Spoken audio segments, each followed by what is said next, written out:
A scintillating good morning to our esteemed faculties, distinguished API committee members, respected delegates, and my dear students. I am Dr. Muhammad Inamul Hassan Murtuza, and this is Mrs. Keertana, and we both welcome you all on behalf of the Trichy API branch to the second day of the 18th Annual Conference of Association of Physicians of India, Tapicon 2022. We welcome you all to this knowledge tour on internal medicine, and we hope you all will have a great journey these 2 days, during which you will acquire critical knowledge which you can apply in your daily clinical practice. Today, we will start our today's conference with a session on golden hour, and the first talk will be on stroke, for which I request Dr. N. Balamurugan sir to come to the dais to deliver the first talk.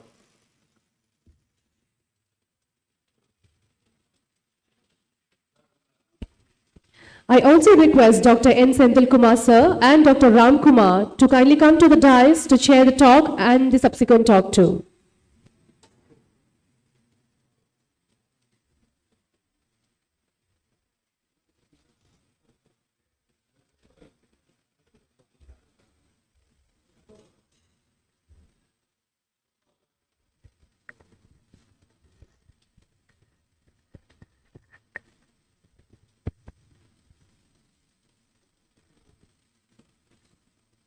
மிகினும் குறையனும் நோய் செல்லும் நூலோர் வலிமுதலா எண்ணிய மூன்று. Respected scientific committee chairman, respected scientific committee secretary, respected treasurer, respected API president, secretary, treasurer, senior member, and my dear friends.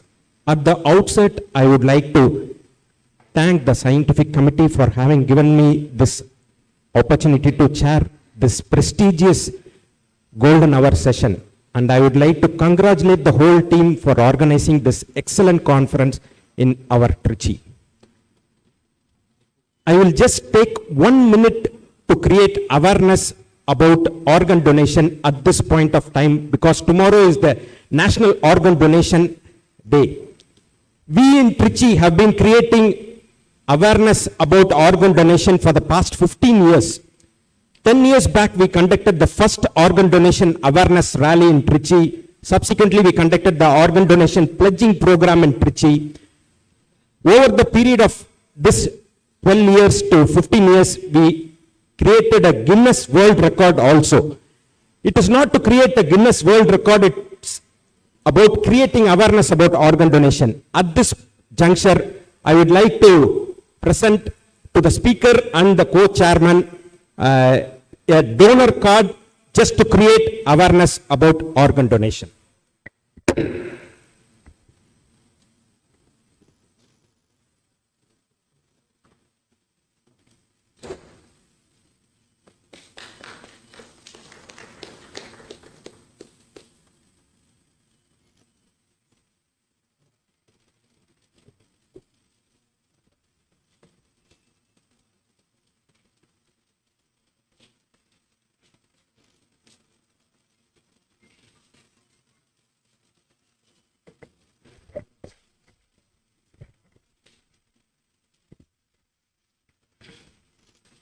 Very good morning to one and all.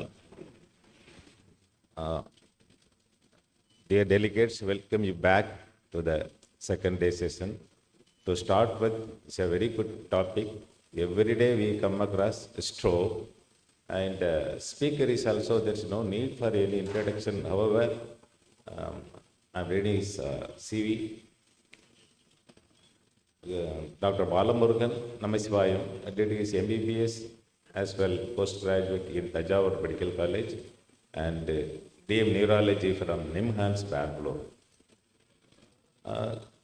He was awarded with gold medal in MD General Medicine, Ibrahim Bailim Oration on Epilepsy Tropics, Best Paper Award at API Conference, Diamond Tapicon 2005, Teacher Par Excellence Award 2021, and Tapicon and South Zone Tapicon, Doctors Day Award, IMA Salem 2022, and he is a South Zonal member, API 23 to 26.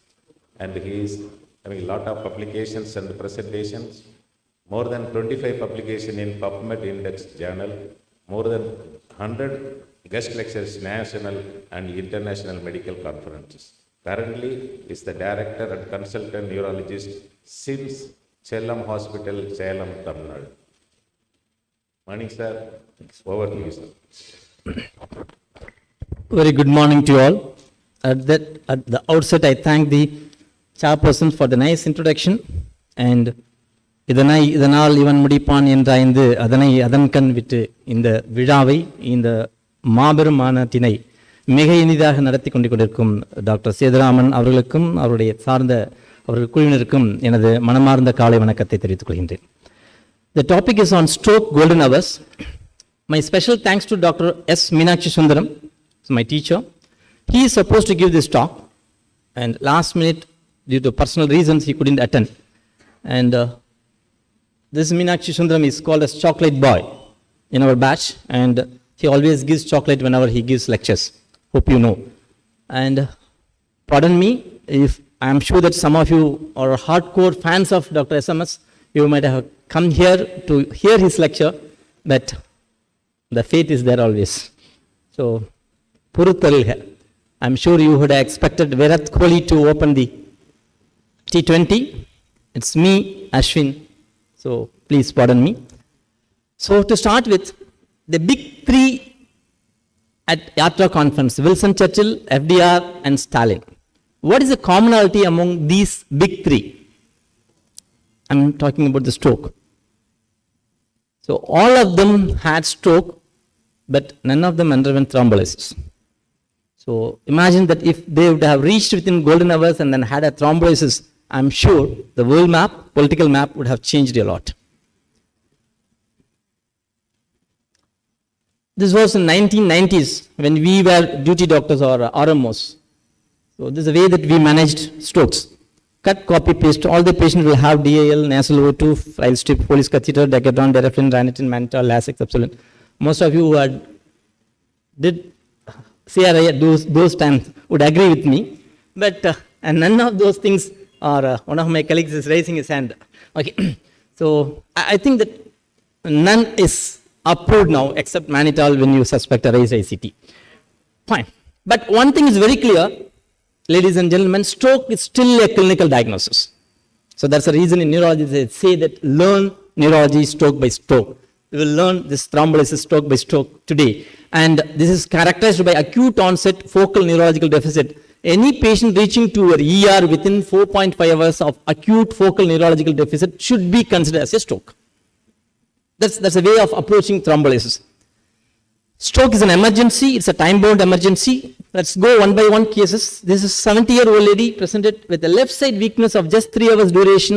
BP was okay and good control of diabetes and hypertension. Referred for comprehensive stroke unit because this patient reached within 3 hours. What next step of action do you want to do? You want to do an urgent CT or give aspirin or straight away go for thrombolysis or memo to on-call neurologist or none of the above? Any takers? CT scan, sure. So now you can see this patient. This is a patient who had left side weakness plus left upper limb weakness. No aphasia, but obvious alien type of patient weakness you can appreciate here. So she reached within 3 hours. So BP was working and about to shift for CT scan. So in our stroke protocol, we always have the policy of checking GRBS before shifting the patient for CT scan. Because, so what do you expect in the glucometer now? High sugar, low sugar, both can happen in a stroke patient. So this patient, though reached within 3 hours and had a focal neurological deficit, and the sugar turned out to be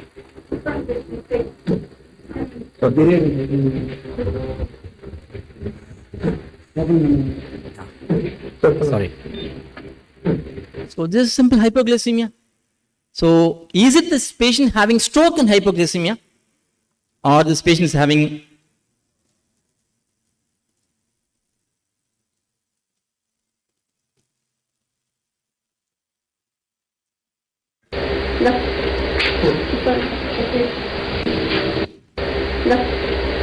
So with 50% dextrose, the patient completely recovered. They had seen the patient at the 3 hours of onset of focal neurological deficit. That's the specialty of hypoglycemia presenting as a focal neurological deficit. Of course, in ER, all focal neurological deficit has to be viewed as a stroke. The one exception I always insist, never forget to check GRBS before shifting. Otherwise, you may be humiliated sometimes by the lab technician calling you after thrombolysis saying that the sugar was 40. So that happens. So this is a case of hypoglycemia turned out to be presenting as a stroke. That's a one instruction before going for a CT scan. And the case 2, this school teacher had a right side weakness with aphasia, again reached within 3 hours of onset of stroke. Right facial palsy with motor aphasia with. So what type of neuroimaging you want to do? In your center you have CT, MRI, CT angio, everything. What do you want to do? Patient reached within 3 hours. So you have all the facilities. It's your choice. So what do you want to do? So prefer CT scan because CT scan it can take within 3 minutes, MRI at least it takes 15 minutes.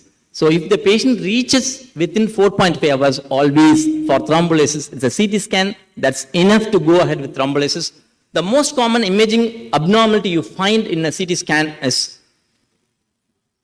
it a well-defined, in this case, reached within 3 hours, right human facial palsy, you expect a well-defined hypodensity or ill-defined hypodensity or well-defined hyper, bleed or a normal scan. Yeah. Most often we expect a normal scan within at least 6 to 8 hours, up to 8 hours of onset of stroke, but carefully you can see the early signs of infarction like a cortical sulfal effacement, loss of gray and white matter differentiation in the basal ganglion here, and loss of insular ribbon and sometimes a focal hypodensity. These are all the features, but it doesn't prevent you going for the thrombolysis.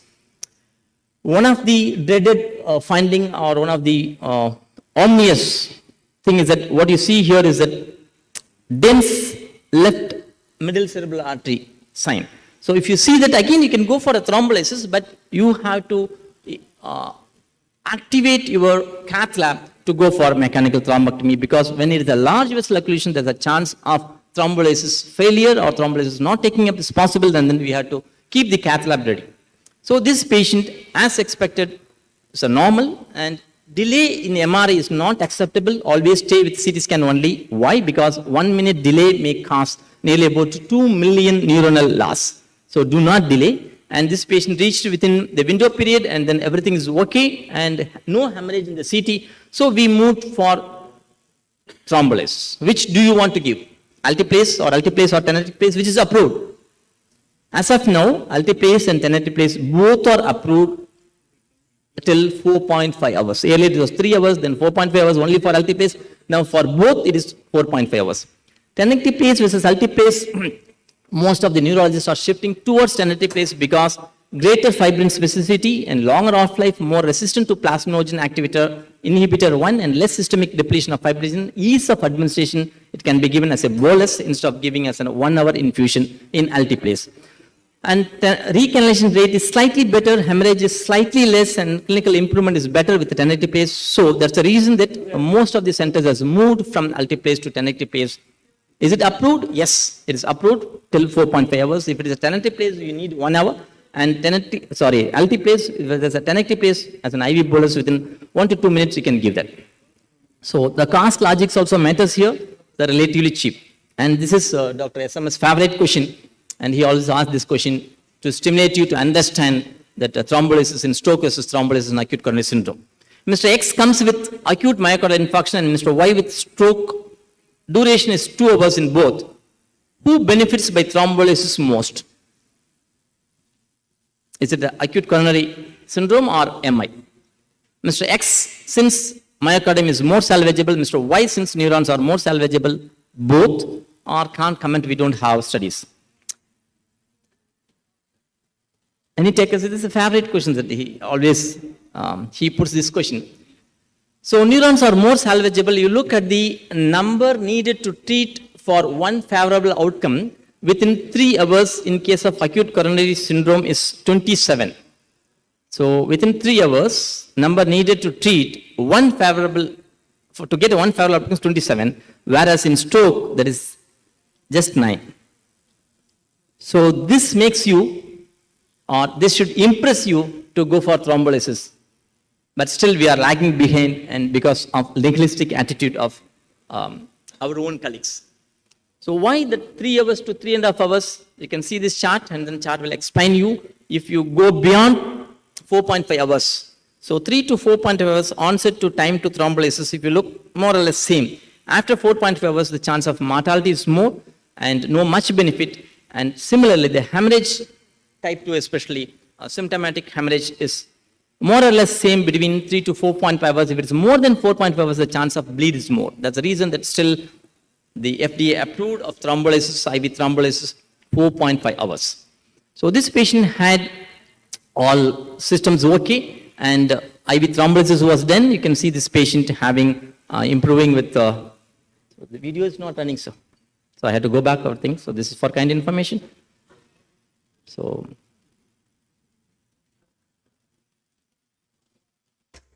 நல்லா இருக்கீங்களா This is the patient. உங்க பேர் என்ன After thrombolysis, என்ன தொழில் பண்ணுது we உங்களுக்கு always show these type of cases, but this happens in only 1/3 of thrombolysis. Okay, we always show the best. We pick the best and then we show in the என்ன பாத்தீங்க conferences முன்னாடி to impress you. So remember, at the end of 3 months, இப்ப பேச்சுங்களா those வந்துச்சா patients underwent thrombolysis do better in terms of outcome rather than those didn't go for thrombolysis. This immediate response happens in only 1/3. So if it's not happening, doesn't mean that they are நேத்து என்ன not improving. தந்திரிக்கா வந்து சேர்ந்தீங்க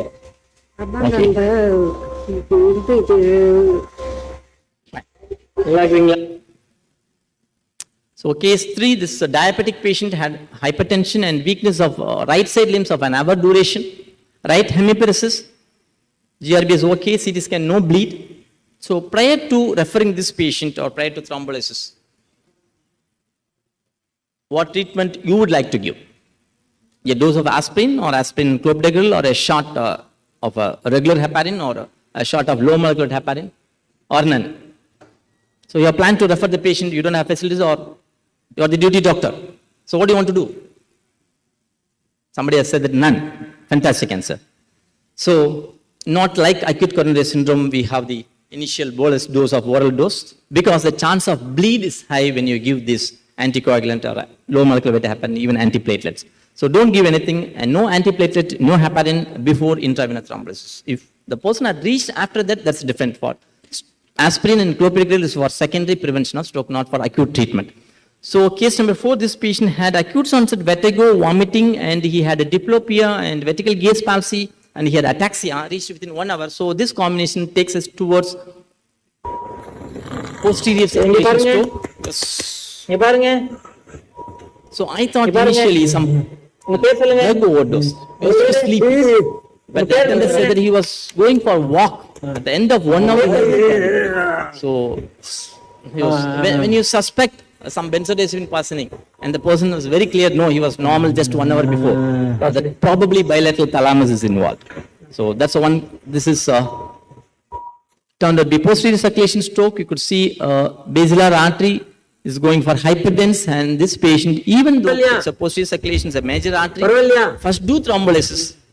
So this patient தூக்கம் வருதா? improved with thrombolysis because அந்த கை மேல he தூக்குங்க. reached within அந்த கை 1.5 hours.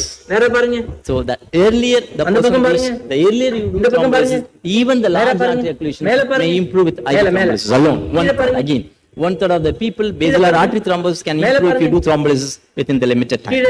If not, then you Left can side go for பாருங்க. IV thrombolysis. Left The side same பாருங்க. patient at the end of a day, மூக்கு நுனியை so பாருங்க. recovered completely. இல்லையா? And this can happen with thrombolysis in the golden hour.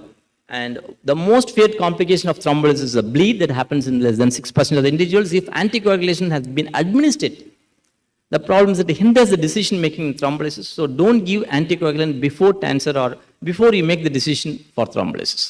That's one message to be clear, because most of the time we stuck with persons coming for thrombolysis after getting one shot of heparin. If regular heparin is given, can you thrombolysis for some other reason they had given? If APTT is permissible, you can go that. If low molecular weight heparin is given, then we don't have facilities to look at the measurements. So what to do now? Because this is a common problem. We see that from the periphery, they give 1 shot of Clexane or a low molecular weight heparin, they come that. And again, SMS is favorite answer is that do a coin test. These questions. So coin test is you just do head or tail and then you make a decision because there is no randomized control trial for this. So what about aspirin or clopidogrel combination? Will you give this and then start thrombolysis? No, defer it please. But already the patient was on heparin or clopidogrel for some X or Y reason. Already on, then you can do thrombolysis. You don't start before thrombolysis. But you can start those things after about 24 hours to prevent the risk of bleed. So, ladies and gentlemen, the bare necessity for thrombolysis or the patient should reach within window period of 4.5 hours. A CT scan is enough. No more than a CT scan, a plain CT scan. Always have the habit of looking at the GRBS and then BP. If it is a high, it is 185, 110 is the cutoff. More than that, we have to control the BP. Otherwise, you can go for thrombolysis. What we need is a willing doctor. Most patients are willing, actually. So, in contrast to the popular belief, what I see that why you have not done thrombolysis, and I ask, then they said that whether I don't know that the person is willing or not. All patients are willing. It's a doctor willingness what we need. And consider thrombolysis urgently, defer antiplatelet and heparin for 24 hours, no delays for scan, prefer CT scan or MRI, use altiplase or tenecteplase of your choice. So, if we had a lot of difficulty from door to needle time, so because delay by ER duty doctor, recognizing that this is a stroke and not able to reach the consultant, not able to follow the protocol, delay in CT, delay in payment, pharmacy, decision by the doctor and decision by the attendants. So what we made is that like a code blue, we started a code stroke. So any patient reaches the hospital from the ambulance, the ER team activates and it will be announced in the mic. So code stroke. So immediately the team will go and from CT scan, the pharmacy, everything, they have to supply it without asking any questions. There will not be billing for the next 30 minutes. So that's our protocol. So we don't bill for the first 30, though I'm in a private practice, we don't ask for money at all. First 30 minutes, at the end of 30 minutes, we have to decide about thrombolysis. So this had made us this year, we started doing for a publication I was doing that. So we could have 44 patients from January to November. So December not yet started. The 44 patients, the average of 5 patients, code stroke was activated. Among the 44, 9 turned out to be not eligible because of the hemorrhage and one person had a hypoglycemia and eligible candidate was 35. Among the 35, 28 we could do thrombolysis and among the 28, 22 cases recovered. Among the 22 cases, 1/3 recovered within a day, all others recovered at the end of 3 months and still some of the patients are on follow-up and 6 patients deteriorated, 1 patient had a capsular warning syndrome and 3 had a large selection. Among the 3, 2 underwent mechanical thrombectomy, 1, the person didn't accept for thrombectomy. So average time we could reduce, earlier it was around 50 to 60 minutes. Now with this protocol, we could reduce to 30 to 32 minutes. So only the delay is in the cash in private practice. It's not problem in the government hospital, but if you are running a private hospital, you can say that the first 30 minutes of thrombolysis and patients don't cheat, they pay the money most of the time. So you can do this and then one line message to the audience is IV thrombolysis is the only treatment for acute stroke in golden hour. It's the only approved treatment for acute stroke in golden hour. It's the only FDA approved treatment for acute stroke in golden hours. And any patients coming, reaching within window period, go for GRBS, check the BP, CT scan enough, IV thrombolysis, no antiplatelet heparin, and watch for INO. Again, I thank you all for patient listening. My special thanks to Dr. SMS for allowing me to present this topic. Thank you. Thank you for sharing your knowledge with us, sir. I kindly request you to stay back on the dais. I request the chairpersons to please go ahead with the discussion for the same, please. I'm ready to take up any questions. Thank you very much, sir, for informative, the very simple, common questions asked by the practicing doctors you have answered in your slides. 2 things I want clarification. If your center is having both the MRI as well CT, after knowing well that CT will give you the result only for 50% of the patient in ischemic stroke, why don't we give priority to the imaging modality to MRI? So how many minutes it takes for the MRI in your center to complete, sir? About 30 minutes. 30 minutes. 30 minutes delay is not allowed in the golden hours period. So every minute you are losing 2 million neurons. So 30 minutes, sometimes I agree that we do what we call wake up stroke. We don't know the onset. So in that situation, we do that. So it helps us to say about the tissue window if you go for an MRI, but for thrombolysis within 4.5 hours, CT scan is the gold standard. Don't waste time because a minute is equal to 2 million neurons. There are few exceptions that I say that the wake up stroke and you had a doubt is it a stroke or not, patient had a seizure and then coming with the weakness, is it a post-ictal weakness or not, how long to wait for a post-ictal weakness. Generally post-ictal weakness improves by 1 to 2 hours. Can you wait for 1 to 2 hours for that? Sometimes stroke can present as a seizure. In that situations, if you have an MRI, you can go, otherwise CT, plain CT. Sir, do you practice intra-arterial thrombolysis? You have touched everything about the IV thrombolysis. No, so that's gone. So this was 10 years before, IV thrombolysis, then we're going for arterial thrombolysis. Now it has gone for mechanical thrombectomy. We don't do arterial thrombolysis. Then if the person is not, I have stopped with IV thrombolysis 4.5 hours. What next? Once you have done IV thrombolysis, our protocol is immediately we shift the patient for angio. Either CT angio or MR angio to know whether it's a large vessel occlusion is there or not. So within the next 1 hour, we decide. So the large vessel occlusion, the LVOT is there, then we go for mechanical thrombectomy. That's a gold standard. So mechanical thrombectomy, we can do up to 12 to 24 hours depending upon the type of the stroke. So intra-arterial has no role as of now. It was there earlier, 10 years before. Thank you, sir. And the session is open for interaction. Any question from the floor? Do we have any questions from the audience? In a wake-up stroke, sir, is there any clinical points you can assess the time of onset of stroke in the sleep? Is there any protocols, procedure to assess the time of stroke in wake-up stroke? They try to assess when the stroke has occurred. Wake-up stroke. Wake-up stroke. Wake-up stroke, we have to go for MRI diffusion weighted image. If the diffusion weighted image is with a flare, there is a mismatch, then you can do thrombolysis. If there is no mismatch, that means it's a completed. So suppose the person gets up at 6 o'clock and the attendant says that at 6 o'clock the person had a stroke. We don't know. Then we have to ask at last seen normal.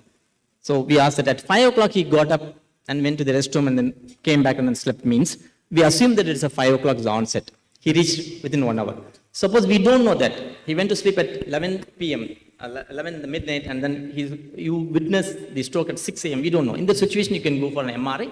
Diffusion weighted and flare is enough. We don't go for a routine T2 or T1. So that can be finished within 10 minutes. Even MRI can finish within 10 minutes if they have a good center.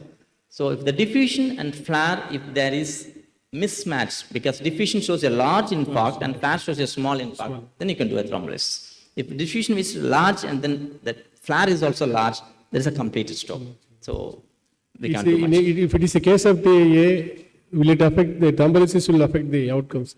TAA. So TAA by definition it was focal neurological, transient neurological deficit, the person improving within 24 hours. Now the definition is just 20 minutes. If the patient is having focal neurological deficit more than 20 minutes, because they have analyzed all the TAAs, 95% of the TAAs recovered within 20 minutes.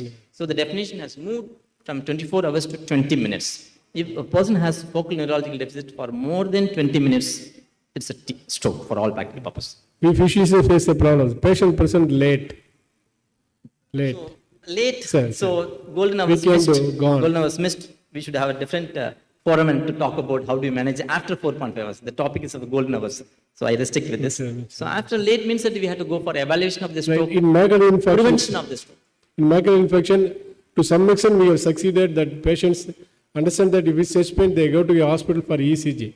Many patients come and ask, is there anything that teaching program for the public, anything initiated, sir? To create awareness among public about the stroke and golden hour. Yes, sir, the government hospital has taken up and then Thai program is doing wonderful program in government hospitals about stroke thrombolysis, and most of the people from the government will agree with me for the past at least 3 years.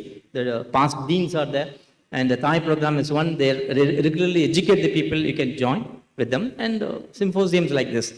So thrombolysis, last year's symposium was one of the symposium in Tapicon was about thrombolysis. Excellent talk, Dr. Balamurugan sir. Very lucid. with many carry messages, with many practically useful points. Just one question about ticagrelor, two sub-questions with respect to P2Y12 inhibitor ticagrelor. If a cardiac patient with post-PTCA patient on ticagrelor, if the patient had suffered CVA, have you encountered any case such as to decide about thrombolysis, patient on ticagrelor? Second question on P2Y12 ticagrelor is patient on ticagrelor, medically managed coronary artery disease patient, whether you will continue ticagrelor after the coronary artery disease ACS event if the patient had CVA, whether you will continue ticagrelor or whether you will change to clopidogrel. So antiplatelet of any type is not a contraindication for thrombolysis. What I emphasize is that you don't start anticoagulant and then refer for a thrombolysis. So the first 24 hours we are supposed not to get already on drug. I'm not talking about anticoagulant, on antiplatelet, stop for 24 hours and then you can restart whatever the antiplatelet they are continuing. Excellent. Thank you for the question, sir. Thank you for the session. May I request Dr. Sandil Kumar to felicitate Dr. N. Balamurugan, please.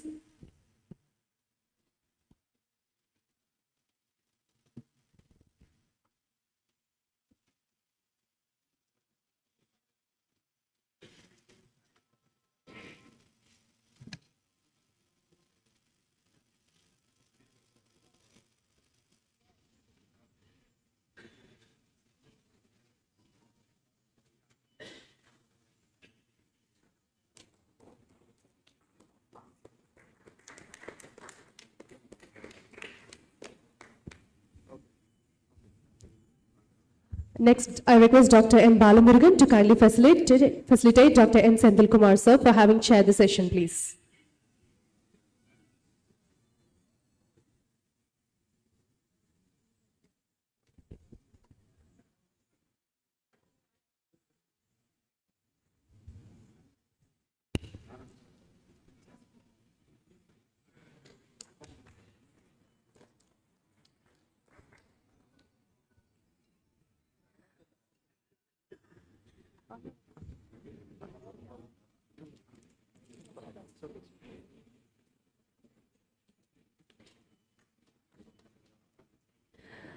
Thank you, Dr. N. Balamurugan. I request the chairpersons to kindly stay on the dais for the next session, please. For the next talk, I request Dr. Avinash Anandaraj sir to come to the dais to deliver his talk on Is there a golden hour in non-ST elevation myocardial infarction?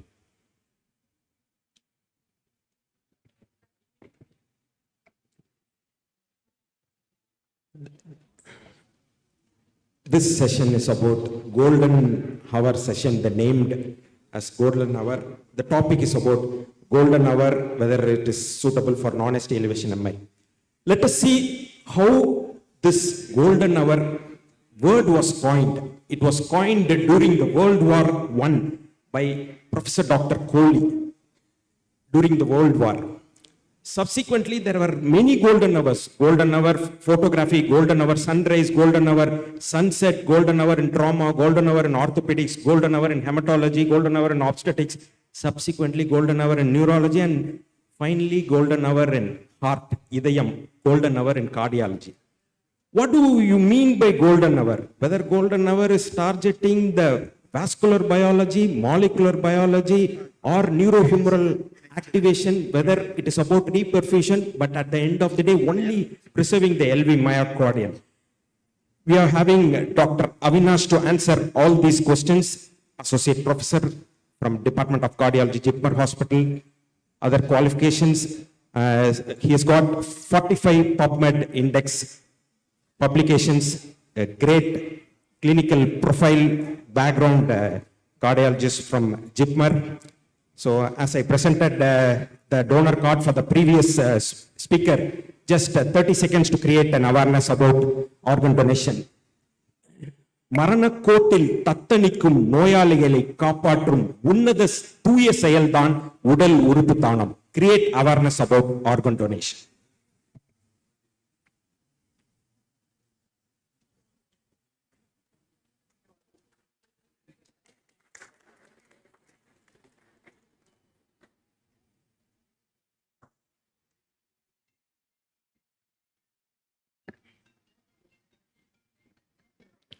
Respected chairpersons, senior faculty members and my dear students. I thank you for this opportunity, especially Professor Anita Madam and the organizers for providing this opportunity to talk here. So the topic that we'll be covering in the next few minutes is in non-STEMI, is there a golden hour in the management? So I bring greetings from Pondicherry. Now, there are certain questions that loom large. Like most of us consider that STEMI is a larger evil in comparison to NSTEMI. Is it actually so? And in NSTEMI management, is there a timeline similar to the management in STEMI? And is there an advantage if we do an intervention yearly in non-STEMI? So whenever we have doubts, we look for evidence. Similar to lost sailors looking for a boat in the sea, we look for evidence whenever we have doubts. And better still, if there are lots of evidences, so we'll look for lots of boats during this talk. So we'll go through this talk in the following subheadings. First, we'll go through the epidemiology of NSTEMI, including Indian data. We'll rapidly go through the ESC 2020, what are the salient features. We'll try to find out, are there any clinical clues and ECG clues of high-risk NSTEMI which mandate a earlier invasive strategy? And what is the use of clinical scores to risk assessment? And we'll finally sum it up and conclude. So India is presently the coronary capital of the world, and over a period of 1999 to 2017, the trends of ACS have been increasing in comparison to declining trends in the rest of the world. And ACS incidence, when we compare urban and rural population of India, it is more in the urban world in comparison to the higher income countries where it is more in the rural world. And world over, STEMI incidence is decreasing and NSTEMI incidence is increasing, whereas in India we are not very sure because some studies give a different idea and other studies give a different idea. For instance, in India, the CREATE registry, which was published in 2008 in Lancet, showed that 60% of ACS in India is comprised of STEMI, whereas in Kerala ACS registry, it was NSTEMI more than STEMI. And in the TN study, which was published from Chennai, it was the same way, like NSTEMI more than STEMI. So we are not sure, like the developed states like Kerala and Tamil Nadu, whether they are replicating the features that we see in the developed world, whereas the rest of the country has features where STEMI is more. So ESC Guidelines 2020 stresses upon the use of high sensitivity troponin, where the result is given in nanograms per ml rather than picogram per ml. And quantitative analysis of troponin is definitely better because the more the rise in troponin, the more is the risk. So qualitative troponin, which is a point of care testing, which just gives yes or no answer, may no longer be useful. And what is the frequency that we do this troponin?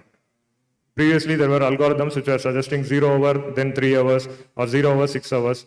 Now, present guidelines say that 0 hour, 1 hour algorithm is the best, and the second best will be 0 hour, 2 hour algorithm. This is primarily to save time and decide in the emergency room among patients who present with chest pain, who are the actual patients who are having an ACS in comparison to patients who have other problems. And this is applicable only if your center has high sensitivity troponin, because low sensitivity troponins may not be showing a rapid rise in the 0-1 hour algorithm. And it is to be understood that the higher the troponin levels, the higher is the risk of death. So whenever we have a quantitative troponin level, whenever we see patients who have higher troponin levels, more care is to be given and a preference to early invasive strategy. And clinical assessment of score by the clinician is definitely inferior in comparison to when we apply the GRACE risk score. So there are multiple risk score for assessment of risk of NSTEMI, but GRACE risk score is now the preferred one. And there are GRACE risk calculators available online, which can be resorted to calculate the risk score. Also, the bleeding risk of the patient is to be assessed using various bleeding risk scores. CRUSADE is one. The Academic Research Consortium High Bleeding Risk Score is the other. And whenever we are going to give a DAPT, what is the risk of the patient developing a bleeding event with DAPT can be assessed with the precise DAPT score. And a yearly routine invasive strategy for all NSTEMI patients is what is recommended. And an immediate invasive strategy is to be preferred in patients who have a higher risk, which can be assessed, which we'll be seeing in the subsequent slides. So, whenever the risk score is more than 140, or dynamic ongoing STT changes, or persistent chest pain or ongoing chest pain despite medical management, and new STT changes which keep changing over time, and higher troponin levels, a earlier routine invasive strategy is recommended, which is within 24 hours of hospital admission. Immediate invasive strategy is within 2 hours of hospital admission, is to be preferred when the patient's hemodynamic status is very unstable. Ongoing life-threatening arrhythmias are happening despite medical management. The patient is in acute heart failure and persistent chest pain despite medical management.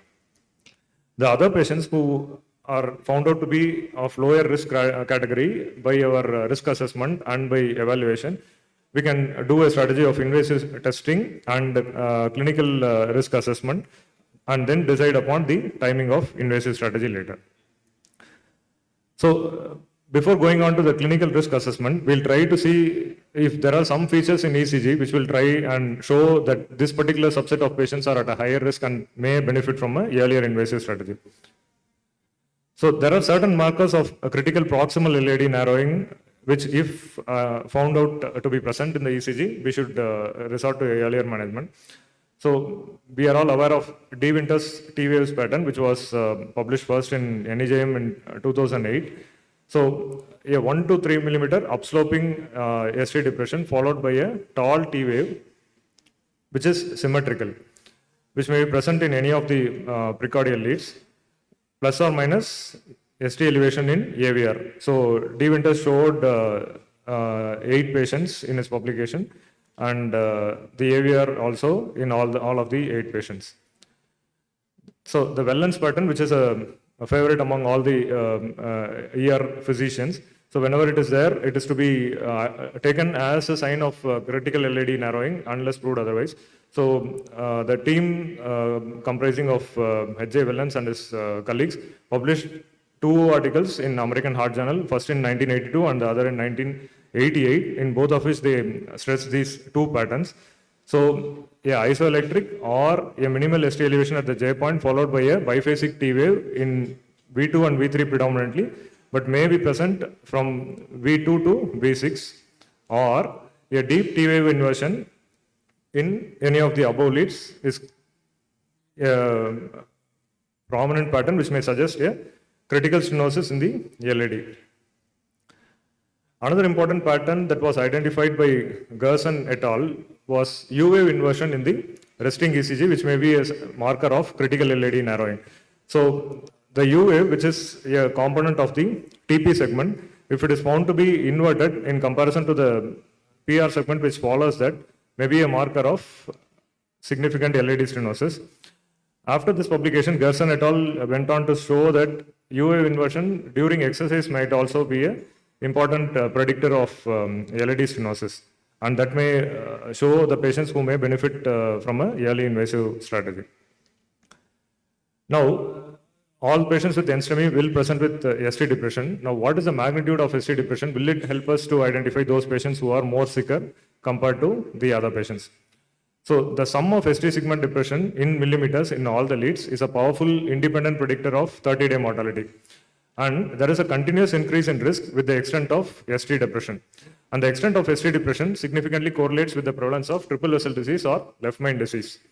And the presence of minimal inferior ST segment elevation or anterior ST segment elevation was also an independent predictor of the composite of death and myocardial infarction or reinfarction. But now we find out that the presence of associated ST elevation in these territories does not add too much to the risk. Now, comparing ST depression and T inversion, which is the worser evil? ST depression is the worser evil, and T wave inversion, although associated with the presence of other high-risk clinical features, is not an independent predictor of adverse short and long-term mortality in NST-ACS. And T wave inversion does not provide additional risk prognostication beyond the Grace risk model. So we may use the T inversion to identify that this particular patient has a NSTEMI, and we can do more frequent ECG monitoring in those patients. But as such, T wave inversion in comparison to ST depression does not show that the patient is a higher risk subset. Whereas ST depression is a very strong identifier of higher risk subset. And its concomitant presence with ST depression does not alter the prognostic value of ST depression. Now, there are many clinical instances where the pain is not very classical and the patient may be a long-standing hypertensive. We always have this confusion whether it is because of left ventricular hypertrophy or is it actually because of ischemia. So there are certain features which might help us decide on this, although these are not very hard points. So when voltage criteria of LVH are satisfied, it favors LVH more. Whenever there is a J point depression, it favors LVH more. And whenever the T wave is asymmetric, it favors LVH in comparison to ischemia where there is a symmetric T wave inversion. And the ascending limb of the inverted T, if it is steep, then it favors LVH, whereas if it is less steep, it favors ischemia. And the T, the ascending limb, after it reaches the baseline, if there is a terminal positivity which overshoots the baseline, then it favors LVH. If there is no overshoot, then it favors ischemia. And the T inversion in V6, if it is more than 3 millimeters, it favors LVH, whereas if it is less than 3 millimeters, it favors ischemia. And the T inversion is more in V6 in comparison to V3 in LVH, whereas it is the reverse in ischemia. Now, if the ECG has a very low QRS voltage pattern, like the peak-to-peak QRS voltage is very low, if it is less than 0.5 millivolts in the limb leads and less than 1 millivolt in the precordial leads, then that may be a marker of very high risk in hospital mortality, and these patients also are to be taken for a early invasive strategy. Now, most of us believe that total occlusion of coronary arteries is a feature of STEMI only, but it is identified that almost 1/4 of NSTEMI patients also have a total occlusion, and this most often happens in the infralateral territory, but these patients may not present with the ST elevation because we all know that infralateral territory is not very clearly depicted by the ECG. So there are many trials which have tried to identify the significance of total occlusion in non-ST ACS patients using angiography and correlating with the ECG. So we'll discuss only two of these and find out what are the salient features of this population. So in a meta-analysis of 40,000 patients with NSTEMI, which included 7 studies which correlated echocardiography with angiography in NST ACS patients, most of these patients were males, and 1/4 of the population had total occlusion of the culprit vessel. And younger patients were more in this subset. In this meta-analysis, they identified that RCA was the totally occluded culprit artery in 40% of the patients, and L6 was second with 32% of the patients, whereas LAD was contributing to 28% of this population. And many of the studies reported the time to angiography in this population. The median time was almost 24 hours in most of the studies. And all outcomes, including MACE and mortality, were significantly more in the totally occluded group in comparison to the patients who had flowing vessels.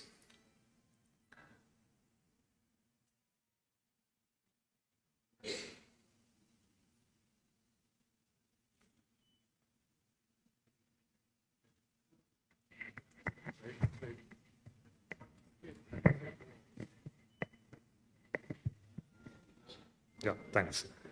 So,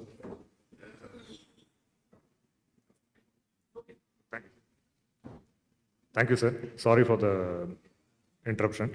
So the next study, which was an analysis of the Polish registry of ACS patients, which included more than 2,000 patients, which was published in 2017, they divided the population based on angiography into thrombolysis in myocardial infarction grade, which is the grade of the blood flow in the vessel which was visualized on angiography.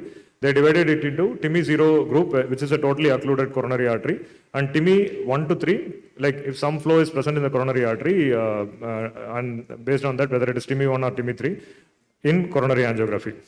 So they identified that most of the total occlusion group were current smokers, they were younger, most of them were non-diabetics, most of them were non-hypertensives, and in comparison to the previous meta-analysis, they identified that L6 was the culprit artery in 48% of the total occlusion group, and LAD was the culprit in most of the non-total occlusion group.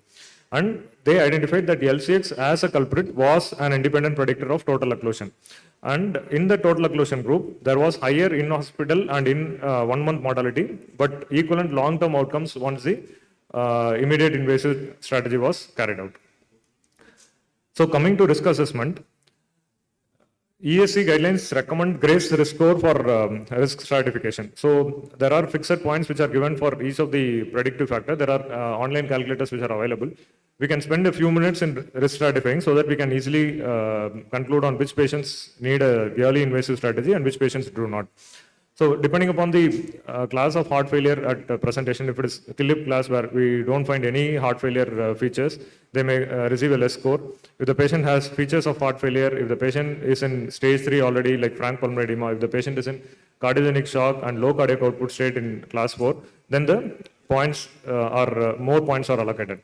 And any patient who is in cardiogenic shock, having a lower BP will get more points, and patients presenting with tachycardia will get more points.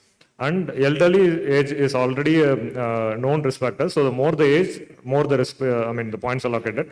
And creatinine levels, if they are more, then the risk also increases. And other risk factors are if the patient has presented with the cardiac arrest, and what is the STT changes which are present. If ST deviation is present, then they get a higher score. And elevated cardiac enzymes, if they are present, then they get a higher score. So after allocating the points, we calculate the total risk score. And the total points, if more than 140, then it is better to go for a yearly invasive strategy. So GRACE tries to give the in-hospital and 6-month mortality chances. So any score less than 108 has a chance of lower in-hospital mortality, whereas if it is between 109 to 139, there is an intermediate chance of in-hospital mortality, whereas if it is more than 140, there is a high risk of mortality. And the 6-month mortality as assessed by GRACE is less than 88 is low, 89 to 117 is intermediate, and more than 118 is high. Now coming to the special populations, so elderly more than 75 years, more often present atypically, pain may not be very characteristic, and mortality and bleeding risk is double when compared to younger population. And the largest benefit of yearly invasive therapy is in the elderly more than 75 years as assessed by the tactic STEMI trial. And in diabetics, 30-day mortality is almost double in comparison to non-diabetics. So always prefer a yearly invasive strategy because most of the diabetics may not feel the chest pain also, and they may present atypically similar to elderly. Women, longer term outcomes are better with yearly invasive, so prefer yearly invasive in women also. In CKD, like mild and moderate CKD, yearly invasive strategy gives a benefit with lesser mortality, but it is not true for severe CKD. So summing up all the evidences that we have discussed so far, definitely NSTEMI is not a lesser evil in comparison to STEMI, and almost 1/4 of the population of non-STEMI also has totally occluded coronary arteries. Always use clinical risk assessment scores which are superior to clinician assessment.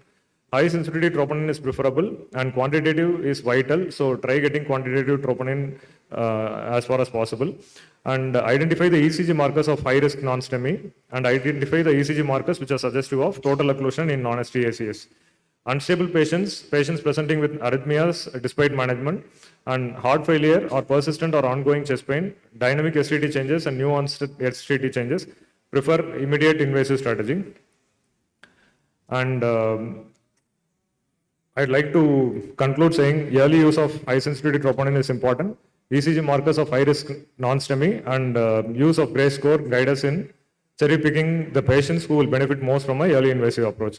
And we should have a low threshold of invasive therapy in diabetics, females and elderly. Thank you. Thank you for the wonderful session, sir. We can now go for the discussion.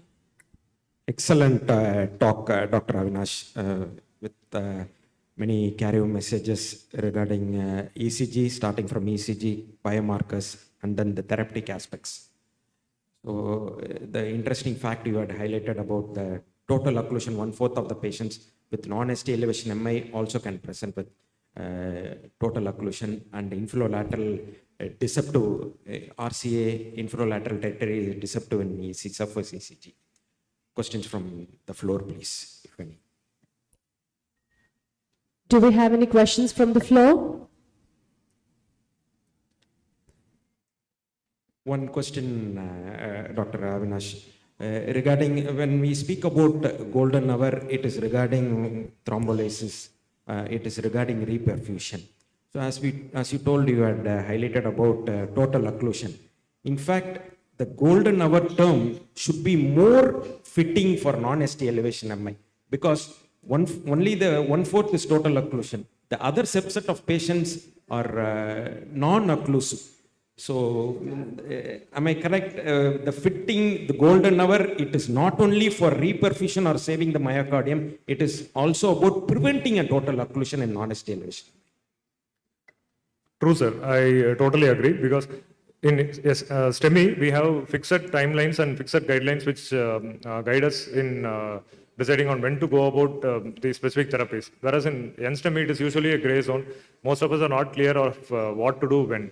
So, earlier invasive therapy, especially if we have some markers, will go a long way in changing the outcome. With your concurrence, just one addition for the benefit of the PG students, you had highlighted about the U-wave inversion, very minute point, U-wave inversion during a treadmill test, which can signify a proximal LAD lesion. The finding of U-wave inversion in treadmill test is called as Brodmann site. You had highlighted about D. Winters and Wellen sign. This is Brodmann signs T-wave inversion. Another specific point for the benefit of postgraduate students is the pathophysiologically non-ST elevation is MI is a platelet-rich plaque, whereas ST elevation MI is a fibrin-rich plaque. So pharmacologically, how this can differ in pharmacotherapeutics, platelet-rich and fibrin-rich plaque. Like ACS, most of the time we go with the routine management of antiplatelets followed by invasive therapy. In STEMI, we have fixed management patterns, but as such, management-wise, I'm not very sure about choosing on antiplatelets between NSTEMI and STEMI. Thank you for answering, sir. We shall close this session as we're running out of time. I request Dr. Ram Kumar to kindly felicitate Dr. Avinash Anandaraj for his talk, please.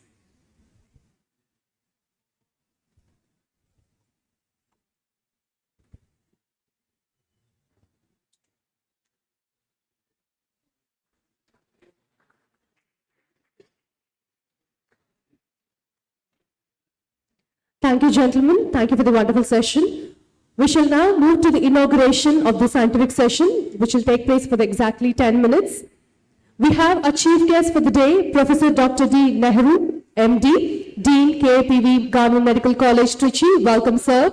We have a guest of honor, Professor Dr. A. Tulasi, MSDGO, Dean, Srinivasan Medical College, Trichy. I now invite the following dignitaries on the dais: Professor Dr. N. Nehru, Professor Dr. A. Tulasi, ma'am, Dr. Seduraman, sir, Dr. Ponnaya, sir, Dr. Anita, ma'am, and Dr. Muthumani, sir. We invite the following dignitaries on the stage, please.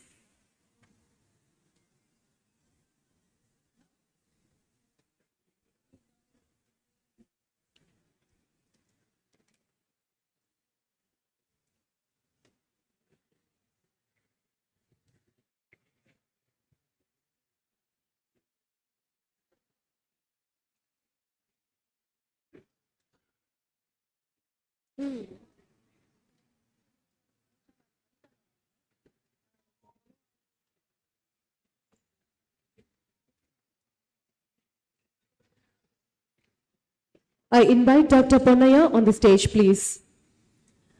To present the welcome address, I request Dr. S. Ponnaya, Organizing Treasurer, Tapicon 2020, and Chairman, Scientific Committee, to give the official welcome address, please. Good morning, everybody. It is my pleasure and privilege to welcome you all for this mega event. The scientific session will be inaugurated by our beloved Dean of KIPV Medical College, Trichy, Dr. Nehru, MD, DMRD. I wholeheartedly welcome you, sir, and thank you for your august presence and accepting to inaugurate the scientific session. The organizing committee is very much thankful to you, sir, for your kind permission and guidance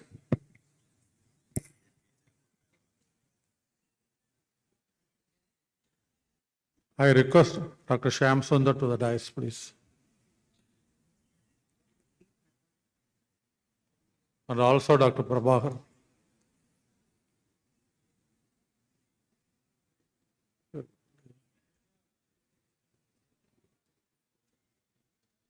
Thank you, sir.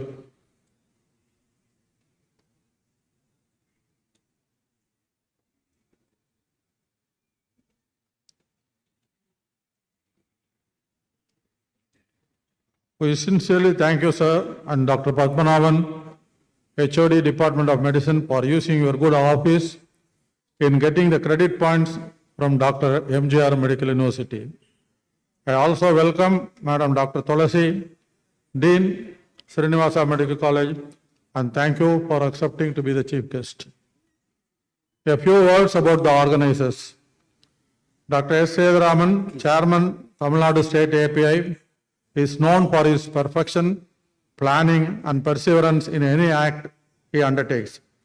From the day he was installed as chairman, his ambition was to conduct the state conference in Trichy in a grand manner, as it was more than a decade since API Trichy conducted any state-level conventions. In spite of odds and personal commitments, he worked tirelessly in organizing the event. He had even foregone his trip to US to see his daughters. It is he who planned and executed all the events. His best efforts to contact various speakers, consulting the stalwarts of state and Trichy API, contacting the managements, event managers, and so on. I thank Dr. S. Sedaraman. Madam Dr. Anida, the organizing chairman, she personally visited almost all the government and private medical colleges in Tamil Nadu, meeting the deans, HODs, and professors in mobilizing the postgraduates with their permission. She also got sponsorship from a few private medical colleges. From the day we started this work and the days approached, her bag swelled with papers and papers, notes, contact lists, phone numbers, topics, and all that matters. Her administrative skills and enthusiasm carried us a long way in organizing this conference. Dr. Muthumani, the dynamic organizing secretary, is a man of the match of this event. My vocabulary is limited to express my appreciation of his work. Speech, speaker, audience is a triangle. Speech is the content of the talk. Speaker energizes the delivery of the speech, and the audience is a target towards which the speech is aimed. To be successful, the organizer has to follow the TIS formula. T stands for topic, I for importance, and S for speaker.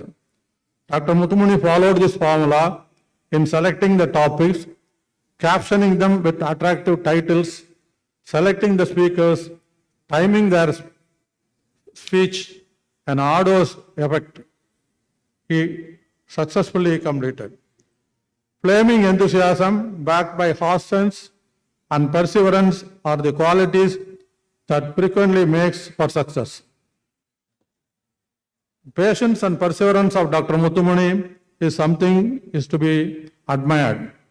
Whenever I approach him with any problem, he will flash his characteristic smile and he will say, Pathugal sir.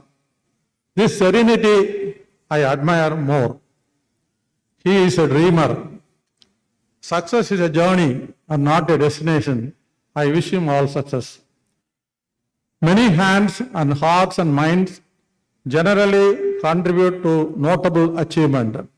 In this way, I place on record the contributions of all the members of the organizing committee, State General Secretary Dr. Palaniappan for choosing the speakers from Central APA and other states, the oration committee members for their selection of orators and speakers for guest lectures. I welcome all the speakers from far and near, chairpersons, office bearers of state API, EC members, API and non-API delegates and student delegates. I assure you that a grand and very informative scientific feast is on the anvil for you in the 2 days. Thank you very much. Thank you, Dr. S. Pranaya. I now kindly invite Dr. L. Muttumani, Organizing Secretary, Tapicon 2022, to introduce and felicitate our Chief Guest of the Day, Professor Dr. D. Nehru, MD. Good morning, one and all. It's my privilege and honor to speak about my dean. எங்கள் டீனை பற்றி சொல்லணும்னா is the son of the soil. எங்கள் HOD, எங்கள் medicine chief, எங்கள் dean அப்படின்னு சொல்லி ஆயிருக்காரு. ஸோ அவர் எங்களோட எல்லா ப்ராப்ளம்ஸும் தெரிஞ்சு அவர் டீனாகி ஃபஸ்ட்டு சொன்னது, மெடிசன் டிபார்ட்மெண்ட்டில் என்ன பிரச்சனையாக இருந்தாலும் என்கிட்ட சொல்லுங்கள், அப்படியே சால்வ் பண்ணிடுறேன் அப்படின்ட்டு. Within 2 days, he solved the problem of the want of beds and other things. So அதுக்கப்புறம் பார்த்தீங்கன்னா சாரோட 2 ஐஸ் அப்படின்னு சொல்லலாம். எல்லாருக்கும் 2 ஐஸ் அப்படின்னா சாரோட 2 ஐஸில் என்னன்னு பார்த்தீங்கன்னா, ஒன்று பேஷண்ட்டு, இன்னொன்று அகடமிக்ஸ். ஸோ இது ரெண்டுக்கும் ஃபுல்லாக இம்பார்ட்டன்ஸ் கொடுத்துட்டே இருப்பாங்க. ஸோ பேஷண்ட்ஸ்க்கு கேர் பார்த்தீங்கன்னா, ஸ்டார்டிங் ஃப்ரம் ஓபியில் பேஷண்ட்ஸ் ரொம்ப நேரம் க்ரௌடு நிற்கக்கூடாது அப்படின்றத ஸ்டார்ட் பண்ணி, இன்பேஷண்ட்ஸ்க்கு ஐஎம்சியூவில் காஸ்ட்லியஸ்ட் ட்ரக்காக இருந்தாலும் இன்க்ளூடிங் ஐவிஐஜி, பிளாஸ்மா ஃபில்டர்ஸ், இது எல்லாத்தையுமே சார் வாங்கி கொடுத்துருக்காங்க. அது எப்போ வேணாலும் வேணுங்கன்னு சொல்லி இந்த மிடில் ஆஃப் த நைட் கூட எங்களுக்கு ஒரு ஹியூமன் ஆல்புமின் ஸ்டோர்ஸ்லேருந்து வாங்கி நாங்கள் போடுற அளவுக்கு எங்களோட ஹாஸ்பிட்டலோட குவாலிட்டி ஆஃப் கேர் இப்போ ரொம்ப இம்ப்ரூவ் ஆயிருக்கு. அதுக்கு சார் தான் ஒரு simple person and dedicated person. இன்னொரு சொன்னது அகடமிக்ஸ். ஸோ ஸ்டூடெண்ட்ஸ் யூஜிஸ் பிஜிஸோட கிளாஸ், அகடமிக் ஷெடியூல், சிஎம்இஸ், இதிலெல்லாம் சார் மோர் இன்ட்ரெஸ்டடு. இதில் ஹைலைட்டான விஷயம் என்னென்னா, நேற்று நாங்கள் ஒரு மெடல் எக்ஸாம் கண்டக்ட் பண்ணோம். அது ஆக்சுவலாக அந்த எக்ஸாமை ஸ்டார்ட் பண்ணும்போதே there was a huge mess. நீங்கள் எப்படி இவ்வளோ ஸ்டூடெண்ட்ஸை ஹேண்டில் பண்ண போகிறீங்க, it is very difficult to have the cases and all those things அப்படின்னு. பட் யூஸ்வலாக ஒரு யூஜி பிஜி எக்ஸாம் பார்த்தீங்கன்னா, ஒரு நாளைக்கு ஒரு 25 கேண்டிடேட்ஸ் தான் யூனிவர்சிட்டி அலாட் பண்ணுவாங்க. ஸோ அந்த 25 கேண்டிடேட்ஸ்க்கு நாங்கள் கேஸ் கொடுத்து, எக்ஸாமினரை கொடுத்து, இதை மேனேஜ் பண்ணுறதுக்கே 6-7 ஆகிடும். பட் நேற்று 88 கேண்டிடேட்ஸ், அவங்களுக்கு 33 எக்ஸாமினர்ஸ், எல்லா கேண்டிடேட்ஸ்க்கும் 2 cases. All the examiners examined the students in the bed side. I think this will be the first time in the history of API and also in the history of medical college. So we have done it. இதுக்கு ஒரே ஒரு reason, எங்கள் சாரோட ஸ்மைலும் அவர் ஓகேன்னு சொன்னது தான். நாங்கள் போய் முதல்ல கேட்டோன்னே சார் என்ன சொன்னாங்கன்னா, ஓகே ஸ்டூடெண்ட்ஸ்க்காக எதை வேணாலும் பண்ணுங்க. அதில் சார் கடைசியாக ஒரு அண்டர்லைன் வச்சாங்க, ஆனால் எந்த ரொட்டீன் ஒர்க்கும் பேஷண்ட்டும் டிஸ்டர்ப் ஆகக்கூடாது அப்படின்னு சொல்லி. ஸோ அதுதான் சாரோட இது. நாங்கள் அதே மாதிரி எந்த பேஷண்ட்டையும் டிஸ்டர்ப் பண்ணாமல் பெட் சைட்லேயே எல்லா எக்ஸாம்ஸையும் நடத்தி கொடுத்தோம். ஸோ இது இதுக்காகவே எங்கள் சாருக்கு I have to thank him on behalf of all the stalwarts of TNAPI. I thank sir hugely. So this is a greatest achievement in the history of the all the TAPICONs. அதுதான். So I request Dr. Sevaraman sir, our TNAPI chairman sir, to felicitate and honor our dean.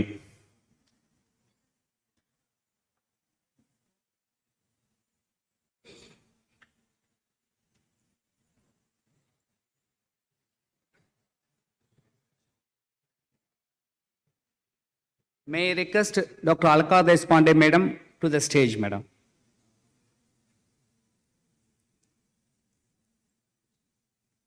ICP Dean.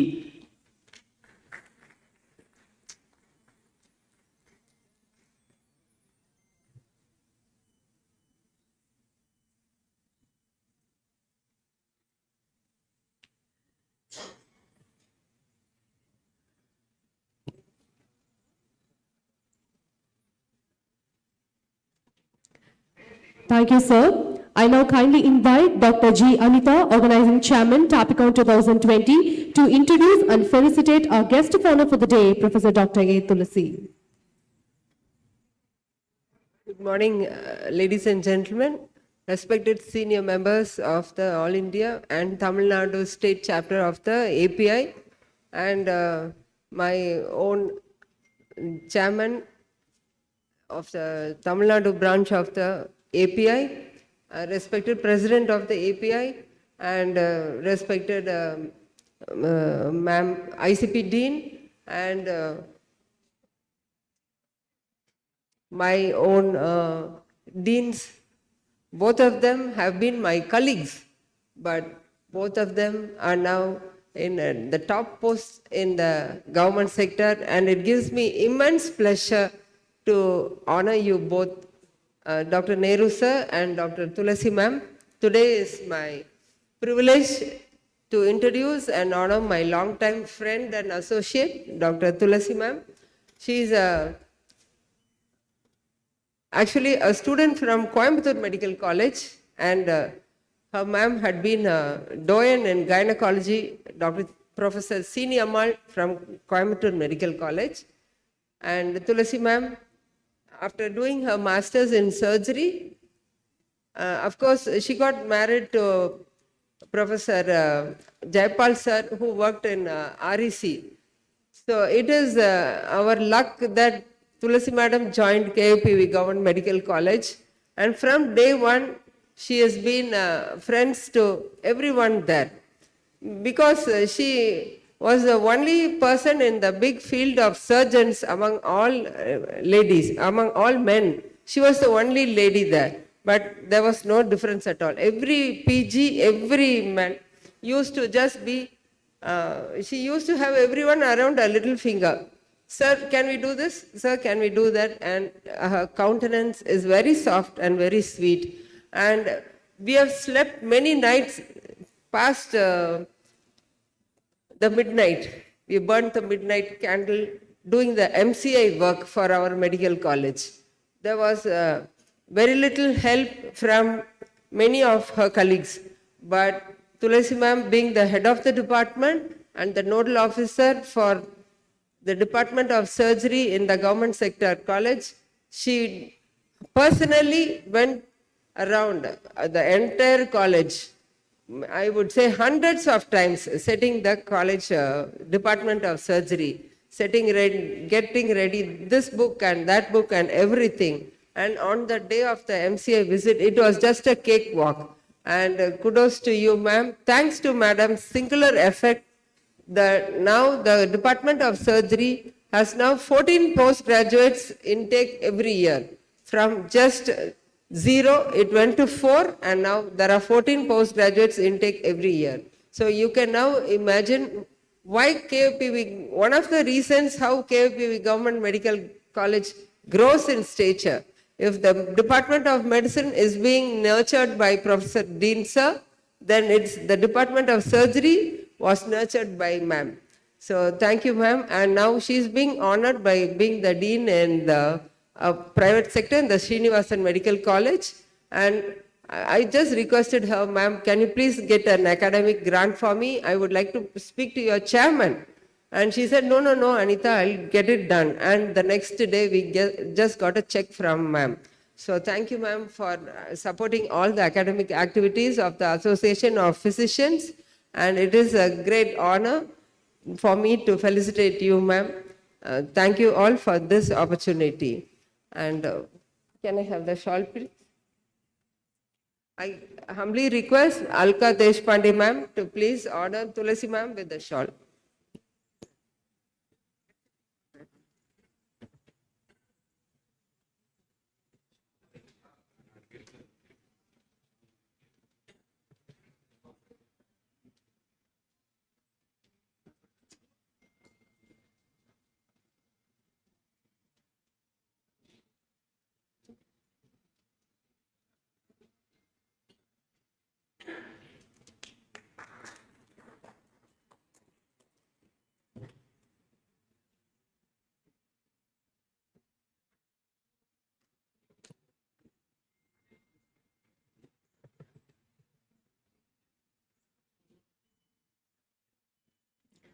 Thank you, dignitaries. I now invite Dr. Palniappan to kindly felicitate Dr. Alaka Deshpande.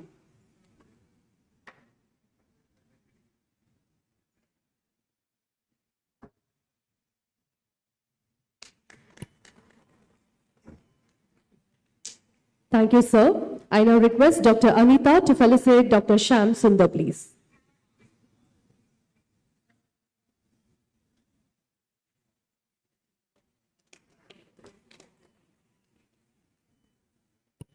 Thank thank you to all the dignitaries for doing the needful. I now invite our chief guest, Professor Dr. D. Nehru, to address the gathering, please.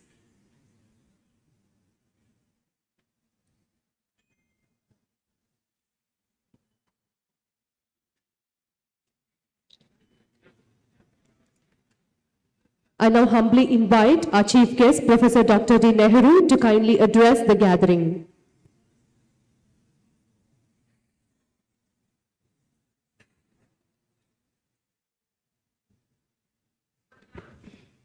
Good morning to everybody.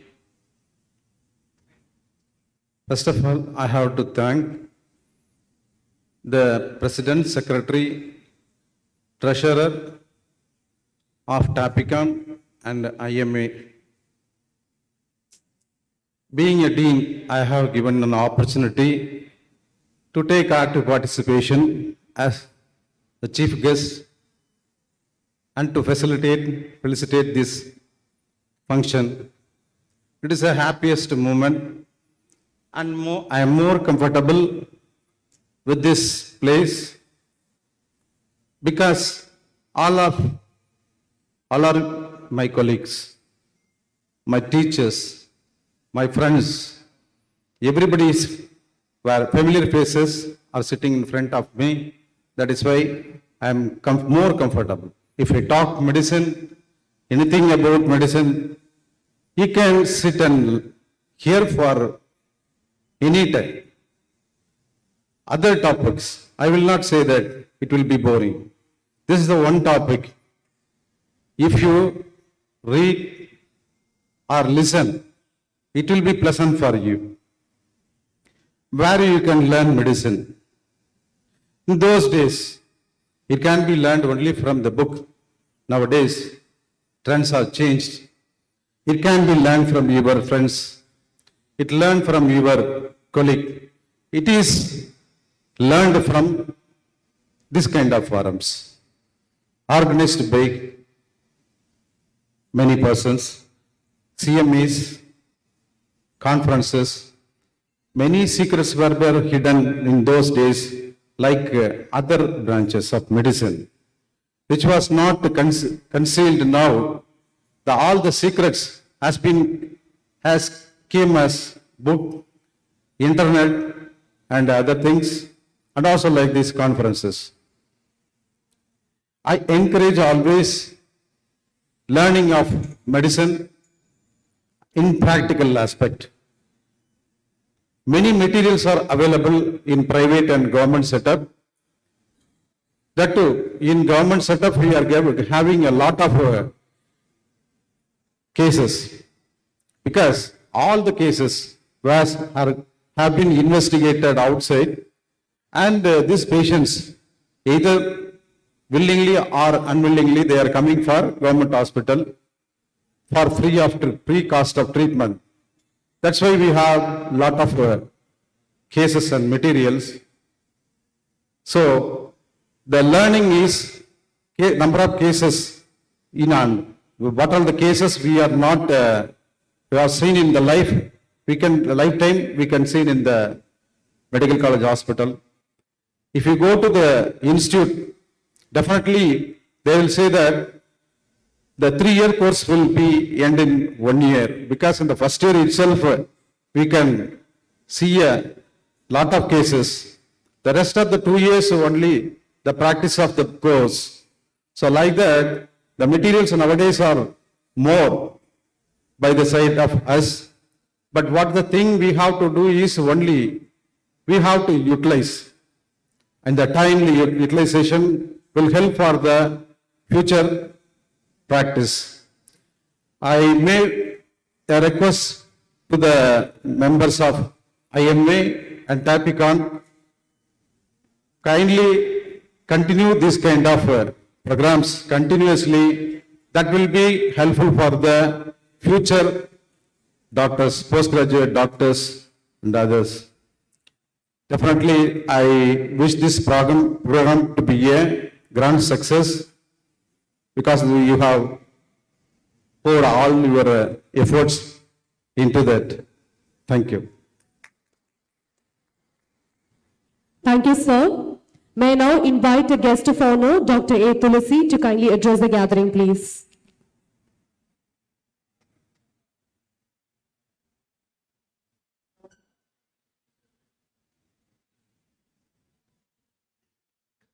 A very pleasant morning to one and all present here. I am greatly honored and very much thankful to the organizing people for making me part of this inauguration of the scientific session, because I have always been happy to be part of any conference that is going on, whether it is here or whether anywhere outside. I love hearing to lectures because basically I come from a teaching family, and fortunately or unfortunately I got married to a teaching family because my husband also happens to be a teacher. I bring greetings from Srinivasan Medical College, which is a constituent college of Dhanlakshmi Srinivasan University at Samayapuram, and we boast ourselves to be the first private medical university in Tamil Nadu. Regarding the conference, of course, this forms as a platform for all the young doctors to update, or rather to gain knowledge about their subject, and for the practicing physicians to update their skills. So such conferences are always necessary for updating our, because as doctors, we need to keep updating, especially in this modern world where everything is Googled. We need, even if we do not know, our patients teach us more. So at least for that, we need to be more knowledgeable. And such conferences, I think, form a great platform for learning such things. Education is a very continuous process. And as I always like to say, as a doctor, once you stop reading, you cease to become a doctor. So please keep learning and updating yourselves with this. And for the young doctors here, please, every patient you see is a book. I mean, they're much better than the books you read. So every patient teaches you something. So pay more attention to what the patient says and learn more from them. I wish the conference a grand success. Thank you. Thank you so much, ma'am. I now invite our National APA President, Dr. Shyam Sundar, to address the gathering, please.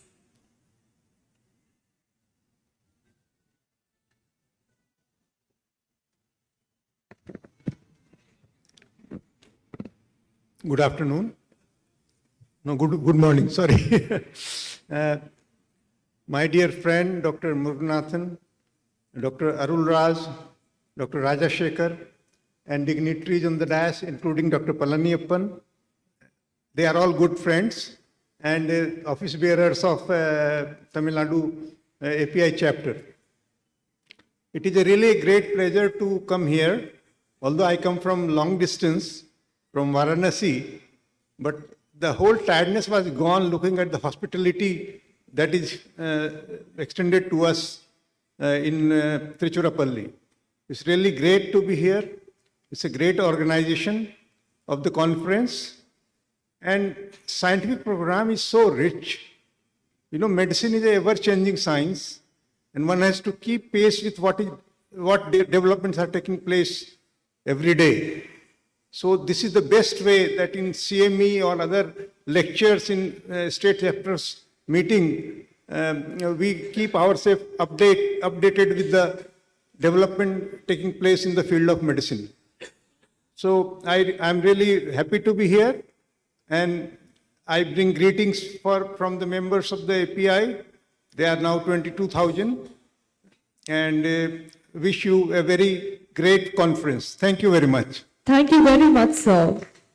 I now humbly invite our ICP Dean, Dr. Alaka Deshpande, to kindly address the gathering, please.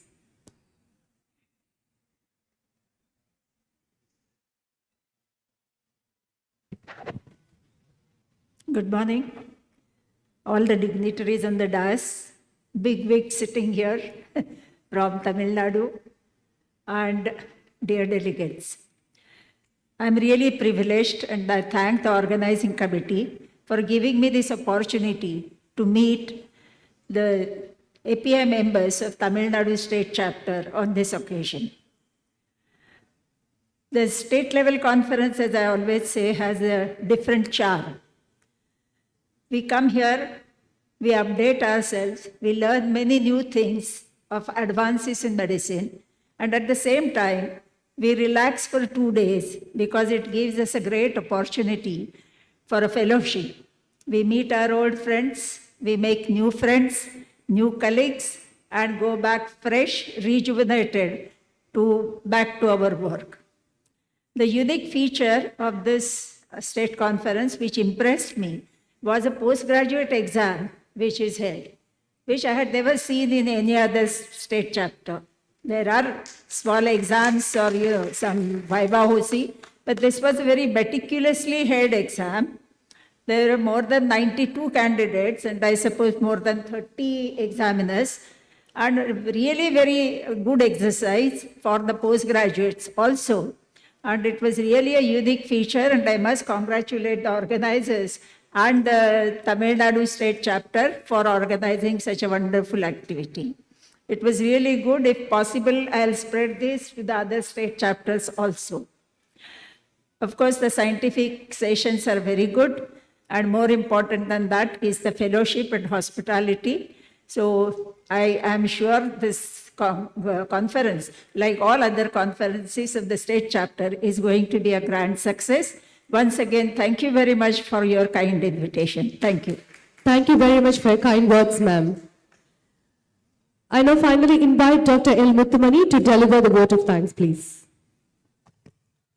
So we have a detailed vote of thanks in the valedictory function, and we are also running short of time for the scientific session. So I thank all the dignitaries on the dais, the Dr. Shyam Sundar sir, Dr. Alka Deshpande ma'am, Dr. Nehru sir, Dr. Tulasi ma'am, the National API Chairman Dr. Seduraman sir, and the Secretary Dr. Palaniappan sir, so and Professor Anita madam. So I thank all the chief guests and thank you one and all. Thank you.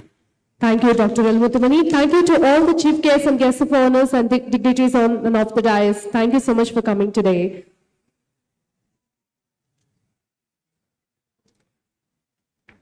We can now officially move to the next session, please. I now invite Dr. Thomas Alexander to deliver his Professor G. Ananda Subramaniam oration on the topic of lessons learned from Tamil Nadu ST Elevation MI program. I also request Dr. Seduraman, Dr. R. Manivasagam, and Dr. Sivakumar to please chair this session.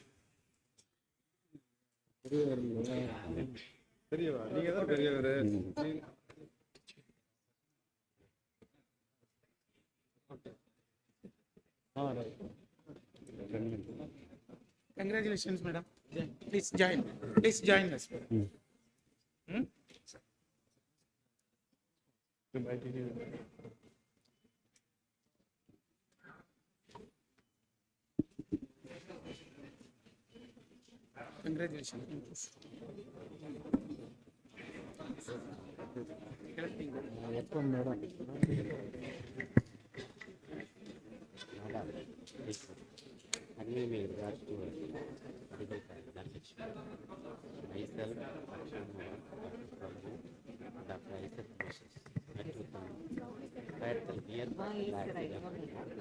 We can now have our speakers on the stage.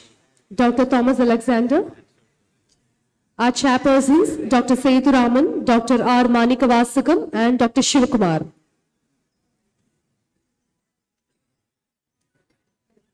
Good morning, friends.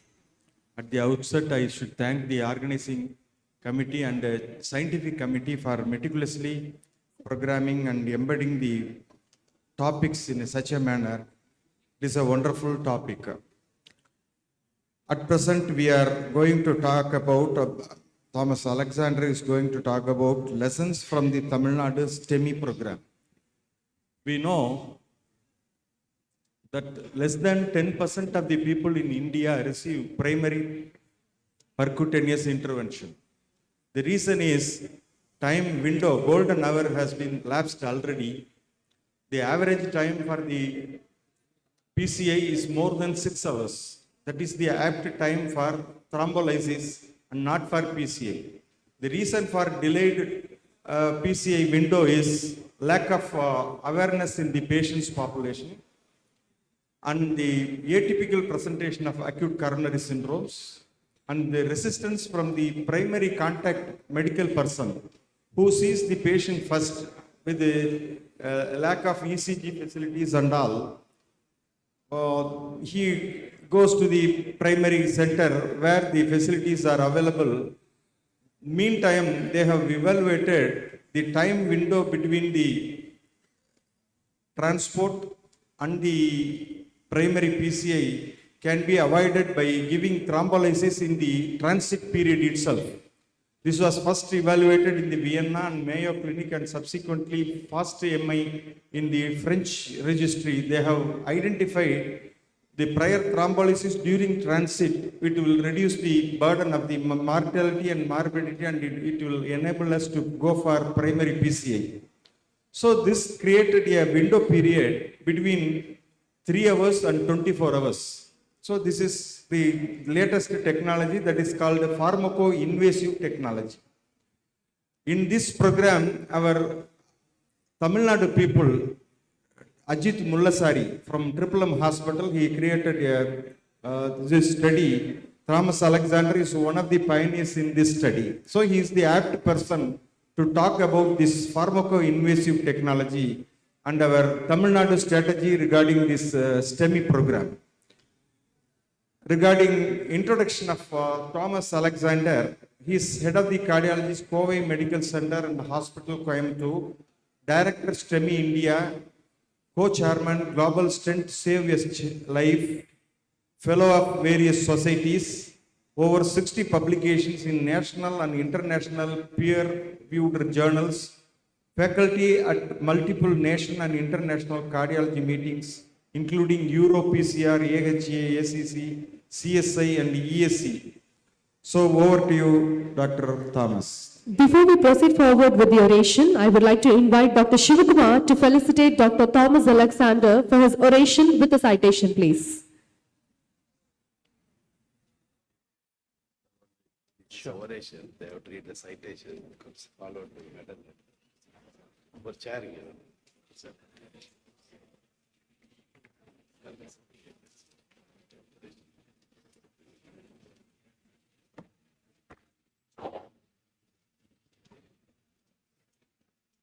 Good noon to all. It's a great pleasure to read Dr. G. Anandasubramanian oration citation to beloved Dr. Thomas Alexander. Dr. G. Anandasubramanian oration was instituted by the Association of Physicians of India, Tamil Nadu chapter, in honor of Dr. G. Anandasubramanian, who was a professor of medicine and government, Rayapeta Hospital, Stanley Medical College, and Director of Internal Medicine, Director of Institute of Internal Medicine, Madras Medical College, Chennai, and renowned physician for more than 50 years. The Association of Physicians of India, Tamil Nadu chapter, with great pleasure, is pleased to honor Dr. Thomas Alexander for his immense contribution to the field of internal medicine and cardiology by awarding him Dr. G. Anandasubramanian Foundation on November 26, 2022. Dr. Thomas Alexander currently holds the position of consultant in interventional cardiology, head of the division of cardiology, Kovai Medical Center and Hospital, Coimbatore. He did his undergraduate, postgraduate, and super specialty training in Christian Medical College, Vellore. He worked as a lecturer in cardiology in Christian Medical College, Vellore, as a fellow in cardiology at Epworth Hospital, Australia. He is the program director for the training of candidates for the department in cardiology and conducted by the National Board of Medical Sciences. Dr. Thomas Alexander established STEMI India, a non-profitable organization, along with Dr. Ajit Mullasari. He is the cause of director STEMI India meeting, which is international meeting focused on STEMI care. He is a fellow of American College of Cardiology, Royal College of Physicians, Indian College of Cardiology, and the Cardiology Society of India. Thank you, sir. Thank you, Dr. Shivakumar. I now request Dr. Sethuraman to kindly felicitate Dr. Thomas Alexander with the medal, please. Followed by, I request Dr. R. Manivasagam, sir, to felicitate Dr. Thomas Alexander with a shawl.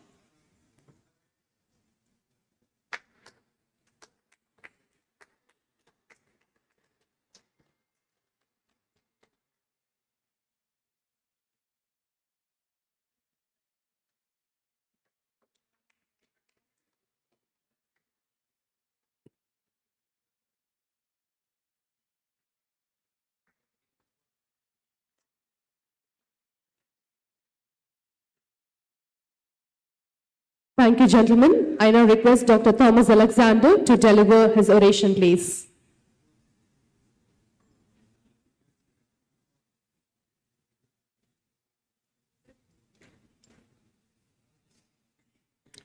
Good morning, and let me start by thanking the Tamil Nadu Association of Physicians for this honor. What I will try to do over the next 15 minutes is to show you what we have managed to achieve in developing a system of care for heart attack treatment, not just in India, but across the world. Now, today morning, you heard two great talks, one on managing strokes and the other on managing acute coronary syndrome, primarily non-STEMI. But what was emphasized through both these talks was the importance of getting a patient to the hospital as quickly as possible so that you could reperfuse either his coronary or his cerebral vessels. Now, clearly, this cannot happen unless you have a system in place. So I'm moving a little away from academics to looking at how do we build an environment where it is possible for clinicians to reperfuse either the brain or the heart. So I'm going to talk to you about some of the work that we've done and what we've managed to achieve in the last few years. And this is work that Dr. Ajit Malasari from M and I have done over the last close to 10 years. Now, if you were to look at, this is a Lancet paper which looked at health of nations, and you can see that the epidemiological transition level took place somewhere around 2010 across all states in our country, from a purely communicable disease majority to a non-communicable disease. And you can see how over a period of time, this is from the Global Burden Disease Study, coronary artery disease has become the number one cause of disability as well as mortality. And it will remain so in the distant future too. So I'm going to just quickly walk you through a few of these and show you. First, let's talk about the TN STEMI program. This was a program that we ran, a combination of pharmacoinvasive and primary PCI in a hub and spoke model. The hub hospital, if you presented to the hub hospital, a patient would get primary PCI. And if you went to a spoke hospital, would have thrombolysis and then would be shifted within the 2 to 24 or 3 to 24 hours to the hub hospital to complete the invasive part of the treatment. This was published in JAMA Cardiology and is considered a landmark study. We did this in 4 clusters, that's 4 hub and spokes. And what we were able to show was that in a brief period of 9 months of setting the system in place, we were able to produce a 19% reduction in mortality. Not just that, we did a cost-benefit analysis, and this was done with IIT Madras, where we were able to show for every 3.58 rupees spent, for every rupee spent on the project, the economy gained 3.58. So here we had a program not just that was beneficial in reducing mortality and morbidity, we were also able to show that it was a cost-effective program. As a result of this, ICMR published a dissemination paper asking the different states to be part of this program. It was accepted by the National Health Mission as a project and was taken up by a few states, Tamil Nadu being the pioneer and is now continuing with the program. We started the program in Gujarat, in Jharkhand, in Punjab, and now the states of Karnataka and Andhra and in the process of working on starting these projects. What the project was successful at the individual level, as I told you, it significantly reduced mortality, an absolute reduction of 3.4%, which is a huge reduction in mortality, just setting the project up within 9 months. At the institution level, it increased the infrastructure in many of these smaller hospitals, And at the society levels, we were able to show a cost-benefit analysis. So the outcomes, there was a reduction in patient mortality, increase in STEMI patients going to STEMI-appropriate hospitals, better data and analytics. There was accreditation of these smaller hospitals as STEMI-ready. There was an increased readiness of the EMS services, and they were critical partners in this program. And it increased patient awareness in the regions where we ran this. When we say there are 5 key aspects that we considered for the success of the program: 1, a dedicated agency for program implementation; collaboration with governments, and I think this is critical in a country like ours. Without government support and government participation, a large number of our population cannot access this. We were able to integrate both hardware and software, including tele-ECG services. There was a partnership with ambulance services, and the 108 service was an integral part of this program. I think this is very critical when we need to transport these patients quickly to appropriate centers for reperfusion. And of course, finally, we always talk about equity. And if there is to be equity in healthcare, I think this is really where we should work with. The state health insurance scheme was again an integral part of this, so that the poorest of the poor could access this care just as anybody else who could pay out of pocket. There have been numerous publications across globally, the Global Heart, BMJ, Circulation, JAMA, Cardiology, Asia Intervention. So this has been validated, published data across the world, and that's now accepted throughout the globe as the model for low and middle income countries. And I'll show you some work that we've been doing. Now, why is it so important? Now, if we were to have make a back of the envelope calculation as to what is the burden of MI in this country, we would say close to about 1.7 million. And this is data that is rough, but I think we're close to what it really is. And if you were to look at the STEMI percentage of that, I think about 1.5 to 1.7 million STEMI patients. If you look at CREATE and the Kerala ACS registry, you might think that, yes, about 60% of them get reperfusion therapy. But the truth is, if you really look at some of the data that comes from rural India, and this is from the HP ACS registry, it's a pathetic 30% that get reperfusion therapy. So it's about 70% of patients with STEMI do not get reperfusion therapy. And this is something that we need to recognize. And what really happens to these patients who get no reperfusion? If you have 100 untreated patients, at 1 year, only 50 of them are alive. At 5 years, it's only 30.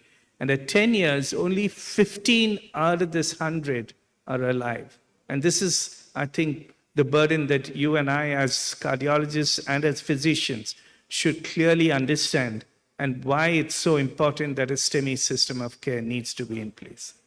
Add to this information. Compared to Western population, where less than 45 years of age, less than 5% of patients have MI. In our population, it is close to 20 to 25%. So the economic costs are huge. And if you were to look at the economics, the socioeconomic strata of these patients, clearly the poor are disadvantaged. They do not get appropriate treatment, and that's reflected in the mortality. So this is why we need not just access to care, we need equity in care to make sure that the larger part of our population gets the care that we're talking about. The benefits, and this is, we've shown that the early benefits that we get is the change in strategy from either no reperfusion or standalone thrombolysis to one of the better reperfusion modalities of either pharmacoinvasive treatment or primary PCI. And you can see how the data shows here the mortality rates, 10.8 if you don't treat, 9 if you just thrombolyze. But if you were to use pharmacoinvasive or primary PCI, your mortality is actually around 2%. So just shifting to a better reperfusion strategy immediately brings down mortality. We showed this in the Tamil Nadu study. In Gujarat, we were able to show that we significantly increased the pharmacoinvasive and primary PCI. In Punjab, the no treatment from 28% came down to 13%. Similarly, we looked at outcomes. I showed you the 3.4% absolute mortality reduction in Tamil Nadu. In Punjab, we were able to bring it down very significantly from 12% to 20%. So why does the STEMI India model work? It builds on what the existing resources that are already available. It trains the field staff, both in the spoke hospitals as well as in the hub hospitals. There's a flexibility in this. It's a modular program. It can move from one form to another form as infrastructure and training improves and is scalable across the states. When we talk about these models, we are well aware that there are parts of our country where you cannot do pharmacoinvasive, you cannot do primary PCI. And therefore, we advocate 3 models based on a mapping activity that we do with the resources that are available, the infrastructure that is available. Model 1 is purely a thrombolytic center. So this is what we ran in Jharkhand. Jharkhand has only 1 cath lab in the public sector, and therefore what we did was to take the district hospitals, train them in recognizing STEMI, use tele-ECG, and improve thrombolysis there. So you could link up tele-ECG, maybe even tele-CCU to improve access. Model 2 is a typical pharmacoinvasive that we ran in Tamil Nadu, which I spoke about. And Model 3, in certain urban areas, we are well aware there are lots of cath labs, and we would look at a pure PCI or a primary PCI model, and we're running that in some other countries too. What about components of the STEMI program? I think when we look at the various components, I think it's very easy to think that just that my hospital is doing primary PCI or thrombolyzing, that doesn't solve the problem. This is the whole gamut of areas that need to be worked on so that a STEMI program works. The ambulance services, hardware, you need software, you need ECG diagnosis capabilities, you need protocols in place, you need training and retraining, you need to analyze the data that you collect, and you need governance to be in place.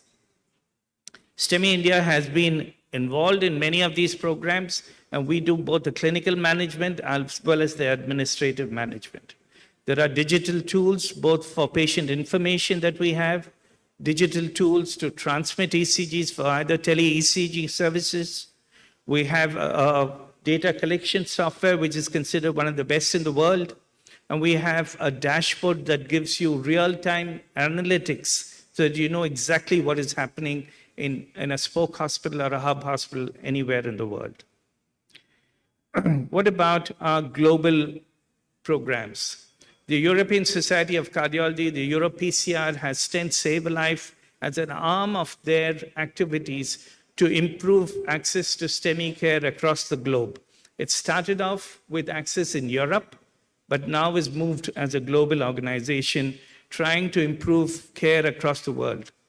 Now, Stent Save a Life has signed an MOU with STEMI India so that they are able to utilize our protocols, our ability to deliver on this, as well as use our digital tools to run programs across the world.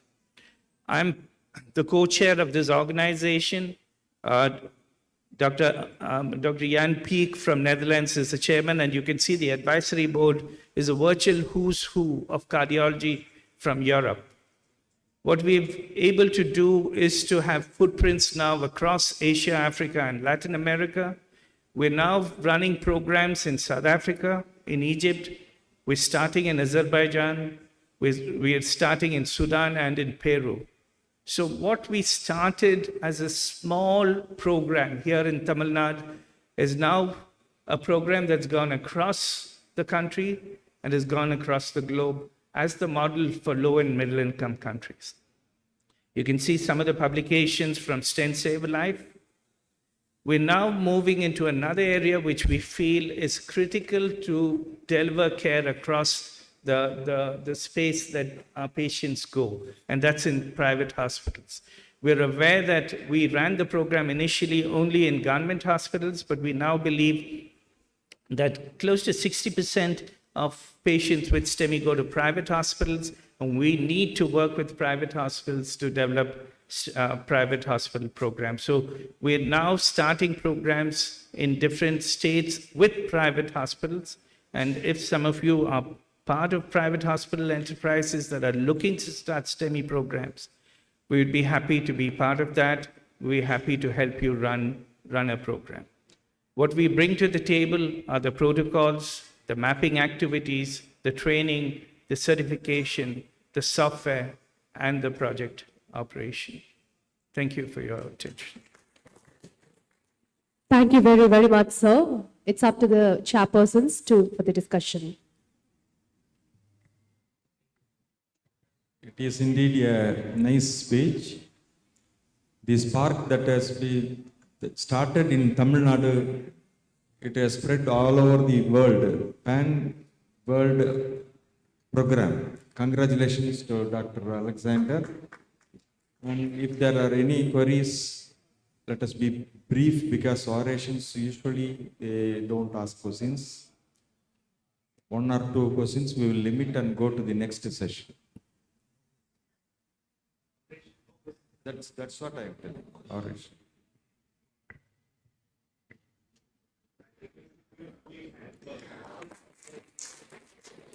I now request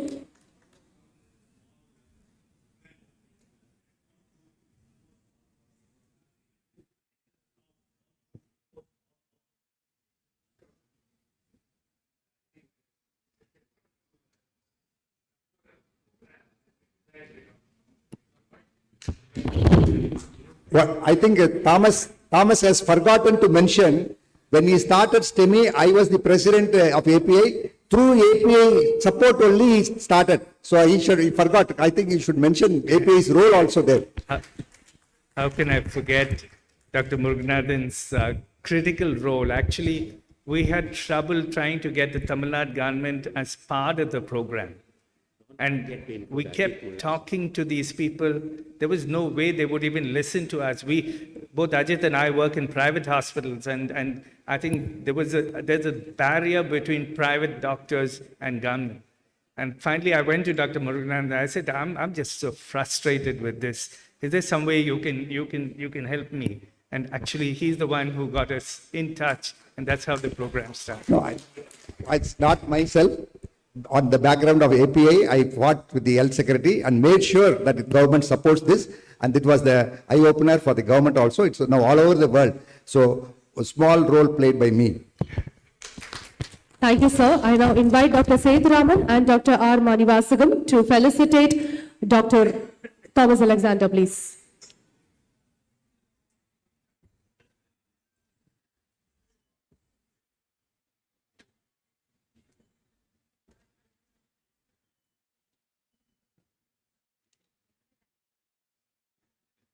I now humbly request Dr. Thomas Alexander to felicitate Dr. Sethuraman and Dr. Manivasagam for chairing this oration.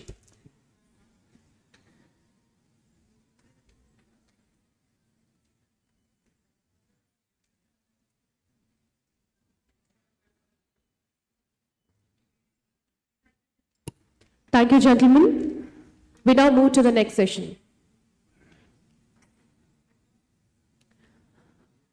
Our next session will be on Professor B.A. Muruganathan oration, which will be delivered by Professor Dr. Shyam Sundar on drug resistance in malaria.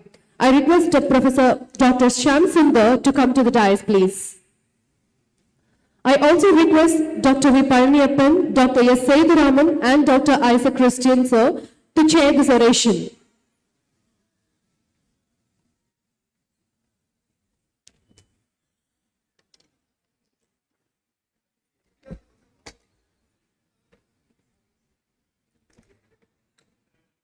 I now request Dr. S. Sethuraman, sir, to felicitate Professor Dr. Shyam Sundar with the citation, please.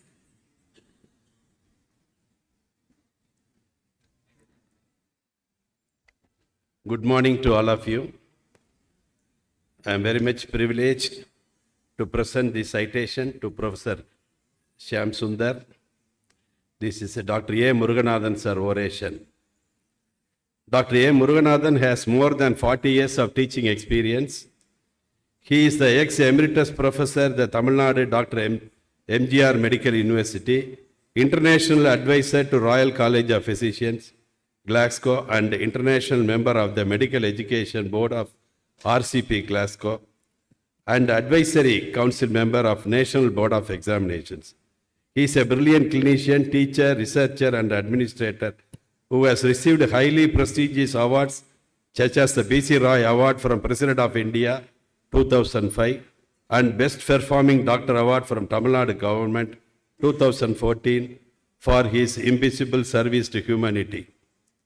The Association of Physicians of India Tamil Nadu chapter, with great pleasure, is pleased to honor Dr. Shyam Sundar, MD FRCP, for his immense contribution to the field of internal medicine by awarding him Dr. A. Muruganathan Oration on November 6, 2022. Professor Shyam Sundar is a distinguished professor, completed his MBBS in Institute of Medical Sciences at the Banaras Hindu University, Varanasi, and he has done his MD General Medicine at the Institute of Medical Sciences at the same university. He is the recipient of Fellow from Royal College of Physicians, Academy of Medicine, Fellow of National Academy of Sciences, Fellow of Indian Academy of Sciences, Fellow of World Academy of Sciences, and Honorary International Fellow.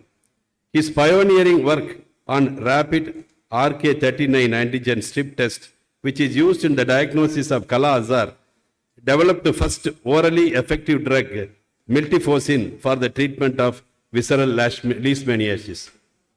He has led the bivital paramomycin trial and was the first to successfully conduct multi-drug therapy of visceral leishmaniasis. Dr. Shyam Sundar currently figures among 2% top scientists in world in tropical medicine. In the year 2020, as per the study conducted by Stanford University, USA, he was ranked first in India and seventh in the world in the field of tropical medicine. Audience now. He has received various prestigious international awards, including Dr. Bangat Chandra Memorial Oration by Indian Medical Association 2022, B.R. Ambedkar Centenary Award by Indian Council of Medical Research 2016. He has authored chapters in Davidson's Principles and Practice of Medicine, 20th, 21st, 22nd, 23rd, and 24th editions. Harrison's Principle of Medicine's Internal Medicine, 18th, 19th, 20th, and 21st editions. Davidson's Clinical Cases, 2008. Kahn's Current Therapy in 2002. Manson's Tropical Diseases, 2014. Nelson Textbook of Pediatrics, First South Asia Edition API Textbook of Medicine, and Postgraduate Textbook of Pediatrics. He is a part of National Institute of Allergy and Infectious Diseases, National Institute of Health USA, London School of Hygiene and Tropical Medicine. He is also contributing his services to Bill and Melinda Gates Foundation for setting the post-elimination agenda for Kala-Azar in India, that is Speak India program currently. He has also been a part of Department of Science and Technology, Government of India, Nano Project. He is the active member of Foundation for the National Institute of Health, FNIH, USA, Indo-Australian Biotechnology Fund in designing combination immunotherapy and drug treatment to control chronic infections and various other programs. He is the president of Association of Physicians of India 2022-23, chairman of Indian College of Physicians 2022-23, Scientific Advisory Committee, Indira Gandhi Institute of Medical Sciences partner, and esteemed member of many established associations. He has organized various international, national CME updates, conferences. He has been working as a reviewer and expert for about 65 journals, including The Lancet. He has published 526 various journals 27 monographs and chapters in various books. He has published 58 books to his credit. With this citation, we are very proud. The Tamil Nadu API chapter is very proud to present Dr. A. Muruganathan oration to Professor Shyam Sundar.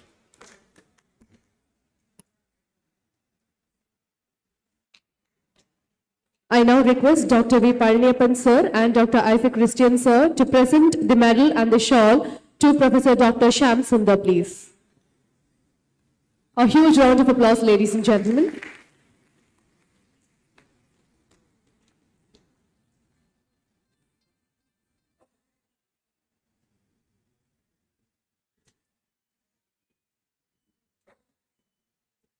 Thank you, gentlemen. We may now begin the oration, please.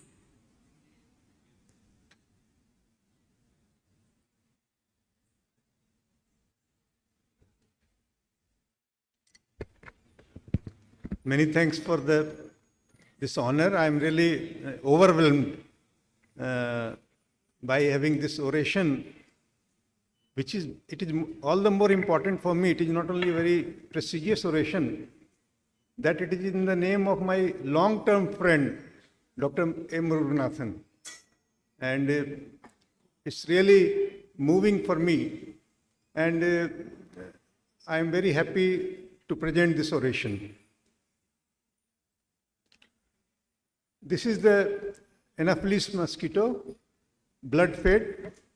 So I am changing the canvas from cardiology to tropical medicine. And I'll be discussing on drug resistance in malaria. The current situation is that it's a good news that malaria cases have consistently gone down from 2.09 million to 0.16 million from during 2001 to 2021. Similarly, falciparum, the killer of malaria cases, have also declined almost tenfold from nearly 1 million to 0.1 million cases during the same period. The number of deaths have also gone down, and it is now just 90 as compared to 1005 in 2001, and which is really a good news. You can see here the this is the decline of the malaria cases, which is very good. But this is not so good news. If you see here, falciparum malaria is now increasing in proportion from, say, about 20% to about 60% or more, which is really a matter of concern. Evolution of malaria chemotherapy is very long, and all the ancient medicines, they describe the treatment of this fever in different ways. In 17th century, almost 400 years ago, cinchona bark was recognized as a medical treatment for this fever. However, in 1820,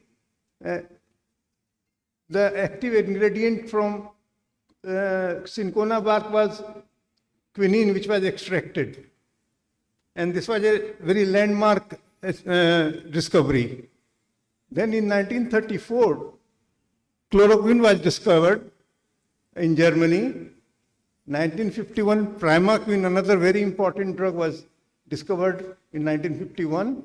In 1971, artemisinin was extracted and shown to have most severe, I think it reduces the parasite 10,000-fold in few minutes. It is such a wonderful drug. And 1976, lumefantrine was developed. Now, how do we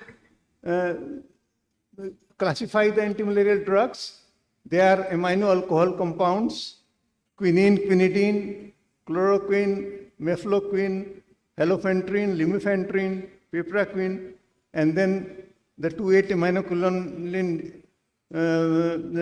primaquine and tefenoquine. Antifolate compounds, pyrimethamine, proguanil, chloroguanil, clopropronil, and trimethoprim. Then artemisinin, dihydroartemisinin, arteether, and artesunate. So this is the spectrum of the drug that we have in the treatment of malaria. Now, it is very important to also to understand that how these drugs act and where do they act. So Anopheles injects sporozoites after biting a human being. These sporozoites, they go into the hepatic cells and they multiply and form a zygote. And the only drug which can work is 8-aminoquinolines like primaquine or tefenoquine, and then these zygotes are ruptured. And this is also known as, these zygotes again can infect the hepatic cells, and this is known as exoerythrocytic cycle.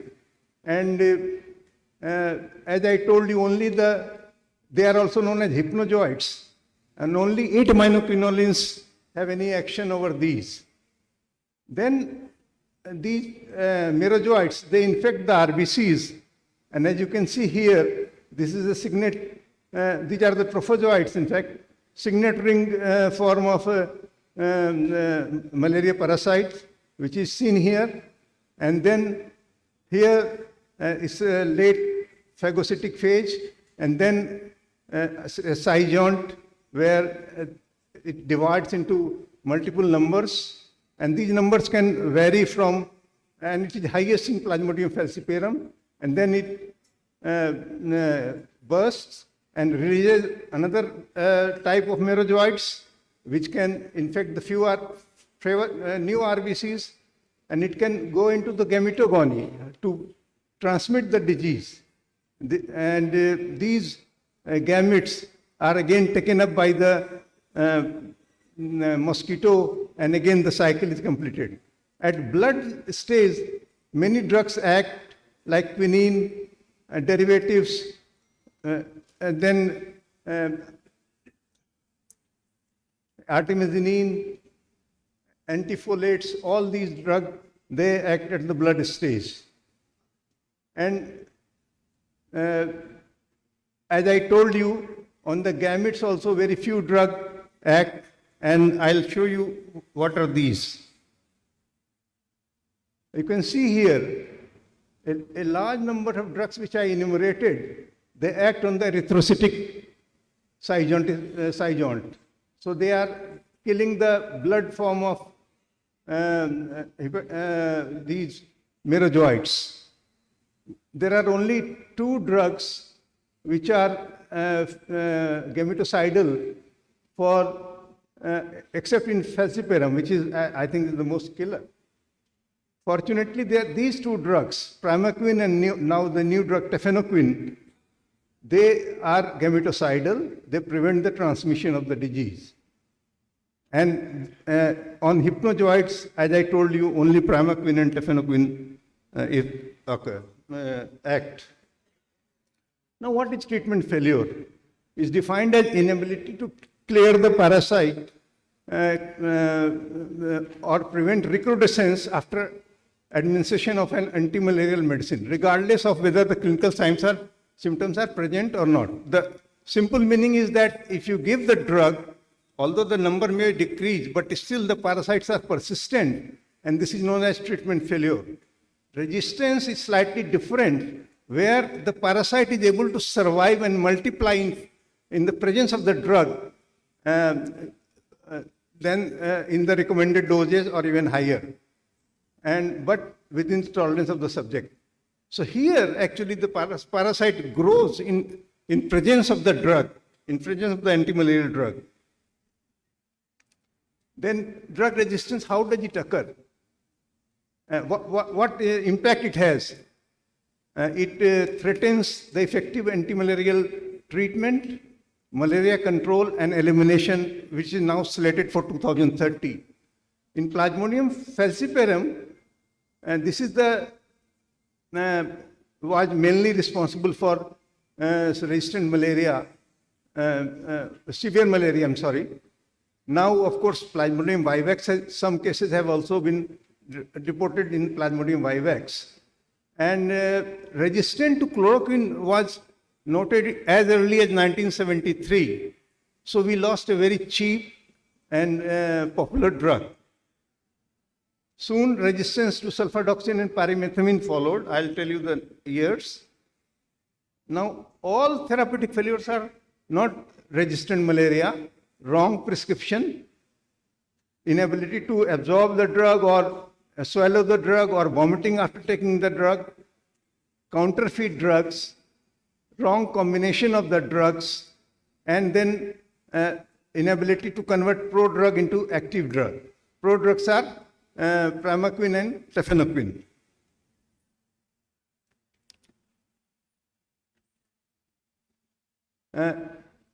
Facilitating factors for drug resistance are, again, the reputation for poor quality of the drugs, incomplete treatment, and monotherapy. I want to stress here that monotherapy has been largely responsible for resistance to these drugs like chloroquine, sulfadoxine, and pyrimethamine artemisinin. These factors lead to development of drug-resistant mutants due to persistent subtherapeutic levels. So they initiate mutations in these parasites, and these parasites, they become killer. Drug resistance arises when these mutants are selected by low anti-malarial drug concentration. So if we have subtherapeutic drugs concentration, it promotes development of these mutants. And then what happens if you give an effective drug, it reduces the susceptible population of the parasite, but it doesn't inhibit the multiplication of the mutants, which are there, as I told you, in presence of the drug. Antimalarial drug will be more prone to resistance when requiring a limited number of genetic events, conferring a considerable level of resistance. Even single mutation can make these parasites resistant to etavoquone or mefloquine. And especially mefloquine and etavoquone, they have long terminal half-life, so they leave a tail of low level of drug, which promotes development of resistance. And then, of course, once resistant parasites are there, their gametes are taken by the mosquitoes, and now it is a transmission of the resistant malaria parasite. Again, to tell you what are the drugs and their mechanism of action, chloroquine, it concentrates the drug in the food vacuoles, quinine similar, and of course, decreased accumulation of the drug is the mechanism of resistance. Mefloquine, again, mutations in these genes, lumefantrine, accumulation of heme and free radicals, sulfadoxine pyrimethamine, well known, folate synthesis, they work on folate synthesis, and mutations in these genes, they lead to tolerance to these drugs by the parasite. Then artemisinin derivative, again generate highly active free radicals that damage parasite membrane. Unfortunately, I'll discuss this in detail. KELS 13 gene and these other genes, they lead to resistance. Now again, just to tell you, let you know that chloroquine resistance developed in 1963, sulfapyri 1980, mefloquine 1982, artemisinin, resistance to artemisinin was really a bad news in 2008. Again, I will be discussing in detail. Pipraquine in 2013. So a ban on monotherapies, artemisinin monotherapies, and deployment of fixed dose combination of the majority of artemisinin combination treatment has been an important step forward. This is very important that we give minimum of 2 drugs in malaria. And this picture shows just the spread of the chloroquine resistance throughout the world. And 1957, it was initially reported from Southeast Asia, the Mekong countries. And then, of course, it was seen in the South America as well as in China. And later on in India in 1970s, in India and Africa, and so on. In India, what is the scenario? These red colored districts, there is a more than 10% treatment failure. And these are the Plasmodium falciparum endemic districts. And so what are the molecular markers associated with the resistance? Molecular resistant markers are powerful tool, and they provide a hint or a very early warning for the development of the resistant parasite. And it is also, you can map the geographical distribution of resistance. As I told you, Kelch propeller domain on chromosome 13 of the parasite and non-synonymous mutation are the candidate marker for ART resistance or artemisinin resistance.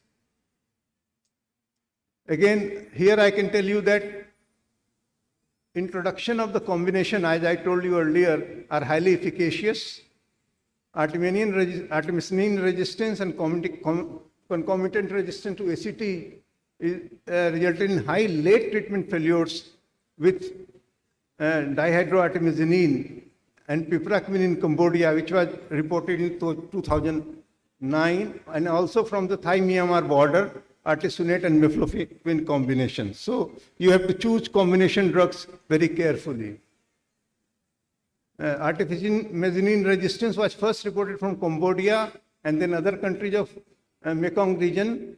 And as I told you, a single mutation in beta-propionate, what is known as KELS13 gene mutation, was a major determinant in the resistance to artemisinin derivatives.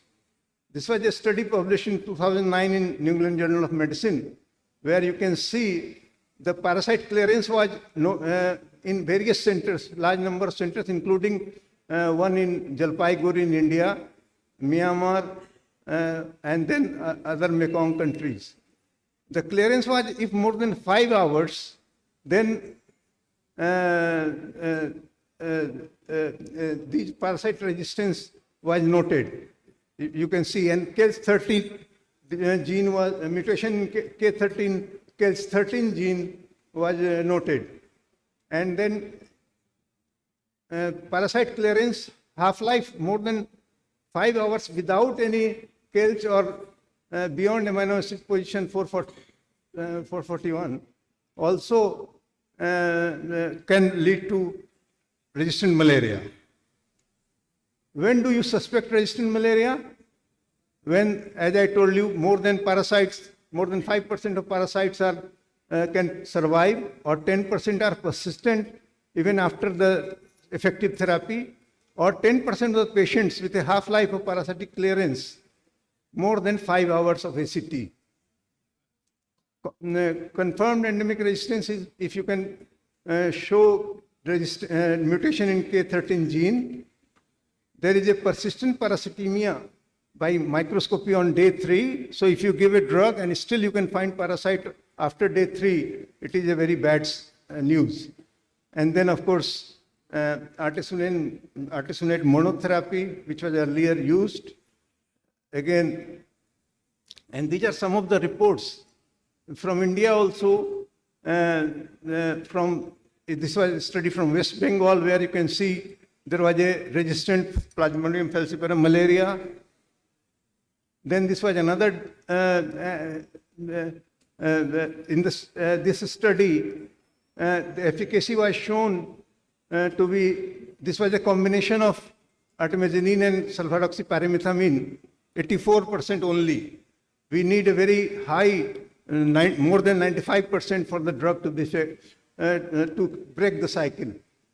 And then, of course, these were the parasites where either the case 13 polymorphism or was noted after 441 codon. In 15 of these parasites, the parasite was not cleared even after 72 hours of initiation of therapy. Emergence of artemisinin resistant isolates and ACT failure in eastern India was reported, as I told you, in 2014 to 16, and data suggested that artemisinin efficacy leads to slow clearing of infections, whereas partner drugs resistance promotes parasite recrudescence. It clearly means that you need both the component of the ACT to be very effective, then only you can be successful.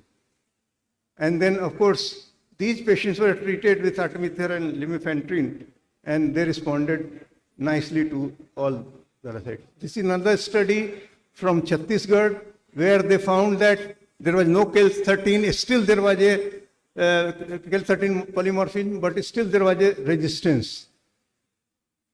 And this is the same study where you can see that a good proportion, about more than 5% of the parasites, are very slowly killed, and still there are some remaining even after 72 hours or 90 hours.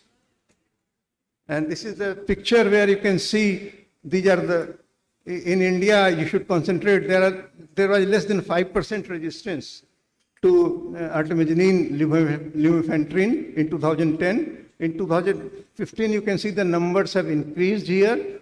Of course it is still less than 5%. And again, more such circles you can see in India. Again, it is not a very great proportion. In Mekong region, of course, you can see the dark circles, which suggest that the resistance level is higher. Then is Plasmodium vivax resistant to chloroquine? As early as 1989, this was reported in 2 cases. And then, of course, emergence of chloroquine was world over. Resistant to chloroquine was world over in Plasmodium vivax. And many countries reported, and now it is a worldwide phenomenon. Again, drug resistant to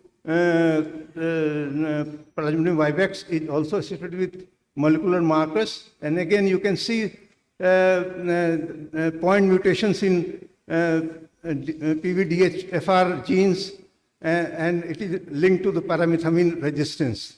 Thus, the drug-resistant genetic markers, they contribute in determining the emergence and spread of resistance in vivax. Drug resistance, again, the same thing. The failure is associated with many genes which are orthologous to those seen in Plasmodium falciparum. So treatment of artemisinin resistant malaria, again, should be at least 2 drugs. Both the drugs should be very effective, and you cannot use monotherapy. Why artemisinin as partner drug? As I told you, it can, in per cycle, there is a 10,000-fold reduction. So this is the most effective anti-malarial drug that we have. They reduce the malaria transmissibility. And what is the answer? The answer is combining drugs, either 2 drugs, or if there is a problem, you can even use 3 drugs in these combinations. And both these combinations, 2 drugs or 3 drugs, are highly effective in killing the malaria parasite and curing the disease. Again, sulfadoxine pyrimethamine, I don't like this drug. There was of course, in Northeast, there was a rampant resistance against this drug, and now it is reported from other parts of the country also. So practically, I think this drug, it is my personal view that it should not be used in treatment of malaria. Then, for uncomplicated malaria, again, as I told you, combination, and it should not be used as sulfadoxine pyrimethamine combination. Along with this, you should use single dose primaquine. Complicated, you must use parenteral artesunate. You can use up to 6-7 days. As the patient can take orally, you can switch to combination therapy. Single dose primaquine should be given to kill the keratinocytes. Radical cure, as I told you that these relapses are due to hypnozoites in liver. These parasites go and hide in liver. So you have to give primaquine, and of course you have to be very careful about the G6PD deficiency. Tefenoquine is a new drug. It is recently approved by US FDA, and the good thing is that a single dose of 300 milligram can do the task. So to summarize, the good news, as I told you, is the incidence of malaria in India has gone down drastically. But the bad news is that proportion of killer falciparum has gone up, as I told you earlier. Counterfeit drugs, incomplete doses, monotherapy are responsible for resistance. Drug resistance in malaria is now widespread in India and also a global phenomenon. So we must remember, if the patient is not responding to your drugs, resistance could be there. Of course, artemisinin are the most effective antimalarial compounds. Monotherapy has no role. Against stress, no role. Combination should always be used, whatever malaria you are treating, irrespective whether it is falciparum or Vivax. It should always be, and the partner drug should also be effective. If the partner drug is not effective, the combination is not going to work. So both drugs, primary drug and the partner drug, should be effective. Again, mutations in KILS13 region and other mutations are responsible for drug resistance, either in falciparum or Vivax. As I told you, resistance is also seen in Plasmodium vivax. So I thank you for your kind attention. And this is a picture from Varanasi, where we celebrate Dev Deepavali. And I also want to tell you at this moment that now there is a Varanasi Tamil Samagam is taking place. About 300 volunteers from Tamil Nadu are visiting Varanasi for a week-long celebrations. And this is being done even now, today. Thank you for your kind attention. Thank you very much, sir. I now request Dr. V. Palaniappan, Dr. S. Sethuraman, and Dr. Isaac Christian to felicitate Dr. Shyam Sundar, please.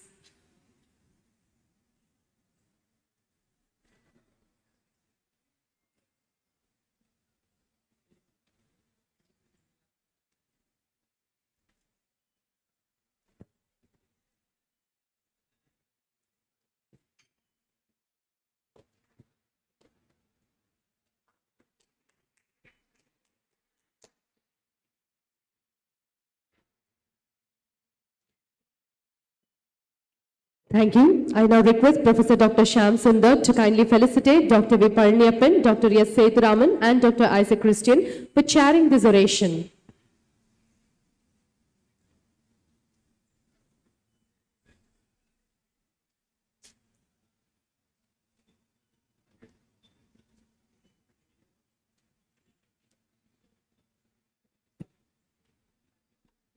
Thank you, gentlemen, for putting up such a wonderful show. Next, we move on to the Tapicon Gold Medal Oration, for which I welcome Dr. M.S. Ashraf and Dr. S. Pannaya to please chair this session. I also request Professor Dr. Alaka Deshpande to kindly come to the dais to deliver this oration.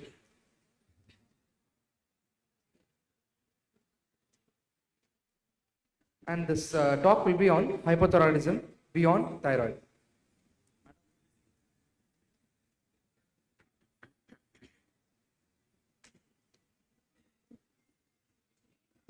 To begin with, I invite Dr. M.S. Ashraf to felicitate Professor Dr. Alaka Deshpande with this citation.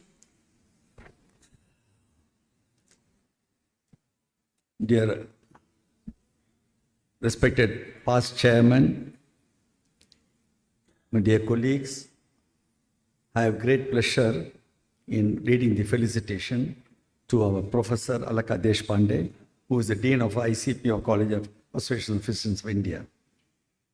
The Association of Physicians of India Tamil Nadu chapter, with great pleasure, is pleased to honor Professor Dr. Alaka Deshpande for her immense contribution to the field of internal medicine by awarding her the Tapicon Gold Medal Oration on November 26, 2022.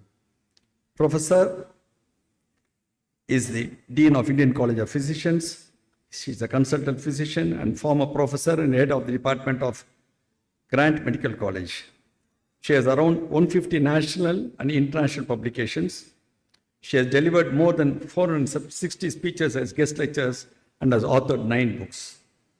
She has extended her contributions with pioneering work in HIV/AIDS and erudite contribution to textbooks. She is the founder president of Maharashtra State Chapter of Association of Physicians of India. Professor Alaka Deshpande is a recipient of the most prestigious Padma Shri Award in 2001. Please give her a big hand. I request our treasurer and scientific committee chairman, Dr. Punnaya, to adorn the shawl and the medal.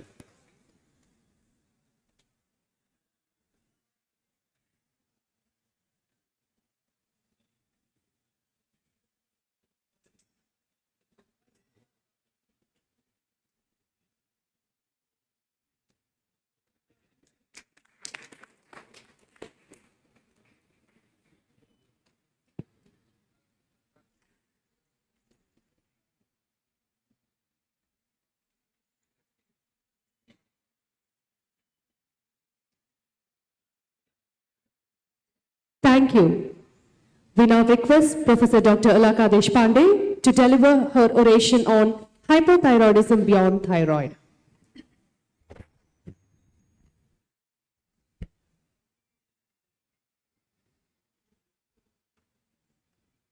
Chairperson.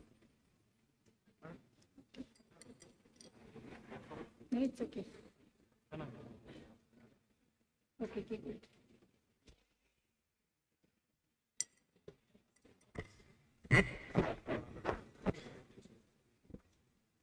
Okay.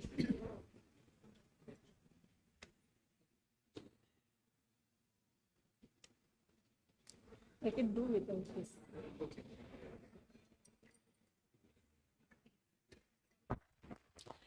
Honorable chairpersons and esteemed delegates, I am thankful to the organizers for giving me this opportunity to meet you all and share some information about the hypothyroidism. In my college, I was in charge of nuclear medicine right from 1975.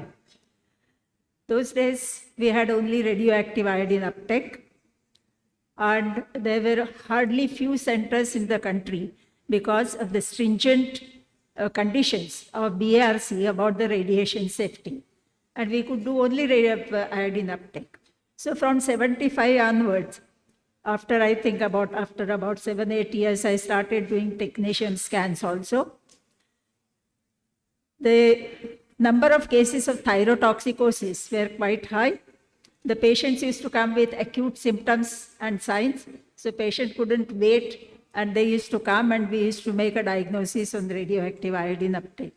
But that was not the case of hypothyroidism. I'll come to that little later. In 1980-81, the radioimmunoassays started in India. And we also started doing radioimmunoassays from 1982 onward. And slowly, after 85 to 87, the number of cases of hypothyroidism started increasing. I was wondering why suddenly there is a rise in hypothyroidism. And after 90s, there were large number of cases of hypothyroidism compared to thyrotoxicosis, and there was a steady rise in the cases of hypothyroidism. As on today, I would say there is so much awareness in the community as well as doctor community, particularly the Ayush community, that for any reason they ask for the thyroid function test. And thyroid function test, they don't send the patient for iodine uptake or anything, because now more than radioimmunoassay, chemiluminescence has become very common, and therefore the patients are referred for this investigation. So over the years, this is the change that I'm finding, and therefore I wanted to share this with you. Now, as you all know, serum TSH is the marker. Now, let me at the outset clarify that there is a primary hypothyroidism and a secondary hypothyroidism. The etiopathogenesis of primary and secondary are different. The clinical features of secondary are much different, and even the management differs compared to the primary hypothyroidism, though the thyroxine replacement is there in both the cases. So I will be concentrating mainly on primary hypothyroidism. Now, serum TSH, the normal level is 0.5 to 4.5 micro-international units per ml. If it is from 4.6 to less than 10, we call it as subclinical hypothyroidism. And unless there is a specific indication, there is no hurry to treat this patient. We can keep the patient on follow-up every 3 months, 6 months. Even the textbook says you can do it once a year, because it is not a medical emergency. And when serum TSH is more than 10 units, it is overt hypothyroidism, and the treatment is replacement therapy with thyroxine. When we were students, undergraduate, postgraduates, and even later on, we were taught that hypothyroidism, the patient has everything slow. Cerebration is slow, there is a loss of appetite, the constipation, bradycardia, so everything is slow except menstruation, and the patient comes with menorrhagia. Particularly, these are the ladies in the menopausal age group, and therefore many a times the diagnosis is missed, because menorrhagia is common at the premenopausal age also. So everything is slow except menses, and these are the people who don't have goiter. Thyrotoxicosis, if the patient has florid sign symptoms, he must have a goiter, hyperplasia of the thyroid. But in hypothyroidism, because the thyroid is atrophic, you will not see the goiter. And you can see these three pictures, and as you can see the expression, there is the apathy, there is a sallow expression, the lateral third of the eyebrows are scanty. You can see their appearance, you can see the coarse skin, and you can also see puffiness around the eyes. And in the first two pictures, there is no goiter. So this was like a spot diagnosis of a hypothyroidism. Well, the third girl, she is a young girl of about 12 or 13 years. She has already undergone a surgery for thyroid. You can see the scar, and again there is an enlargement of the thyroid, and she was a case of goitrous hypothyroidism. In those days, when we used to discuss about goitrous hypothyroidism, we used to think about enzyme deficiency or organification defect.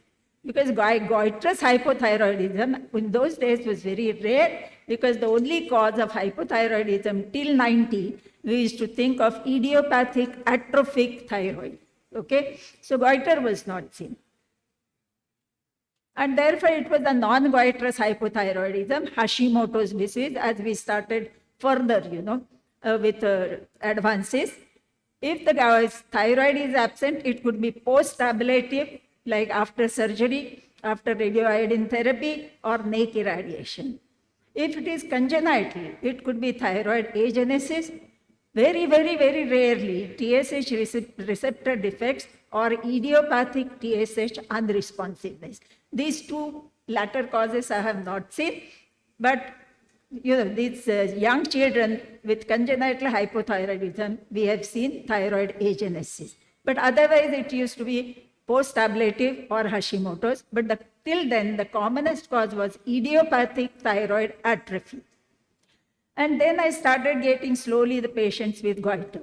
There is a small goiter, thyromegaly grade 1, grade 2, but because there is a swelling, and all these people had this cancer phobia, The moment there is a gut or swelling, that this may turn out to be a cancer, and they used to come for investigation.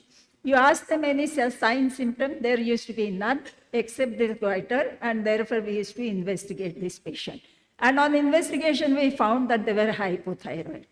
Now, what are the causes of goitrous hypothyroidism? They are defined as acquired causes, autoimmune cause, endemic goitrous. Iodine deficiency will cause a goiter. Then there are certain drugs which will cause goitrous hypothyroidism. Most important is lithium, which is being used in the treatment of schizophrenia, ethionamide, amiodarone. That is the most important, we must remember, and that causes a hypothyroidism. And very rare causes of thyroid infiltrates like amyloidosis, sarcoidosis. This is for the benefit of the postgraduate, but hardly these are the cases which will present with hypothyroidism.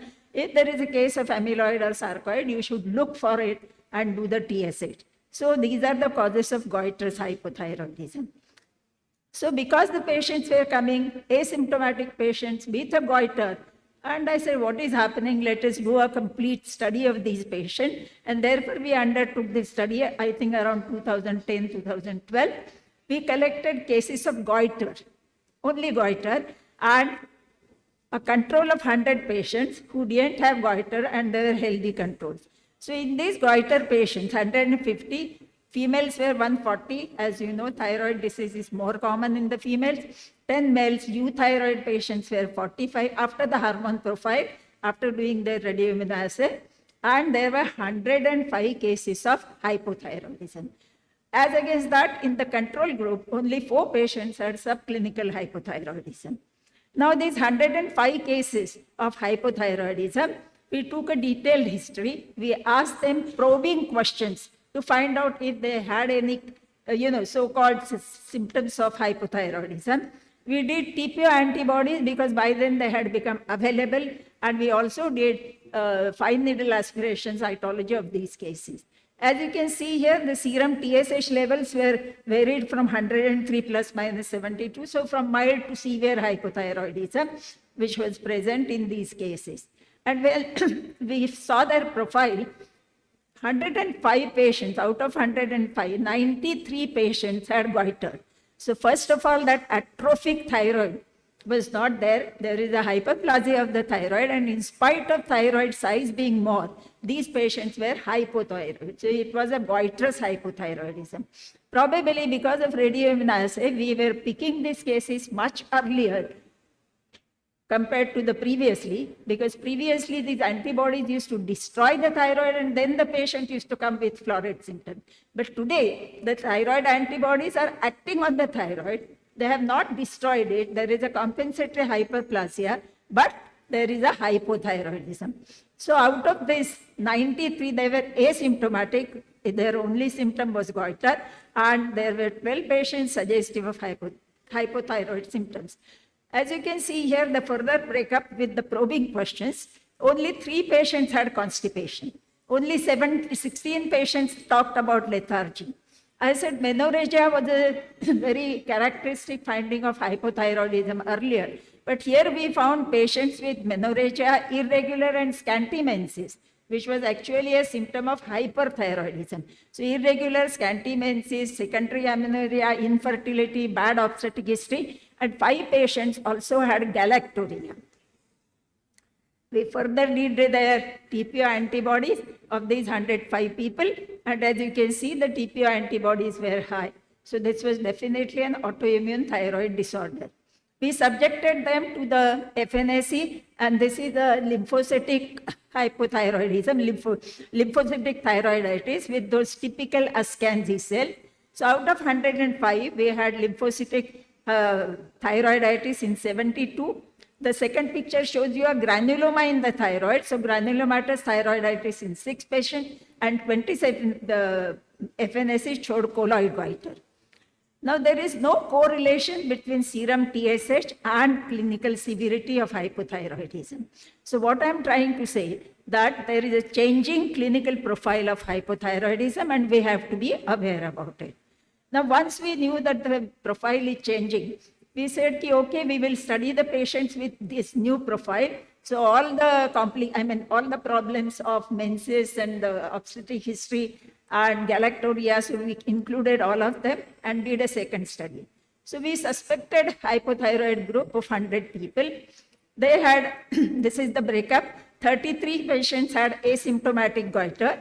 11 patients had just come because they are gaining weight, and as you all know, a person when he starts gaining weight or obese patient wants a magic bullet, that you give a tablet and he can reduce the weight. Okay, and therefore they go from door to door. So weight gain was a big problem. Pregnancy, infertility, scanty menses, schizophrenia and depression in 3 cases. Vague symptoms like hair fall.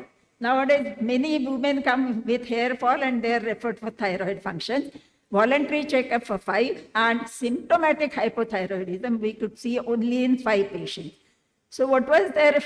And then we subjected these patients to CBC, serum free T3, free T4, TSH, TPO antibodies, ECG, X-ray chest for any thyroid compression, serum prolactin because there was a history of galactorrhea, because there were TPO antibodies, other autoimmune diseases like B12, and because if the B12 is low, then we did parietal cell antibodies and 2D echo in all these patients. In some patients, I have done MRI also when the TSH was very high and prolactin was high. Now, what was our findings? There were 76 cases in the 3rd and 4th decade. Actually, previous teaching was that hypothyroidism is perimenopausal. But here we were getting patients in the younger age group, 24 cases in the age group of 14 to 25. Only 33 patients had goiter. There was a galactorrhea in 29 patients. Direct questioning, there were 6 cases who complained because they can't correlate galactorrhea with thyroid. They only come with, with the goiter or whatever little symptoms that they have or menstrual disorders. But 6 patients had a galactorrhea. And on 23 patients on examination, we could express the discharge from the nipples. So that means there was a galactorrhea in 33 patients.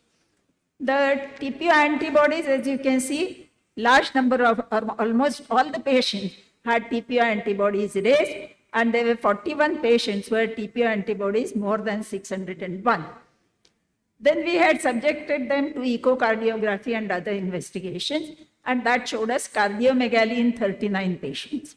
Why I'm saying it, that when we were students, we were told, don't start a full dose of thyroxine in the beginning, because by starting atroxin 100 microgram, you are suddenly gearing up the metabolism, and that will cause a stress on the heart and may precipitate angina.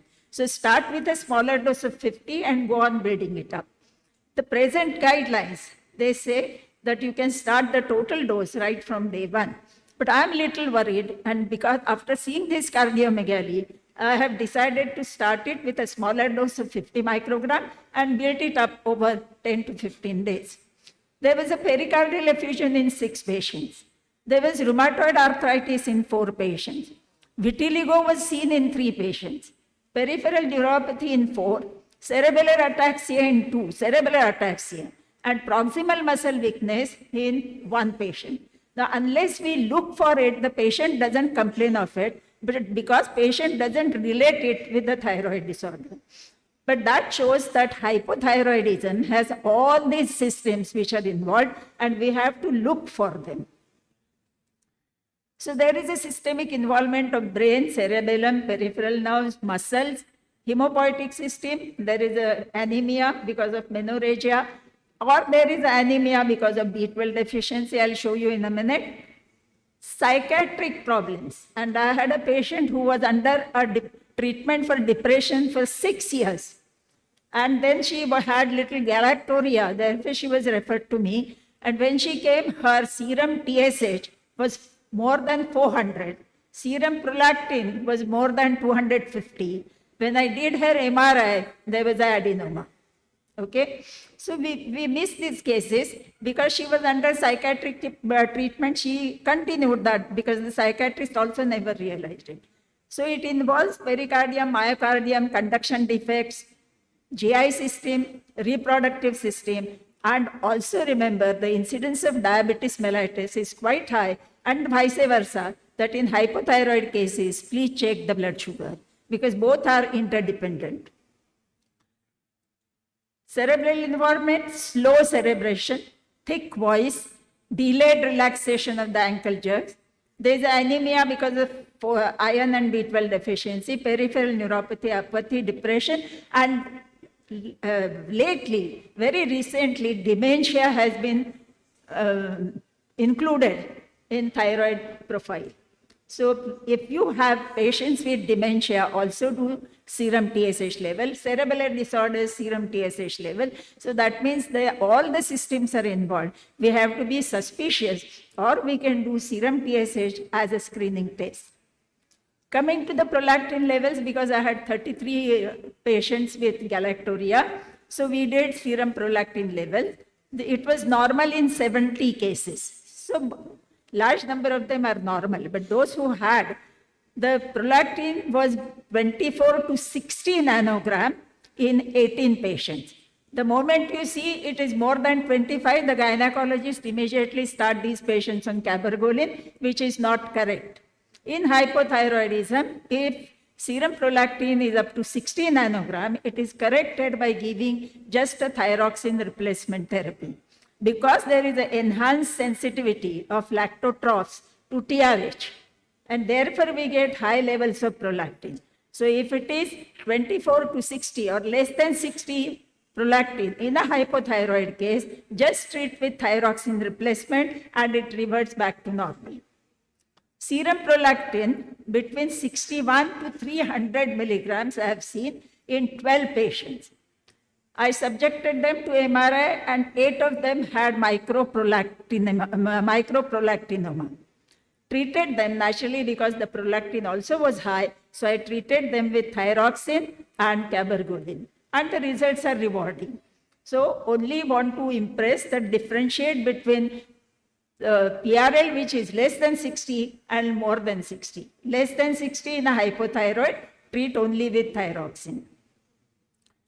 Coming to B12 levels, because this is autoimmune disorder, so we also did B12 levels. And as you can see, the B12 levels were low. Although these patients, many of them, more than 50% had mixed diet or even non-vegetarian diet. That means they were not pure vegans, and still the B12 levels were low. And as you can see here, 54% had cases had B12 deficiency, and 53% had parietal cell antibodies.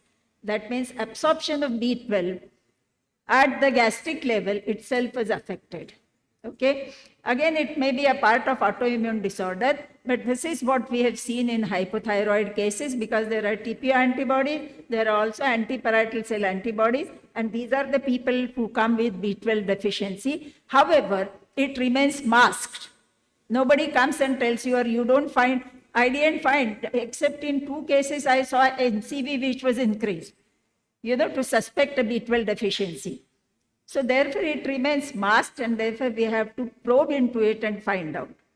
And these are some of the references which show vitamin B12 deficiency in hypothyroidism. By doing parietal cell antibody, it only told me that you correct the B12 deficiency and then put the patient on parenteral B12 on a monthly basis, because oral absorption will be poor because of antiparietal cell antibodies. Then, because of this antibody or autoimmune disorder, and because of antiparietal cell antibody and B12 deficiency, we decided to do tissue transglutamase test.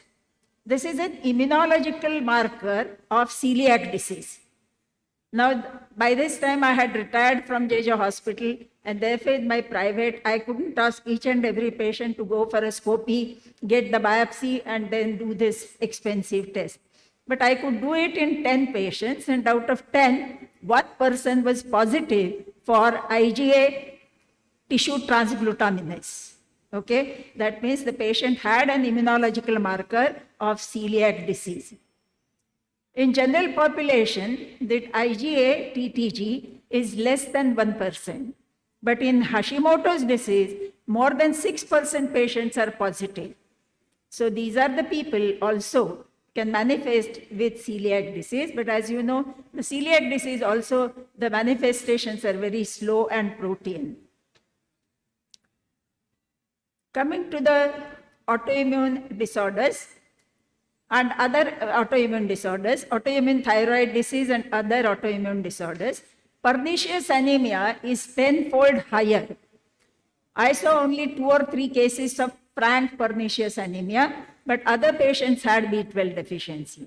But it has been reported in medical literature that it is higher than 10-fold higher compared to the general population. Rheumatoid arthritis, 4.8% higher in the thyroid dysfunctions, particularly autoimmune thyroid disease. And vitiligo. Now, vitiligo is also common in thyrotoxicosis and it is also seen in hypothyroidism. So, these are the patients we should investigate for thyroid problems. Sharing with you one of my rare cases. This was a 17-year female patient. She had a goiter and she was complaining of palpitation. The eyes are little prominent, though I won't call it as exophthalmos. But because of this, the patient had gone to her district hospital doctor. And as you can see, in February 12, her T3 was more than 800, T4 was more than 30, and TSH was very, very low, 0.08, clearly indicated that this is a patient with hyperthyroidism. The district level doctor very rightly started her on neomercazole, 30 milligrams. Then after 2 months again he repeated, I don't know why he did the FNAC, but FNAC has shown lymphocytic thyroiditis. After 2 months, when he repeated the test, the T3 had come down, the T4 had come down, the TSH was normal, but he still continued neomercazole 30 milligrams. So for 4 months, he continued neomercazole 30 milligrams. He should have actually reduced it as the hormones were coming under control. Then in July, the TSH was 56. The patient was still on neomercazole. So my first reaction would be, I would stop neomercazole and follow up the patient. And with this TSH, which was very high, her cousin was working in JJ Hospital as a technician. So he brought her to me in August 12. Her T3 was 25, very low. T4 was very low, 0.3. And TSH was 98. At this stage, when I did her TPO, the TPO was more than 1,000. That means she has landed with an autoimmune thyroid disorder. So she started with thyrotoxicosis and ended up with autoimmune thyroid disorder with primary hypothyroidism within about 6 months' time. So this was a classical case of what has been described as Hashimotoxicosis. So these autoimmune antibodies, when they attack the thyroid cells, when they are destroying the thyroid cells in the early period, there is a release of hormones in the blood. And because there is a release of these preformed T4, which gets converted into T3, these are the patients who can present with toxicosis. And very soon, when there is a thyroid destruction, these are the people who will manifest with hypothyroidism. So this was a case of Hashimotoxicosis. So coming back to thyroid function test, whenever there is a goiter, as I said, the community awareness has increased. You know, many a times a patient comes to me and I ask them, "Taklif kya hai?" Thyroid. Arey, aapko taklif kya hai? Thyroid. That is the only answer. Because somebody has told them you have a thyroid. Then I tell them, every person has a thyroid, even I have. But that doesn't mean that I'm suffering. So what is your symptoms? Aapko taklif kya hai? Thyroid. Who told you? Padosan. The neighborhood lady said कि thyroid का test करा लो. Somebody said कि ये menses बराबर नहीं है, thyroid का test करा लो. The awareness has become so much that I'm really surprised. Even there is a fullness here, you know, and they will say there is a fullness in the neck, thyroid. So thyroid is here. And then I say, I hope the thyroid is not here in the brain. So any fullness in the neck, little menstrual disorders, you are gaining weight. So these are the lay people who on their own or because somebody advises get a thyroid done and they come, and when I ask them, there are no symptoms. So they said ki doctor told me or some Ayush doctor has done the investigation, TSH is 5.6, आपको thyroid है, specialist को दिखाओ. So much awareness has come, or maybe because the laboratories are also, nowadays in Mumbai at least, they go from housing society to society to do the, laboratory test, and they do some 100 tests in 1,000 rupees, something like that. And all these tests are done. So probably we are, what I'm saying, ki it is increasing because we are increasingly detecting it. So even as medical fraternity, when should we suspect and get this test done? Should we do it as a TSH screen for each and every patient? All the goiters we have to do. At least do TSH as a screening test. And based on that test, then you can ask for T3, T4. It is better in one prick only we do T3, T4 and TSH. All preoperative cases must undergo TSH because if the TSH is high, perioperative complications are higher. And therefore, all preoperative cases should be subjected to serum TSH. All types of menstrual disorders, not only menorrhagia. So, irregular menses, scanty menses, menorrhagia, bad obstetric history, anything, or infertility, they should be at least do a thyroid screening. Weight gain. Now, because of the weight gain, as I said, people want magic bullet, which we can't give. Now some bullet has come, but let us get some experience with it and then only talk about it.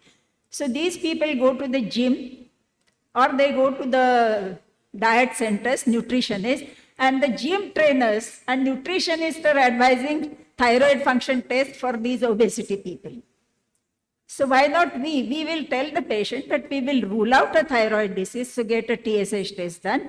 So menstrual disorders, weight gain, GERD is one of the important symptoms. And with hypothyroidism, GERD is becoming common. Dementia, please do the serum TSH. Other things I told you, peripheral neuropathy, cerebellar ataxia. So these are the patients. Now cerebellar ataxia is very florid in clinical examination. But if you find telltale signs of cerebellar ataxia, please do serum B12 and diabetes mellitus. So as I said, in hypo, do a blood sugar, and in diabetic patient, do a serum TSH. So all obesity gym trainers are advising, nutritionals are advising. Today TSH is advised by cosmetologists, not TSH, T3, T4 TSH. And the moment it is 5.6, the patient is labeled as hypothyroid. I have prescriptions which I can't show you here. But Ayush doctors, the moment the serum TSH is 5.6, have started patients on L-troxin 100 micrograms. They can't even write spelling properly of L-troxin, but they start. Okay, that is wrong, criminal it is. So let us come forward and educate them and also follow proper guidelines. So in a nutshell, that is what I wanted to share with you. I'll just share one of my experience.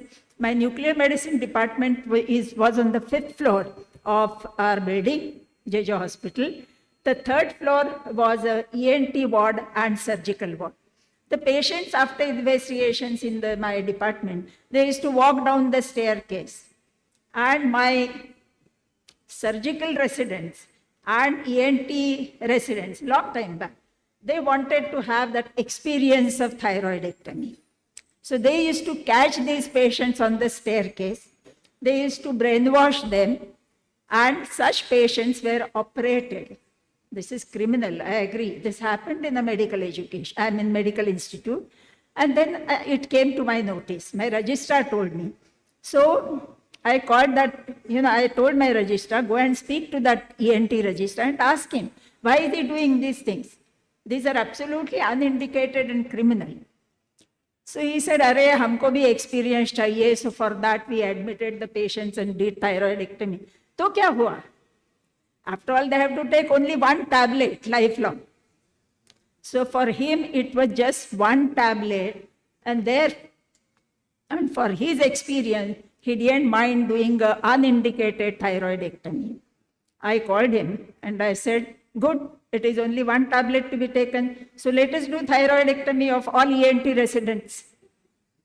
Why do you want to have a thyroid? Just continue taking one tablet. So that one tablet doesn't resolve all these systemic problems, because natural thyroxine can take care or can go on adjusting itself with these systemic problems. So let us not take it so lightly. I have and appealed my other members of the surgery and ENT that please do not do such unindicated thyroidectomies, because the patient doesn't get a normal feeling with one tablet of L-toxin, because we have to address all these systemic problems. And to my physician colleagues, I'll only say that hypothyroidism, treatment of hypothyroidism is not a treatment of a report, but of a patient. So have a holistic approach. Think beyond thyroid, that there are all the systems which are involved. And this is in keeping with the theme of your conference, building the future of healthcare. So let us build the future on very healthy grounds. So thank you very much for your patient hearing. Thank you. Thank you, ma'am. I now request Dr. Ponnaya and Dr. M.S. Ashraf to please felicitate Dr. Alaka Deshpande.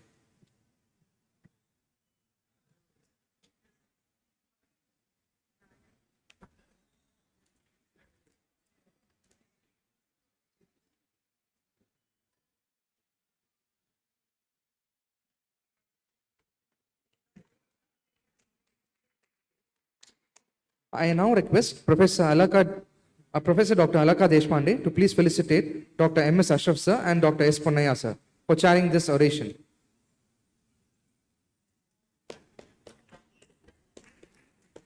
Thank you, ma'am, and thank you, sirs.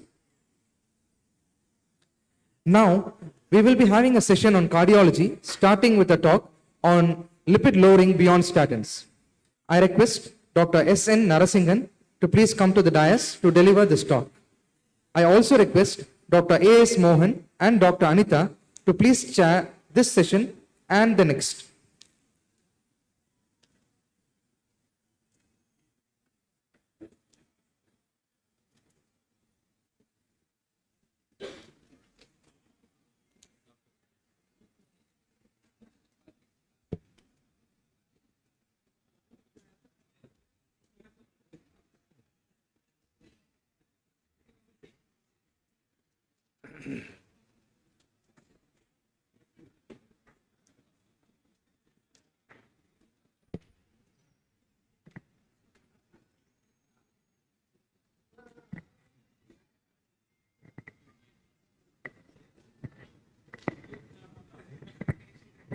So thank you, sir, for having given me the honor to introduce you to this august audience. Ladies and gentlemen, thank you for your patient hearing. Let me introduce to you Professor Narasingan sir. Professor Narasingan sir is the Vice Chairman of the Lipid Association of India, is a board member of the World Hypertension League. He is also the immediate past president of the Indian Society of Hypertension, and sir regularly conducts weekly classes by Zoom, and for all and he is the managing director of the SNN Diagnostic Center and SNN Specialties Clinic at Chennai. Sir has, to his credit, published 74 articles, and he has delivered 628 guest lectures. Congratulations, sir, on everybody's behalf. And as Vice Chairman, sir has published expert consensus statement and recommendations for lipid management. And sir has won the Lifetime Achievement Award by the Tamil Nadu Dr. MGR Medical University, the Master Teachers Award by the Indian College of Physicians and API of India. And sir has also got the Distinguished Teacher Award by Government Stanley Medical College, Dr. Jeevaraj Mehta Award by API and the Indian College of Physicians.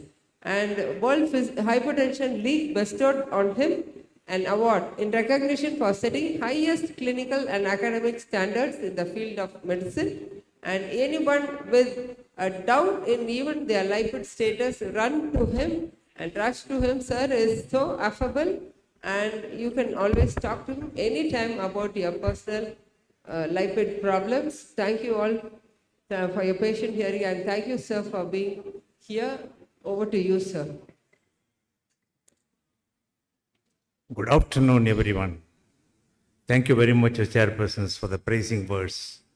At the outset, I would like to thank the organizers for giving me this excellent opportunity to be here to take part in the Tapicon 2022. My topic is on lipid lowering beyond statins. Let us look at the burden of atherosclerotic cardiovascular disease now globally. Cardiovascular disease causes about 31% of all deaths globally.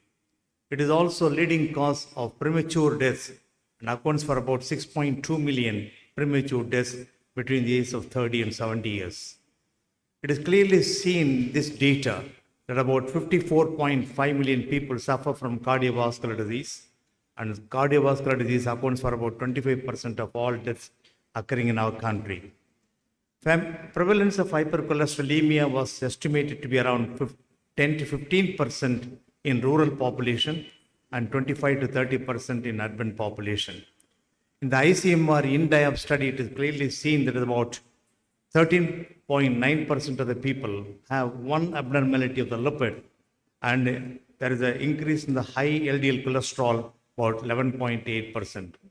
Having seen that particular projection, let me now try to take you to the burden of cardiovascular disease in our country, not only the morbidity, but also the mortality. 40% of Indians with coronary artery disease are less than 40 years of age. 25% of those coronary artery disease are less than 40 years of age. In Indians, coronary artery disease develops 1 decade earlier than other ethnic groups.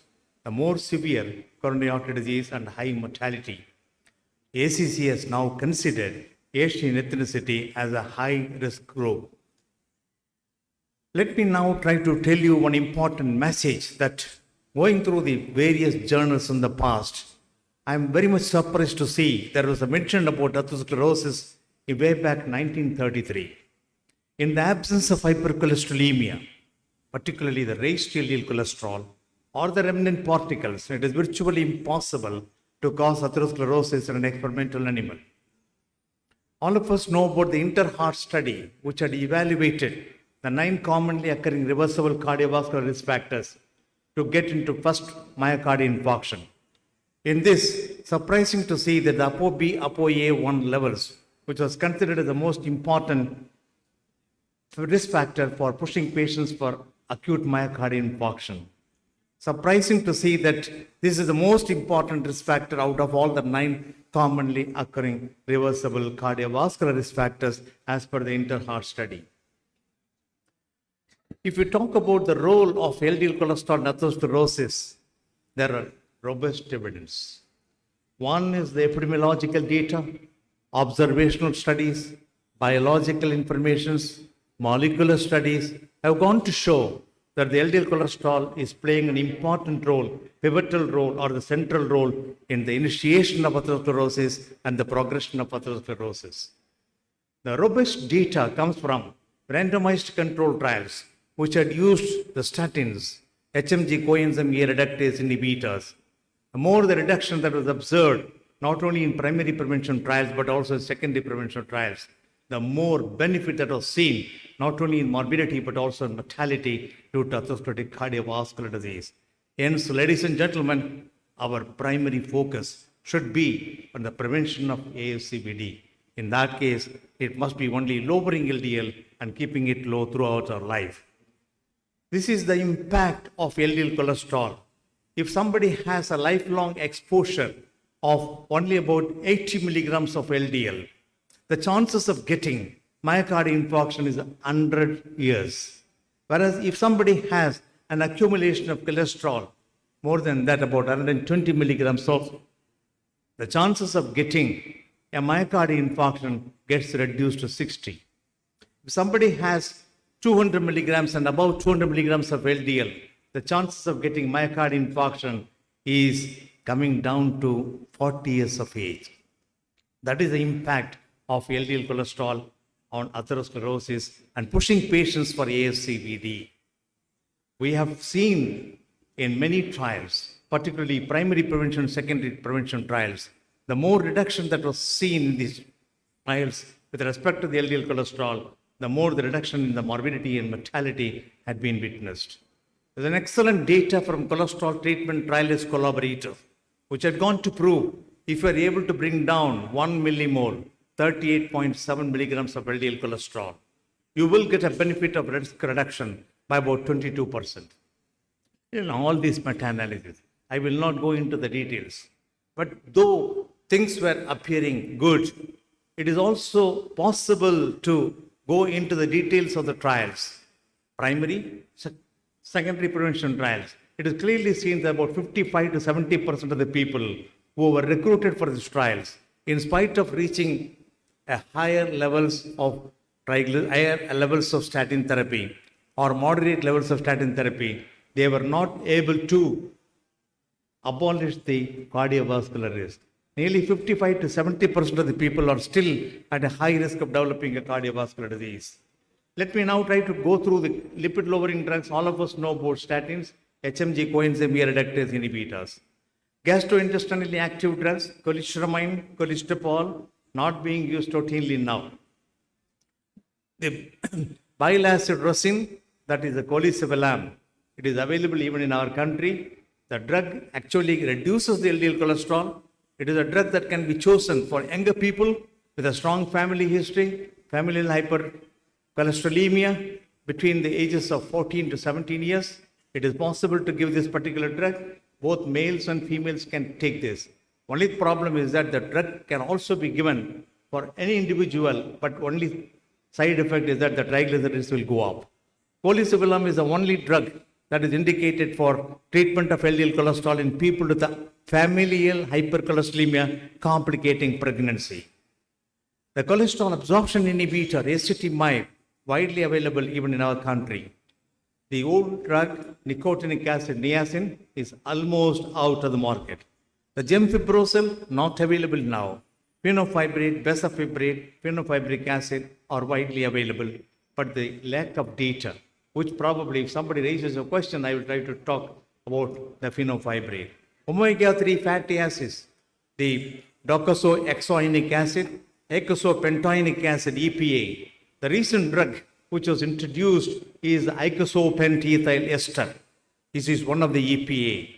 The other drugs which entered into our Indian market, which had assumed a lot of significance in lipid lowering, is the PCSK9 inhibitors. Evolocumab, alirocumab.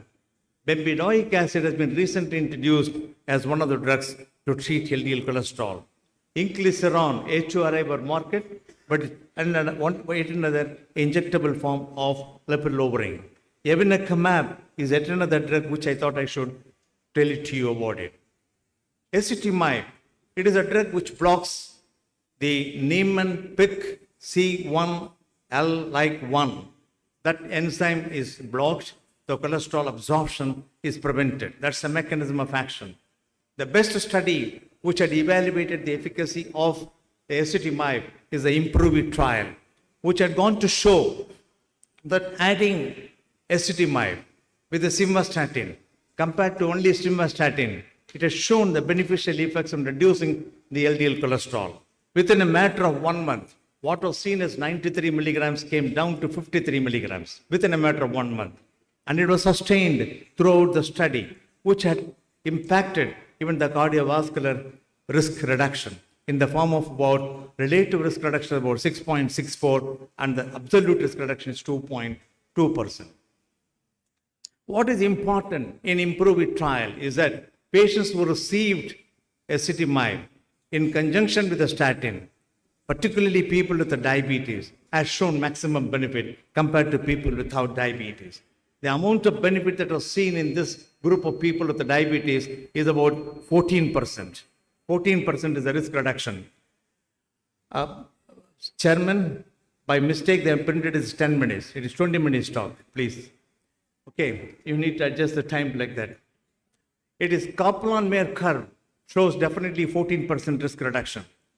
People with the diabetes, the polyvascular disease has shown maximum benefit by using a combination of statin plus acetamide. So diabetic people with the polyvascular disease has shown the maximum benefit in these studies. It is also seen clearly that the percentage of atheroma volume comes down if you have a combination of the simvastatin or any statin, the atorvastatin with listimab, almost comparable to the rosuvastatin. Having seen this, I will take you now to our understanding about the PCSK9 inhibitors. On to the right side, you can see the LDL particles, which are in the plasma, are trapped by the LDL receptors. They take it down to the endosome, the LDL is left there, and the receptors are now again coming back to the hepatic cell surface to get represented again to catch another particle to go down. On to the left side, you can see that the PCSK9, which is a protein convertase enzyme, this enzyme gets secreted, comes out to the surface of the hepatic cell, catches the LDL receptor, not allowing the LDL receptor to catch the LDL particle, take down the LDL receptor, goes down, destroys the LDL receptors. So if you have an increased levels of PCSK9, you have the minimum levels of LDL receptors and you have maximum increase in the LDL cholesterol. If you have an increased PCSK9 function, the less LDL receptors are more LDL cholesterol levels. If you have PCSK9 levels or less, or the mutations are occurring as a result of hypofunction, probably you will have a less LDL receptors and you will have the more problems. Now you can just see if there is an increase in the PCSK9 that is responsible for recurrence of stroke, heart attacks, myocardial infarction again and again, or even the peripheral arterial disease. If you have a less function of PCSK9, you will get the reduction in the cardiovascular events, including the stroke. What are the studies? The studies which had evaluated the efficacy of alirocumab as well as the evolocumab are depicted. One is on the left side, you have the Odyssey outcome trial. On the right side, you have the Osler study. Both studies have clearly shown if you are able to bring down the LDL cholesterol by 50 to 60%, you get a reflection in the cardiovascular events to the extent of 50%. So having seen all these evidences, the Lipid Association of India has come out with a recommendation that people who are at a high risk need to keep the levels of LDL cholesterol less than 50 milligram. We were the first organization to talk about the reduction of LDL cholesterol to the levels of 50 milligram, and the Europeans and the Americans at that time were recommending only 70 milligram. Followed by 4-year trial, which had evaluated the evolocumab, compared it with the placebo in those patients with a stable coronary artery disease, it clearly indicated that the reduction of LDL cholesterol. Just look at it within a matter of 1 month.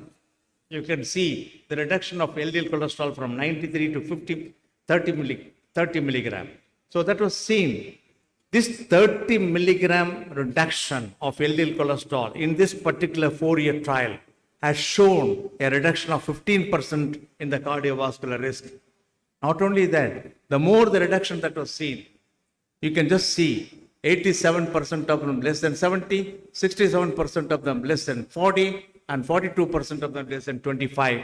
And even people reached 10 milligram of LDL cholesterol, 2% of the people who were recruited for the study.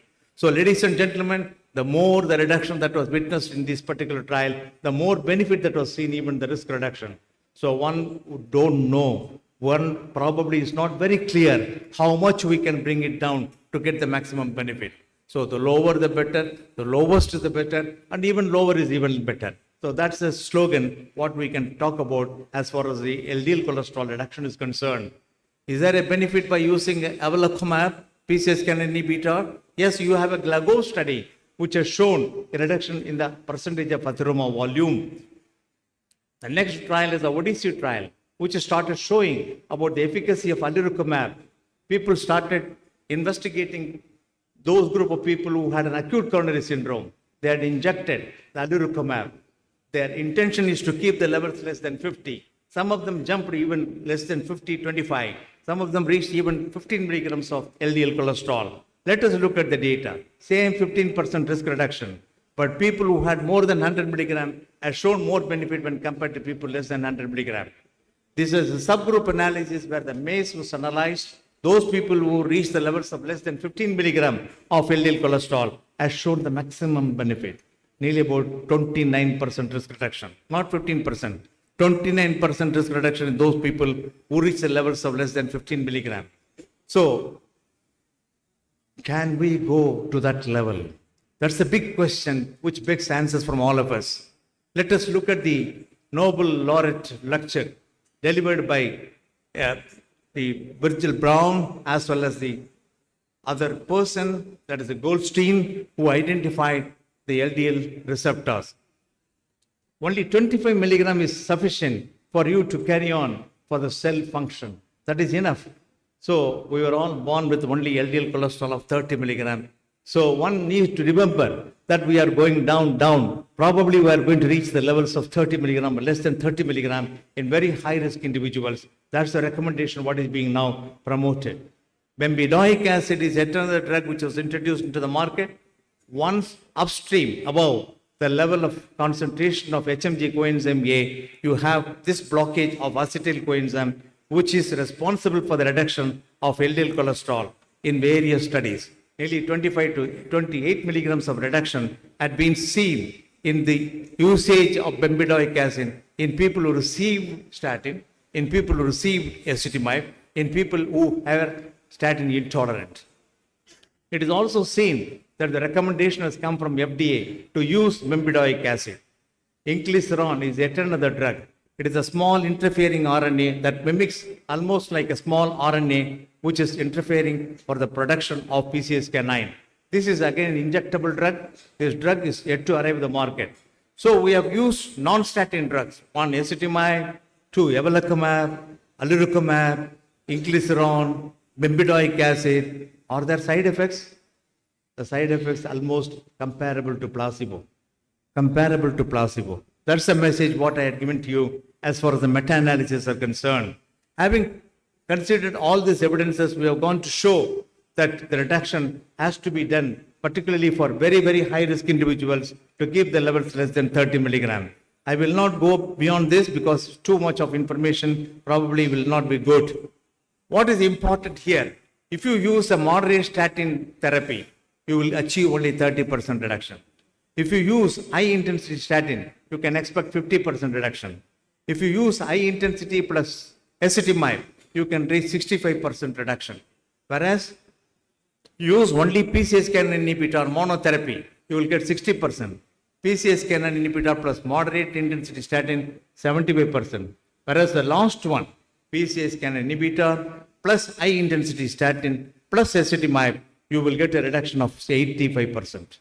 So, ladies and gentlemen, the non-statin drugs, along with the statin, are doing wonders. That's the message what I thought I should give it to you. This is one of my patients. I closed her eyes because against medical ethics to show the face of an individual. You need to respect the human being who is affected with the disease. See, this patient had sought advice at the age of 8 years or 9 years. She was also accompanied by her sister. So she had all tendon xanthoma, all the skin changes due to the familial hypercholesterolemia, homozygous type. She has been submitted for one high-dose statin for Rosuva 40, ezetimibe, did not respond. I added PCSK9 inhibitor, bempedoic acid. Look at the last data, 192. 3 weeks back, her LDL cholesterol was 192. I need to tell you what was seen as 700 milligrams in the beginning. Now it is 192. After the addition of one after the other. First one 40 milligram plus ezetimibe, then PCSK9 inhibitor. The last one is bempedoic acid. Whatever weapons that I have used it for my patient and it has brought down to the levels like this. That is acceptable. What is the next level? Apheresis. LDL apheresis is the next one that will help these patients. So PCSK9 inhibitor is a boon. It reduces not only LDL, but also VLDL, non-HDL, and then the LPA, remnant proteins, LDL particles. This is the last one, evinacumab. This blocks the ANGPTL3. That is the one drug which is responsible to reduce the LDL cholesterol in patients with the homozygous familial hypercholesterolemia. This drug is a wonderful drug, tried in about 65 patients, proved to be good. reduces the LDL cholesterol by 50% more and above the other drugs. REDUCE-IT trial has shown the usage of EPA, icosapent ethyl ester, not only to reduce the triglyceride, but to give the maximum benefit of primary point reduction by 25% over and above the statin therapy in these patients with the coronary artery disease. So, ladies and gentlemen, that's statins we have seen, we are using it, we have used it in lakhs and lakhs of patients. We know the safety of the drug, we know the efficacy of the drugs. In spite of the fact people seek advice for myalgia, don't get worried, that can be easily tackled. Ezetimibe, PCSK9 inhibitor, icosapent ethyl ester, bempedoic acid, inclisiran. These are all the advances what had been seen. So initially we thought LDL cholesterol is bad, average is not good, lower is better, then even lower is even better.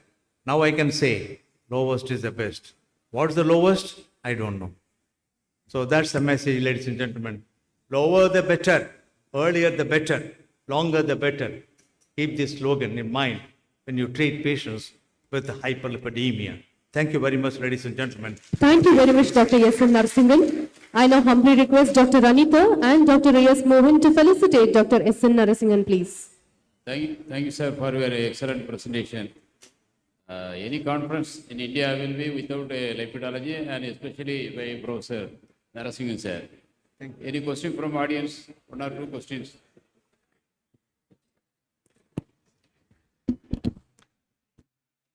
Sir, when we use bempedoic acid, already we have been using high dose of statins like Rosuva 40 milligram plus Ezetimibe, but still we have not achieved the target level, about less than 50 or LDL.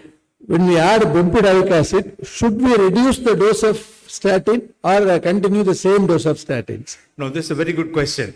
In those patients who had already suffered from an event, ASCVD, those patients with a familial hypercholesterolemia, with a premature coronary artery disease, death in the family, are very, very high risk individuals. Those individuals require very high dose statin plus ezetimibe. Patient is not responding, put the patient on bempedoic acid because it's orally available and the drug can be continued for a longer period. If the patient cannot afford for a PCSK9 inhibitor, there's a drug that can be added. If I've already added a PCSK9 inhibitor, even then there is a role what I had used for my patient with the homozygous familial hypercholesterolemia. Bempedoic acid is yet another weapon that can be used over and above all these drugs to reduce the LDL cholesterol, what the goal you want. The next question, the PCSK inhibitors, it's a single dose or it should be repeated or for how long, sir? It's not it's a single very costly. dose. PCSK9 inhibitor is an injectable form. It is a drug called evolocumab and alirocumab. Alirocumab is not available in our country.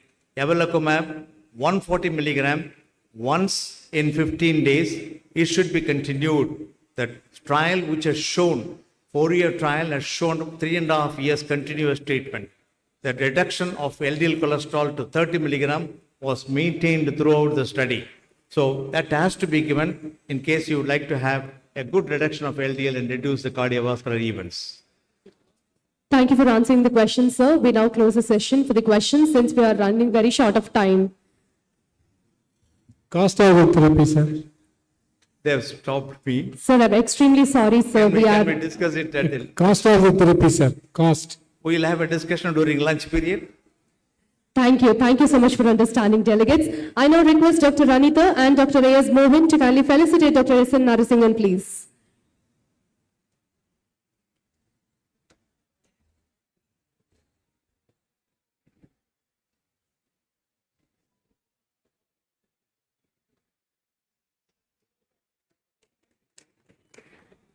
In turn, I request Dr. S.N. Narasimhan to kindly felicitate Dr. Anita and Dr. A.S. Mohan for chairing the session too.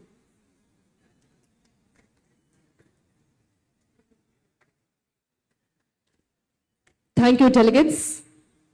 I also request Dr. S.N. Narasimhan to please stay back on stage for the next session, please. We are requesting you to please chair the next session also, along with Dr. A.S. Mohan as well. Next,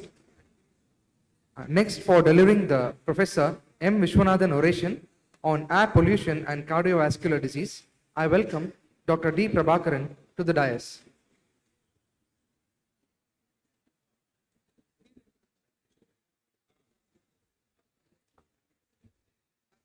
So you can just sit there. The chairpersons for this session will be Dr. Anita, Dr. S.N. Narasingan and Dr. A.S. Mohan. Before we begin with the oration, I request Dr. A.S. Mohan to felicitate Dr. D. Prabhakaran with the citation.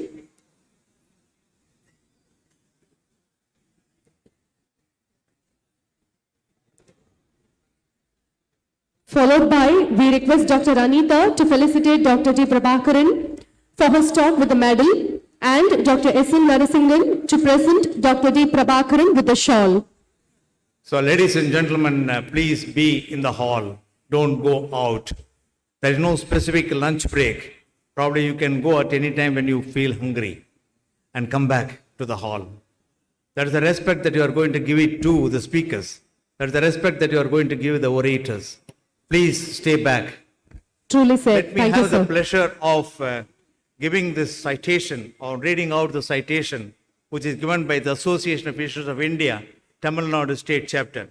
Professor M. Vishwanathan oration to Dr. Prabhakaran Dorairaj. The prestigious oration was instituted in recognition of Dr. M. Vishwanathan, who came from Injakula, Kerala in Chennai to study medicine at Stanley Medical College and is considered as the father of diabetology in country. He set up the India's first center for diabetes, MB Hospital for Diabetes in 1954. Under his professional and administrative leadership, the hospital has acquired the status of a teaching institution of international excellence. The Association of Physicians of India Tamil Nadu State Chapter, with a great pleasure, is pleased to honor Dr. Prabhakaran Dorairaj, MD, PM Cardiology, MSc, FRCP, FNAC, and Doctor of Science for his immense contribution in the field of internal medicine and cardiology by awarding him Dr. M. Vishwanathan Memorial Oration on November 26, 2022. Dr. Prabhakaran Dorairaj currently holds the position as a Vice President and Director at the Center of Control of Chronic Conditions, Public Health Foundation of India, Executive Director of WHO Collaborating Center for Surveillance, Capacity Building, and Translational Research in Cardiometabolic Diseases in Southeast Asia region. He is also the Director of the Center of Excellence and Clinical Research Center for Chronic Disease Control, recognized by the Department of Biotechnology, Government of India, Professor at London School of Hygiene and Tropical Medicine, London, UK, Adjunct Professor at Rollins School of Public Health, NY University, USA. He has completed his MBBS from Bangalore Medical College in 1985 and awarded the distinction in pharmacology. He has completed his MD General Medicine and DM Cardiology at All India Institute of Medical Sciences, New Delhi. He has been assigned with a few special duties such as cardiologist to the Prime Minister of India from October 1994 till May 1996 and personal physician to the Prime Minister of India during the period between 1996 to 1997. This had entailed both clinical and administrative duties. The Global Burden of Disease Group from the University of Washington invited him to lead the state-level disease burden study in India on behalf of the Indian Council of Medical Research and Public Health Foundation of India, Institute of Health Merit Metrics and Evaluation, which was published in Lancet Global Health last year. As a director of the Center for Chronic Disease Control and as a vice president at the Public Health Foundation of India, he has performed several administrative roles and established the Initiative for Cardiovascular Health Research in Developing Centers. He has worked in various national and international projects and programs and is a member of the most prestigious organizations and committees. He has also worked as a reviewer for medical journals, as a national coordinator of advisory committee, assistance to the national and international agencies, as a co-regional coordinator for SARC Cardiological Society guidance and a part of community and national programs. He has published 573 papers and abstracts and various journals, 2 monographs, 2 books, 2 guidelines, 17 chapters in books, 8 chapters, World Bank policy notes, 175 conference presentations, 10 publications and non-indexed journals. He is listed among the world top 2% of the scientists by Stanford University. Give him a big hand, ladies and gentlemen. He has also received various awards, namely prestigious Geoffrey Rosset Award, Population Sciences at ESC 2020, listed as the topmost researcher in medicine in India in terms of publication for the year 2009 to 2014 by Scopus and Department of Science and Technology, Government of India. Is conferred with the Doctor of Science by the University of Glasgow in July 2022. Sir, we are really honored. The Tamil Nadu Association of Physicians of India is really honored to have you here as an orator to deliver the lecture in the memory of Professor Dr. M. Vishwanathan. We happily present you. I also request Dr. Anita and Dr. A.S. Mohan to felicitate Dr. T. Prabhakaran with a medal and a shawl, please.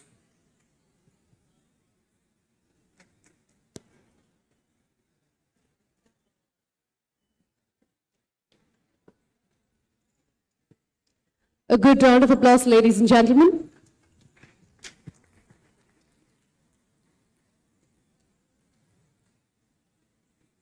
Thank you.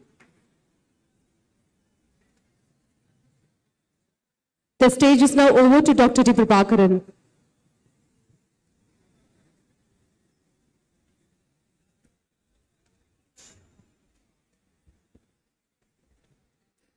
So good afternoon, everyone, and thank you for that very kind introduction, as well as I'm extremely grateful to the organizers, Dr. Narsingan, Dr. Sethuraman, for inviting me to give this oration. It's indeed a great honor and privilege to give this oration, particularly because both Dr. Mohan, Dr. Vijay, as well as Dr. Ramachandran are extremely good friends of mine, and we have worked together in several areas. I don't have to tell anything about Professor Vishwanathan. A lot has been said about him. He has had several firsts, and indeed it's a great honor to give an oration in the name of the father of diabetes, which is a big scourge in India. Now, why are we talking about air pollution in India? I recall reading in the newspapers some 10 years back by a politician who said, where is air pollution? What is the evidence for air pollution? There is some fogginess, some smog that happens in Delhi, and that's all what happens in air pollution. There's no relationship to health. There's no health outcomes. At best, people with asthma may have a worsening of an asthmatic attack, but is there real evidence? Now, where is the problem in trying to find the evidence for air pollution? After all, cardiology has had several firsts. We were the ones who identified risk factors for cardiovascular disease even before many risk factors were identified for other diseases. It's very simple. Assemble a cohort, start following up people, and measure their blood pressure, blood sugar, or lipids, and relate it to cardiovascular diseases, which was easy. But why is it so difficult with air pollution? In the next 20 minutes or so, I'm going to talk about how we are going to relate air pollution to cardiovascular disease. But first, let me look at what has shifted in the last 10 years. The WHO used to have what is called as a 4x4 paradigm, and then it shifted to what we call now as a 5x5 paradigm. So according to the UN declaration, that is, the UN met only 2 times in its history for a health-related problem. The first was for HIV in 1993, in 2011 for NCDs, non-communicable diseases. And as a follow-up in 2018, they declared that there are 5 major diseases: cardiovascular disease, cancer, respiratory diseases, diabetes, and mental health conditions. Before 2018, the WHO said non-communicable diseases comprised of only 4 clusters, excluding mental health. But what they did was, they added an additional risk factor in terms of air pollution. Air pollution was never in the horizon till 2018. It was added in 2018, apart from tobacco, unhealthy diet, physical inactivity, and alcohol. Of course, there are other diseases, which is what we have been talking about, such as cirrhosis, kidney diseases, oral health, eye health, and others. But I'm going to talk about air pollution today and see how it relates to cardiovascular disease and some of the work that we have done in the last 5 years. We now know that 7 million people die prematurely every year from air pollution, both household and indoor. If you ask many in this crowd, even amongst doctors, and ask what air pollution causes, people will say that it causes pneumonia, it causes childhood asthma, it worsens chronic obstructive lung disease, but not many people would say that increases the risk for cardiovascular disease and stroke. Indeed, if you look at this diagram, which shows 34% of the air pollution related deaths is because of ischemic heart disease, and 20% of the stroke is because of air pollution. So clearly air pollution has a major role in ischemic heart disease and in stroke. Now, what is the evidence? Most of the evidence has come from United States, surprisingly, China, Korea, and other places, but mostly in terms of animal studies, in terms of locations where the air pollution levels are low. I'll come to how we measure air pollution a little later, but most of the evidence comes from these locations where air pollution levels are extremely low. The second thing that has happened is in terms of cardiovascular attributable deaths, when you look at the important causes of cardiovascular attributable deaths, I've circled this blue line, it's air pollution. Air pollution has emerged as one of the most important risk factors, or as the leading risk factor for cardiovascular disease deaths. Now, what is the story about India? This was published by the ICMR, IHME, and the PHFI with Dr. Kalpana Balakrishnan as the lead. It says that annual population weighted mean exposure to ambient PM 2.5, which is a measure of air pollution, I'll explain what that is in a bit, is 90. What is the recommended value by WHO? It's 5. The PM 2.5 annual average should be less than 5 is the recommendation by WHO. But what is happening in Delhi and other places, even in Trichy, for example, it will be around 60, which is the average. So it's pretty high. The Indo-Gangetic plains has the highest exposure, and the proportion of population using solid fuels, because air pollution comes from two sources. One, which we call as ambient air pollution, which is the outdoor air pollution, and the second is the indoor air pollution because of the way we cook, particularly unclean fuels, firewoods, and cow dung and others. That seems to have come down after the Prime Minister's Ujjwala scheme, but it's not come down to a very large extent in the remote parts of the country. So clearly, outdoor air pollution contributes to nearly 60% of the cardiovascular deaths, and 40% is contributed by indoor air pollution. So what it really means is, if our life expectancy is 70 years today, and if we take out air pollution from our equation, somehow we have a magic wand and completely make our air very clean, we will have 2 years of additional life. That's the power of intervention at a high level.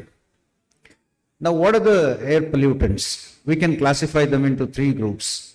One is called particulate matter, the second is gaseous matter, and the third is a group of heavy metals. Amongst the particulate matters, we have coarse particles which are called PM10, fine particles which are less than PM 2.5, and ultrafine particles which are very, very small. So we will concentrate on PM 2.5 because that has been the most studied. Just to give you a perspective, a hair follicle is around 90 micrometer. It's visible to the eye. So PM 2.5 is extremely small. It's 1/100th of a hair follicle, clearly invisible, and I'll tell you why that is important. The gaseous components of air pollution include sulfur dioxide, nitrogen dioxide, nitric oxide, carbon monoxide, carbon dioxide, volatile organic compounds. And the heavy metals, in fact, there's been a study by the Lancet really, which shows that cadmium, lead contribute to almost 450,000 deaths in the United States. So clearly, there are things which we have unexplored. We haven't gone beyond lipids, hypertension, tobacco smoking, and diet. And so this is a new area that we need to think of.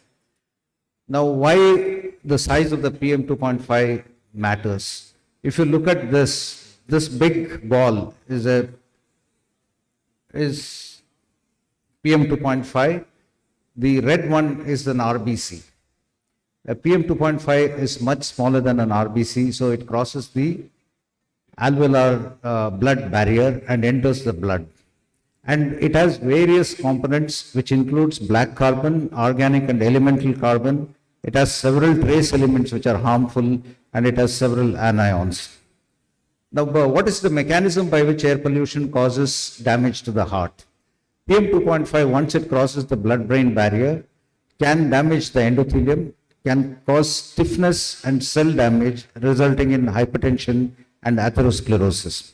It can directly damage the cardiac muscle cells, particularly the cells which are important in terms of maintaining the heart rate, and can result in arrhythmias. It can damage the myocytes, causing heart failure.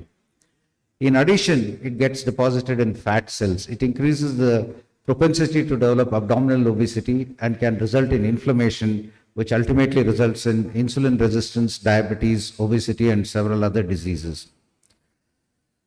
So what is the current status in terms of air pollution and cardiovascular disease? Most data linking air pollution to cardiovascular disease comes from high-income countries, as I said earlier. The exposure assessment has been at a coarser level. That means, if, for example, I have a cohort in Trichy, but I have only one monitor in the whole of Trichy, that one monitor is supposed to indicate the level of air pollution in Trichy, which is a problem because people who are residing closer to the monitor, you can actually relate a disease to that monitor. But people who are living in the periphery, it's not accurate. So we need much more granular data. And there's past data from India on the link with cardiovascular disease, and it's mostly modeled, and there are problems in modeling. And it's largely cross-sectional. So if we have to link any disease to any risk factor to any disease, you have to look at two things. You have to look at what we call as the exposure. Like hypertension can be, blood pressure can be an exposure, lipids can be an exposure, diabetes can be an exposure, and you relate it to an outcome like cardiovascular death or cardiovascular disease incidence. And then you have various confounders which influence the exposure as well as the outcome. And based on that, we can say, okay, hypertension, diabetes, smoking increases the risk of cardiovascular disease by 3 times. But the problem with air pollution is how do we get that exposure? Blood pressure is easy to measure, lipids easy to measure, blood sugar easy to measure, hemoglobin A1C easy to measure. But how do you measure air pollution? That's where the problem arises, and that's where most of the politicians have been saying there's no air pollution because the data are not robust. So we had to really work hard and create that robust exposure model, and I'm going to show some of that to you. So for first, to get the health outcomes, we require a cohort. We established 2 cohorts, one in Delhi and one in Chennai.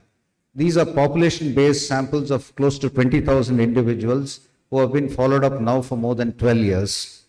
They represent the cities of Delhi and Chennai, and they are carefully phenotyped and genotyped. In fact, we have close to 360,000 aliquots of blood samples on which we could do any sophisticated analysis to see any relationship to diseases. The way it works is we recruited the cohort in 2009, 2010, and every alternate years we have been collecting blood samples from these populations, as well as every year we collect data on their hospitalization, mortality, and occurrence of any new disease. In terms of the air pollution, we have built a robust exposure assessment of PM 2.5 at a very fine resolution, and we have had the ability to link this exposure to cardiovascular risk and outcomes. So this is the city of Delhi. It's a map of Delhi, and we have divided Delhi into 1 kilometer into 1 kilometer grid, which means there are more than 1,600 grids because it's close to 1,630 square kilometers. For every day between the years 2010 to 2016, which is 2,557 days for 7 years, we know what the value of PM 2.5 in each of these grid is. So it's close to 4.2 million observations. Now, in terms of measuring the air pollution, we obtain data from the monitors which are there in Delhi and in Chennai. We obtain data from the satellite. Every day a satellite goes around Delhi and Chennai, and we obtain the aerosol optical depth of that satellite, which gives us through an equation the level of PM 2.5. We also have emission inventories. For example, in Delhi, around Delhi, there are brick kilns, and every emitting industry has to have an emission inventory, and from that we get the PM 2.5 values. For example, in Chennai, we have this Ennore thermal power plant, and from there we get that PM 2.5. Then we have weather data, because weather influences PM 2.5 levels. If you have a very windy day, the PM 2.5 gets washed away. If you have high temperatures, the PM 2.5 rises above a certain level and doesn't affect the population. If there is a winter, PM 2.5 can get trapped, especially on a non-windy day. If there's sea breeze, it can be driven towards the sea. So you need to get complete data of the weather. And we also need to obtain the data of land use, the length of roads, location of bus stops, so on and so forth. We used all these data and put together and created a model called the GeoSchem model, and we used machine learning models such as deep learning and gradient boosting, which are, terminologies which are not required, but just for completion's sake, there are various methods in machine learning to put together these data and obtain PM 2.5 values. So as you can see here, between 2010 to 2016, we have the values of PM 2.5 in the city of Delhi. And you can see one thing very clearly. As we move from 2010 to 2016, the number of months which are red, which means very high levels of pollution, has increased from around 2 months in 2016 to around 5 to 6 months in 2016. In 2010, it was just 2 months. It's gone up now. So this is a clear demonstration that air pollution has gone up. In a static mode, you can very clearly see how the number of red months have increased in the city of Delhi as compared to 2010, which clearly demonstrates that air pollution has increased. The second thing which we have shown is that in locations of high traffic density, where people are living in areas which has very high traffic, blood pressure levels are high. It's not hypertension, but on an average, the blood pressure levels are high. The third thing that we have shown is the far away from green spaces where people are living, blood pressure levels are again higher. So in terms of what does air pollution do to systolic blood pressure, whether it is exposure to 1 day, 7 days, 1 month or 1 year, the blood pressure levels go up by 3 to 5 millimeters for that given individual. For every 25 microgram increase of PM 2.5, the blood pressure increases by 3 to 5 millimeters of mercury. Now you might say, how does it matter 3 to 5 millimeters? If my blood pressure today is 115 or 120, my blood pressure goes up to 123, how does it matter? And I'll show you how at a population level it makes a big difference in terms of prevalence. So this is the summary of the whole study. Long and short-term exposure to increased particulate matter concentrations was associated with increased blood pressure and risk of developing hypertension in urban India. Every 25 microgram per cubic meter of PM 2.5 increased blood pressure by 3 to 5 millimeters of mercury, depending on the BMI. And achieving national ambient air quality standards. This is not the WHO standard. Our own standard is less than 40, and we have not achieved 40. If we achieve it, if we achieve average PM 2.5 to be less than 40 in the city of Delhi, the hypertension prevalence is likely to come down by 15%. This is the power of upstream interventions. This is the power of policy. As clinicians, we need to think of what we can do at a policy level. So why does this happen? These are data from around 20 years back, which showed that at a population level, even small increases in blood pressure, small increases in blood sugar, small increases in cholesterol can make a major change in terms of mortality. For example, a reduction of 2 millimeters of mercury in the population can reduce stroke by 4%, reduce coronary artery disease by 4%, and total deaths by around 3%. Now we are having a 3 to 5 millimeter increase because of air pollution. So you can look at what the power of intervening in terms of air pollution can be. We are working on linking with other diseases. We have published data on diabetes. Again, here clearly it shows that there's a small increase in blood sugar, particularly in Chennai, and as compared to Delhi, and we are looking at other diseases. And we are also looking at the mechanistic pathways by which air pollution can act. Is it because of DNA methylation, and so we are doing a case control study. The analysis is complete and we will publish it soon. Now, there are certain gaps in what I showed. We looked at PM 2.5. Air pollution is not only PM 2.5, but there are several other things. There are several other components of air pollution. PM 2.5 is different in different cities. We need to understand that it's not a single component, because the polluters, for example, are very different in Delhi and Chennai or Trichy. In Delhi, it could be construction activity, it could be transport activity, it could be polluting industries, it could be dust particles. So it is very different from what it could be in Trichy. So we are trying to characterize what's the level of air pollution in each of the city in Delhi is. And second thing that we have shown is we have shown hypertension at an adult level. But what happens across the lifespan? Does it affect pregnancy outcomes? Does it increase neonatal mortality? Does it increase childhood obesity? Does it increase Parkinson's and Alzheimer's disease? So across the lifespan, we are trying to establish the link of PM 2.5 using a machine learning model and predictive models and real-time exposure. So we have put together 7 cohorts across the country. We have a pregnancy cohort in Bikaner and in Hyderabad. We have an adolescent cohort of Dr. Yajnik in Pune. We have our adult cohorts in Delhi, Chennai, Vizag, and Sonipat in Haryana. And we have an older adult cohort. So putting together all these cohorts, we are looking at across the lifespan, what does PM 2.5 do? Does it increase cardiovascular risk even during childhood, even at birth, and at the older age? Does it cause vascular dementia? So across the lifespan, we are looking at cardiovascular diseases. Now we have the knowledge. We know air pollution can increase cardiovascular disease, but we need to do something about it. And what are we trying to do in terms of reducing air pollution? I think there are 2 things that's very important. Health sector plays a key role both as a contributor and mitigator of environmental health. Every hospital contributes almost to 4 to 5% of the greenhouse gases as air pollution because of the way they dispose the biological waste, because of the way they procure things, because of the way the airflow is managed.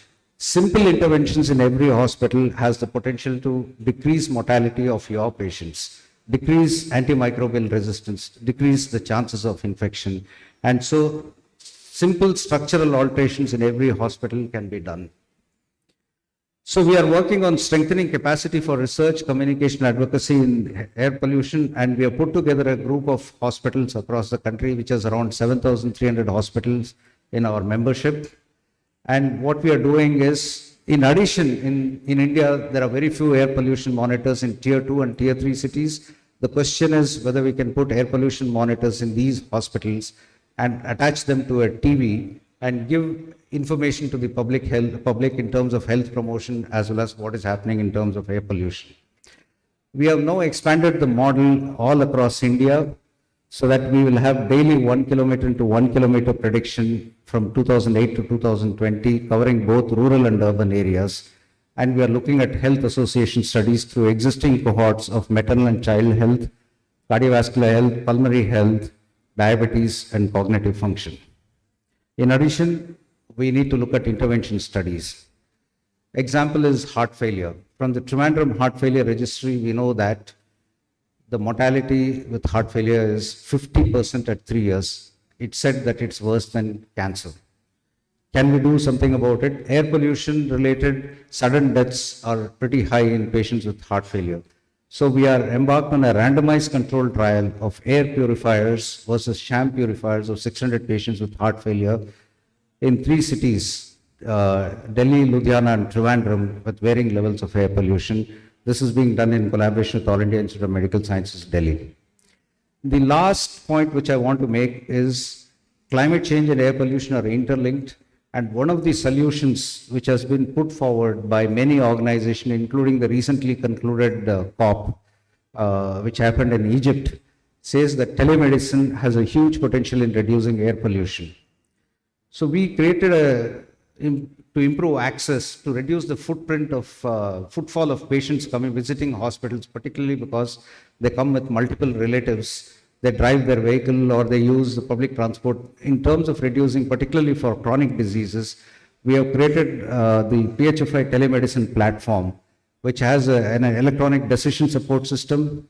It has a point of care device which can do 14 to 15 tests. It has a digital stethoscope, high definition camera, and AI enabled ECG. And this is the dashboard that we have created, which can provide multiple information to the doctors, like general physical examination, template-based history, which can be taken by a nurse but presented to a doctor. The doctor is not shut out of this program, but the doctor's time is used in a better way, so that the time spent on things which are needed by the doctor is cut down. So they get lab results, they get vitals in terms of a longitudinal fashion, they get an AI-enabled ECG reading, they have the electronic decision support, which actually provides advice in terms of what treatment needs to be given to the patient. There's a e-prescription entry and several other aspects, and also includes a remote monitoring of the heart rate. I think the sound is not come up, but you can, a doctor sitting remotely can hear the cardiac sound or the lung sound because there's a noise cancellation feature.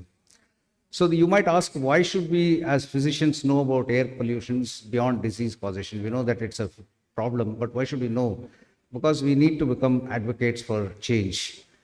We might argue that who's going to listen to doctors? We have a bad reputation now, but that's very far and few. Doctors are still most influential people in the community. We should become lobbyists for policy intervention. We can make changes within our own settings, like I mentioned, how we can make changes in our own hospital settings and communities. And we need to collaborate and we can make it happen. Like, for example, we put together the Kerala Heart Failure Registry and the Kerala ACS Quick Registry. What prevents us from doing a registry in large registries in Tamil Nadu across diseases? So if I have to summarize and I have to take a 360-degree view of air pollution and health, we started off with the state-level disease burden of air pollution, showed how there are loss of lives and economic consequences. We had a comprehensive and robust exposure assessment method of PM 2.5 in urban Delhi and Chennai. Now we are extending it to the entire country. We are looking at the mitigators of air pollution in terms of doing a trial on heart failure and in terms of piloting telemedicine and seeing how things are working. In addition, we need to look at the intersection with other variables such as heat. Heat can suddenly cause sudden death and increase the number of deaths in a population. The interaction with food systems. For example, there's water depletion, particularly in Tamil Nadu and in other parts of South India, and the growth of fruits and vegetables have come down by 50% in these areas. But more importantly, water depleted area where fruits are grown have lower beta carotene, which is an important antioxidant. Socioeconomic status is an important area that we need to look at. Then we need to look at what are the species in each of the air pollutants, like PM 2.5, is it different from each of the cities? Then climate health risk management in India, look at climate resilient hospitals, and there are lots of things that we can do. I have to acknowledge hundreds of people who have been involved in this. I'm just presenting the data of so many people who have worked on this program, and particularly support from several ministries, including the Health and Family Welfare, Urban Affairs, the WHO, and IITs. So what I want to say ultimately is that technologies are reductionist, but I think we need to have holistic solutions, and we need to do something which is different. It's important that we cater to our patients, but we also need to look at prevention at a very high level. Thank you very much for patiently listening to me. So, thank you, sir. We are honored by your excellent oration, sir. So, one announcement.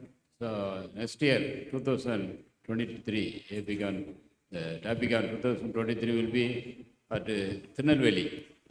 On behalf of API Tirunelveli, we welcome all to attend the Tapicon 2023. So, concession rate for registration will be available today and tomorrow. So you can register at Lipon Pharma stall today and tomorrow, or you can register online. So thank you. Thank you, sir. Thank you, Dr. D. Prabhakaran. I request Dr. Anita and Dr. A.S. Mohan to kindly felicitate Dr. D. Prabhakaran for his oration, please. So that was indeed a fantastic oration, sir. It was an example of how a super specialist would bring his subject and knowledge to the use of the country at large. We always take pride in how much we are doing service to the society, and you have wonderfully gone somewhere how much you have been helping the country itself. Hats off to you, sir. We are all so proud and privileged to have you and amongst us. Thank you, sir. Thank you, ma'am. I humbly request Dr. Ranita and Dr. A.S. Mohan to present the memento to Dr. D. Prabhakaran for his oration.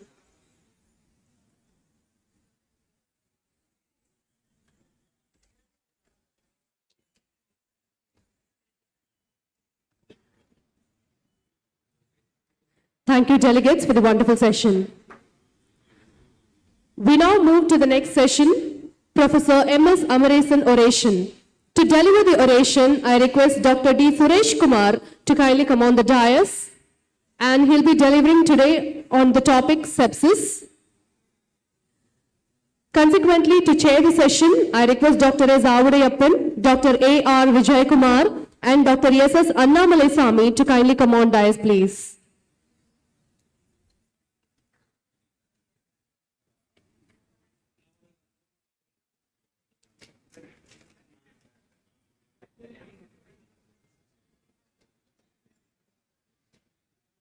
We now have the chairpersons, Dr. S. Avudayappan, Dr. A.R. Vijay Kumar, and Dr. S.S. Annamalai Sami on the dais, along with our speaker for this session, Dr. D. Suresh Kumar.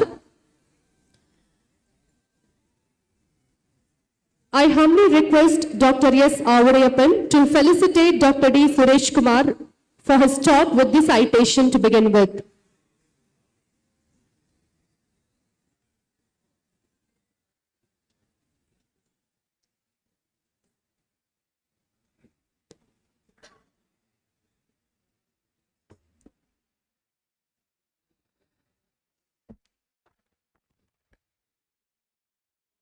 Good afternoon to one and all.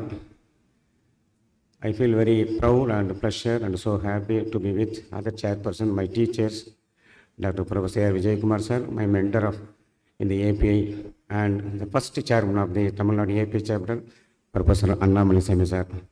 And also, I am very happy to give the citation in the name of one of the important person, a landmark in the field of medicine, the teachers of teachers, Professor Amaresan oration. Professor M.S. Amaresan oration, Dr. D. Suresh Kumar. Professor M.S. Amaresan oration is instituted in honor of Dr. M.S. Amaresan, who is the father of nephrology in Tamil Nadu. He is the first nephrologist from Tamil Nadu Medical Service and founded the Department of Nephrology in Madras Medical College in 1971.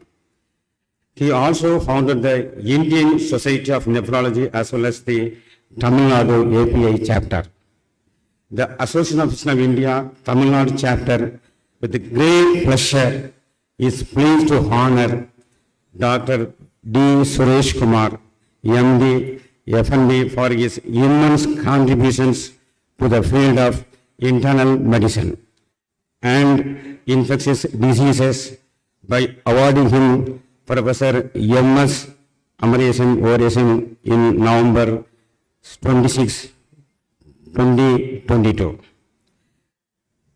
Dr. D. Suresh Kumar, MD, FNB, infectious disease, is qualified with American Board certification on tropical medicine, fellowship in HIV and AIDS medicine, and he is a senior consultant of infectious disease and physician at Apollo Hospital, Chennai. He is an expert in the area of tropical infections, nosocomial infections, transplant and HIV infection, and co-founder of the Best Ideas Simplify ID. He has received various prestigious awards, namely Young Investigator Award from International AIDS Society 2007, International Infectious Disease Fellows Award from American Society of Microbiology in 2010, Best International Research Paper on HIV/AIDS from Infectious Disease Society of America. Dr. S.K. Rajan Gold Medal Oration Award, Tapicon 2015. Travel Awards from Infection Control and Prevention, Geneva 2011, 25 and 17. Dr. D. Suresh Kumar has more than 40 international and national publications. He has been awarded first prize from AP for Dr. J.C. Patel and B.C. Mehta Best Paper Award under the category of Original Article for the year 2013. For the article entitled Myeliosis, an Emerging Infection in India. Sir, we are very proud and to honor on behalf of AP Tamil Nadu chapter, Tapicon 22. We are so happy and all the best, sir. Thank you, sir. Our co-chairman, Professor Annamasamy sir and Professor A. Vijay sir to be with us to honor the speaker in this oration. I humbly request Dr. A.R. Vijay Kumar sir and Dr. S.S. Annamalai Sami sir to felicitate Dr. D. Suresh Kumar sir with medal and shawl.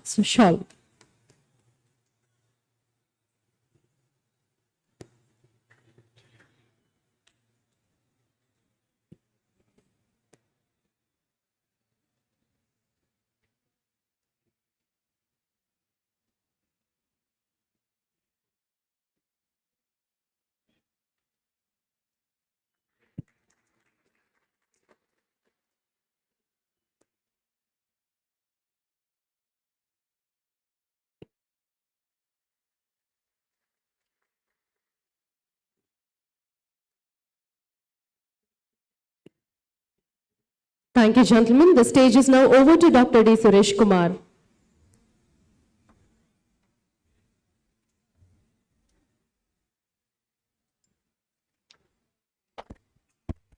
Good afternoon. I sincerely thank Tamil Nadu State Chapter API for giving this wonderful opportunity as well as this oration for my mentor. I can't say anything more words there. I learned medicine actually. After finishing my medicine, I started working in a small hospital called Trust Hospital, where he does the rounds every day and teaches medicine, and it inspired me to take nephrology.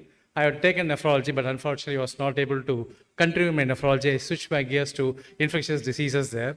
But he is a pioneer in Tamil Nadu and did something extraordinary, choosing his field of nephrology. Similarly, I followed the footsteps and followed infectious disease, and we're doing a lot of things in infectious diseases. So I nearly thank my mentor, Professor M.S. Amarasan sir. And he taught me how to criticize an article, how to read the article, journal articles. So that's what I'm going to do in his honor, how to read about the sepsis guidelines of golden hour. So what next I'm going to do in next 20 minutes, how to criticize or how to adopt the guidelines. That's what he used to do. Not only criticize, what you're going to suggest after criticism, what you're going to do with the guidelines, what you're going to do now. So straight away I begin with the case because I'm speaking in front of your lunch and I'm speaking before your lunch or after lunch. So this is a case I encountered from Trichy there. So this is a young lady from Trichy, diabetic, presented to me with a history of fever. And patient has got headache, shortness of breath. On examination, the patient is tachycardic, tachypneic, hypotensive, fever. So on examination, some crackles, doubtful terminal neck stiffness was present on examinations. If you see the investigations, initial investigations, the WBC count was elevated. It is more of neutrophil predominant, platelet count dropped. And bilirubin was high, creatinine was bit high. X-ray shows some infiltrates, I'll show in a minute later, and creatinine is also 2.6, slightly elevated. What will you do now? Omni says, yes, I want to start antibiotics. This is a case of sepsis or septic to me. Okay, some people are awake and people are listening and lifting hands. That's good sign for me there. Start the blood cultures. We need to investigate what is going on. Or measure the lactate. As per the guidelines, measure the lactate. Okay. Start fluids, give oxygens, or start all of the above. Give antibiotics, take cultures, give measures. That's what the sepsis bundle is all about. And usually in a multiple choice questions, if he says none of the above, people always tempt to do whether I want to give or whether I want to stop anything. So we need to check what we are going to do next. 20 minutes, I'll solve this problem, how to do it about it. This one. Sorry, I'm not sure. Yes, okay. Sorry. So the golden hour in sepsis. Before people think sepsis is easy for me to handle. So my objective today is I'm going to next 15-20 minutes, I'm going to discuss why sepsis is golden hour to the people of Golden Rock. I want to talk about it. what is sepsis and what golden hour is now doing, what I'm doing in my golden hour, and what is the way forward. That's what I'm going to do next 15 to 20 minutes. And I want to bend you people. People want to straighten it, but I want to bend you people regarding sepsis. That's my motive for next 15 to 20 days there. So why sepsis talk for a Tapicon? So people say it's initially 6 hours bundle. Initiate a lot of procedures within 6 hours, the patient can go back home. Then they come down to 3 hours. Then they come down to 1 hour, sepsis 1 hour bundle. But if you see our society, Infectious Disease Society of America, they're not endorsed the sepsis bundle. Why? I'll come in a minute and say why the sepsis bundles we are not endorsing. That's why I'm criticizing the sepsis golden hour bundle. The golden hour is good for trauma. The golden hour is good for stroke. The golden hour is good for heart attack. But the golden hour is good for sepsis. I'll come back and explain in 15 minutes and you can come to the conclusions what I'm doing with it. The 3 hours is equal to 1 hour. Last year, Lancet paper, if you read, there is no differences in the mortality. If whether you do these bundles, whatever bundles I shown minute, 3 samples we need to do and 3 we need to do. So there is no differences between 3 and 1 hour mortality benefit. If you see the Kaplan-Meier curve, it shows there's no mortality benefit, whether you do within 1 hour, whether you do within 3 hours. The same I can apply to 6 hours also. Whether antibiotic can be started within 1 hour. If you start antibiotic within 1 hour, the patients can go back home. Whether it's really good, but IDSA does not endorse us. IDSA does not endorse us. What we need is, we need a middle approach. We need a middle approach. What's the middle approach? I'm going to develop in the next 15 minutes there. Then what about the golden hour? Golden hour is a precious time. Particularly for trauma, it demonstrated people losing blood because of the trauma. We need to stabilize. We need to arrest the bleed. We need to stabilize the patients.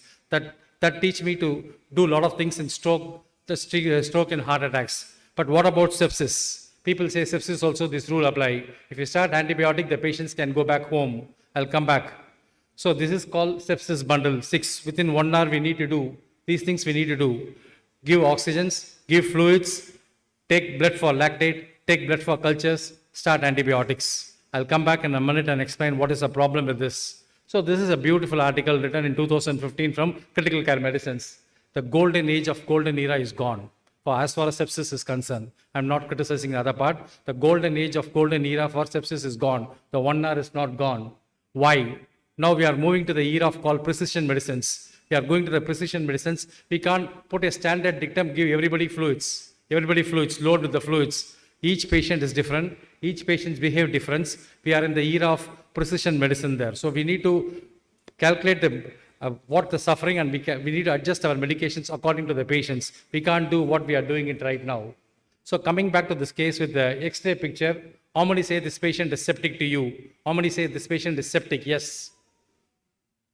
Okay. How many say there is no sepsis? Okay. Maybe. In medicine, anything is possible. We need cultures. We need cultures to say, I don't know. Beautiful medicines and word is, I don't know. If you say, I don't know, we can learn a lot. So that's what we need to learn, a lot of things there. So how to define the sepsis first? This is how Hippocrates' whole area they defined. Sepsis means something rotten, something rotten. But what happened? The guidelines came up. They say the patient should have systemic inflammatory response syndrome along with some organ dysfunctions. From 2016 onwards, the systemic inflammatory response is gone.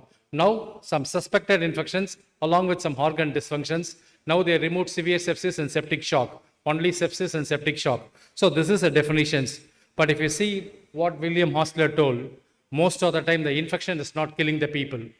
Infection is not killing the person. The body's response to the infection. We know COVID. COVID never kills the patients. The response of the COVID, the cytokine storm, people worried about it. The response of the body to the COVID, that kills the patients. Last couple of years, everybody knows it's a response of the body to the infections that is killing the people. He told in 100 years back, the guidelines came back and say, this is a dysregulated response to the infection source. How to measure the dysregulated response, how to quantify the dysregulated response, I'm not sure. But what the sepsis guideline misses out is organisms. Which organism is causing? Where is the sepsis? We can't put the sepsis as an universal source. Each organ behave differently. Each organ behave differently. If you read the latest guidelines of IDSA as well as SMIT guidelines, they say they segregate urinary tract infections and biliary tract sepsis from other sepsis. Urinary tract and biliary tract is easy to treat, particularly the biliary tract if the source control happened. So they are segregating. So sepsis is not uniform. Depends upon the organ, depends upon the organisms what we need to do. So what about the pathogens? If you read the Western guidelines, all about bacteria is causing sepsis. Finally, they mentioned about something about candida. But if you see the Asian populations, what causes sepsis? Malaria can cause sepsis. Dengue can cause sepsis. Your leptospirosis can cause, your dengue can cause, your H1N1, your COVID can cause sepsis. Something is missing here. So everything is causing sepsis. So we need to know what causes sepsis. That's more important. Don't think sepsis means always equal to bacteria. Sepsis means anything is possible. So sepsis means anything is possible. Not only you don't think bacteria are causing the sepsis.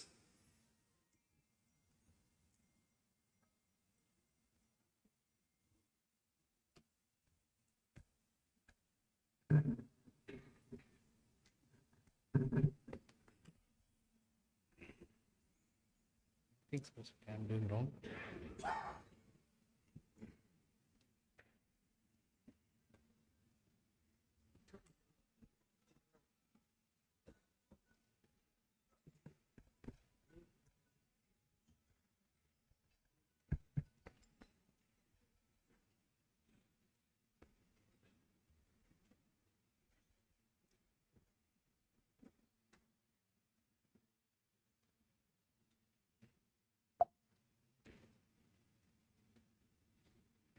Sorry.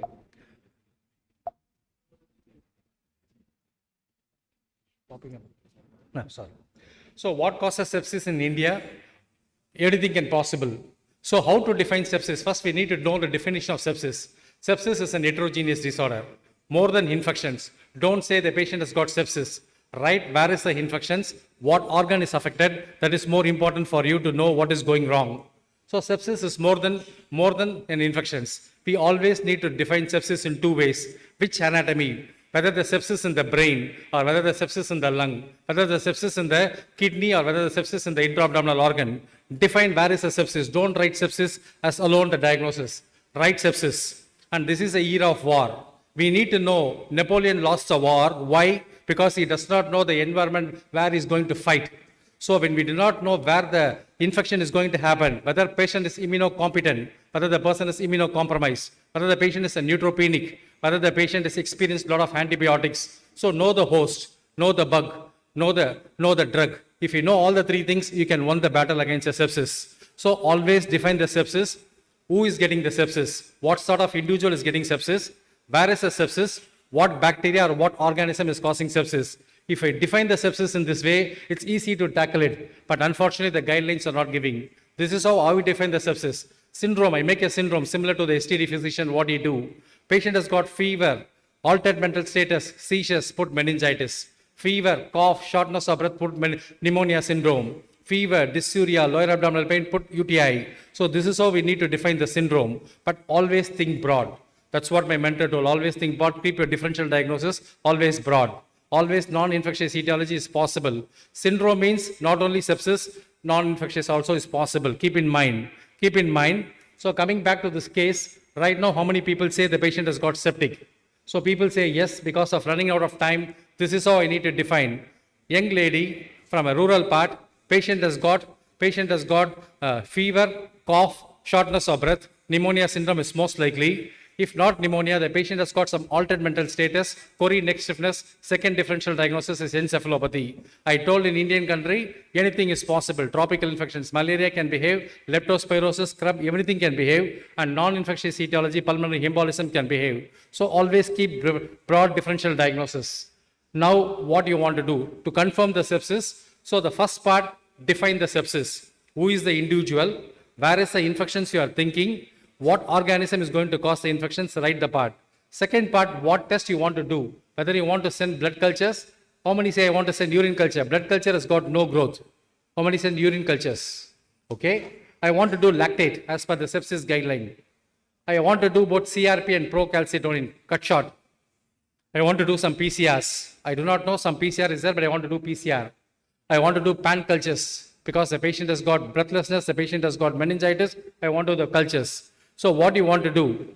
Pan culture is a way forward, particularly the ICU. When a patient develops fever, when a patient got elevated WBC count, when the patient has got procalcitonin elevated, People send all cultures, urine, blood, ET, whatever sample they want to send. That's not the way forward. If you send the cultures, people start abusing antibiotic. This is one of the hospital's ICU. Whenever the patient has got elevated WBC, when a patient has got PCT, they send this type of investigations. What is the impact? We are abusing antibiotics. But what is the dictums in infectious diseases in ICU? Usually we need to know where is the infections. If you know the patient has got meningitis, send the CSF. If you think the patient has got UTI, send urine routine along with urine cultures. If you think one episode of fever in a stable patient, try to find out the cause. Don't jump in and start antibiotics or escalate antibiotics. This is the dictums we call. And culture means always 2 sets of cultures. Don't send 3 ml of blood, 5 ml of blood. If you want to make a diagnosis of cultures, 40 ml of blood is needed. 2 sets means 1 set means 1 bottle of aerobic, 1 bottle of anaerobic. 10 ml, 10 ml. If you want to send 2 sets of blood culture, the yield is 80% to 90%. If you send 1 set, 20 bottle, the yield is 65%. Keep in mind, and we got a lot of molecular techniques. Once the blood culture grows some bacteria, we can get the organism name within 1 hour. What is the resistance mechanisms within 1 hour? We can be able to identify. These things are available in Chennai. This is available in Tamil Nadu at this point of time. So we need to know appropriate sample. When a patient has got meningitis, send CSF, that's more important. If you want to think TB meningitis, how much of ml CSF you need to send? 6 ml CSF for TB expert PCR. That too TB expert ultra. Don't send old expert, expert ultra. 6 ml of CSF.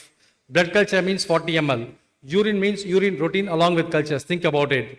So this person does not require any major investigations, detailed examinations. On examination, the patient has got a scar. Can you call this patient septic now? Still septic. So scurf typhus can cause septic. So what we need to do, simply doxycycline. I don't want any test. So what I did, since the patient has got rural background, multiple organs are affected. What sort of, where is your living? Where you are living, I just asked the thing, lot of bushy area. Just strip the patient, examine the patients, I got the answer. So sepsis needs test, yes, I want to confirm the diagnosis. But before that, proper examinations and proper history. Proper history and examination, that will give answer to your most of the problem. Don't jump and start some antibiotic. Don't jump and change antibiotic. That's most important for you. So this is another last part. So my first part, define the sepsis. Who is the host? Where is the infections? What bug? Second part, yes, we need to do some investigations to confirm, but more important, proper history and physical examination. That is bundle number 2 for me. Bundle 1, define the sepsis. Bundle 2, find out the sepsis by doing examinations and physical history taking and physical examination. What antibiotic? This is a real life scenario. My WhatsApp message from one of my telemedicine hospitals. What I did, this is a hospital message given me to me. What antibiotic you want to start now? So sepsis bundle says start antibiotic within 1 hour. I can't apply this 1 hour rule to everywhere. Where is the evidence? Kumar paper. Each hour delay in antibiotic, the patients cannot go back home. But a lot of publications afterwards says there is no big differences. Even if you start antibiotic little later, the patients can go back home, except certain individual. What sort of individual? I'll show in a minute, which is not equal. So don't put sepsis means everybody need antibiotics. That's why if I define sepsis, if I define the host, this is the host I'll show. If you start abusing antibiotic resistance is killing. Last week between November 18 to November 24 is a World Antibiotic Awareness Week. There is no good antibiotic existing to treat sepsis. So what sort of individual needs antibiotic? When a patient presents in shock, when a patient is neutropenic, newborn, elderly, if you think the patient has got meningitis or meningoencephalitis, this patient need antibiotic after taking appropriate sample. Don't start antibiotic for everybody. That's the moral of the story.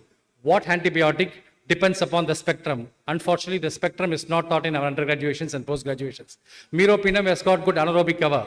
Meropenem has got anaerobic cover. It covers gram positive. It won't cover MRSA, it won't cover VRE. This is a spectrum we need to remember.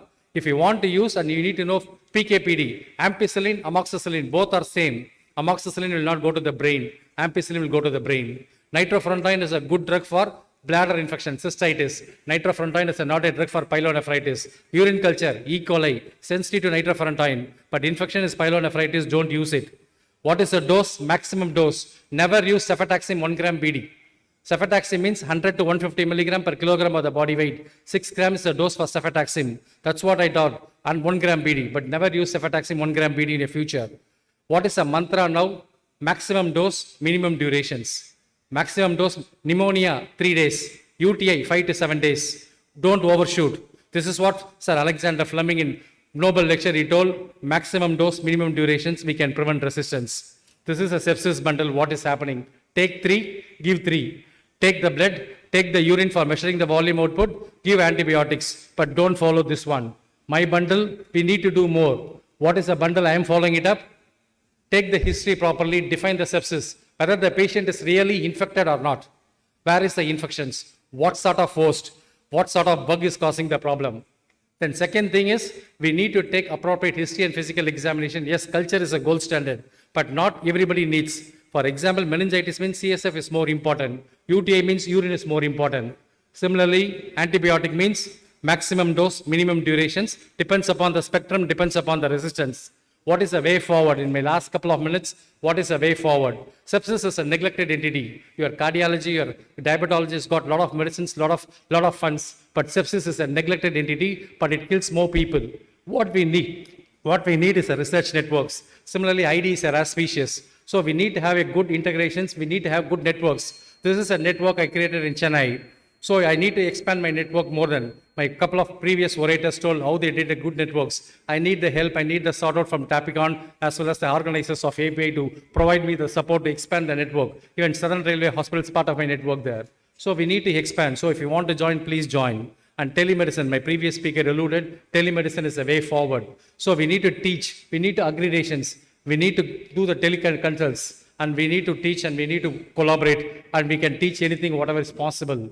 So the syndromic approach is a way forward. Don't jump and write antibiotics. Don't jump and take lactate. Assess the patient's really septic. Take appropriate samples. Give appropriate antibiotic. Shortest durations, maximum. I think I stick to the time. Thanks for the wonderful opportunity. Anybody want to learn ID, please join. Free feel to join me there. Thank you. Thank you very much, sir. I humbly request Dr. S. Avadepan, sir, Dr. A.R. Vijaykumar, sir, and Dr. S.S. Annamalai Swami, sir, to kindly felicitate Professor Dr. D. Suresh Kumar, please.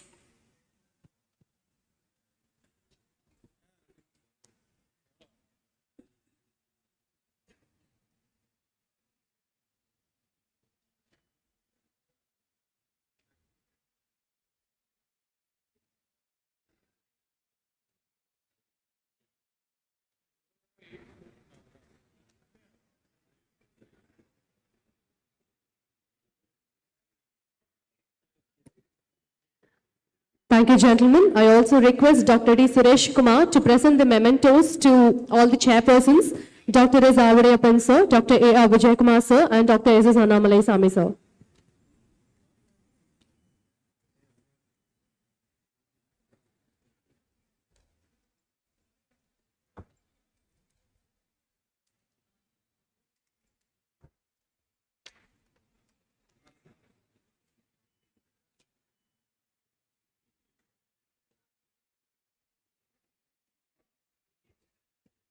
Thank you, gentlemen, for the wonderful session. Next, we move on to the next session on gastroenterology, starting with Dr. Malati Satyasekaran, who will be talking on chronic diarrhea. I also request the chairpersons, Dr. R. Ravi and Dr. C. Dharmaraj, sirs, to kindly chair this talk and kindly come on to the dais along with Dr. Malati Satyasekaran.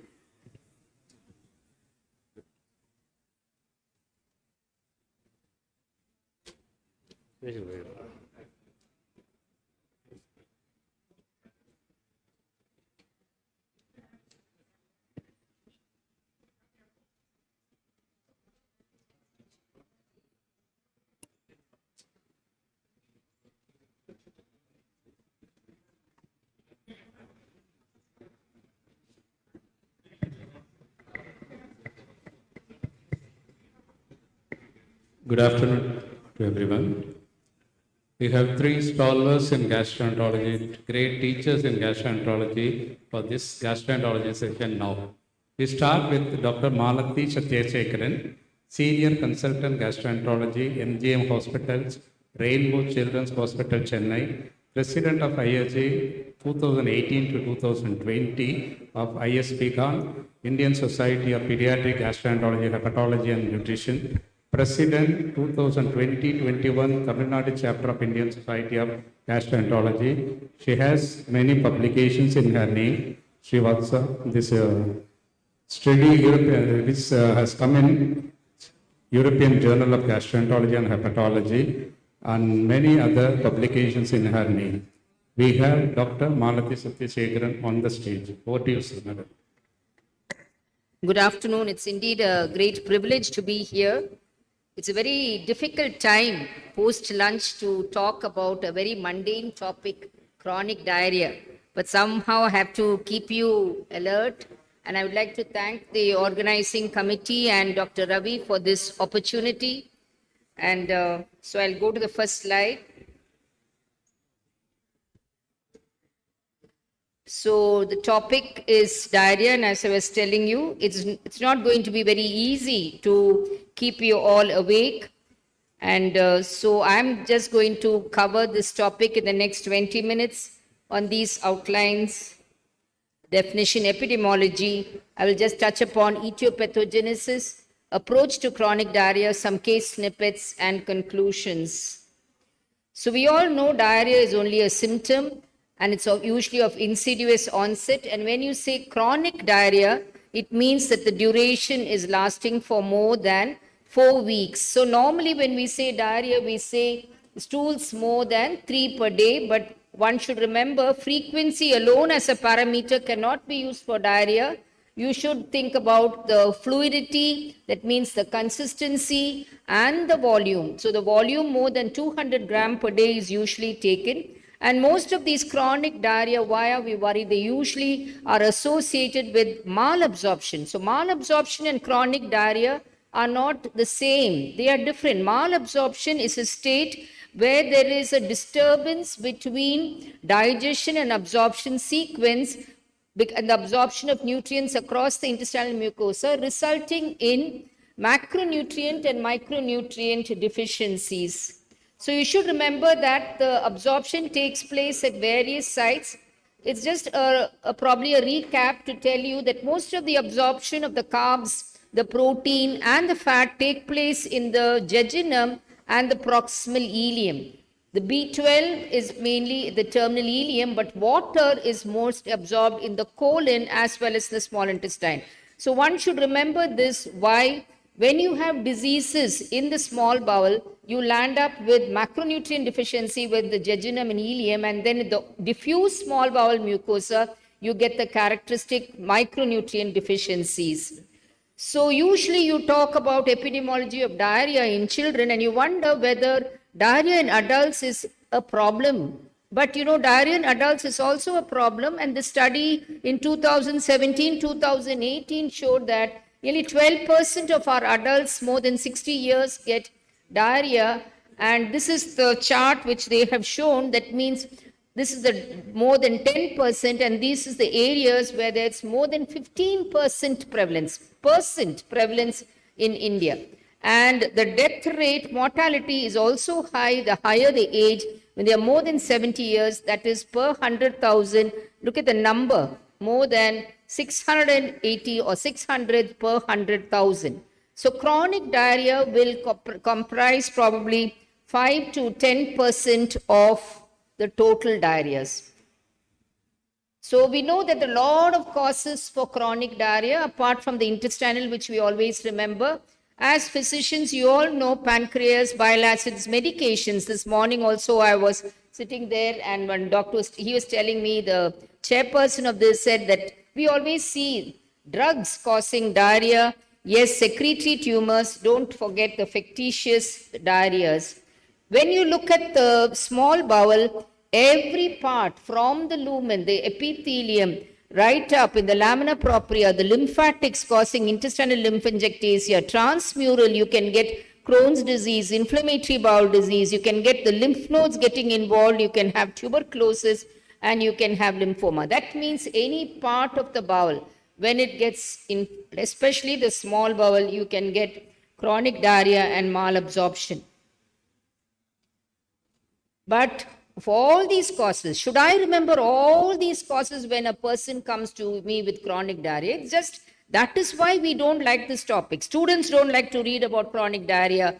You don't like to talk about chronic diarrhea. When a patient comes with chronic diarrhea, you just like to send it to someone, because we know there's so many causes.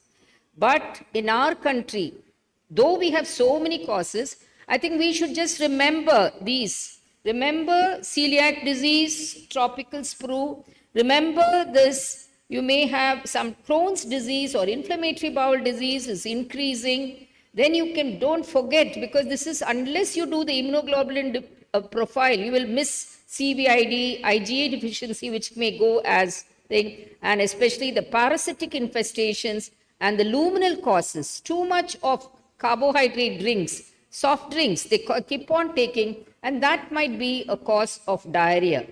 So this has been documented very much by 4-5 studies, especially there was one in 2014, where Savant's group showed that 48% of their chronic diarrhea with malabsorption was due to tropical sprue. Some of you might think tropical sprue has gone with Baker. CMC Velo, they had published, it's all gone. No, tropical sprue is still in some areas probably 30%, but some areas it can be high up to 50%, as shown in this slide. When Dr. Chako looked at his cases in CMC Velo in 2011, tropical sprue was higher, but when Govind Makaria group looked up in Delhi, celiac sprue was higher. So probably there is a balance between these two. South seems to be having still tropical sprue, but now I think Dr. LVK, Dr. Mohan Prasad, Dr. Ravi will say, we are seeing more of inflammatory bowel disease which is taking over.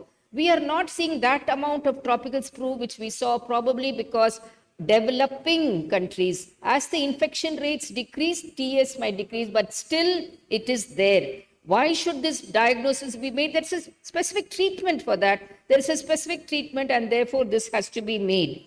So we know it is a complex entity, unlike acute diarrhea. When acute diarrhea, if someone asks you what is the cause for acute diarrhea, you just have to say there's an imbalance between absorption and secretion. That's all. But chronic diarrhea is not that easy. We know there'll be osmotic, there's secretory, there's inflammatory, there's motility, there's combined. Then, so you know there is chronic diarrhea. But when will you have the concern? That means all chronic diarrhea, just because they pass more than 3 per day or there is fluidity, you don't have to get worried. As we know, functional diarrheas are more common, just like abdominal pain, functional. Functional forms a big chunk, and I always tell, as gastroenterologists, we are surviving only because of those functional problems. Otherwise, if all of them were organic, it will be so difficult.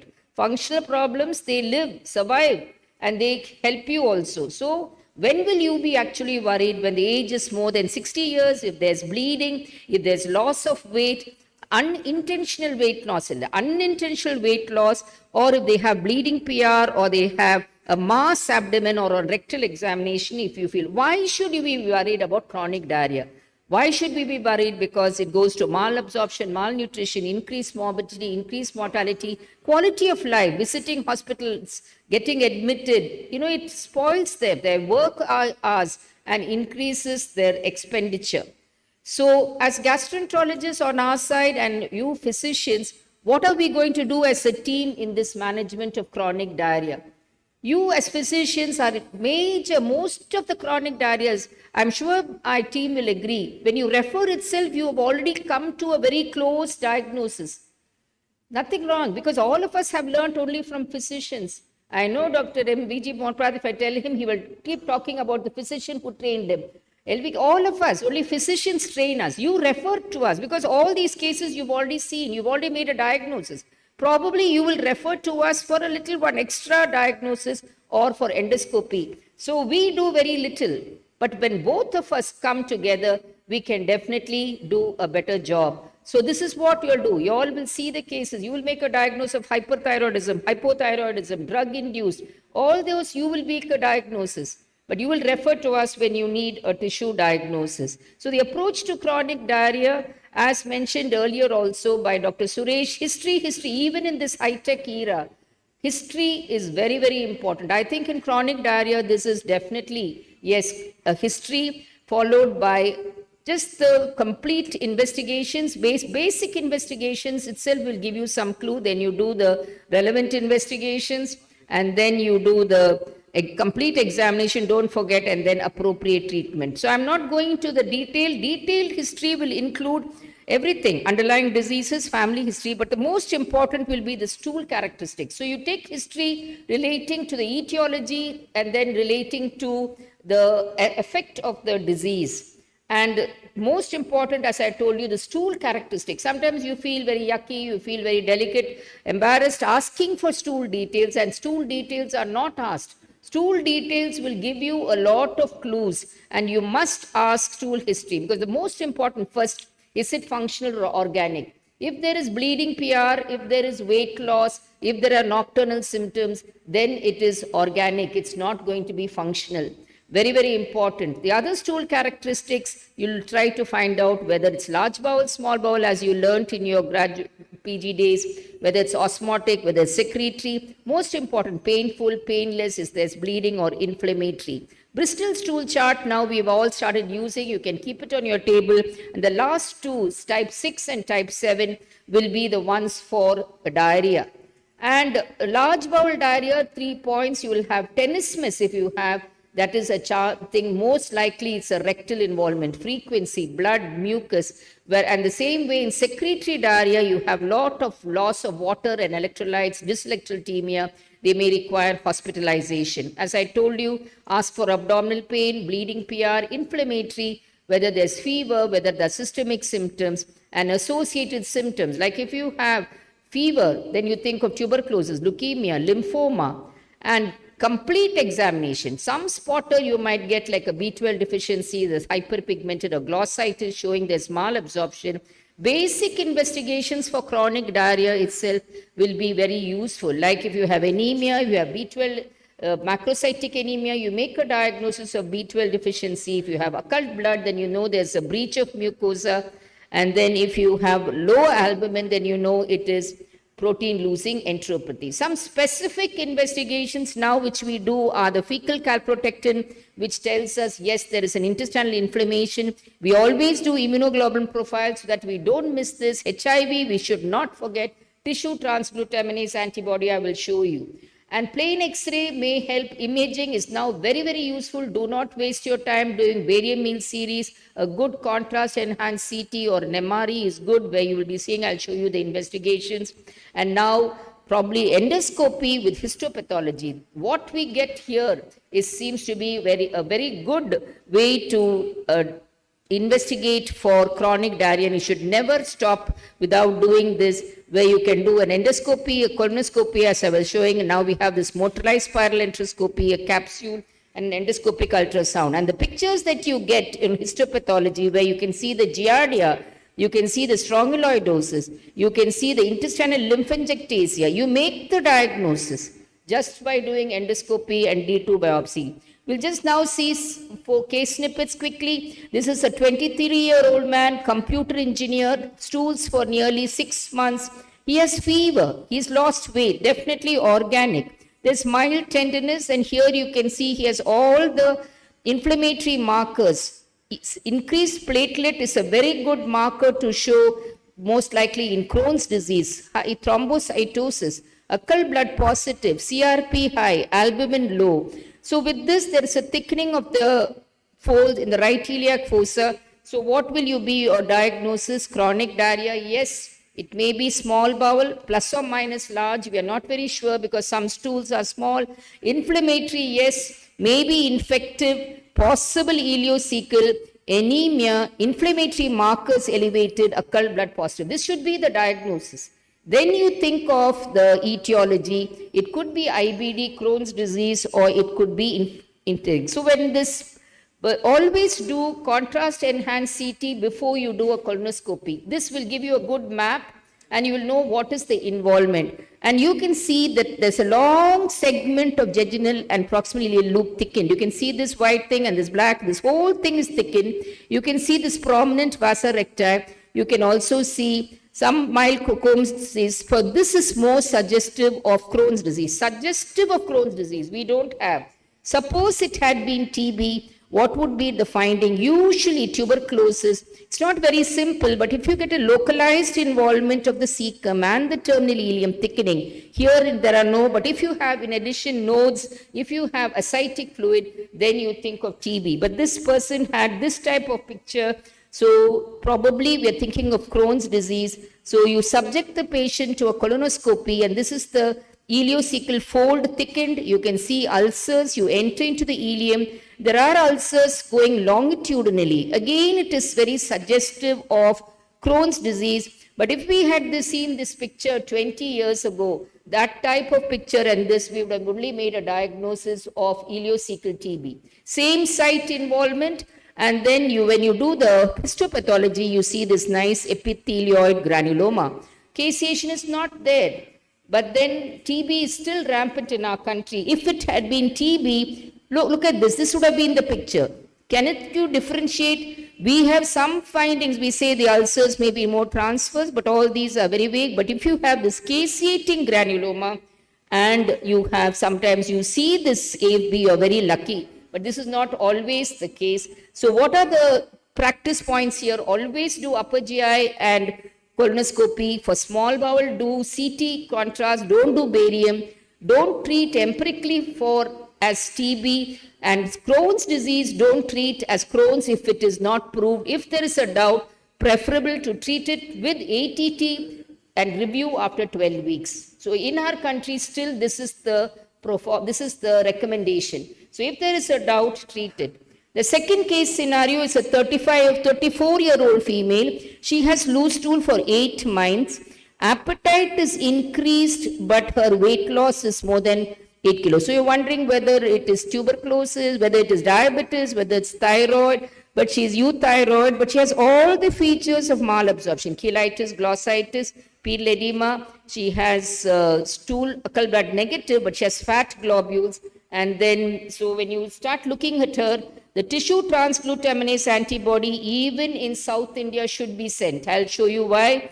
It is awaited. So here, this is a patient with chronic diarrhea, small bowel, diffuse involvement, features of malabsorption, anemia, B12, possibilities, because I told you in our country, still tropical sprue and celiac sprue are the ones with diffuse small bowel involvement. Apart from other conditions, like you could have immunoglobulin deficiencies, you could have some lymphoma, but diffuse involvement, these two should be not forgotten. Tropical sprue is still not known the reason for it. It will be very much like celiac sprue with partial villus atrophy. They'll have 2 or more unrelated nutrients should have malabsorption. So there should be this along with partial villus atrophy. Why should this be recognized?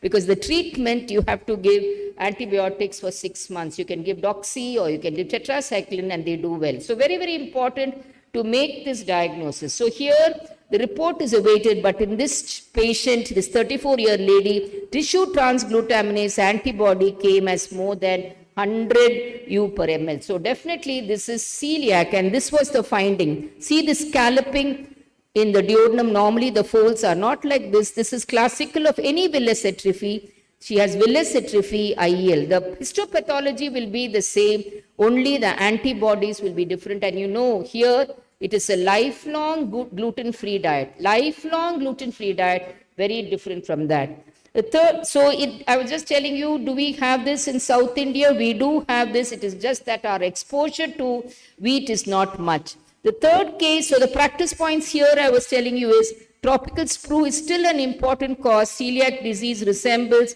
HIV and immunoglobulin profile must be done as early as possible in MAS. Case 3 is a 69 watery diarrhea. He's requiring hospitalizations. There's weight loss and his serum chromogranin A is elevated and there's dyselectrolytemia. So some secretion is going on. You think probably is it neuroendocrine tumor or is a microscopic colitis? Very rare. But you know, when we did before we did the colonoscopy in the duodenum first part, we saw this tumor. This was removed by this endoscopic full thickness resection. And what was the final report? It was a neuroendocrine tumor. So chronic diarrhea can be due to a tumor. So in younger individuals, if they are stable, not requiring hospitalization, same watery diarrhea, don't forget factitious diarrhea, which they can happen with self-administered enemas using the hand faucets. The last case is a 42-year-old man who's having loose stools, alternate with constipation, bleeding. So this is, the urgency is there. He passes 8 to 10 times and at night 5 to 6 times. Whenever you have this urgency, incomplete evacuation, just think there may be something in the rectum. So it could be, this is definitely a large bowel type. Small motion, blood and mucus, frequency, disturbing the sleep. And this on colonoscopy showed this rectal malignancy, proliferative lesion, biopsy was taken, proved, and surgery was done. So don't forget, and even if the patient has hemorrhoids, see this patient had hemorrhoids. Many times patients just go on as treatment with hemorrhoids, always do colonoscopy. So in conclusions, ladies and gentlemen, I would like to say chronic diarrhea is a very important cause of morbidity and mortality. It can be due to several causes, even in this high-tech era. Please take a good history, detailed clinical, and endoscopy and histopathology are now excellent tools in diagnosis. And the treatment may be very simple, just the diet change, little medication. It may be very much, it can end up with surgery or even a stem cell transplant. Thank you for your patient listening. Thank you for enlightening us with your talk on chronic diarrhea, ma'am. I request you to kindly occupy the seating on the stage. For the next talk, I request Dr. V.G. Mohan Prasad to please come onto the dais to talk about functional dyspepsia.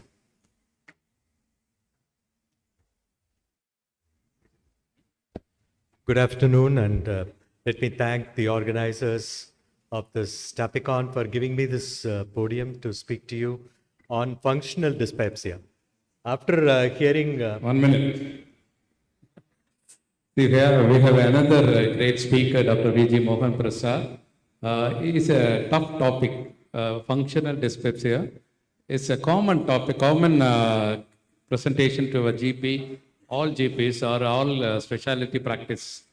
So we have Dr. Mohan Prasad with 35 years of excellence in field of gastroenterology. He came with the DM in 1985, past national president of Indian Society of Gastroenterology, Society of Gastrointestinal Endoscopists of India, adjunct professor, Tamil Nadu, Dr. MGR Medical University, advisory member, National Board Examination, inventor of Hemo-Seal spray on endoscopic device to control gut bleed, 2 times winner of Guinness World Record for hepatitis awareness programs, best doctor awardee by the Tamil Nadu MGR Medical University, best performing doctor award, Ministry of Health and Family Welfare, Tamil Nadu, best entrepreneur award by Times of India, Star of India award, doing lot of community service award. He is doing a lot of community services. He was granted with Community Service Award by American College of Gastroenterology, October 2021. With so much credentials, we have Mohan Prasad here. Go ahead, sir. This only shows Ravi is my very good friend. And it was wonderful to listen to Dr. Malati, and my salutations, Dr. LVK, Dr. Paniyappan, Nagarajan, who is my colleague, and all stalwarts here, and my young friends. It's a great honor and pleasure to be here to discuss about functional dyspepsia. So what is functional dyspepsia? It's a common but under-recognized syndrome comprising of bothersome recurrent postprandial fullness, early satiety, or epigastric pain or burning. So, which means there is dyspepsia. You investigate, you don't find anything. There's nothing organic. It's called functional dyspepsia. So this is the latest article published this year, which has looked at 3,532 documents, all published documents, out of which they took 2,220. So the conclusion of this biometric analysis of functional dyspepsia was, as one of the most common functional gastrointestinal diseases, seriously affects people's quality of life and places a heavy burden on the healthcare system, because people are not happy and they come and bother you, the physicians, and we are forced to do more investigations. So, which is a big burden on the health community. And as modern people gradually pay more attention to body's health, improvement of health, and to keep a perfect health, I think more and more recognition of this disorder is important. So you look at all the countries all over the world are joining hands to work on and do more research on functional dyspepsia. I'll just start with some cases. Case number one is a 26-year-old male who came with postprandial fullness of 2 months duration. And, this is what it shows. And we did an endoscopy where we found a mild laxity of LES, lower esophageal sphincter. So this is the narrowband imaging where you see the brown color indicating acid reflux into the esophagus, but otherwise it was sort of unremarkable, whereas the pylorus appeared little spastic, but it was all right. So what we did was electrogastrography because H. pylori was negative. We had no clue. Ultrasound was normal. So what do? We did electrogastrography like you do in an ECG, we do EGG. So what we do is we just put these leads on the anterior abdominal wall and lower chest, and then we start recording what the stomach is doing. So this is the red lines indicate the community normal range. There's upper normal limit, lower normal limit. And the blue line is that of the patients, and it should coincide within this graph, but it's going below. So this is the 3 CPM activity, like the heart produces 60 or 80 impulses per minute. The cardiac pacemaker, the gastric pacemaker makes only 3 contractions per minute. It's called 3 CPM activity. So it has to conform within this, but it's above that, indicating there is a bradygastria. So this is what it shows. So the tachygastria range is not there, and this is a respiratory and duodenal is normal. So which means there is a delayed gastric emptying because of bradygastria. So in a patient with a mild laxity of LES, lower esophageal sphincter. So we treated with etopride 50 milligram 3 times a day before food. Patient became asymptomatic. So how long to go on is a $1 billion question. Now, this is yet another case, a 13-year-old male who was admitted with abdominal pain and incessant vomiting with poor food intake. He just got discharged 2 days back. Clinical labs, including 8 AM cortisol, urine spot porphyrin, all were normal. CCT of abdomen with CT abdominal aortic angiography was normal. No evidence of SMA syndrome. MRI brain was done to show no area postrema abnormality. And suspecting an abdominal migraine, flunarezine was started. Nothing worked. Endoscopy revealed a grade A reflux esophagitis, lax LES, pangastritis, H. pylori negative. So this is what we did, electrogastrography. There we look at 3 things. One is the accommodation, the fundic accommodation. The patient could drink 1000 ml of water. That means the fundus is fine. The receptacle is able to receive. The next one that we look at is the 3 CPM activity. Is it normal? If it is normal, then the interstitial cells of Cahal in the cardiac pacemaker, or so the so-called gastric pacemaker, is normal. Then we look at the GMAT score. This is this is very important score. So gastric myoelectric activity test score. This has to be below 1. It was here in positive, 4.2. That means there is an antropyloroduodenal dysfunction. This is called APD dysfunction. You should not get confused with acid peptic disease. So these are all new terminologies. This is functional outflow obstruction has been replaced by this term called antropyloroduodenal dysfunction. So we had a professor from Yale University visiting our center yesterday, and he himself didn't know about, he's a practicing gastroenterology associate professor there, but he didn't know about this new terminology. So these are all new terms coming up. And now what we did was we did an endoscopic pyloric balloon dilatation. So that immediately his symptoms improved. He started tolerating food. The vomiting stopped. 2 days later, we discharged him. So this is important. So that is how the electrogastrography can differentiate between a fundic accommodation defect to a gastroparesis to a gastric functional outflow obstruction called the APD dysfunction. Now, the next case is a 50-year-old female with postprandial bloat and nausea of 1 year, vomiting stale food at times. Very important is history taking in gastroenterology. My chief and Dr. Malati Madam's chief, Dr. Madana Gopalan, used to say, you make your diagnosis just listening to the patient. You don't need to do anything else. Just listen to him. He will come out with the diagnosis. Many a times we don't have time to listen.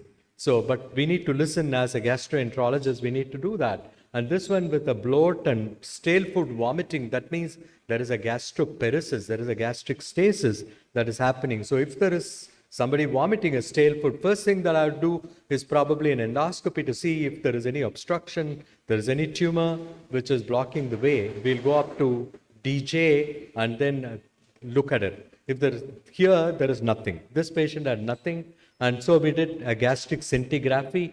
You see here the T half, that is the emptying time of the stomach on radionuclide scintigraphy. The stomach has to be half empty by 1.5 hours at least, if not by 45 minutes. So here, even after 300 minutes, still the stomach was not emptying. So there is a real delay in gastric emptying, so which indicates a gastroparesis. But what we did was, in this case, a G poem, because she had a functional outflow obstruction again. So instead of doing balloon dilatation, we did the G poem, so where we raise a bleb and then we, this is supposed to automatically play, but it's not playing. So, but nevertheless, let us see.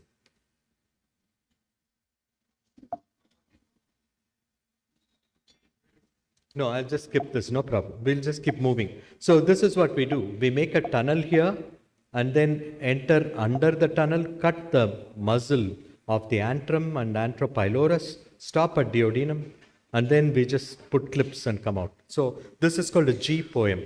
So this immediately, got her relieved of a problem. Can somebody help me? It's stuck.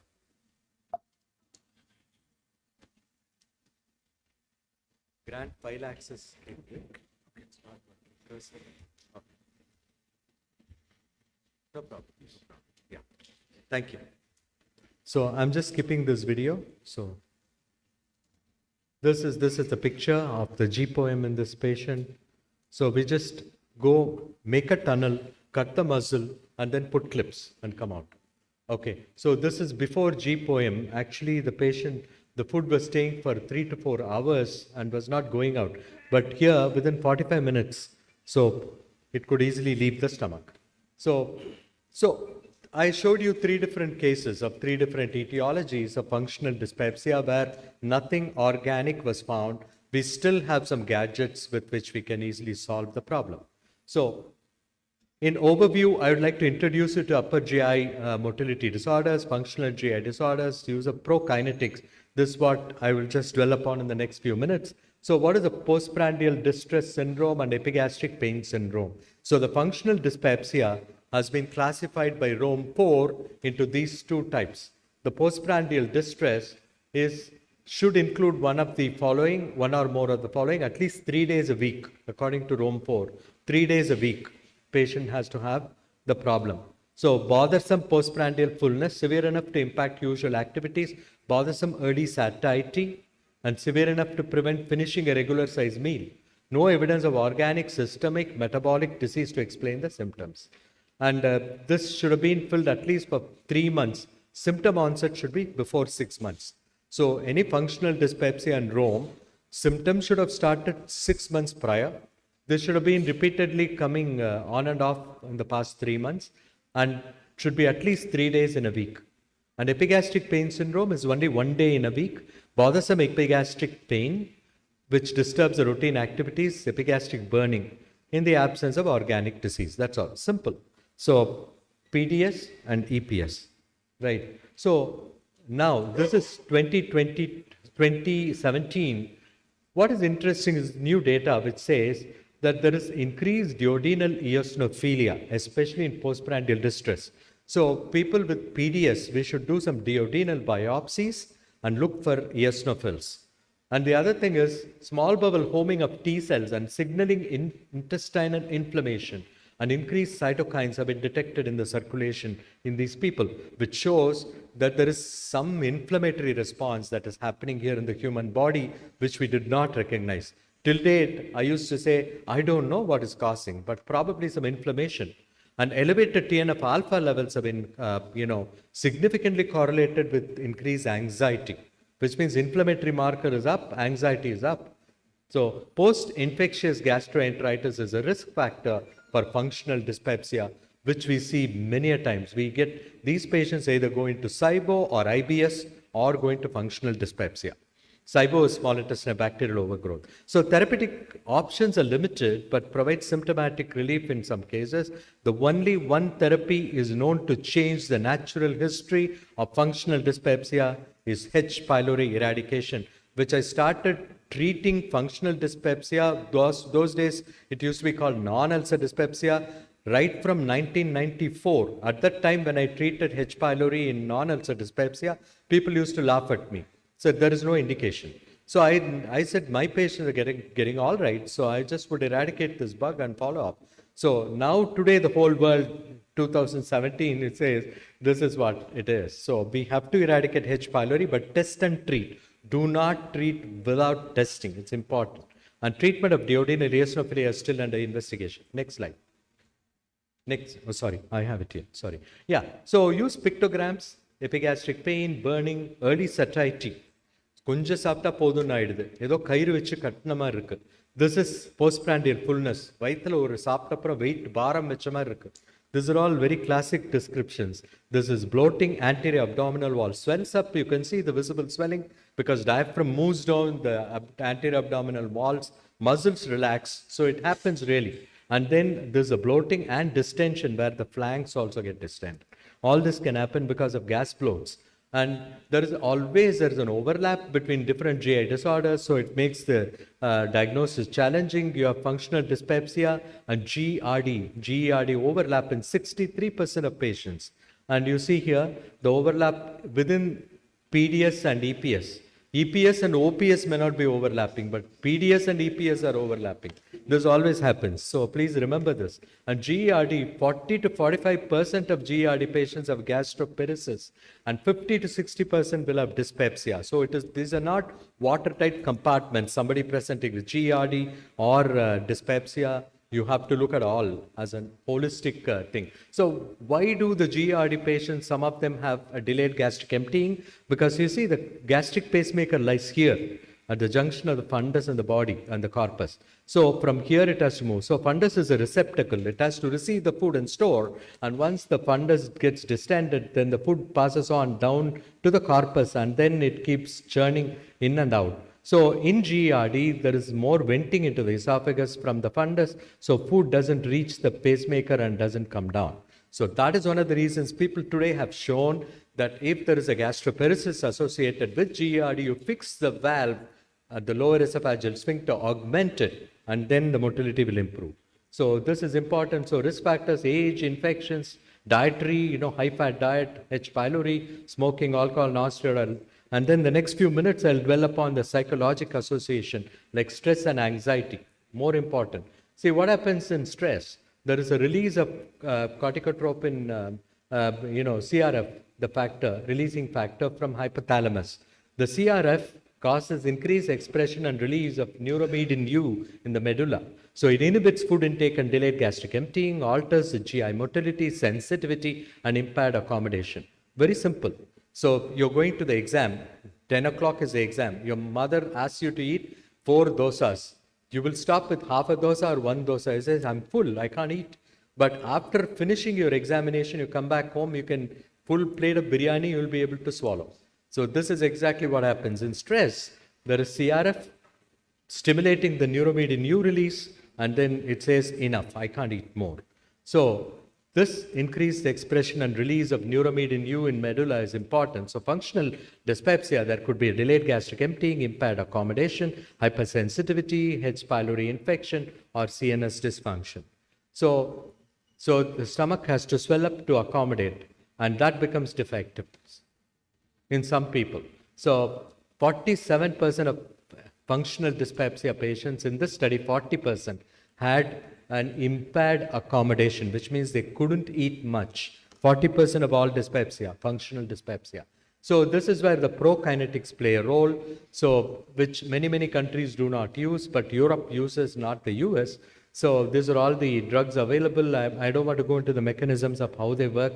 I don't have time. But remember the D2 receptor antagonists, like these levosulpiride, metoclopramide. I think the physicians hate levosulpiride because of neurological problem, Parkinson's, which can come out of it. It can get unmasked.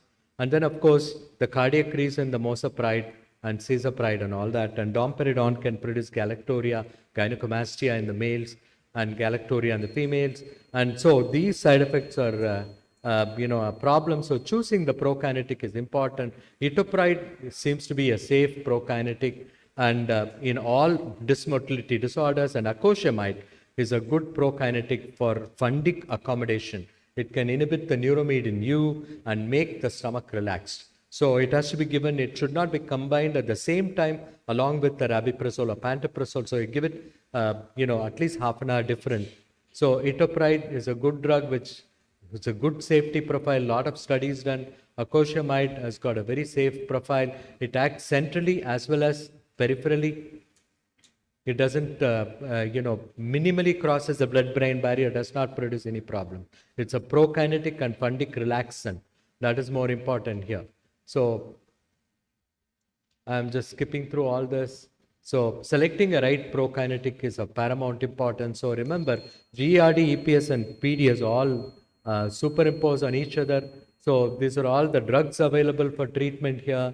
So you have to refer to a gastroenterologist, do a 24-hour pH monitoring in some of those select cases. So it has to be tailor-made to what the patient requires. Don't do all tests and all. PPIs are the mainstay, H2 blockers, and these are all the latest guidelines, British Society guidelines on functional dyspepsia 2022. You can just, it's free for all. You can Google search, everything is there. So opioids are avoided. And what is important to the prokinetic and a PPI, or a prokinetic with or without PPI here in the postprandial distress, epigastric pain syndrome, very typically looking like ulcer disease, will respond well to PPIs. So this is the algorithm which is given in the British Society guidelines. So I'll just skip through it. So I'll summarize here saying upper GI dysmotility have significant prevalence in clinical practice, hampering quality of life. Significant overlap exists between these disorders. Prokinetics are the drugs of choice. Safety profile of prokinetics plays a critical role in the right choice of the right prokinetic. Etopride and acoshamide seem to have good efficacy and favorable safety profile. Even the British Society guidelines have given this acoshamide and etopride. And of course, tagacerod in constipated people. So this is in the 2022 guidelines. So which means they're good drugs, so we can selectively use them. So I would like to invite you for this GERD and endobariatrics live workshop that happens on 18th of December. It's free for all, but you have to register. I would encourage all youngsters to join us to watch this live endoscopy workshop. This will be a big feast. I thank my team at VGM and thank you all for this patience. Thank you very much, sir, for the wonderful session. Kindly stay on the dais, sir. To deliver the next talk on chronic pancreatitis, I now request Dr. L. Venkatakrishnan to please come to the dais, please.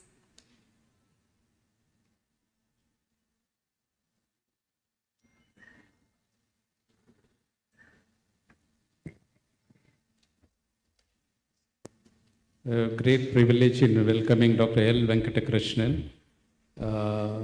He is professor and head of the Department Gastroenterology Hepatology, PSG Institute of Medical Sciences and Research, Pilamedu, Coimbatore. Current status of achievements, president.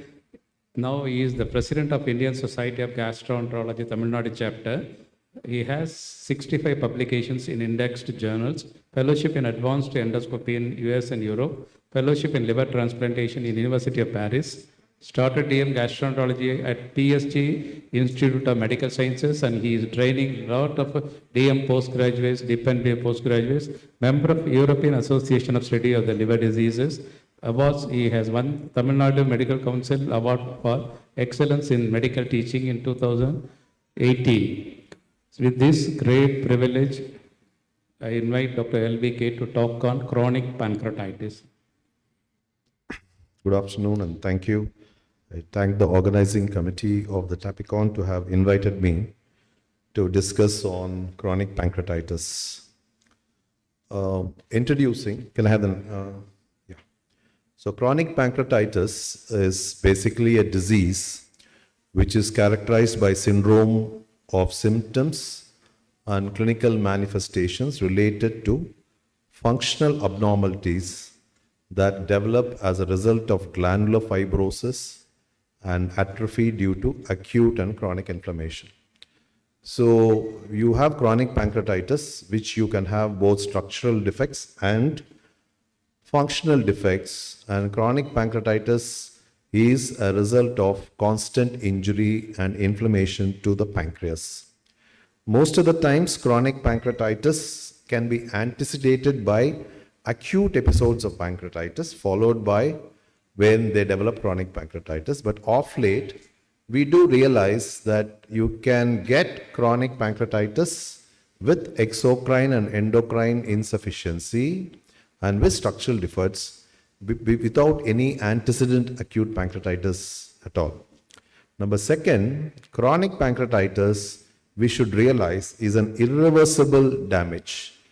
And unfortunately, we do not have any drugs or any interventions which could prevent progression to chronic pancreatitis.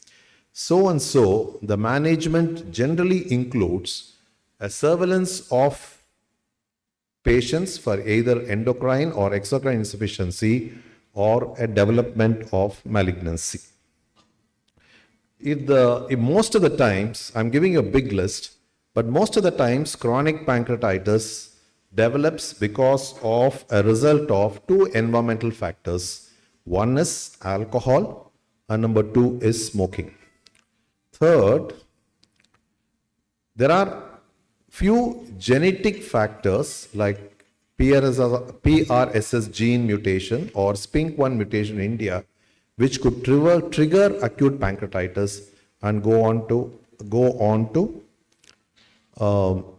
chronic pancreatitis. So you can have alcohol, you can have tobacco, you can have genetic factors, and occasionally you have two other common diseases which could produce chronic pancreatitis. One is hypercalcemia, predominantly due to a parathyroid adenoma, or you can have hypertriglyceridemia, which could produce recurrent pancreatitis and produce chronic pancreatitis.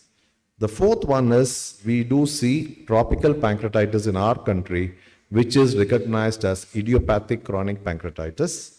And occasionally, in about 5% of patients, you may have autoimmune pancreatitis. So predominantly the inciting agent is alcohol and smoking. And you can have some genetic factors which can drive the chronic pancreatitis. You have hypercalcemia and hypertriglyceridemia, which can cause recurrent pancreatitis and progress to chronic pancreatitis. And you can have autoimmune pancreatitis going on to develop chronic pancreatitis. So as I told, the most common etiology is alcohol, which is more than idiopathic pancreatitis. When somebody comes with alcohol, we should do realize and take a good history how much of drink he takes to develop chronic pancreatitis. If somebody comes and he takes one drink a week, you cannot say that patient has developed alcoholic pancreatitis. So generally, if a patient has got 5 drinks per day and has been continuously taking it for 5 years, then it becomes etiologically that it could be due to pancreatitis. Why I'm telling you is, most of the time, sometimes chronic pancreatitis patients will have some genetic predisposition, which is actually leading on to chronic pancreatitis, and that is possibly, and alcohol can be a confounding factor. So if somebody takes 5 drinks per day for more than 5 years, then alcohol becomes definitely an inciting factor for chronic pancreatitis.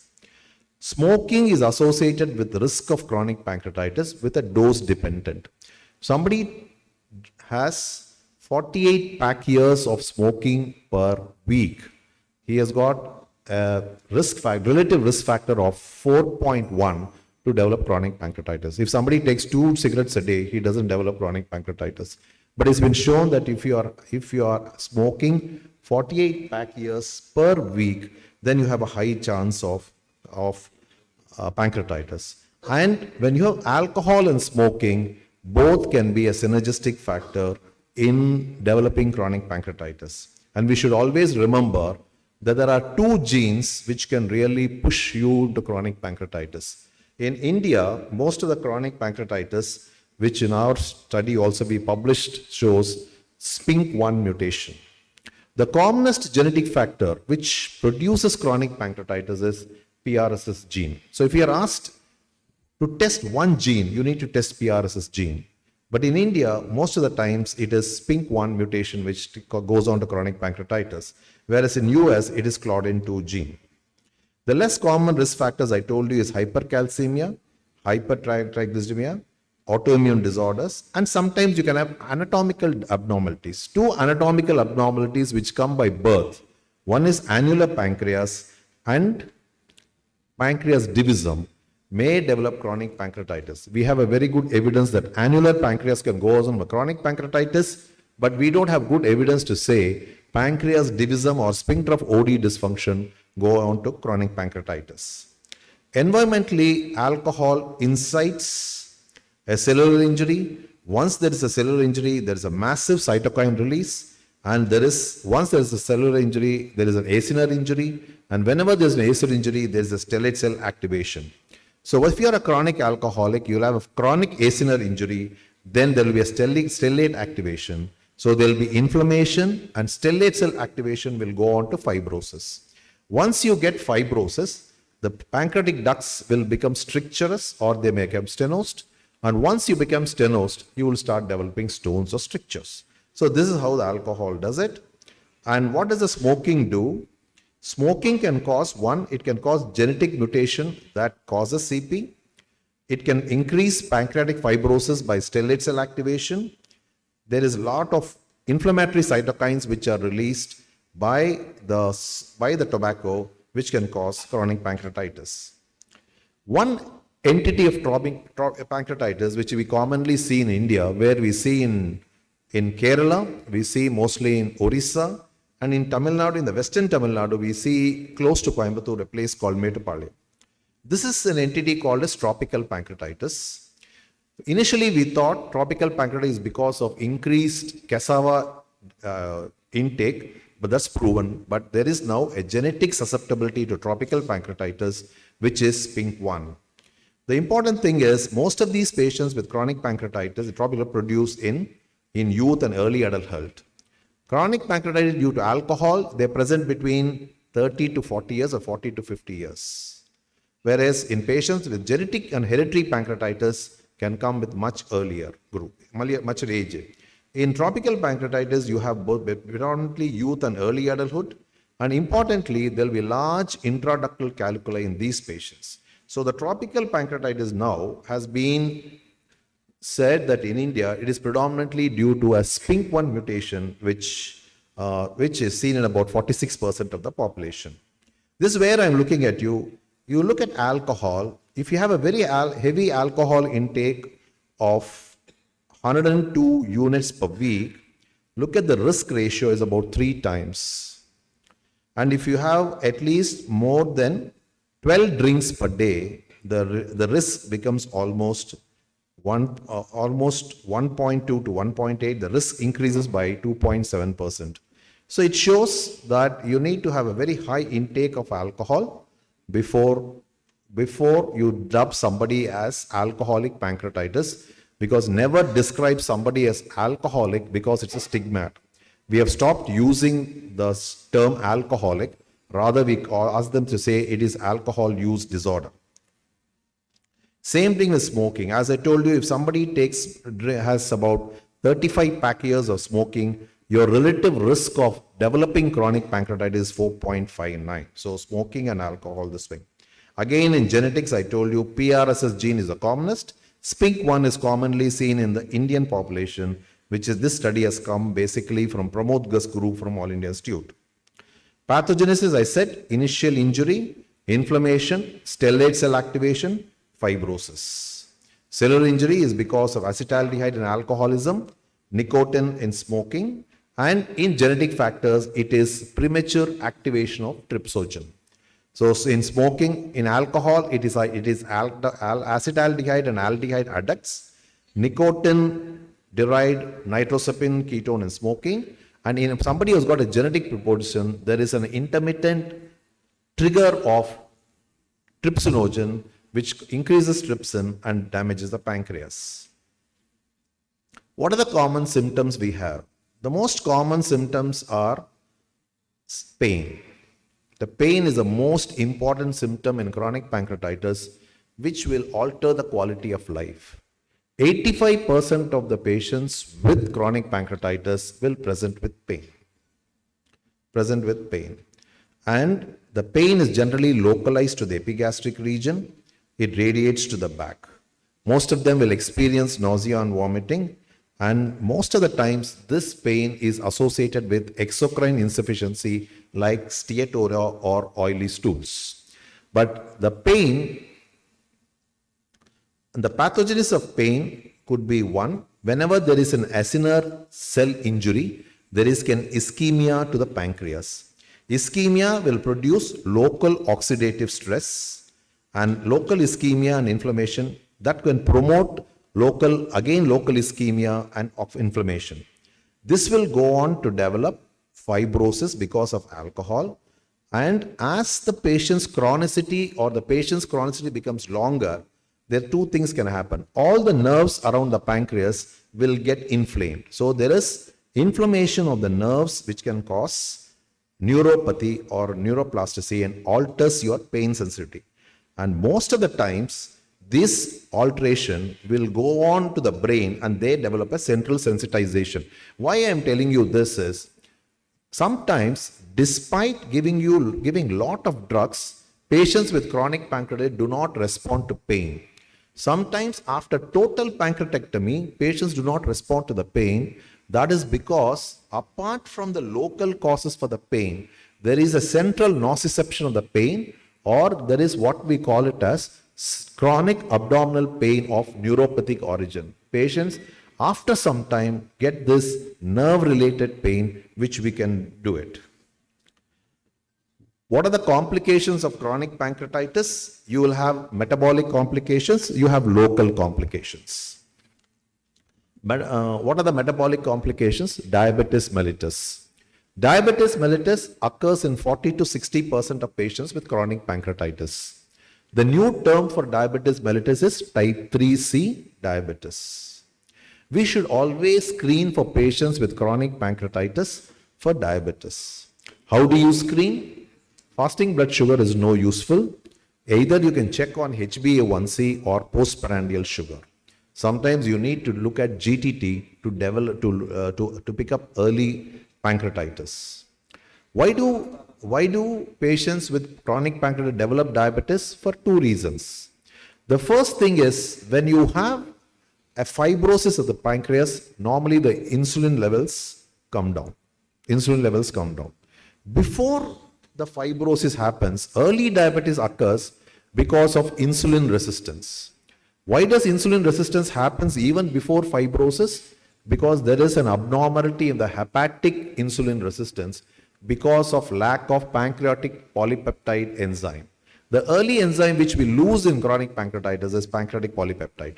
So before the fibrosis happens and the insulin secretion diminishes, there is a high insulin resistance because of the hepatic insulin resistance. So increasing. How do we treat diabetes in this? And prominently remember, diabetes can get worsened by your steatorrhea. Diabetes can be treated initially with metformin, but if patient develops recurrent hypoglycemia in chronic pancreatitis, you switch on to insulin. And what is the other impact of diabetes? If you have a chronic pancreatitis which is longer, and if you have a diabetes, if you are obese, and you are a smoker, diabetes is an independent risk factors of development of pancreatic malignancy. So these are the four things why diabetes is important to be screened and looked for in chronic pancreatitis. So you can have insulin resistance, you can have decrease in insulin, you need to have insulin, you can have recurrent hypoglycemia, I think, and diabetics independently impacts the development of chronic malignancy in chronic pancreatitis. The second thing you look for is most of the patients will come with a weight loss. When you have a weight loss in chronic pancreatitis, you can have either diabetes, you can have either steatorrhea, or you can develop malignancy. These are three causes of weight loss in chronic pancreatitis. And if you have patient comes to you with oily stools, That means he's got a fat malabsorption. The fat malabsorption is directly related to the loss of pancreatic enzymes, especially the lipase. How do we detect it? You can look for stool for fat globules. You can do what is called as a fecal elastase test. If the fecal elastase is less than 100, that means you have fat malabsorption. But you should do fecal elastase only in a normal stool. If a patient with chronic pancreatitis has got diarrhea, you cannot do fecal elastase. And one of the common things, and when you have fat malabsorption, you have the next common complication called as a vitamin D deficiency or metabolic bone disease, which is called as chronic pancreatitis with osteopathy. So once you develop steatorrhea, you have vitamin D deficiency and they develop metabolic bone disease. And metabolic bone disease can be diagnosed much earlier than steatorrhea by putting these patients on a regular DEXA scan. So send all the chronic pancreatitis to DEXA scan, you will be able to build up the metabolic bone disease. So see, these are three metabolic complications: diabetes, fat malabsorption, and metabolic bone disease. The local complications of chronic pancreatitis can be, one, you can have, as it progresses, the ducts can become stenosed. So you can have a pancreatic duct stricture. Occasionally, you can have what is called as most of the times you can have a pseudocyst. Pseudocyst is nothing but a fluid collection which is walled off around the pancreas, occurs in 30 to 40% of the times. It is associated with a ductal leak. Chronic pancreatitis can also cause duodenal narrowing, which is called as a groove pancreatitis. Sometimes, because of the chronic pancreatitis, you can get biliary obstruction. So, the local complication be pseudocyst. You can have pancreatic duct calculi. You can have pancreatic duct stricture. You can have a ductal leak. And apart extra pancreatic, you can have a biliary duct obstruction, and sometimes you can do a duodenal narrowing. The other two possibilities you can sometimes when there is an acute exacerbated chronic pancreatitis, you can have a mesenteric vein thrombosis, and the most common thrombosis is a splenic vein thrombosis. If you have a splenic vein thrombosis which is acute, we give anticoagulants. But if the patient has got chronic splenic vein thrombosis which is diagnosed with collateralization, we don't give anticoagulants. The most dreaded complication will be pancreatic malignancy. Pancreatic malignancy in our country is about 22% in India. Pancreatic malignancy all over the world in chronic pancreatitis is about 40%. In US is 10%. But in idiopathic tropical pancreatitis in our country, it is about 22%. How do you suspect chronic pancreatitis? One, we should put all these patients on a screening. Maybe if a patient comes with a weight loss, patient comes with a jaundice, patients come with unusually increasing pain, I think with a weight loss, we should rule out pancreatic malignancy. And it is important that we pick up pancreatic malignancy much earlier, otherwise the results are very, very dismal. So this is what I said about the signs and symptoms. How do we evaluate? Evaluation, I said, you diagnose diabetes mellitus. You can also diagnose the exocrine pancreas thing by doing a fecal elastase test. What are the imagings you do? The most first imaging you should do is a CT abdomen. I don't think ultrasound gives you. If you think there's a big pre-probability risk of having pancreatitis chronic pancreatitis high, I think you should do a CT abdomen. The CT abdomen will show you parenchymal atrophy. It will show you parenchymal calcification. It will show you ductal strictures, and it will also show you if you have a pancreatic malignancy, and it will also show you a vascular thrombosis. And if the CT does not pick up chronic pancreatitis, and you are still suspecting chronic pancreatitis, I think the next test you should do an MRI. You should do an MRI. And occasionally, we will do an endoscopic ultrasound if both these things are negative. And in endoscopic ultrasound, early chronic pancreatitis can be picked up by what is called the Rossbond's criteria. So this is a CT which classically shows the duct stones in the tail of the pancreas. This is an MRCP which shows a dilated duct with a stone in the head. And sometimes when you do an endoscopic ultrasound, in endoscopic ultrasound, the advantage is you can pick up very small masses, you can pick up stones, and at the same time, you can also pick up early chronic pancreatitis. So what is the diagnostic algorithm chronic pancreatitis? If you have symptoms of chronic pancreatitis, contrast enhanced computography. If you have calcifications or characteristics of pancreatic,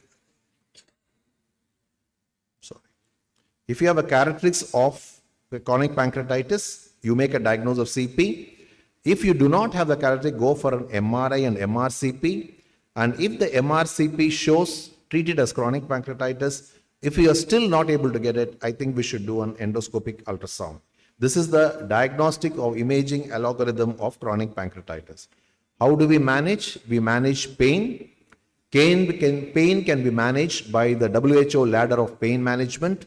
Initially, we give non-steroidal anti-inflammatory and non-opioid analgesics. Then you go to weak opioids like weak opioids, and then you can go on to some of the drugs which can change the nociception. What are the chaining? Pregabalin has been used to change the nociception on this thing. And if the patient has got steatorrhea, we give PERT. PERT is nothing but pancreatic exocrine enzyme replacement therapy. We need to give at least 40 to 50,000 units of lipase with each meal. And if the patient has taking a snack which is high in fat, 50% of that has to be given. And this is what we do. Supposing medical management fails, we need to look for any local complication. Medical management would be all right if there are no local complication like a biliary stricture or a pancreatic duct stricture. If there is a ductal obstruction, you can first use endoscopic, you can do ERCP to relieve the obstruction. If there are large stones, we can sometimes use extracorporeal shockwave lithotripsy and then do ERCP. If endotherapy fails, then we go to a surgical therapy which can include head coring and lateral pancreatic jejunostomy. So the management will include screening for diabetes, treating for diabetes, pain management by the WHO ladder scale. Then you give pancreatic enzyme replacement therapy if you have steatorrhea. If the patient is not getting relieved of the pain, and you can also use pregabalin to bring down the central sensitization. If the pain is not responding, look for structural defects. If you have a stricture, put in a stent. If you have stones, try to remove the stones. If you cannot remove the stones, you do ESWL, remove the stones. It's still not possible, go for a surgical drainage. So I think that's my last slide. So I need to again, just in concluding, chronic pancreatitis is an irreversible disease. You have alcohol, smoking, genetic and few other factors which can go into chronic pancreatitis. We need to screen for diabetes, fat malabsorption and bone disease. And one of the most important screenings we should need to do is a pancreatic malignancy. The treatment options are treatment of pain, exocrine pancreatic insufficiency, diagnosis is by CT, MRI or endoscopic ultrasound, and these other things and the treatment will be pain management, pancreatic enzyme replacement therapy, endotherapy, and followed by, if required, a surgical drainage. Thank you. Thank you for the wonderful talk, sir. May I request the chairpersons to continue? We have 5 minutes of question answer session, please. Any questions? The question and answer session is common to all the 3 speakers of the day.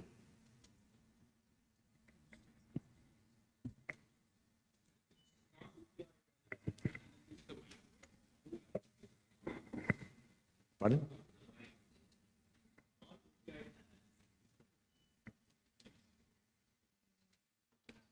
What is that? Tramadol can be used, and with a combination of paracetamol. You have to go on high paracetamol. Yeah.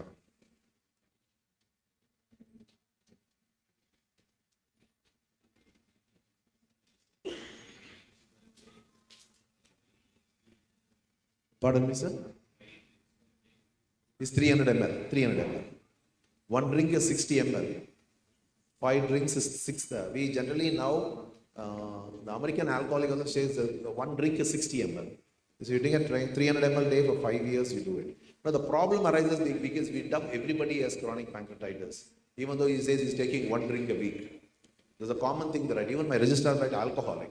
So I think we should know how to define an alcoholic.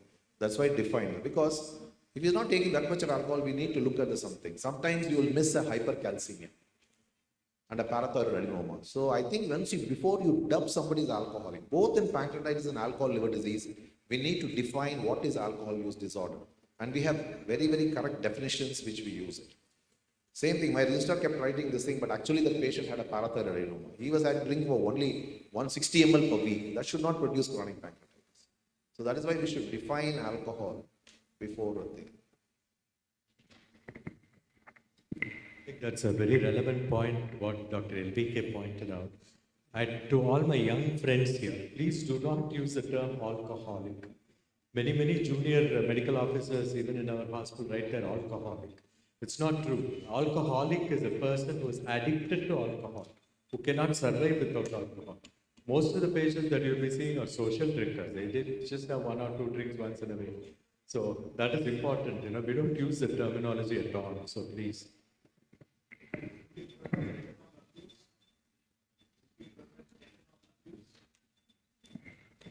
Now today, LVK is the ethanol specialist. It's now used as alcohol use disorder, where a patient drinks so much of alcohol, he will have symptoms when you stop alcohol. And you have what is called as a cage questionnaire and C audit question. So everybody has to write that C audit and cage questionnaire and see whether it's dependent on. So only by that way we say it's a dependent. Because once you use alcohol, it becomes a stigma, actually. And second thing is insurance does not give you even one small thing, insurance does not pay them. So now it is based on that, the European Association of Study Liver Disease also looked at it and said, we should define alcohol use disorder, this many drinks. Even binge drinking has got a definition. If you take 5 drinks in 2 hours, and a lady takes 3 drinks in 2 hours, it's a binge drink. So actually for the females, it's less. So everything is defined now. So we don't use alcohol abuse, alcoholic, all those things. Alcohol use disorder, you have to specify number of drinks and then use a cage questionnaire and see audit questionnaires and then.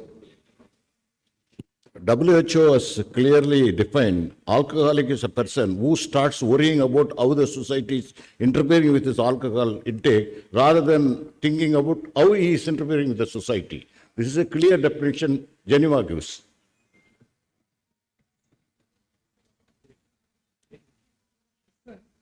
Regarding H. pylori eradication, what is the latest regimen? I think H. pylori eradication is very important. First, all the societies have said test and treat. Do not treat without testing. If you take all dyspepsia, 40% of dyspepsia patients only will have H. pylori. If you're treating all dyspeptics with H. pylori therapy, it's not.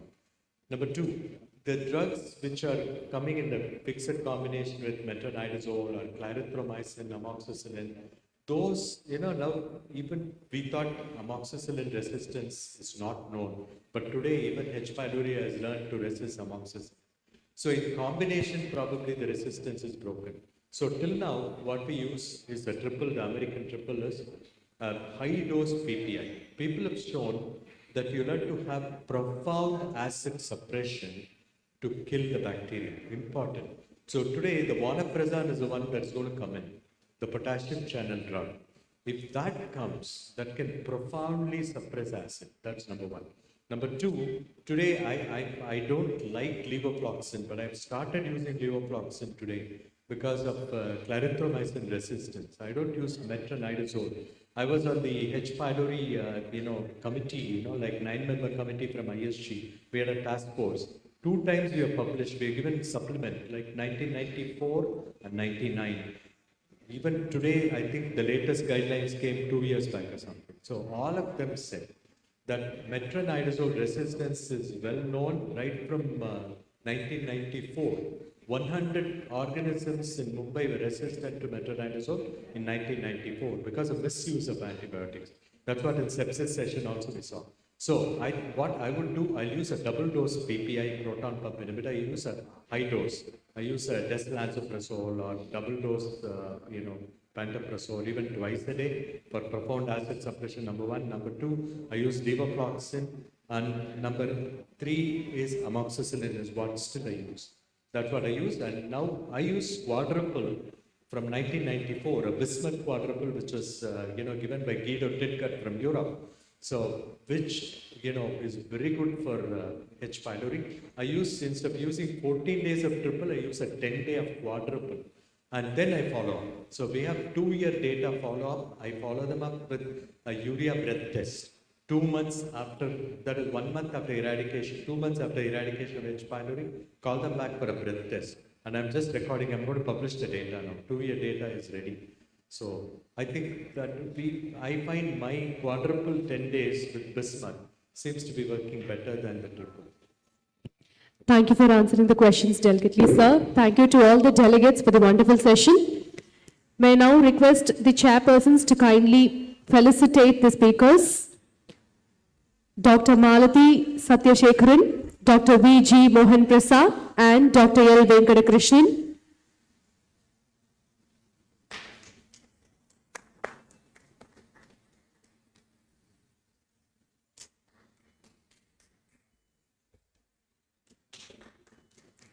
I also request the speakers to present the mementos to the chairpersons for chairing it very well. To Dr. R. Ravi and Dr. C. Dharmaraj. Thank you, delegates. We now move to the next session. To deliver a unique talk about artificial intelligence in healthcare, I request Dr. S. Arulraj to come to the dais. I also request Dr. Ram Kumar and Dr. R. Palanisamy to please chair this session.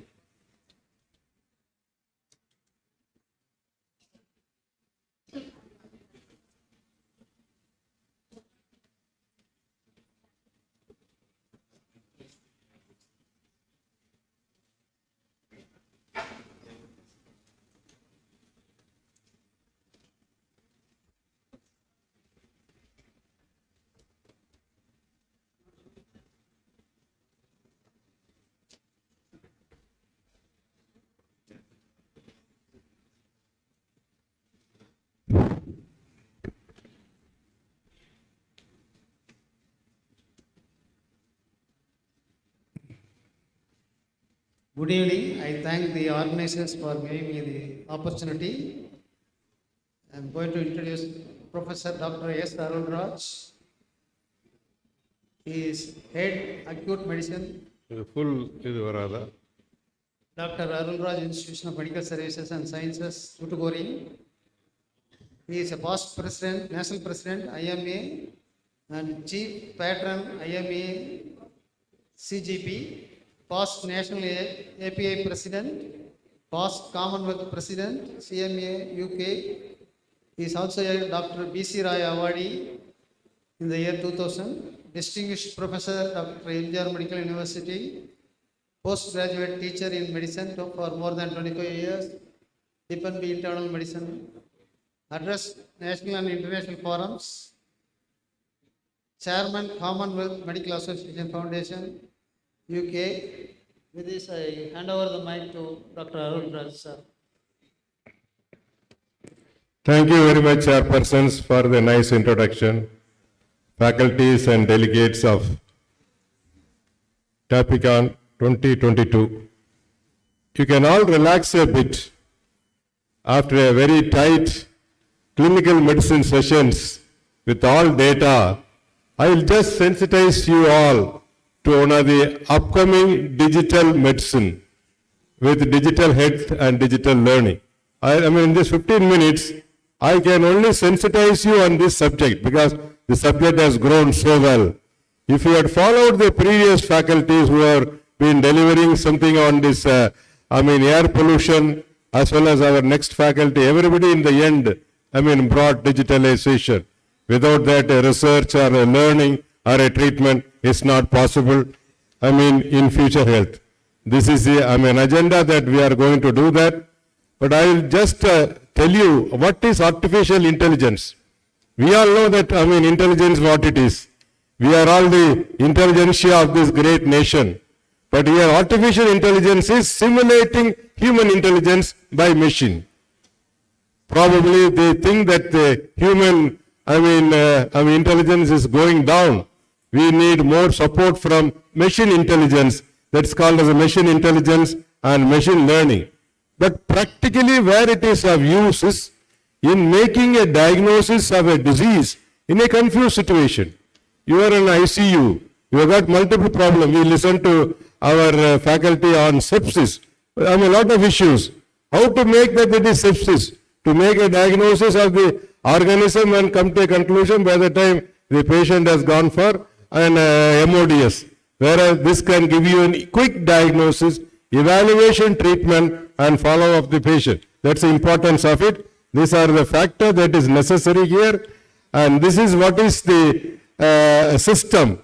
The artificial intelligence is there at the center and you have an input, and with that you can always make a diagnosis. You have a therapy system. With that you will be able to make a evaluation and treatment of the patient can be followed up digitally. I'll just give some examples and then you will be able to make an understanding easily.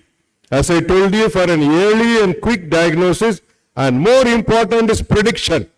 You have a patient with myocardial infarction, you have thrombolysis, or even you have done a PCI. Post PCI he has a pain. You should be able to say whether this patient will get into a heart failure or a cardiac arrest anytime. You may go to bed at 2 o'clock, your assistant will call you, sir, there is a bradycardia, there is a cardiac arrest, we are doing a revival of the patient. But this could be predicted if you apply artificial intelligence here. Very much useful in diabetes and cardiovascular disease. As clinicians today, among the NCDs that we are concerned mostly is about diabetes and cardiovascular disease. Therefore, I am focusing on that. This is the technology that is going on. And here, first thing, the AI was clinically applied in the Imperial College of London to calculate the bolus insulin dosage in T1 diabetes patients and T2 diabetes patients. And from there, it went to, patient satisfaction. Today, what we are targeting in healthcare is patient-centric healthcare. See, there are a lot of issues coming up in healthcare. It is not a podium to discuss on that. But the need is patient-centric. We talk it as a personalized medicine. Every patient is different. You give, one insulin to this fellow, the same thing doesn't work for others. That patient-centric healthcare here, this artificial medicine, artificial intelligence is very, very, important here. The high risk can always be done. There are complex conditions, as I told you, and that may involve multiple variables, which we may not be able to analyze and calculate by the bedside, but we can always do that by applying an artificial intelligence. The example is Microsoft's the glabella BP tracking classes, which make the patient being remotely managed. The first US FDA approved, example is IDX-DR in diagnosing, diabetic retinopathy, which is a very tough job for the clinicians. We have now forgotten the ophthalmoscope. The youth have definitely forgotten the ophthalmoscope. And here, very difficult to make a diagnosis, whereas here, simply by sitting at some other center, you will be able to distantly detect a diabetic retinopathy, which is a marker for vascular involvement in diabetes, which our own, leading, ophthalmic units are doing it in diagnosing in cardiovascular disease and arrhythmia and an atrial fibrillation. And you can always forecast this fellow will go in for failure. Morning we listened to a talk by, morning or yesterday evening by Sivakumar. What are the precipitating factors for cardiac failure in a patient who has been treated for a myocardial infarction, either by, pharmacotherapy or pharmacoinvasive therapy? All could be done here.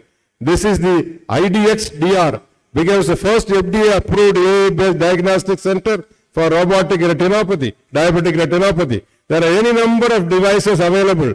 The cardiac arrhythmia detection, which has come in an Apple Watch, most of you will know that, which has been approved by FDA, and a remote monitoring of the patient who will go for a failure. The lung fluid level assessment can be done and blood pressure by a patch can be, detected here. They are called the wearable technologies here. In a echocardiography, you can always apply an artificial intelligence, and the person will be doing now today. Our cardiologists are spending time on echo. Here a technographer can do that, and an interpretation can be done by the left ventricular sizes, volumes, and internal material can definitely be done. And this is a system wherein today selfie is the order of the day. You take a selfie and you measure the blood pressure, and so many parameters of the patient can be monitored here. Here is a stethoscope, is an artificial intelligence based. You don't need the tubes. You can put it and you can connect it to your mobile. You can hear the heart sounds and murmurs. You need to torture your postgraduates. Which murmur he has? First sound is loud or not? Whether it is a pre-systolic murmur, all those things you need not, torture them. This has come to market. This will be soon available. And there are any number of artificial intelligence supported watches which detect the ECG and heart rhythm. Earlier, even before getting it, we were passing on our ECGs to our, superiors through our WhatsApp. Now just keep this anchored on the chest, you will be able to see that. And more so in Apple iPhone, you keep your finger, you will be able to detect the pulse and blood pressure and ECG. This is a, conference we had at Singapore. I happened to attend that. Just touching this, you will be able to take an ECG of this patient, and an arrhythmia monitoring can always be done there. And this is the echo. We have, as I told you, some technographers are doing the echo. They don't report it. In the developed world and developing world like India, it can be seen at the other end by the clinician. Same way, our CT scans and MRIs, and through an iPhone we will be able to do. You don't need a 3D, 4D, 5D echo machines for, spending about crores of rupees. You can have a, iPhone. Through that you can make a diagnosis and evaluate your echocardiography and the vascular system and an abdominal scan also. An eICU is possible. Today in a highly busy world where you have to move away from your institution, you can keep your ICU under control. This is our ICU in our hospital which is being kept in control. And in cases of a respiratory failure, somebody has to be chronically in the ICU with a ventilator support. A home respiratory therapy can be given, which has been diagnosed in All India Institute of Medical Sciences, our own country, Delhi. And iPhone can be used in the place of a ventilator, a smartphone. And the Google, the AI in the healthcare has played a very great role in, as I told you, in diabetic retinopathy and vascular complications, and you can give an additional information or before information to the patient. You may all remember who is this, energetic man from India, the Google CEO. Sundar Pichai is addressing on how Google AI can be used to make a diagnosis, complications, and predictions. For want of time, I am not able to do that. It's available in net. You can always do that. And there are robotic mechanisms for placing the catheter. It is very tough for the intervention cardiologist to place the catheter, in the conduction system when they want to do an catheter ablation. Catheter ablation, this is how they place the catheter and they are able to do these ablations. And then AI surpasses humans in predicting heart attack and death. You can always identify who will develop a death, who will develop an arrhythmia. To the extent of 95.4% accuracy this can be done.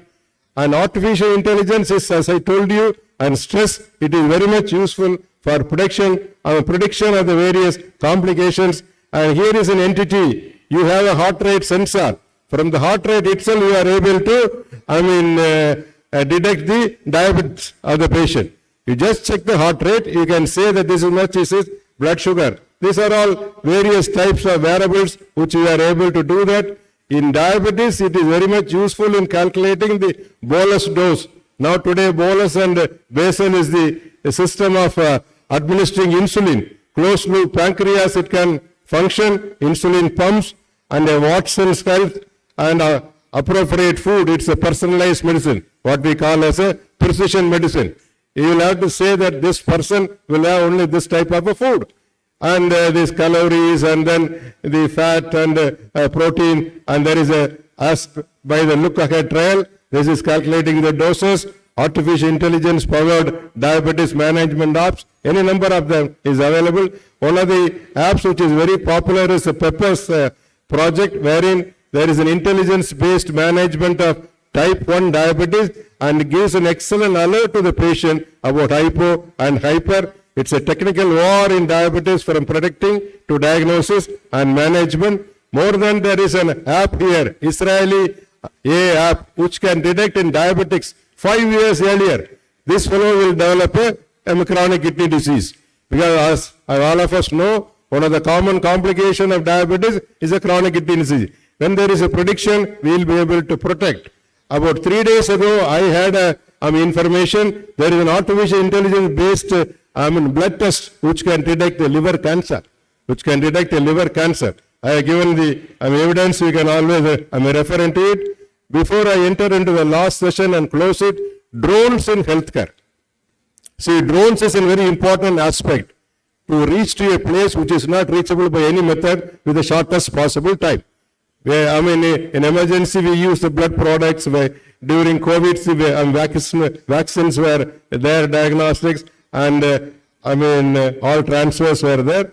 Now the drones are being operated by artificial intelligence.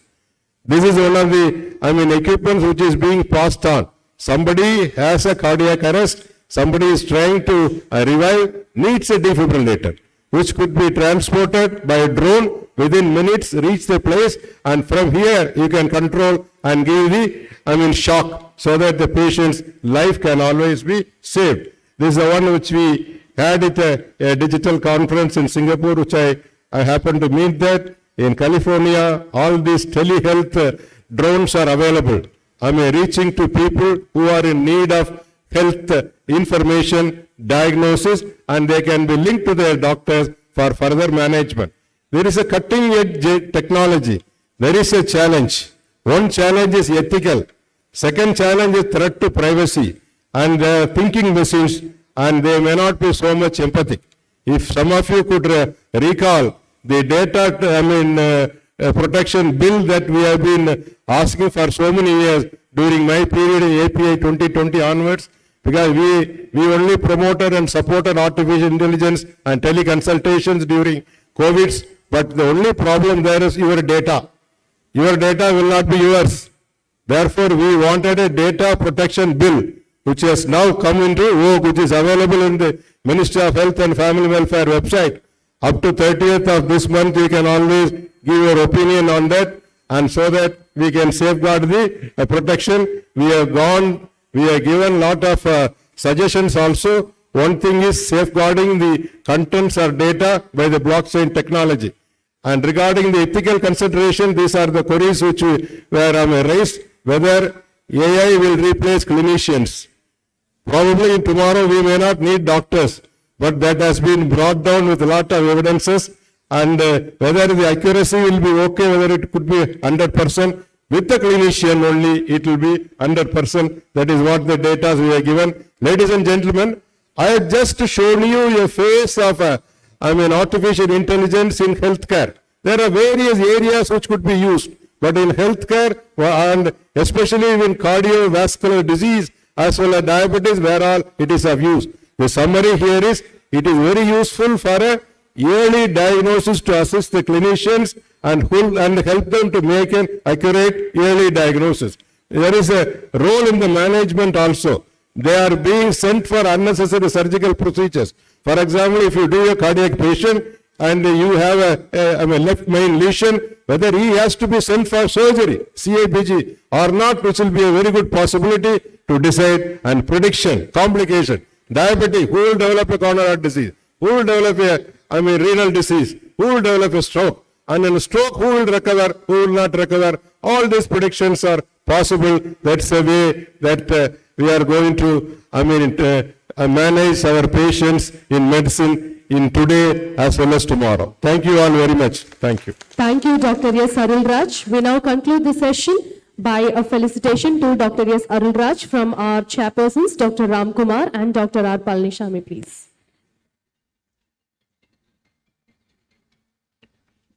We may now conclude the session by felicitating Dr. S. Arulraj. Thank you very much, sir, Dr. Arulraj. Right, he said very clearly, it doesn't mean wherever there is lack of natural intelligence, artificial intelligence is needed. He said about an AI stethoscope. Even before the advent of AI stethoscope, cardiologists are not using the stethoscope, to my knowledge. In developed world, only nurses are using, sir. It is not necessary also. Because we are in the teaching profession, we are torturing the students, whether the murmur is systolic or diastolic, it start with S1 or end with S1, it is all not necessary. The academic, that schedule also should change with the advent of artificial intelligence. We need not stick on to the old stethoscope and clinical examinations, I think. All students don't want to use the stethoscope, but I tell you, you will never lose your stethoscope. Today it is being used by nurses in London, in United States of America, because stethoscope, since you are not using, they are using it. Therefore, don't be away with your stethoscope. Your artificial intelligence is needed. What the artificial intelligence tells is right, you should know. For that, you need it. See, the artificial intelligence came long back. Yes. When we were students, the ECG, it will not say any interpretation. Now, that with ECG comes with interpretation. On those days, top nurses will call, sir, ECG has been taken, come and see. Now, sir, ECG has, there is extensive anterior MI, sir, please come. So, it is not the latest advantage, right? We should welcome the AI. Even otherwise, it is going to be changed. Today, tomorrow, there will be different interpretation. Everything we have to accept it. It doesn't mean that we should not develop our intelligence. In natural intelligence plus AI will help the... You are right, sir. Our intelligence should not be buried with the artificial intelligence. Our intelligence is the original intelligence. This is artificial intelligence. This is செயற்கை, அதுதான் இயற்கை. Thank you, sir. Thank you very much, sir. Thank you. If there is no interaction from the audience side, we can close this session. We are in short of time, sir, so we can kindly conclude the session. Thank you, sir. Since morning you are saying the same word, we will start from time. You could have started clearly. Sir, I'm extremely sorry, sir. I've been paid to do this job. Oh, thank you very much. Can I request the chairpersons to kindly felicitate the speaker, please? Dr. S. Arulraj.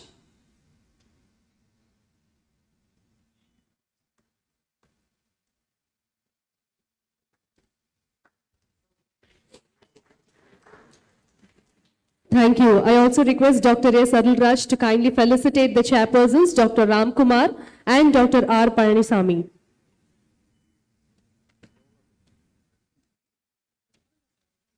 Thank you, gentlemen, for the wonderful session. For the next talk on recent updates, I request Dr. V. Palaniappan to come to the dais to update us regarding role of SGLT2 inhibitors in diabetic kidney disease. I also request Dr. Balakrishnan and Dr. Balaji Nathan to chair this talk.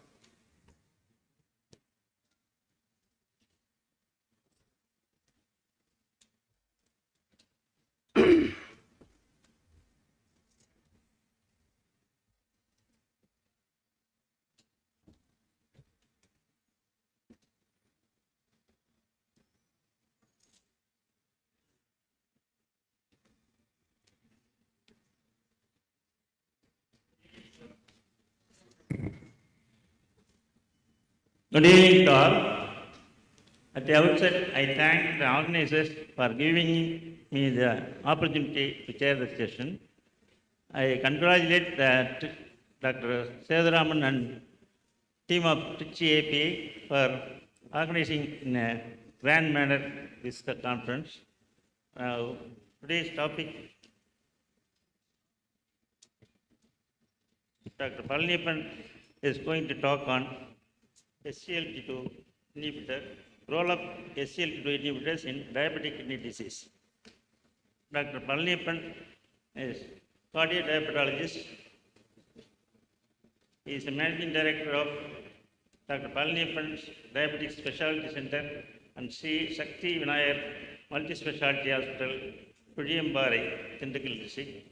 Is a National API Vice President, National API Governing Council member 2019 to 2022, 2014 to 2017, Honorary Secretary, Tamil Nadu State Chapter API from 2018 onwards, Honorary General Secretary, South Zone and South Mid Zone API, Scientific Committee Chairman of First South Zone, South Mid Zone Tapicon in Tamil Nadu, Scientific Committee Chairman, Tapicon 2021, 2020, 2018, and 2011. Governing member of Lipid Association of India, co-opted member and joint secretary of Hypertension Society of India, 2015 and 2017. Editor Tapicon Medicine Update Book, 2018 and 2011. Co-editor Tamil Nadu API Journal, South Zone and South Mid Zone API PG Masterclass weekly twice, Masterclass monthly once, convener, secretary since 2021.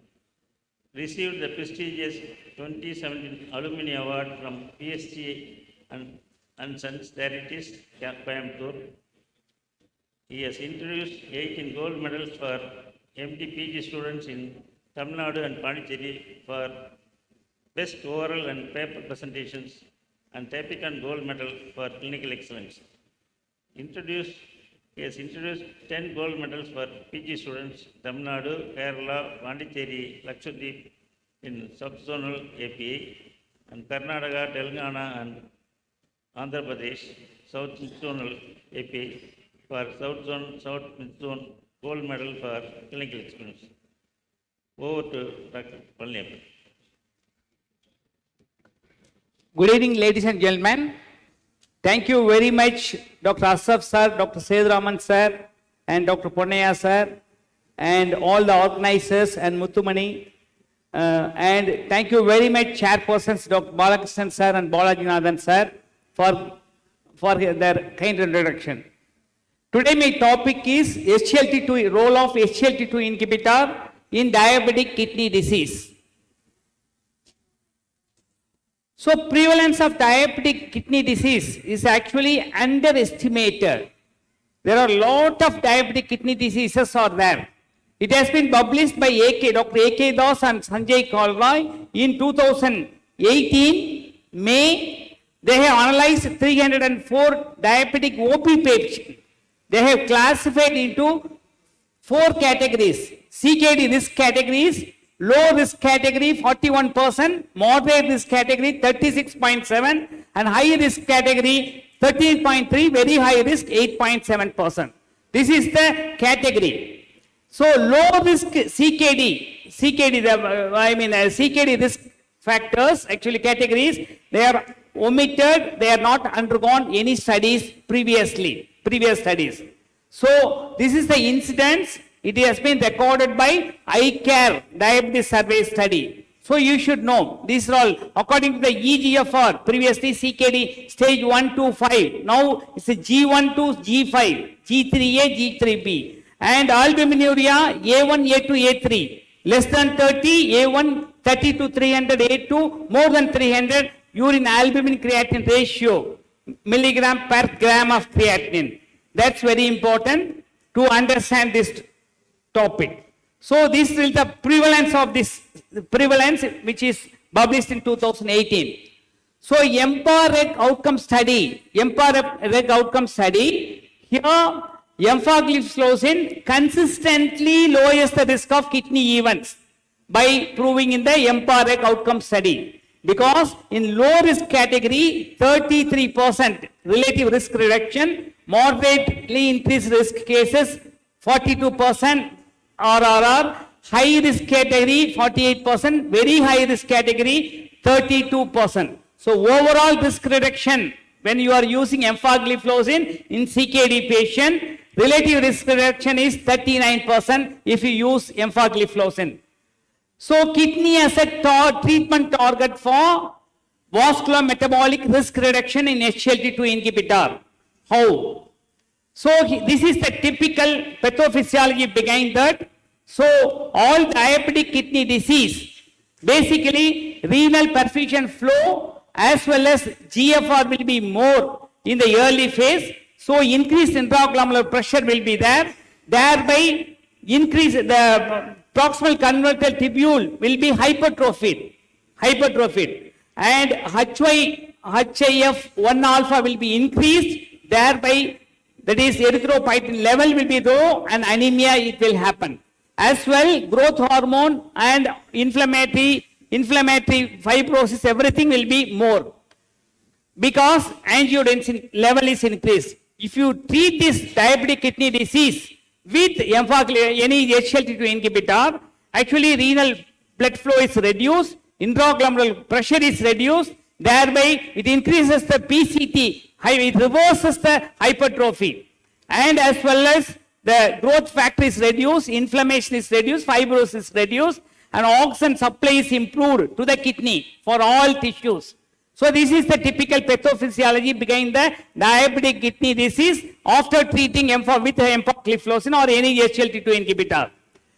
So if you treat them on SGLT2 inhibitor, especially SGLT2 inhibitor, it increases the erythropoietin level as well as it increases the anemia by 0.7 gram per deciliter. This is the study. The study in 259 placebo, 271 empagliflozin patients. So this study well proved that if you use empagliflozin, it increases the anemia by increasing the erythropoietin level. And this is the another mechanism in the mesenchymal transition. So proximal convoluted tubule hypertrophy will be reverted back to normal. So nowadays we are seeing half PREF patient and heart failure with improved ejection fraction. So we are newer terminology like that. So previously left ventricular hypertrophy, left ventricular concentric remodeling, it can be reverted by using the drug. So if we are using SGLT2 inhibitor, proximal convoluted hypertrophy will be reverted back to normal, as well as mesenchymal transition occurs. So pericyte to myofibroblast transdifferentiation occurs when you are using SGLT2 inhibitor. And SGLT2 inhibitor, if you are using when the patient is having microalbuminuria, reverting back to normal urea, the increased likelihood is 43%. And when you are using macroalbuminuria, reverting back to micro or normal albuminuria, 82% likelihood when you are using empagliflozin. And in patient with type 2 diabetes mellitus with resistant hypertension, empagliflozin actually it reduces the systolic BP by 4.5. On comparing with the placebo, it reduces only 1.7 millimeter of mercury. And systolic BP goal achievement, when you are using empagliflozin and comparing with the placebo, you are getting 37% with empagliflozin, but placebo 26%. When this study was done for 12-week study, EMPIRIC outcome study. So it reduces the hypertension, BP also. This slides, it shows both cardiologist point as well as nephrologist point of view. So we are using the 4 pillars of the heart failure. When you are using HFrEF patient, hypertensive therapy, anti-hypertensive therapy, you are using SGLT2 inhibitor as well as ORNI or AC inhibitor or ARB or in the MRA, mineralocorticoid receptor blocker, you can use. So here 4 pillars of heart failure. The one of the pillar is SGLT2 inhibitor. It reduces the BP. It reduces the BP to some extent. And it is very much useful in HFrEF patient as well as it is very much useful in HFpEF patient also. Preserved ejection fraction patient also it is very much helpful. This is class 2A indication according to 2022 Heart Failure Association study. So SGLT2 inhibitor and kidney disease outcome.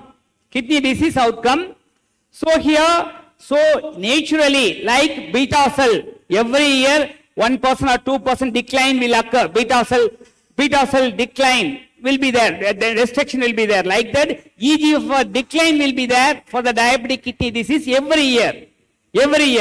So if you are using SGLT2 inhibitor, decline in the EGFR will be retarded. So it will not completely stop or completely revert back to normal, but it will reduces the decline in the EGFR. Here is the study actually shows if you are using empagliflozin, the decline in the EGFR is declined by 0.5 to 1 ml per minute. But when you are using SGLT2 inhibitor, especially empagliflozin. So it retards the decline in the EGFR. And this is the slide shows when you are using empagliflozin in EMPA, that is slowing the annual rate of decline in EGFR. In low risk group plus 1.17, moderate risk plus 2 and high risk group plus 2.85, EMPA a very high risk group plus 2.27. So decline in EGFR is reduced by EMPA. When you are using in all group of population, it reduces. And HLD2 inhibitor gives meaningful kidney benefit regardless of the status of the type 2 diabetes mellitus. Whether type 2 diabetes mellitus is present or not, even non-diabetic population also, it is very much useful. So all HLD2 inhibitor, that is Emperor or DAPA heart failure, here relative risk reduction more in the EMPA study, 50% relative risk reduction. Others 29, here 44% relative risk reduction is there. And when you are issuing the HLD2 inhibitor, it increases the kidney outcomes with type 2 diabetes mellitus. It has been well proved in the Veteran Affairs real world study. Here, whatever the albuminuria, whether it's A1, A2, A3, when you are using HLD2 inhibitor, 32% risk of, reduced risk of kidney events when you are using empagliflozin. So it has got a fantastic benefit, whatever the level of albuminuria, A1 or A2 or A3. And this study, Scandinavian real world study, new use of HLT inhibitor or DPP4 inhibitor. They are compared newly usage of HLT2 inhibitor and DPP4 inhibitor. So initially this number, so randomized control, randomizedly they have controlled 29,887 new use of HLT2 inhibitor one arm, other arm is DPP4 inhibitor. Here 1:1 ratio, male 2/3, female 1/3, and median type 2 diabetes duration is 5 to 7 years. Previous CVA cardiovascular disease 18.6%, CKD 3.3. Here the primary outcome is serious kidney events and renal replacement therapy like CV death or renal death or hospitalization of the heart failure. They are studying this primary outcome. What is the results when you are comparing with the HLT inhibitor one arm, other arm is a DPP4 inhibitor. This is the result. So when you are using HLT2 inhibitor in type 2 diabetes mellitus, 58% lower risk of serious kidney events you can get it when you are using HLT2 inhibitor and comparing with the DPP4 inhibitor. This is a fantastic benefit when you are getting comparing with the DPP4 inhibitor. SGLT2 inhibitor scores over by 58%. 58%. Here is the another study, Empower reduced study. Here, half ref patient, reduced ejection fraction patient. Here, the study groups are empagliflozin 10 milligram OD, another arm is placebo trial. And reduced ejection half ref, reduced 40%, reduced EF by 40%. 3,730 patients they have studied. The primary outcome is CV death or hospitalization of the heart failure. The secondary outcome, total hospitalization of heart failure or slowing the decline in the EGFR. So this is the result. Primary outcome, 25% relative risk reduction when you are using empagliflozin, and first and recurrent heart failure reduction is 30% relative risk reduction, and EGFR slope reduction, slope change, stabilization of the slope occurs when you are using empagliflozin by 1.73 ml per minute. And empagliflozin lowers the risk of kidney events in HFrEF patient. So here relative risk reduction is 50%, absolute risk reduction is 1.5%. Hazard ratio is 0.50. So there is a decline in the EGFR is reduced when you are using empagliflozin. And empagliflozin reduces, this Emperor reduced trial with diabetes or without diabetes. Here, EGFR slope change is minus 2.21 in diabetes patient, non-diabetic patient minus 1.127 ml per minute EGFR slope change occurs when you are using empagliflozin. And Emperor preserved study design, here preserved ejection fraction. Here the EGFR is more, ejection fraction more than 40%. Here empagliflozin comparing with the placebo. So composite primary endpoint, secondary endpoint, both are better with when you are using empagliflozin. Here primary outcome is CV death or hospitalization of the heart failure. Secondary outcomes are first and recurrent heart failure or slope change in the EGFR. It is beneficial when you are using empagliflozin and comparing with the placebo. Here primary endpoint is reduced by 21% relative risk reduction, secondary endpoint by 27%, secondary endpoint EGFR slope change by plus 1.36 ml per minute. So here is the slide, it shows when you are using empagliflozin comparing with the placebo, EGFR decline occurs by minus 2.62 in placebo. If you are using empagliflozin, the decline is only minus 1.25. The change is minus, that is 1.36 ml EGFR decline will not occur when you are using empagliflozin. So that is critical executive conclusion wise, if EGFR, that is a SGLT2 inhibitor can be used when the EGFR is more than 30. So recent EMPA kidney trial, you can use when the EGFR is more than 20 itself, you can up to 20, you can use. Here, when the patient is on dialysis or metformin contraindicated less than 30, you can very well use. If it is contraindicated, SGLT2 inhibitor contraindicated, now you can use till 20 EGFR. Other drugs are GLP-1 receptor, DPP-4 inhibitor, sulfonylurea, insulin, or other drugs you can use. So these are all the various trials, the CKD trials. CKD trials, the recent trial is the Fidelio DKD and Figario DKD for finerenone. It has got a fantastic benefit to reduce the anti-inflammatory action as well as anti-fibrotic action both in the kidney and heart. And here Critten's trial, canagliflozin, CKD trial is there. And empagliflozin, EMPA kidney trial, it has been published in the 2022 and 2024 we are expecting kidney trial, semaglutide and DAPA CKD trials are there.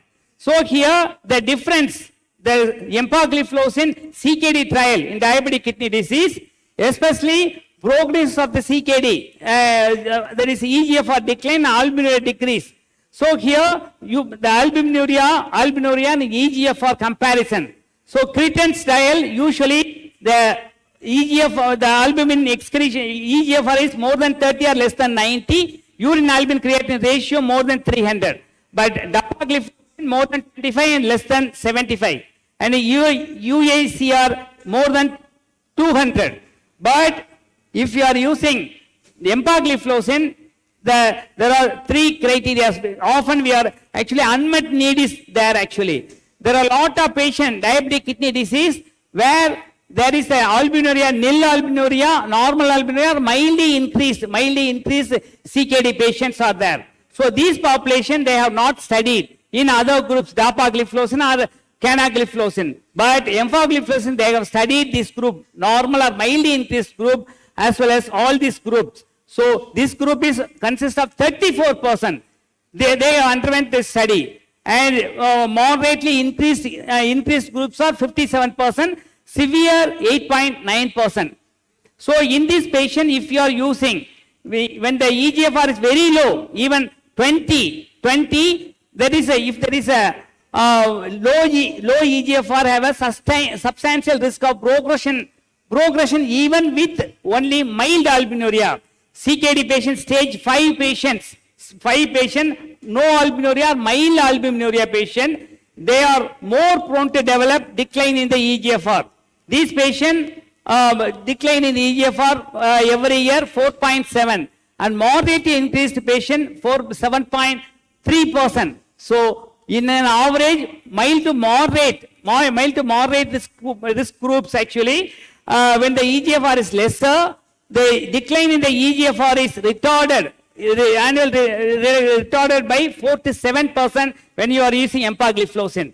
And here the empagliflozin, that is kidney trial, actually they are using empagliflozin when the albuminuria is normal, no albuminuria, or up to 200 up to 200 they have used. And EGFR they have utilized more than 20 and less than 45, or EGFR more than 45, less than 90 with urine albumin creatinine ratios to more than 200 milligram per gram. Others are 30 to 90, US here more than 300, here more than 200. So empagliflozin they have, that is EMPA kidney trial, male 2/3 and female 1/3, and mean age group 64, and diabetes only 46%, non-diabetic population 54%.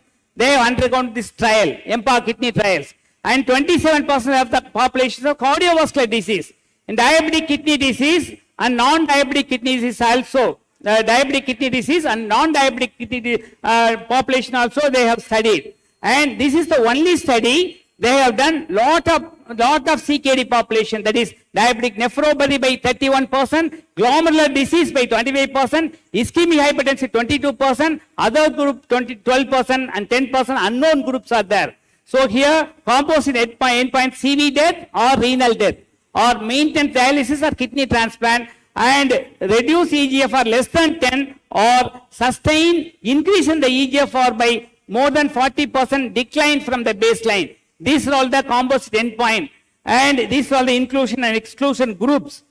EMPA kidney trial, and this is the comparison between EMPA kidney trial and Cretans and DAPA CKD trial. So here EMPA CKD as well as with diabetes or without diabetes, no albuminuria also is included. Here other two groups, non-albuminate not included. And here without diabetes not included in DAPA, Cretans without diabetes not included. Here these are all the EGFR value inclusion, and these are all the primary outcome and secondary outcome. So this is the empagliflozin trial only 2 minutes, sir. They have included all type of glomerular disease, all type of the, that's a IgA nephropathy, focal sclerosis, membranous, minimal change, other glomerular disease, all the disease they have undergone.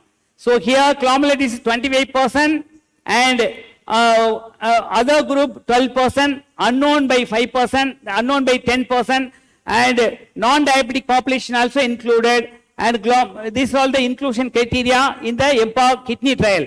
Cretans, they have not included this IgA glomerular disease at all. Dapagliflozin, DAPA study, they have included to some extent, and underwent biopsy, renal biopsy 28%, here 20%. And kidney, EMPA kidney trial prematurely stopped. Why it has been prematurely stopped? Because due to the evidence that the treatment is more effective than the placebo. That's why they have stopped the trial prematurely. And to conclude my talk, all HLT2 inhibitor can be used in diabetic kidney disease. It is not only diabetic kidney disease, you can use in all type of CKD patient, especially empagliflozin can be used in type 2 diabetes mellitus as well as non-diabetic patient also, especially SGLT2 inhibitor they are claiming as a nephrologist molecule as well as cardiologist molecule, diabetologist, endocrinologist molecule. So 3 important molecule doing wonders in this world. There is SGLT2 inhibitor and finerenone and orni. These 3 important molecule, it increases the longevity in the diabetic kidney disease patients. So this SGLT2 inhibitor, especially empagliflozin, it reduces the albuminuria, it reduces the decline in the EGFR. So thereby longevity will be increased. So CKD staging will be decline in the EGFR is very much reduced when you are using any HLT2 inhibitor, especially it has been tried in all type of CKD patient, especially empagliflozin. Thank you very much for the patiently listening. Thank you. Congratulations, Dr. Palnappan, for the crisp and clear lecture. Now it is open for the discussion. Any questions from the floor?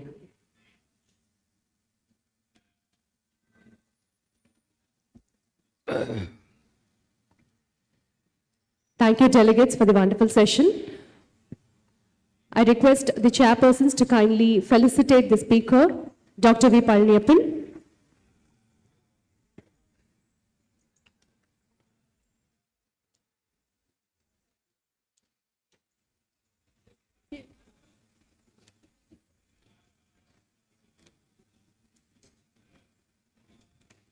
Thank you, sir. I also request Dr. V. Palniappan to kindly present the memento to our chairpersons, Dr. Balakrishnan and Dr. Balajinathan.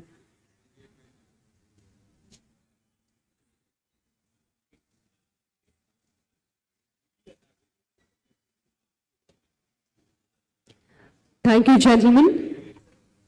The next session will be on biomarkers. To deliver the first talk on biomarkers in neurology, I request Dr. Balaji to come to the dais. I also request Dr. Gunasegaran and Dr. John Christopher to kindly chair this talk and the subsequent 3 talks.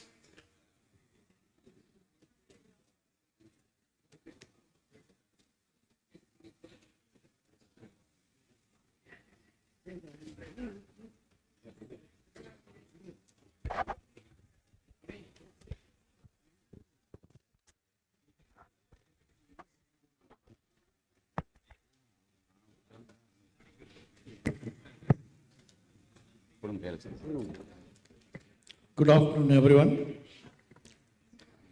The next session will be on biomarkers.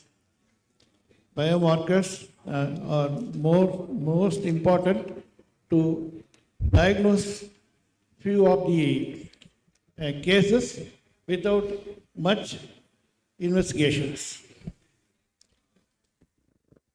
Here, there are 4 topics on biomarker, 4 different specialties.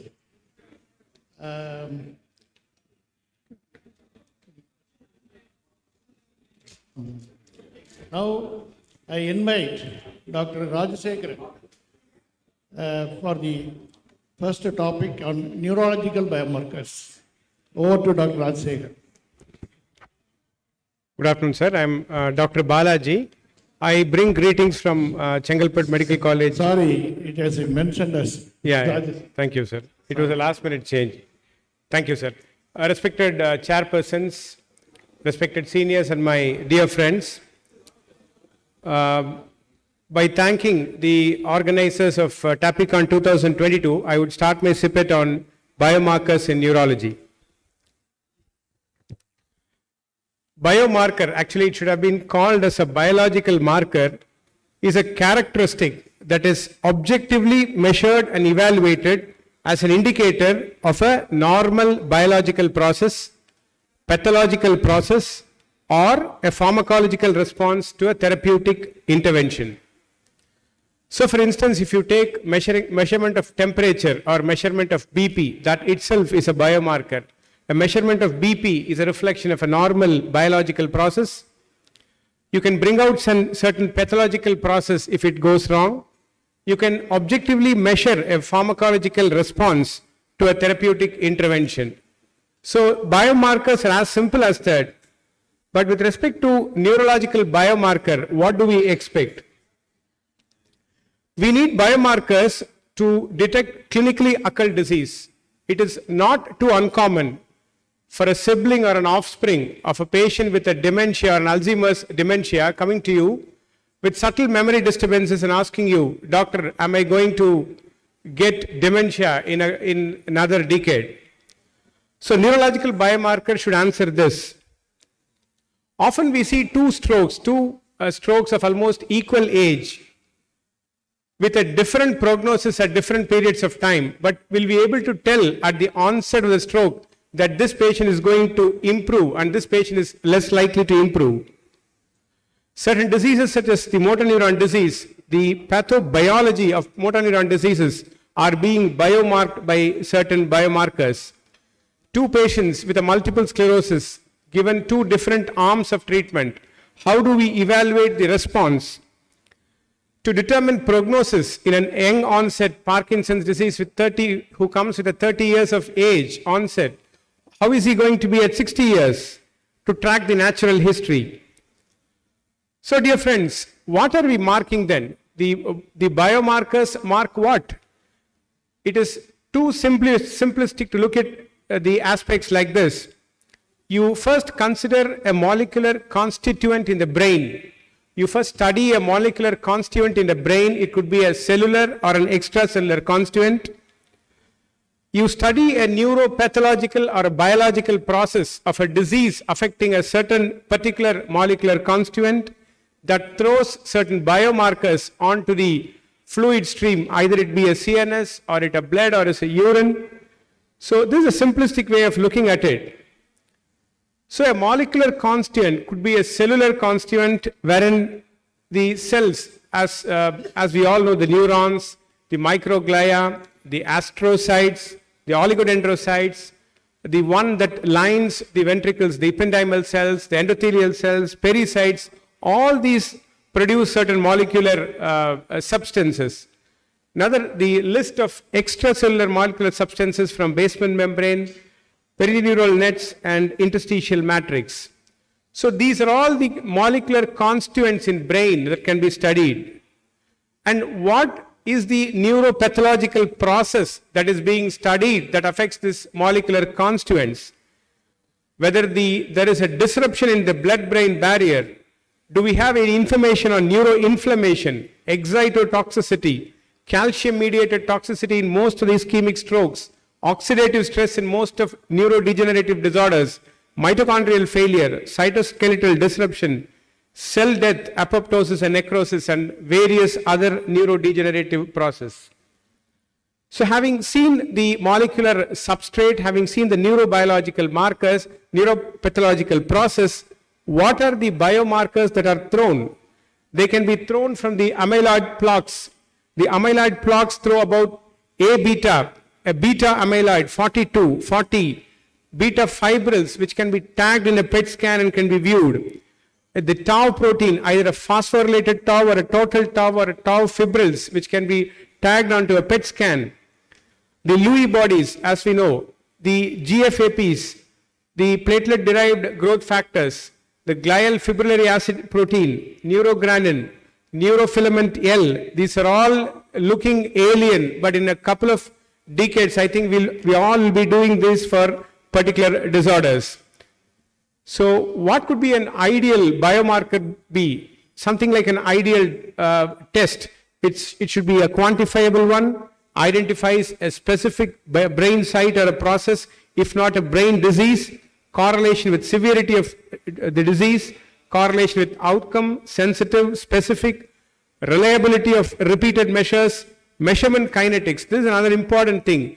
You can't have a test that becomes positive after 3 months of a neurobiological process. You need the markers to appear as soon as possible, and time measurement assay, the turnaround time in a lab should be as quick as possible to take some decisions.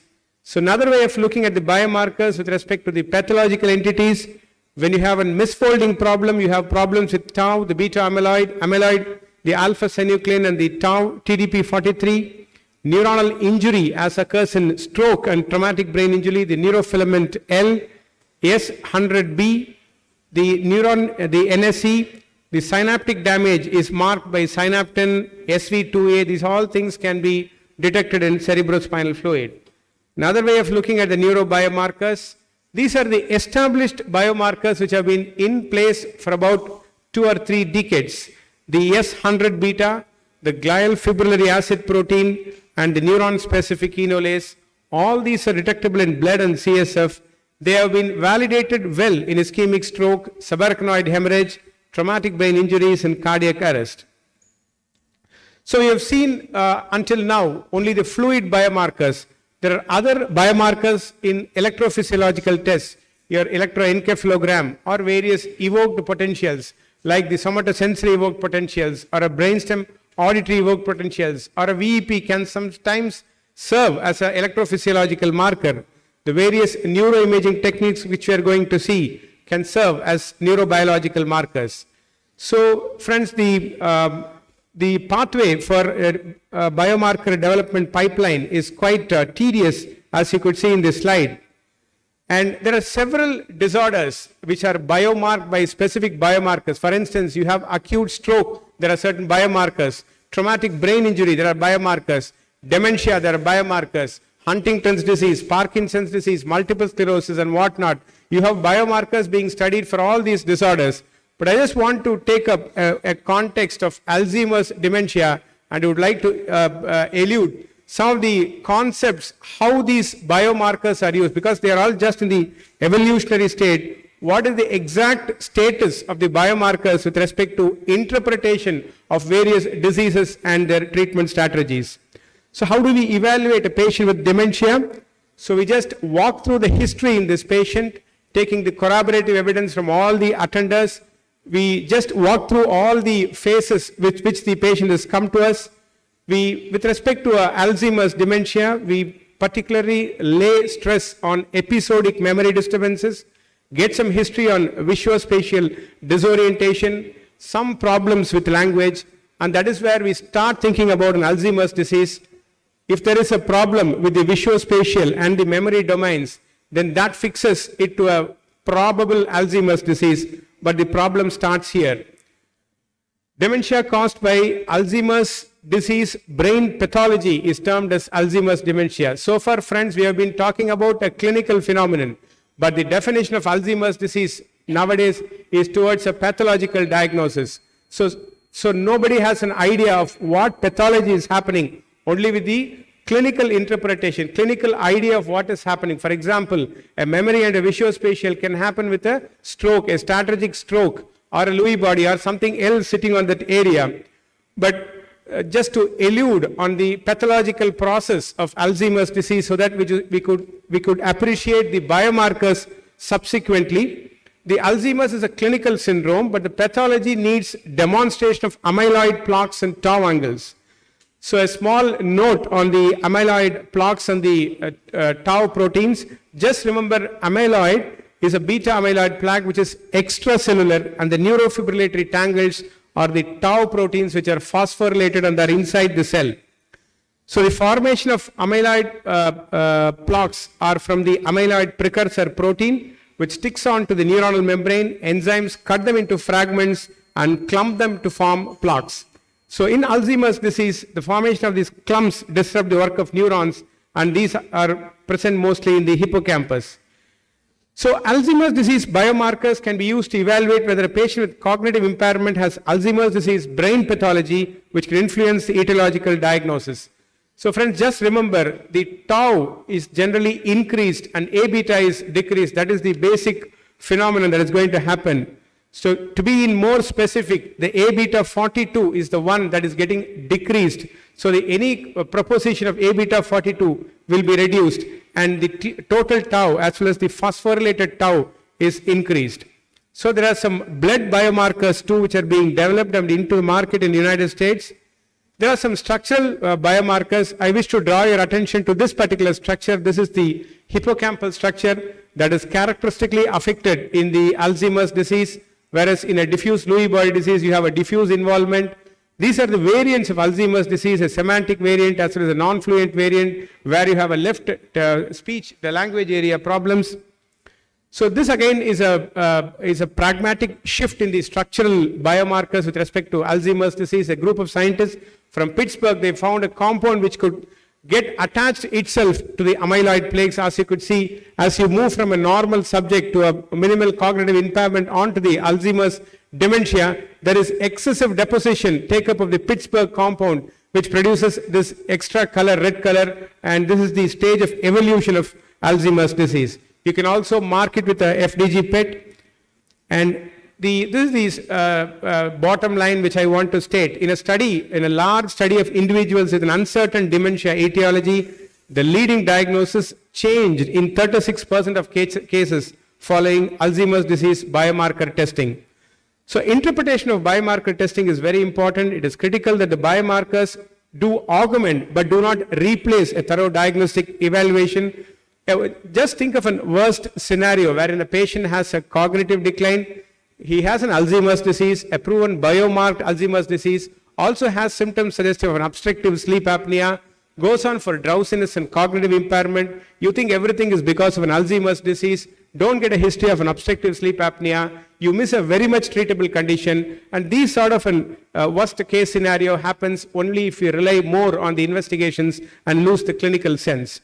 So another important slide which I wish to draw your attention is that this is the timeline where the cognitive normal patient goes on to minimal cognitive impairment and dementia. See, look at these two are the markers of A beta and the tau. They get increased much before the radiological or the clinical impairment occurs. So it is important that we biomark these patients so as to diagnose them much earlier. So just a last word on here on the Alzheimer's disease diagnostic criterion. Now Alzheimer's disease is a biological entity. They are marked by biomarkers and clinical spectra is independent. What they want to say is if you can diagnose a prostatic cancer with a prostatic biopsy, though the patient doesn't have any prostatic symptoms. Similarly, if you can biomark certain proteins, you can diagnose them as Alzheimer's disease. Other biomarkers for stroke, Parkinson's disease, even salivary gland, you have salivary secretions are biomarked nowadays. So I wish to conclude by biomarkers are required to aid the diagnosis, to detect disease progression, monitor treatment. Many neurological diseases share common features, therefore it is likely that multiple biomarkers will be required to adequately differentiate specific diseases and their subtypes. Interpretation of results is the key. The most important thing is we should know how to interpret a test. So we are at crossroads actually now. We are at the evolutionary stage. We are at the validating stage of the biomarkers. So until then, treat the patient and not the test if you are not sure with the test. So I thank the opportunity given by the organizers as well. I thank my department back home for helping me to present this presentation. Thank you.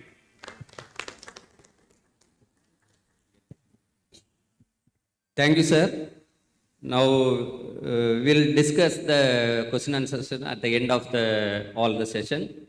Now we'll call upon Dr. Balamurugan sir for the biomarkers on renal failure. Over to Dr. Balamurugan. Sir, will you?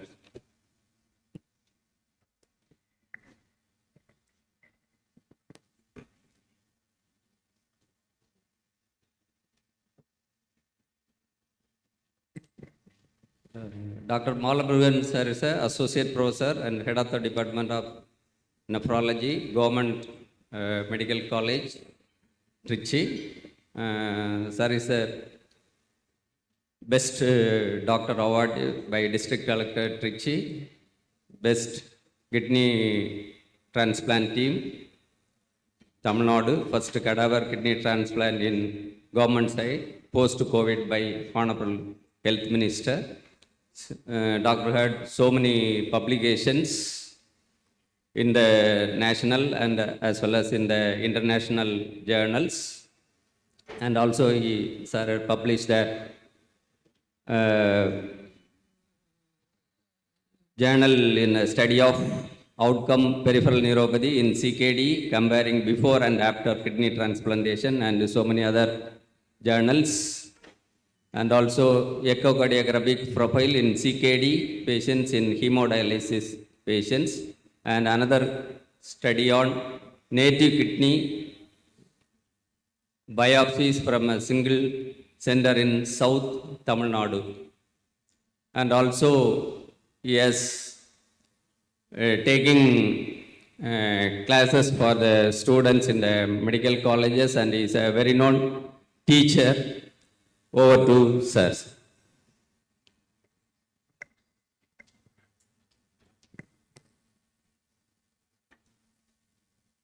Thank you, sir.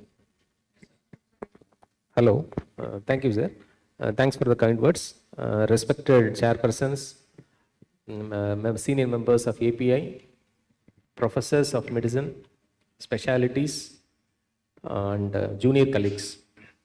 First of all, I thank Trichy API for giving me this opportunity. Today, my talk will dwell upon biomarkers in renal failure.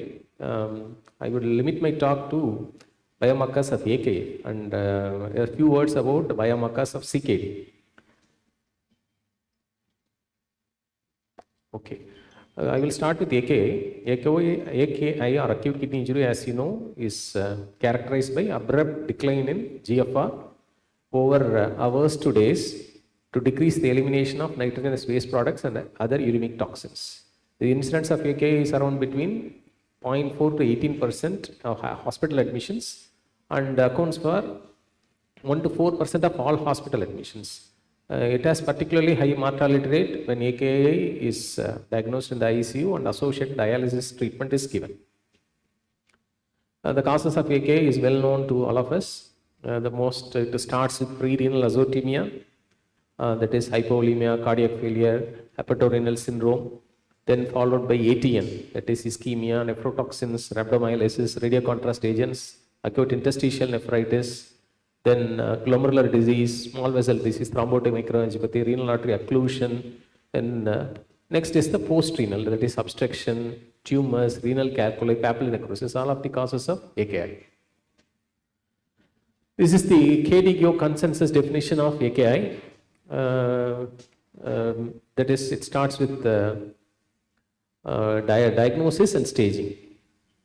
The staging, stage 1 is baseline creatinine increases by 1.5 to 1.9, or serum creatinine increases by 0.3 milligrams per deciliter, that is 26 micromoles within 48 hours, or urine output decreases by 0.5 ml per kg per hour for 6 to 12 hours. Stage 2 is creatinine increases by 2 to 2.9 times baseline, or the persistent urine drop for more than 12 hours. Then that is the stage 3, it is the creatinine increases by more than 3 times, or creatinine reaches 4, or when the urine output is less than 0.3 ml per kg per hour for 24 hours, or anuria.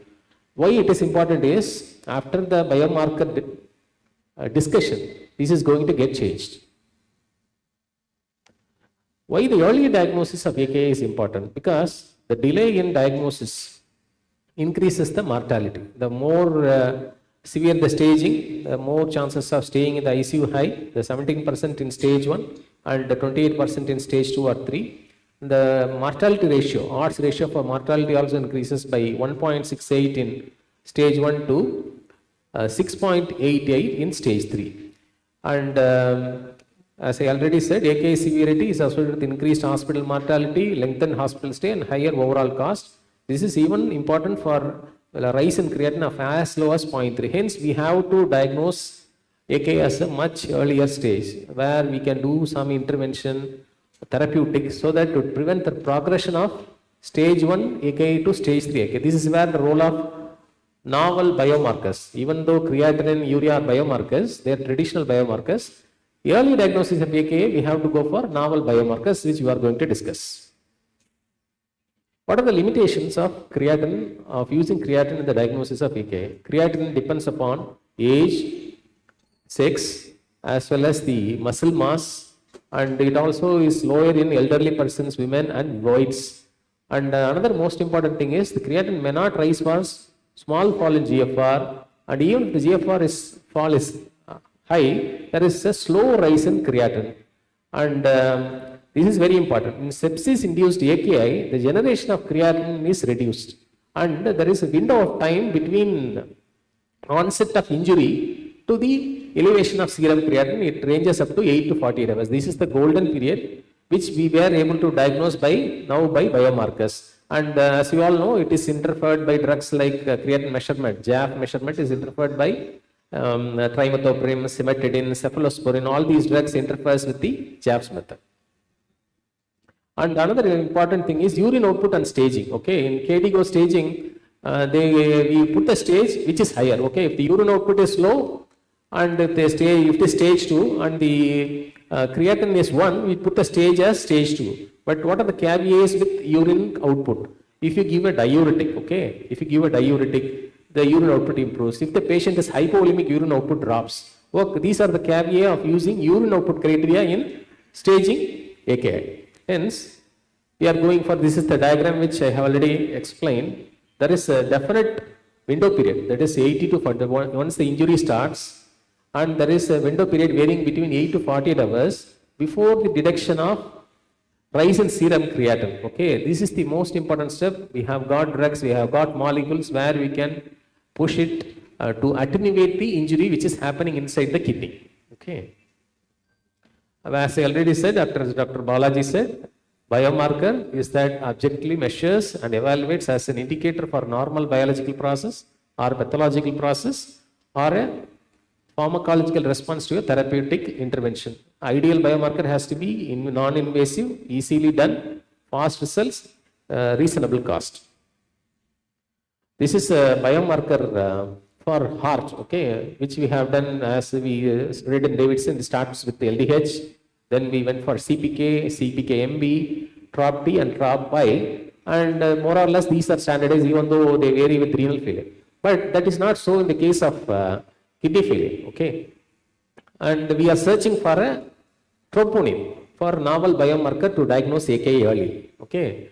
What are the possible roles of novel kidney biomarker is early AKI detection, to differentiate between pre-renal, renal, post-renal, to differentiate sepsis from contrast, from post-cardiac surgery, from nephrotoxic medications, and to predict AKI severity and need for renal replacement therapy. Where are the biomarkers are from? Either they are released from the extra renal tissues or from circulating immune cells, detected in the blood or in the urine. These are the markers which we can use now. If it is a glomerular injury, plasma NGAL, serum cystatin C, and if it is a glomerular injury, we can measure urine podocyte count, podocalycin. If it is a proximal tibial injury, we can use interleukin 8, KIM1, L fatty acid binding protein. If it is a distal tibial injury, we can measure urine NGAL. If it is loop of Henle injury, we can measure uromodule and furosemide test.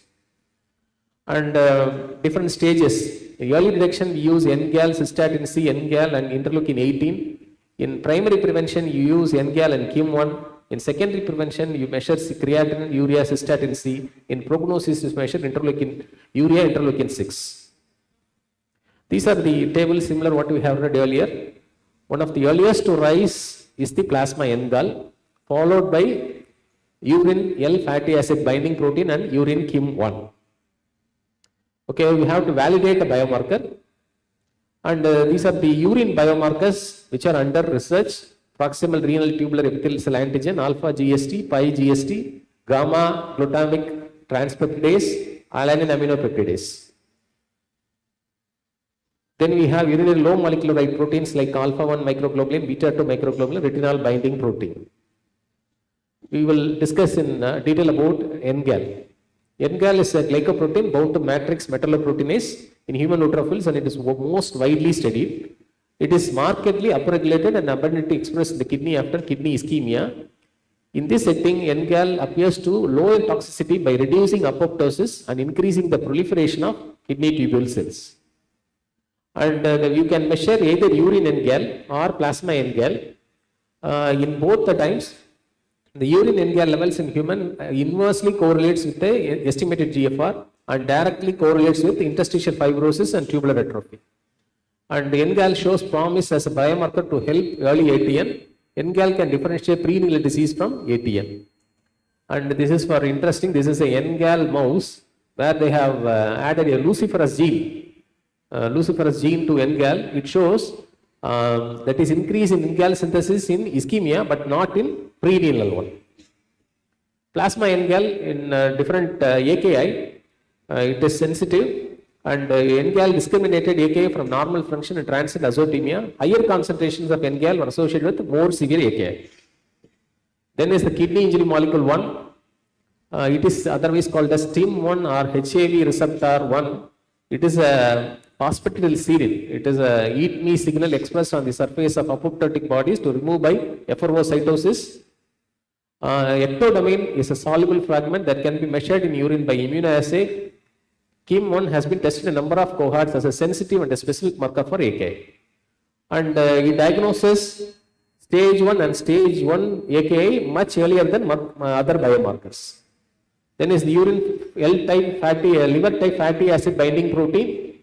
It reflects the stress on the proximal tubular cells and correlates with the severity of ischemic tubular injury.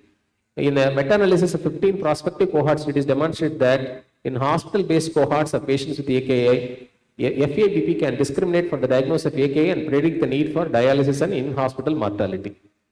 This is very important for physicians when you can give furosemide to assess the tubular intactness. Okay, when you suspect a stage 1 or stage 2 AKI, you can, after hydrating the patient, you can give 1 to 1.5 milligram of furosemide. If there is an output of more than 200 ml, it means unlikely the patient is go for dialysis. Then this is the old one, cystatin C. It is a low molecular protein produced at concentrate, small size, neither secreted nor reabsorbed, and it has excellent diagnostic value in predicting AKI 24 to 48 hours prior to serum creatinine. Cystatin C is also main role in CKD. In CKD, it performs on par with serum creatinine, and particularly in adult patients and HIV patients, it is better. Then we have soluble urokinase plasminogen receptor.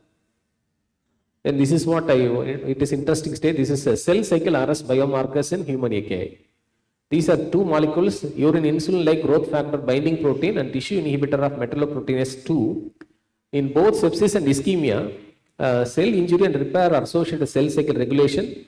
Both IGF-BP7 and TMP2 block the effect of protein kinase complexes and cause short periods of G1 cell cycle arrest. They are expressed in epithelial cell and act as paracrine and autocrine manner to arrest cell cycle in AKI. This is a landmark study. Next study is called Sapphire study, where they have analyzed 728 critical ill patients. They have taken almost 300 markers, and they found that these two molecules, insulin-like growth factor 17 and urine, tissue inhibitor and metalloproteinases, they have been identified and validated as independent multi-sister cohorts and are superior to existing markers. This is they come with the byproduct, they come with the product, okay? The product of TAMP2 and IGF-BP7, if it is more than 3, it strongly indicates patient is going for severe AKI. And in US, they have a kit called as NephroCheck. In all critically ill patients, they do it and they measure the TAMP and IGF-B7 and they can segregate the patients who are likely to go for severe AKI. And hepcidin, this is something iron molecule, iron sequestering agent, and it levels correlate with inversely with the development of AKI. Higher the hepcidin level, lower the incidence of AKI. And these are the biomarker performance in detecting kidney injury. That is in critically ill patients, early diagnosis by urine NGAL, cystatin, urine interleukin-10, and urine KIM1. In emergency room type of AKI and prognosis, we need urine NGAL, urine cystatin C, urine interleukin-18, urine LFABP. What are the strategies for biomarker combination? We can use either a marker for filtration with one with tubular injury, one with the marker of proximal tubular injury, the marker of distal tubular injury, with the markers at different time courses to improve the duration of diagnosis, and diagnostic biomarker with a prognostic biomarker. This is the proposed modification of what I said earlier, staging of AKI. Stage 1 AKI, we include the product of TAMP and IGF-B7 and urine NGAL value. Based on the values, we divide into stage 1, stage 2 and stage 3. We add cell cycle arrest markers and urine NGAL level. In future, the next definition of AKI, we will add something called as 1S, something like in situ, that is, in situ. Here there is no change in serum creatinine, but biomarker is positive, we call it as 1S. Whereas 1 is divided into 1A and 1B. When the biomarker is negative, we call it as 1A. When the biomarker is positive, we call it as 1B. Similarly, in 2A, 2B and 3A, 3B. Thank you. Thank you, Dr. Balamurugan. You stay back for the discussion at the end. Yes, sir. The next topic will be on sepsis. Dr. Rajavel Murugan from Tuticorin deal on biomarkers in sepsis.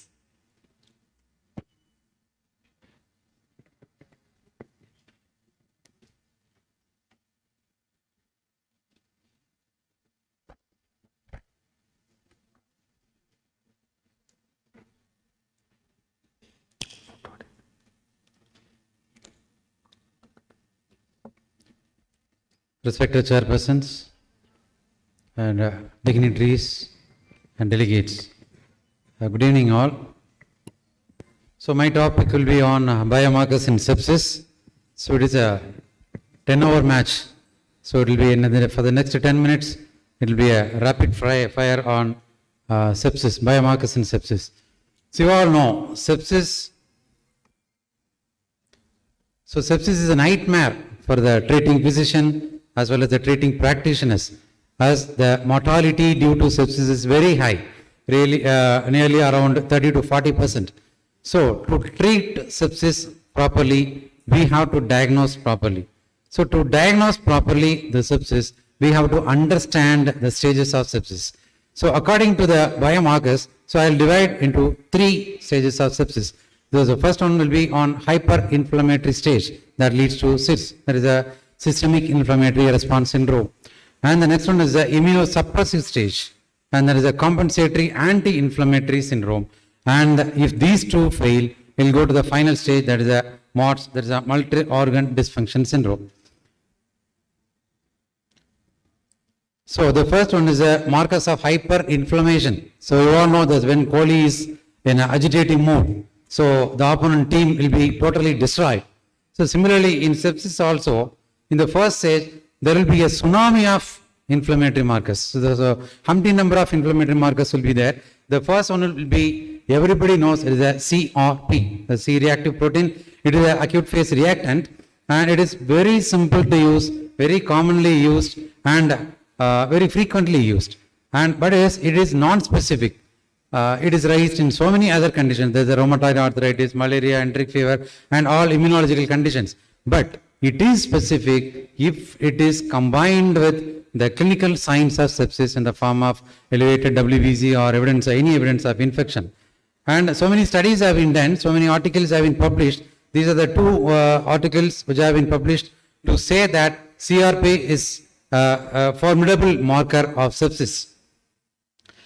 And if I had to rely on serial level rather than the single level of CRP, and CRP is used to guide the antimicrobial therapy, when to start antibiotics, when to stop antibiotics. So likewise it goes. And CRP is a crisp, reliable, but it is not so perfect. And next comes the next marker, that is a procalcitonin. It is a recent marker, it is an innovative marker, and it is a more accurate and sensitive markers. So many studies have been published in so many journals on this procalcitonin. So one of the studies is Luzani et al. So it is done by Luzani et al. They have compared this procalcitonin group with the CRP group in nearly around 800 patients of sepsis. Ultimately, the conclusion was that the procalcitonin is better than CRP. And another meta-analysis which has reviewed nearly around 14 trials. So nearly around 420 to 200 patients were reviewed. And in this, they have compared the procalcitonin group with the control group. Ultimately, they told that the procalcitonin group was better in reducing the mortality, because this level of procalcitonin can be attributed to the level of sepsis. If it is less than 0.25, no need for antibiotic. If it is more than 1, you need to give antibiotics. And another important aspect of this procalcitonin is it is rapid to rise and rapid to fall. So when you see a fall of procalcitonin, you can be very happy that your antibiotic is working. If it is not subsiding, it means that you have to change your antibiotics. So that is a dictum of this procalcitonin. So it is my discretion to compare the CRP and procalcitonin to the 2 legends of Tamil cinemas, Rajinikanth and Kamal Haasan. Then now the $1 million question, who is the best? Whether it's a jailer or Vikram. So CRP or PCT, nearly around 33 studies have been done on this comparison. So nearly around 4,000 patients were compared with this PCT and CRP. So ultimately the result came as, there is a verdict given by Solomon Papaya in so many Pattimandrams. So both are necessary. So both are useful, and both can be used in diagnosis of sepsis. But the sensitivity for PCT is little bit higher than CRP. So the next one is the cytokines. The inflammatory cytokines, you all know that so many cytokines are there. Humpty number of cytokines are there. So IL-1, 2, 4, 5, 6, 7, like that it goes on. So the study done by Fernando et al. So he tells that, so of all the cytokines, only 3 are important. So IL-6, you would have heard this in the COVID era. It was used right and left, IL-6 and IL-8, and then this MCP, there is a monocyte chemoattractant protein. So these 3 are useful cytokines to diagnose this sepsis.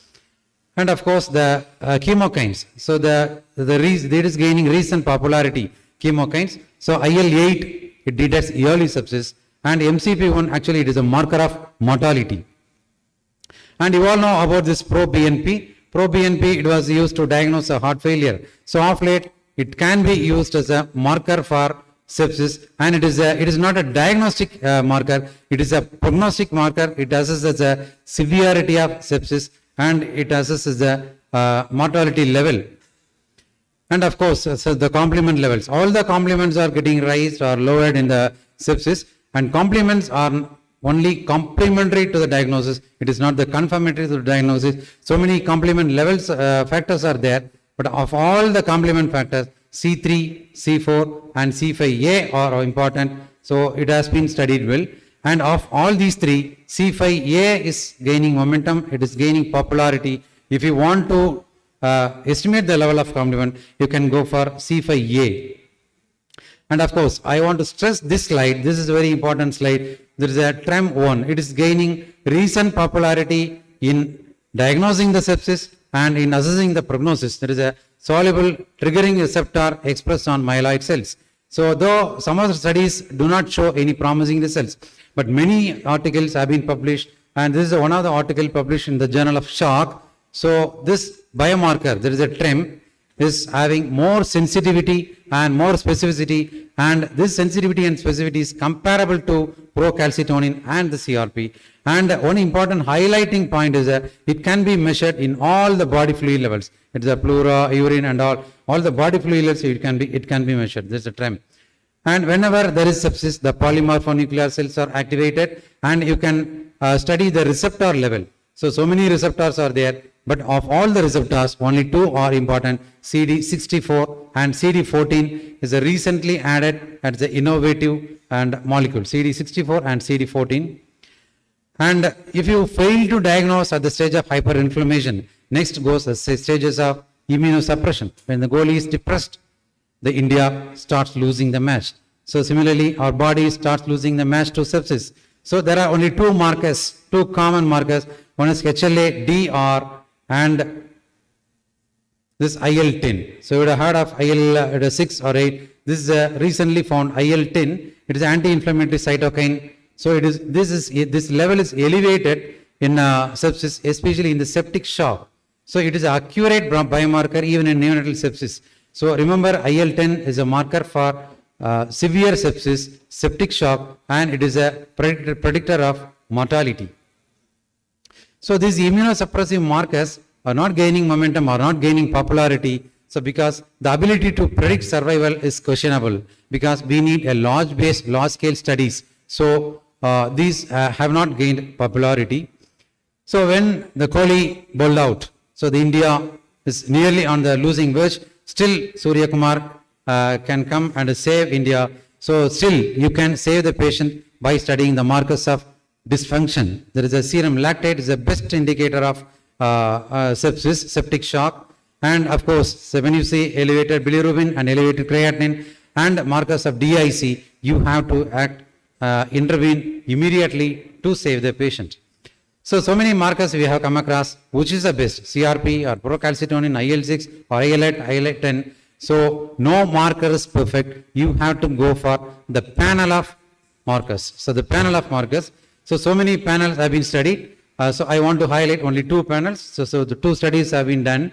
So the first panel is IL-1RA, IL-1 receptor antagonist, protein C, and NGAL. The nephrologist has highlighted about the NGAL. And another panel is procalcitonin, CD64, and of course TREM1. So you can rely upon these 2 panels. So this is a summary of my presentation. So the first is in the diagnostic markers, prognostic markers, and theragnostic markers. So theragnostic markers, the procalcitonin is a very important theragnostic markers. It guides you to in a right way, in the right direction to treat sepsis. So catch hold of the patient in hyperinflammatory state or in high immunosuppressive state or at least in organ dysfunction state. So whatever may be the level of, it may be a complement or CRP or procalcitonin, old is always gold, like the Shivaji Ganesan or Kapil or Saroja Devi. So whatever markers are there, please be dependent on clinical signs of sepsis. This is a very, very, very important slide of my presentation. So always carry out a meticulous examination of the patient.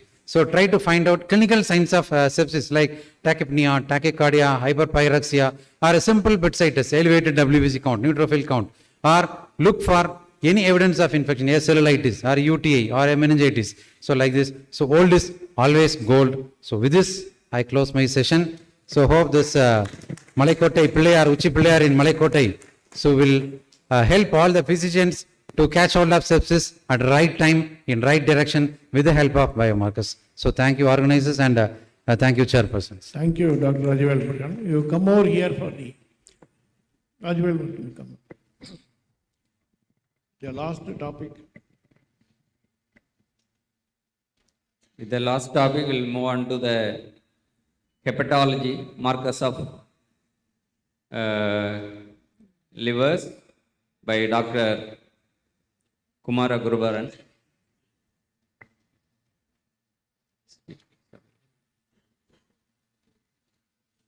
Dr. Kumara Gurubaran from Trichy.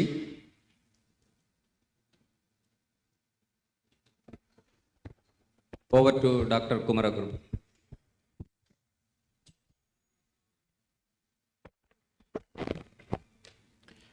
Good evening all.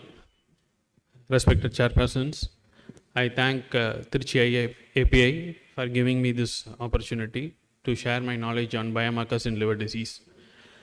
When it comes to biomarkers in liver disease, it's a huge topic. It would require at least 3 days if I have to cover it entirely, but I have put my best efforts. I'll try covering it in the next 10 minutes. Okay. Let me get into the topic now. Okay, what is a biomarker? The previous speakers, all they have elaborated in detail about the definition of biomarker. It's nothing but a hormone or enzyme or an antibody or any other substance that can be detected in blood or any body fluid, and usually it serves to diagnose a disease or it may be an early sign of any disease. How should a biomarker be? What are their characteristics? It should be accurate and it should be simple and it should be easily reproducible and it should be a well validated biomarker and it should be inexpensive, especially when it's employed in countries like us. It should be inexpensive and it should be used to stratify the diseases and as well as monitoring of the disease.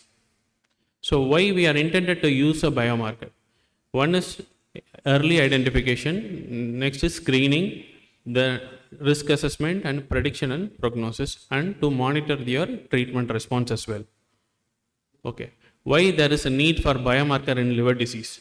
Because liver disease is now a growing burden and liver disease is identified only at the end stage when they are decompensated. Early signs mostly are ignored and most of them remain asymptomatic. And till now there is only liver biopsy which is a gold standard to diagnose cirrhosis and fibrosis at an early stage. So there we still lack some tools which are inexpensive and easily to identify and pick up these liver diseases at an early stage.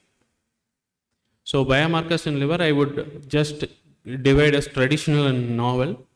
These are traditional biomarkers which we are routinely using in our routine clinic setup. They are nothing but your bilirubin, your liver enzymes, that is SGOT and SGPT, and your platelet count. We tend to ignore platelet count in liver disease, but I would say that platelet count will indirectly tell you how severe the degree of portal hypertension is. So whenever you suspect a liver disease patient, you just look into platelet count. That will tell you the severity of portal hypertension. Okay, bilirubin. Bilirubin is employed in many scores and prognostication scores in liver diseases, of which most of the alcoholic hepatitis scores and MELD score, which is by which the patients are listed for transplant, child score, which is used to prognosticate, and BCLC staging for hepatocellular carcinoma. All these scoring and staging systems will be incomplete without bilirubin. So this is the list of scoring systems for alcoholic hepatitis which you would have. I will not elaborate that much in detail. Okay, this is your liver enzymes. When it comes to liver enzymes, most of them we just read our LFT saying that whether it is raised or and how many times it is raised, but we never see the ratio. So a ratio of more than 1, the SGOT to SGPT ratio more than 1, usually it indicates fibrosis or cirrhosis. So hereafter we will have to practice how to interpret SGOT and SGPT. Usually we tend to see them whether SGOT is raised or SGPT is raised, but hereafter we will try to calculate the ratio as well. Because I am stressing upon, because these are easily available and we routinely do practice in our clinics. Now let me go into novel biomarkers. When I get into novel biomarkers, it can be hepatitis B, it can be NAFLD, alcoholic liver disease, and markers in AKI, markers to detect fibrosis, hepatocellular carcinoma, and markers in liver transplant. So markers in hepatitis B, when it comes to hepatitis B, we tend to see many patients, especially in a pre-surgical workup or a routine screening, we tend to see HBS antigen is positive. Not only the hepatitis B contains only surface antigen, there are many proteins as well as many antigen, and in response to the antigen, our body produces antibody as well. So all these can be calculated as biomarkers. Do we routinely need to look for the panel of tests to stage the hepatitis B? No. Why? These are some common biomarkers which we routinely practice. One, we see the surface antigen, but we never look for anti-core or anti-HBS. Anti-HBS is commonly seen in pediatrics. They tend to see the response to their vaccination, whereas we never tend to look for E antigen. Straight away, I could see some practice, they straight away look for DNA levels. Is that really right? No. So based on 3 things, that is your E antigen status, your ALT, and your DNA, and next is your E antigen positive or negative. Based on this, the treatment will be decided for these chronic hepatitis B patients. Only based on these 4 parameters, we will decide the stage of chronic hepatitis B, and you would know whether these patients will require treatment or not.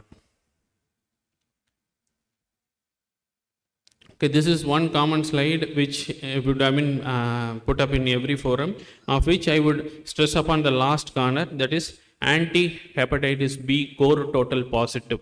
We failed, mostly we failed to screen for these inactive carrier. Why should we screen for an inactive carrier, and whom should be screened? Patient whom you are starting on an immunosuppressive therapy should be screened for anti-hepatitis B core total. Should be screened who are started on immunosuppressive therapy. Why? Because they can reactivate at any time, any point of time, and I would say that reactivation of hepatitis B carries very bad prognosis, and anti-hepatitis core positive has 4 interpretation. Either it could be a low level chronic infection, or it could be a resolved acute infection, or a resolving acute infection, or a resolved chronic infection, or it could be a false positive result. So biomarkers in NASH. When it comes to NASH, NASH is not a simple disease. It carries multiple hits. Actually, the pathogenesis of NASH is multifactorial, and most of your diabetic, now we have started screening for NASH as well, and the oxidative stress, mitochondrial dysfunction, as well as fat accumulation and insulin resistance. Like this, the list of pathogenesis goes on for NASH. So why I am particular about pathogenesis of NASH? Because all these biomarkers are under trial and under development for NASH, and they are targeting only based on the pathogenesis. So how do we approach these patients? First, we categorize the at-risk individuals who are obese, who has metabolic syndrome. They are at-risk individuals, and we just screen them. The commonest tool which you use in your clinics is you just do an ultrasonogram, and it comes as a fatty liver. So from that point, you will tend to classify these patients whether they have only NAFL, only fatty liver, or NASH. Are they having steatohepatitis? If they are having steatohepatitis, then you will have to further classify them whether they have an early fibrosis or advanced fibrosis. Only based on that, your therapeutic intervention will be targeted, because late fibrosis, then most of the drugs available now will not show good response, whereas early fibrosis have shown good response and they have in fact reverted to a normal liver. So this slide is, this as I have mentioned, there is multiple pathogenesis for NASH. See, there are biomarkers targeting either metabolic profile. They target metabolic profile, or they target inflammation, or they target the cell death or proliferation. Based on that, these are biomarkers. These biomarkers are developed, but I will not go much in detail about those biomarkers because none of them are validated and proven as of now. So common is ALT. Again, we'll come to ALT. Will ALT give us a clue whether this patient has NASH? Definitely not. Because I would say 11% of the patient with NASH will have normal ALT, and ALT more than 35 is observed only in 29% of the patients. Most of our laboratories would give the standard value. The normal value of ALT is between 40 to 45, and for each lab the standard varies. So when do we consider?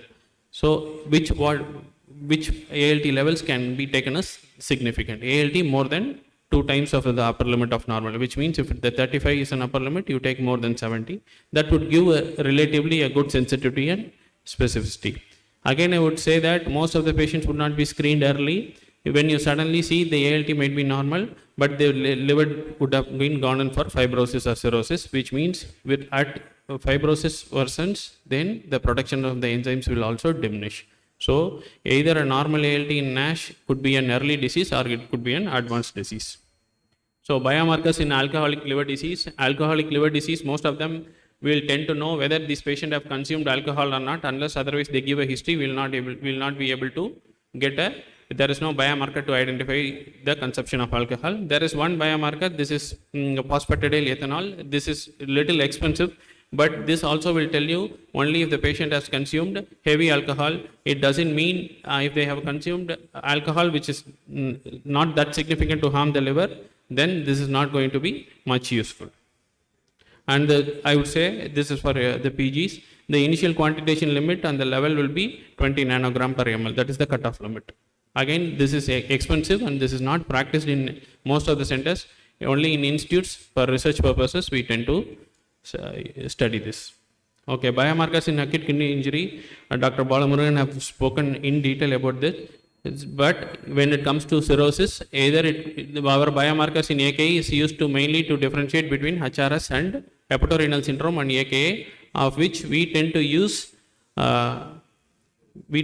urinary NGAL and plasma NGAL and cystatin C, because creatinine is not that much validated in liver disease. I would say that creatinine overestimates GFR rather than estimating a correct GFR. So urinary NGAL and cystatin C, this both are now validated in liver disease, and most of the treatment is intended validating these biomarkers.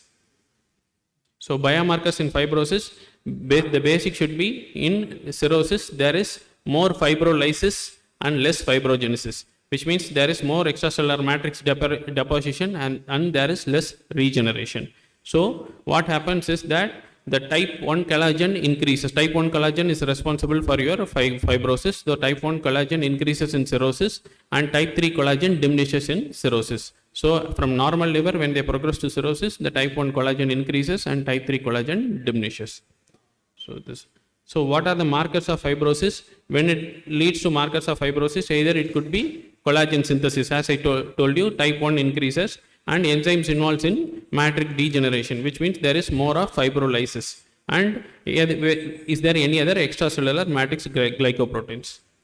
So these hepatic fibrosis markers could be indirect markers or direct markers, and indirect markers are nothing but your platelet count, coagulation studies and your liver profile. As I told you, platelet count is an important factor which will tell you the degree of portal hypertension, but all these indirect markers will manifest only when the disease is advanced. And direct markers reflect the extracellular matrix turnover, which means there is less fibrogenesis, so there will be more extracellular matrix deposition, and these biomarkers are under study to identify the early stage of fibrosis. So these are some direct markers. These direct markers, most of them I will not deal in detail because they are still under studies and none of them are validated and there are no randomized control studies. So what are the indirect markers of fibrosis? So indirect markers of fibrosis, again I would tell you, just focus on them. Serial measurements will tell you these patients is progressing for fibrosis or not. One is your platelet count, coagulation parameters and GGT. So this is one important tool which you can very well easily practice at your clinics, that is AST to platelet ratio index.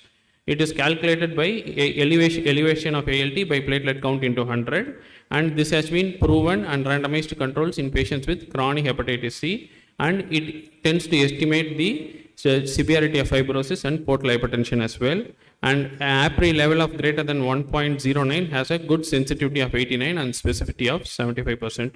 And it correlates well with your hepatic venous pressure gradient, which is gold standard to estimate your portal pressure. This is an old score which was initially developed in patients with hepatitis C. It includes bilirubin, GGT, high hyaluronic acid, and alpha-2 macroglobulin, and age and sex. But this is not practiced nowadays. This is another important tool which you can easily practice in your OP setup, where platelet count, ALT and AST, and it has a good predictive accuracy, and these FIB4 index are available in website, and there are online calculators for it. You can just enter the values and get the results. And this is the next thing is a NAFLD fibrosis score. This is again incorporating patient's age, BMI, blood glucose level, and your enzyme levels, platelet count and albumin. If you notice that all the three had platelet count, so that's why I'm insisting on your platelet count for it. So this is the list of indexes which are there on your website, and there are online calculators which you can use, of which the three which I have told is very easy to practice. The last is biomarkers for hepatocellular carcinoma.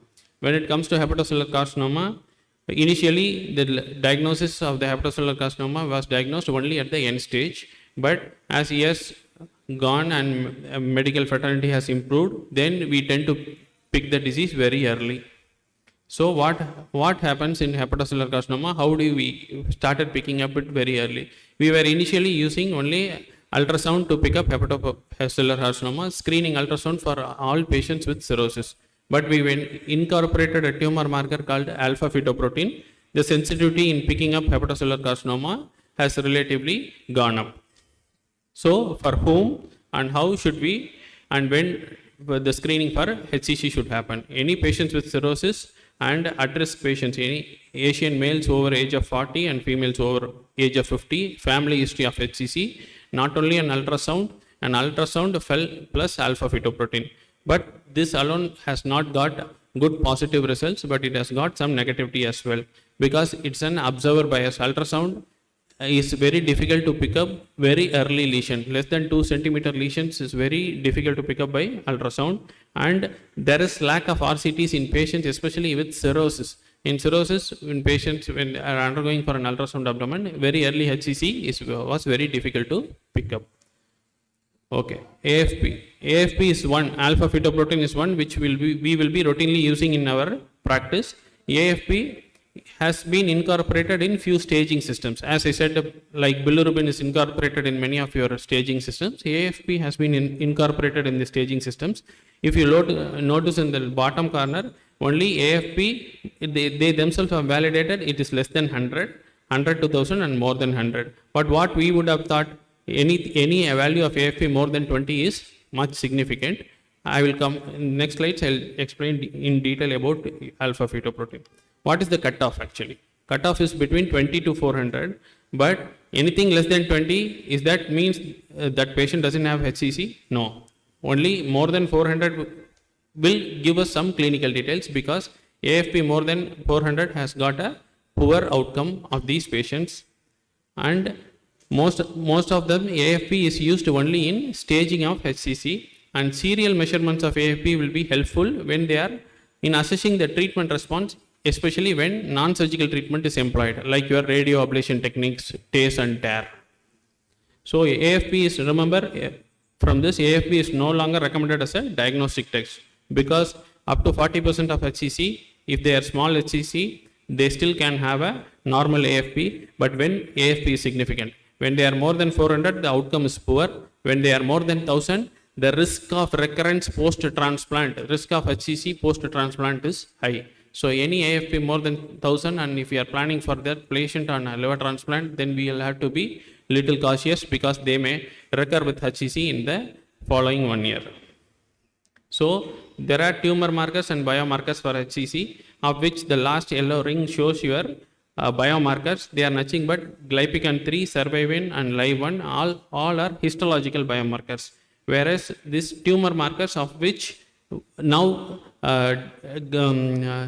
PIVCA2 I haven't mentioned here, AFP-L3 and PIVCA2. PIVCA2 is protein-induced vitamin K absence. They are gaining prominence nowadays and they are yet to prove their results, and when they are combined with the AFP, they show good results. So how we stage HCC? Either if there is a cirrhosis, you might have seen some regenerative nodule either in your CT or MRI. When they have a regenerative nodule, they should be closely followed up. Early HCC can be picked up only by these tumor markers, but before early HCC, there happens a genetic change in that regenerative nodule. Only that genetic change can be picked up with estimation of this microRNA, and there are a few latest techniques called liquid biopsy. Liquid biopsy is nothing but you biopsy your blood and there will be circulating tumor DNA cells in that, and this will be upcoming in next few years. And late HCC, as I told you, AFP will be more than 200. And okay, markers determining the biological type of tumor. So not only the detection of the tumor, you will have to study on the tumor biology. When you plan on treatment of such disease, you need to biologically classify this tumor, whether this tumor is aggressive or not, for which most of them are histological based, of which I have told cytokeratin proteins are employed, EpCAM and glypican 3 and Golgi proteins are involved. Based on that, we classify them how severe the tumor biology is to assess the risk of recurrence as well. So this slide has multiple tumor markers which are under study, of which you will have to remember PIVCA2. PIVCA2 is an upcoming biomarker for your hepatocellular carcinoma, which we have started routinely using now. But PIVCA2 alone, it will not be that much helpful. They should be combined with the AFP to improve the diagnostic accuracy as well. So microRNA I have discussed earlier. So what are advantages and disadvantages of biomarker? One is that their determination, the sample is minimally invasive, they are easily applicable, and it can be reproduced from one lab to other and generally available. And disadvantages is nothing is liver specific and there are no validated studies yet, and it can be elevated in other disease as well.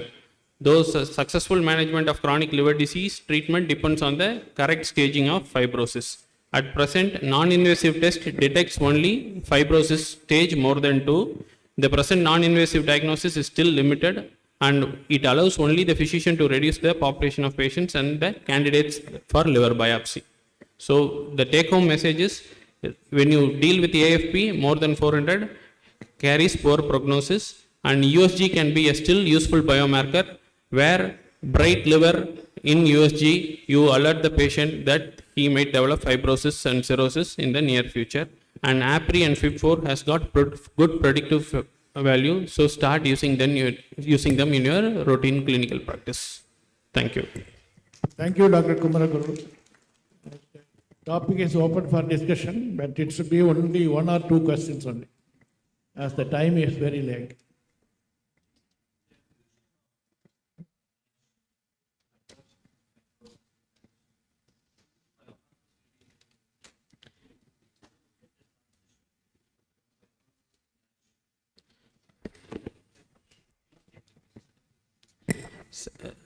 Sir, cytokeratin 18 has been now well validated, and they are going to publish in the near future. That is one biomarker which is extensively studied in NASH. When it comes to in evolving of fibrosis to cirrhosis, That's what I told you.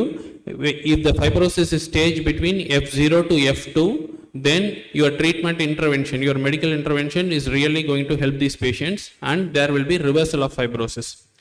When the fibrosis is advanced, if it is F3 and F4, then none of our medical interventions are going to help, and eventually they will end up in cirrhosis. Sir, good evening, sir. Sir, regarding the markers of AKI, sir, as AKI is not a separate entity, sir, it is along with other diseases, no, sir. So, in whom it is really beneficial, sir? We can't do it for everyone, no, sir. Suppose we have to do markers, we get lot of snake bites and like sepsis. It like in whom it should be done and when it should be done, sir. So, what only when urine output starts decreasing or when there is a mild azotemia or creatinine increases, we find out that the patient is having AKI. The purpose of biomarkers is you need not wait for oliguria, okay? You need not wait for oliguria or urea to rise, okay? It can be based a protocol. ICU in all patients you do. In ICU, all patients do. In snake bite, even before urine output drops, even before urea creatinine rises, you will be able to diagnose, okay?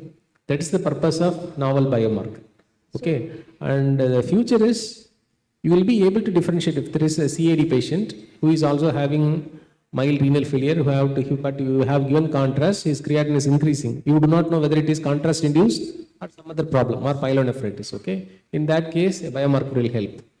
The protocol as per all the researchers, no, they don't differentiate. In all ICU cases, even on admission, all emergency admissions they do. Yes. Okay, all emergency, and they will stratify or they will divide into this patient will go for AKI, this patient will not go for AKI. Even in surgical cases, pre-operative they do interleukin 18, L, FABP. And in the post-operative period, they were able to assess these patients has high likelihood to go for AKI or not. If it is an ICU, this has to be a protocol, and there are so many other problems like heart, liver. You can do a baseline NGAL, you can do a baseline other biomarkers to stratify them and watch for higher incidence of AKI and severity of AKI. There is no specific thing, okay? Only you have to do for this patient, not for this patient, okay? That's Can be used as a screening, like screening for all. like ICU screening, yeah, you can do. Thank you, sir. Thank you so much for the questions, ladies and gentlemen. Can you please conclude the session? Thank you. I humbly request both the chairpersons to please felicitate all the speakers, beginning from Dr. Balaji, Dr. S. Balamurhan, Dr. P. Rajvel Murugan, and Dr. S. Kumaraguruparan.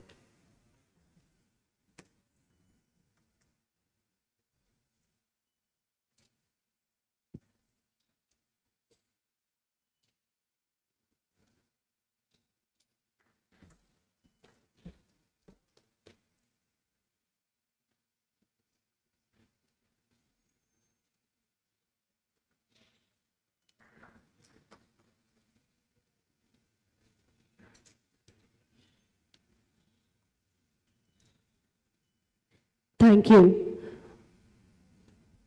We also request the speakers to kindly felicitate both the chairpersons, Dr. Gunashekaran and Dr. John Christopher, for chairing the session wonderfully.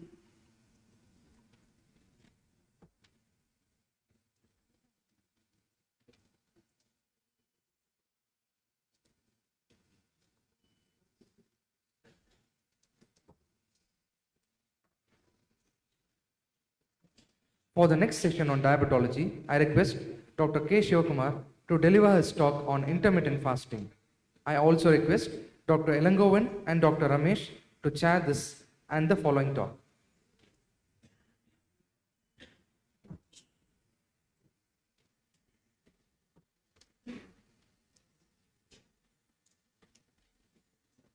We also humbly request the speakers to please keep the timing confined to the 20 minutes.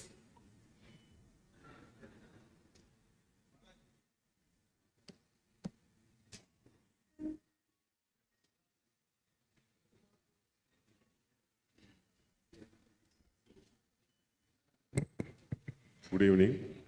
So it is my immense pleasure to introduce Dr. Shivakumar Krishnamurthy, who is graduated from Madurai Medical College and is a member of RSSDA, APA and IMA and is a professor in Metabolic Club Kumbakonam. He's got extensive clinical years of experience and we are very much interested to listen to his topic on intermittent fasting. So we all know for diabetes treatment, diet is the cornerstone and we conveniently, our patients ignore and a lot of new fad diets are coming up. And we are all looking eagerly to your lecture, sir, intermittent fasting. Over to the speaker. Thank you. Respected chairpersons, respected senior members, and it's my great pleasure to be here for this particular occasion of Tapicon at Tiruchirappalli. So, first of all, I thank for the organizing team for providing this wonderful opportunity. Really, I appreciate the topic given to me. This intermittent topic, as the chairperson rightly pointed out, it has been spoken by people more than doctors, number one, and it's not new for humanity. That we need to understand. So I have no conflict of interest. And in next 12 minutes, we are going to see what is intermittent fasting and why should it be observed by anyone having some metabolic disorder, or how generally it's being done as far as intermittent fasting is concerned, and when and where, who should do that, and all those things we are going to see, and also a case study, a long-term follow-up, what we had in our electronic medical records, I am going to, with which I am conclude. Yeah. So this is what our origin like. It was not new, intermittent fasting, even though the terminology is catching up so easily. See, hunters, gatherers, they were all doing intermittent fasting. It's hard for them to find food. Either they have to hunt or gather some tubers or whatever available, greens, all those things. So this was not new. And the thing is, for the past 1 century, we have revolution in thinking about the green revolution, white revolution, all those things where there is surplus of food. And because of that, everything has gone up. Now we are living in the era of coco-colonization where we eat a lot. What are the things need not be eaten, but we have abundance of food, we eat a lot. That is the reason for this fatty people what we have. We were all muscular at some few thousands years ago, but now most of the people are very fat, and it is easy to observe that it is very hard in diabetology practice to see the lean people. At least we can say less than 10% of people will be having normal body mass index. So this is, most of you would be aware about this longest living person. Now currently it's 123 years, Swami Sivananda, who is a yoga teacher. Of course, maybe exceptional, but we are not seeing so many people living for so many years. And last night when I went for inpatient visit, there was lying a person at the age of 94 years with pica syndrome. And he was asking for BD and also alcohol, all those things. Of course, we may imagine that he had very good genes, provided he also observed good lifestyle, he might have lived even more years fruitfully. But unfortunately, fortunately we can say, because so many people we are seeing developing early myocardial infarction, stroke, everything. But this man, last night, I was able to see at the age of 94 years. So exactly what is this intermittent fasting? This is nothing but eating plan that switches between fasting and eating on a regular schedule. So, and not only that, many diets focus on what to eat. Here in intermittent fasting, it's about when you eat. This is what matters. He is the person who worked on this intermittent fasting. He is a neuroscientist, Mark P. Madsen, and who is adjunct professor in neuroscience in Johns Hopkins University. And he spoke much about this intermittent fasting, lot of research in it, where he found the metabolic switching and all those things. Of course, this is about how this ketosis happens. This is what his research was. And whenever the duration of fasting exceeds more than 8 hours, like 12 hours or even more than that, then fat has to burn away and there is loss of fat. This is what the research was going on. And eating plans may be anything, like if it is daily plan, it may be 16 hours of fasting and 8 hours of eating. The eating may be almost same calorie what they consume for that 8 period, rather than distributed in 12 or 14 hours period. Or it may be low calorie diet in that 8 hours. Say for example, morning 7 a.m. to evening 3 p.m. or morning 10 a.m. to evening 6 p.m. and so on. Within that stipulated time, that is the eating plan. 16 is 16/8. And weekly approach. Some people who are eating normally for the 5 days, and on the rest of the 2 days, maybe Saturday or Sunday like that, almost no diet or very low. It doesn't need to be always no diet at all. It may be less than 500 to 800 calories. That we have to remember. Of course, we can imagine any permutation and combination in intermittent fasting. You can see that Jain people follow in their rituals. They may even abstain from eating for a month. Almost they will be drinking only water for that whole month and doing activities as normal as possible. And most of these Jain people do not eat after 6 p.m. And we have observed that these people have lesser incidence of diabetes or any chronic disorder. And imagine what can be eaten. நம்ம ரெகுலராக சாப்பிட்ற எதையுமே சாப்பிட முடியாது. So whatever the greens, vegetables, uncooked food that need to be taken as far as in the intermittent fasting is concerned, particularly in that 8 hours of span. So this will help to cut down the weight. Not only that, it has lots of metabolic benefit, but we have these things, very short span studies. Even though we speak about Ramadan fasting in Muslims, there are so many other fasting and feasting way, like even our own people have Ekadasi Vradam, then Trayodasi Vradam, anything we can think of. So in every culture, every religion, we have our own system of following this intermittent fasting, and we forgot so many things, but researchers did certain things which is short term, and they came out with some of the benefits. And what are the short term benefits of, and what is the mechanism behind which the intermittent fasting is addressing the metabolic problem? The number one is metabolic switching, and rightly it is ketosis. And not only that, because of ketosis, because every fat cell really getting utilized, there is fat loss, and over a period there is decrease in reactive oxygen species because of influence in mitochondria. That we have to remember. And improvement in insulin sensitivity, that can be observed even in single day. And over a period, weight loss can be observed. It may be as little as 1 or 2 kg over a week. And what are the various long-term mechanisms?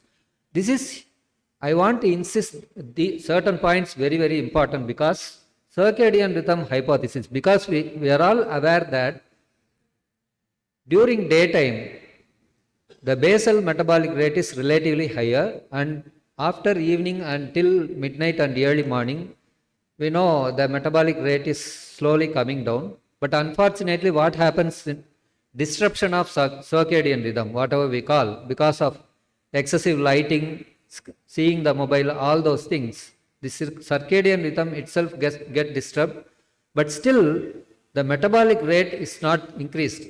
So scientists thought about how can be this. Say for example, rather than fasting from 12 noon to midnight 12 or night 8 p.m., the fasting from 7 to 3 p.m. or 10 to 8 p.m., 6 p.m., that is more beneficial because of influence in the circadian rhythm. And over a long term period, there is decrease in inflammation. Of course, you could have seen in some of the people promoting reversal of so many metabolic disorders as well as autoimmune disorder based on that. Really, we need lot of long term studies to prove all those things. And these things, certain things we can implement and tell our patients where the benefits can be translated to our patient also. Like it may be calorie restriction in the people who are in overweight range or obese, and maybe eucaloric. That means the people can consume the calories what they are taking, provided they are in the normal body mass index range or having waist circumference. And it has been proved that in short-term studies, a decrease in BMI of 4.3 has been observed, and there are so many physiological benefits. Prevention of chronic disorders have been observed.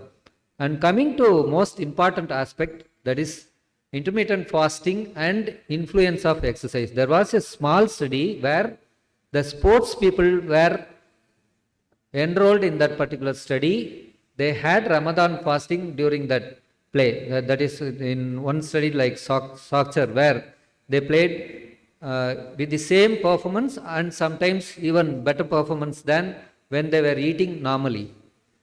And the thing that people need to remember is protein intake should be adequate, hydration should be maintained, resting metabolism doesn't change much, immune function is altered, and that is for benefit and usually well tolerated as far as intermittent fasting is concerned, provided that 16:8 ratio is maintained. All are low calorie, like 500 to 800 calories per day for the 2 days of that week, kind of 5:2 intermittent fasting. And coming about this particular case study from our own hospital, she's a 70-year female.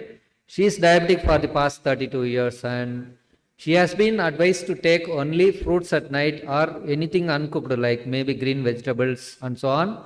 So she was following, and of course, because she is a long-standing diabetic, now almost 32 years, she is also receiving NPH insulin at night, and she is getting 4 different drugs like sulfonyl, very mild dose of sulfonylurea, metformin and oglibos.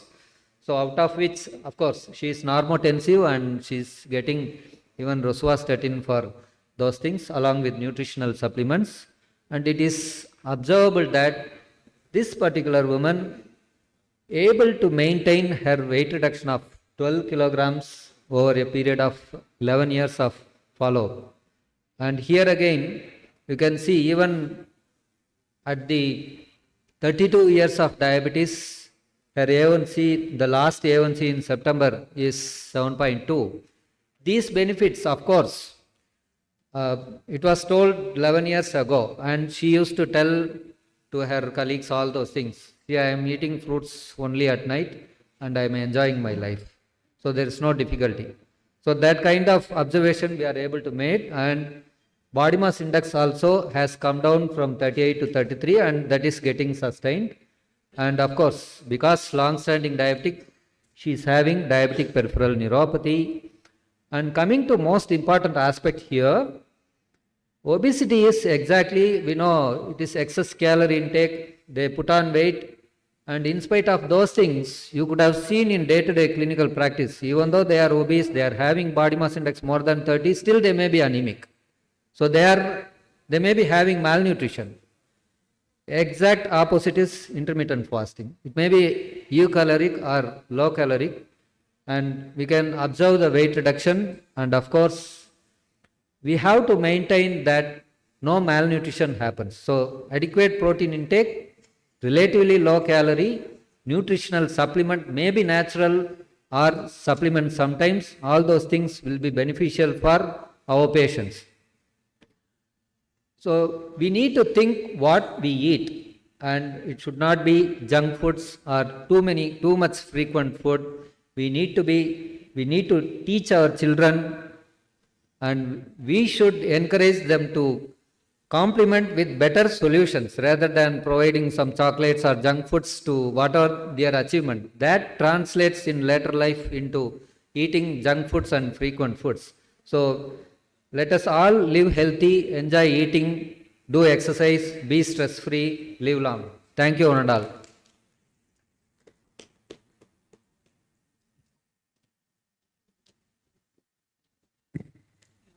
Thank you very much, sir, for your enlightenment on intermittent fasting. So, since there is a time constraint, we'll have the question session at the end of the. So, next speaker, we'll invite the next speaker. Thank you, sir. Next, I would like to request Professor Thomas V. Paul to come to the dais. And his talk will be on cardiovascular risk reduction in diabetes mellitus.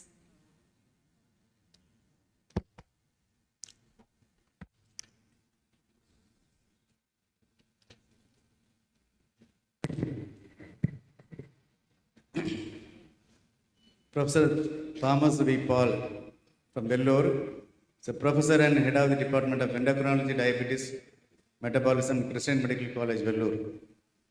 And he has done a lot of research activities. Area of interest is metabolic bone disease, principal investigator for multi-center trials in osteoporosis, and reviewer of journals, and publication in various journals, orations, and member of ESI and ISBMR Secretary, Asia Pacific Panel Member, International Society of Clinical Densitometry, Scientific Advisory Member, Asia Pacific Consortium on Osteoporosis. Over to Professor Thomas V. Paul.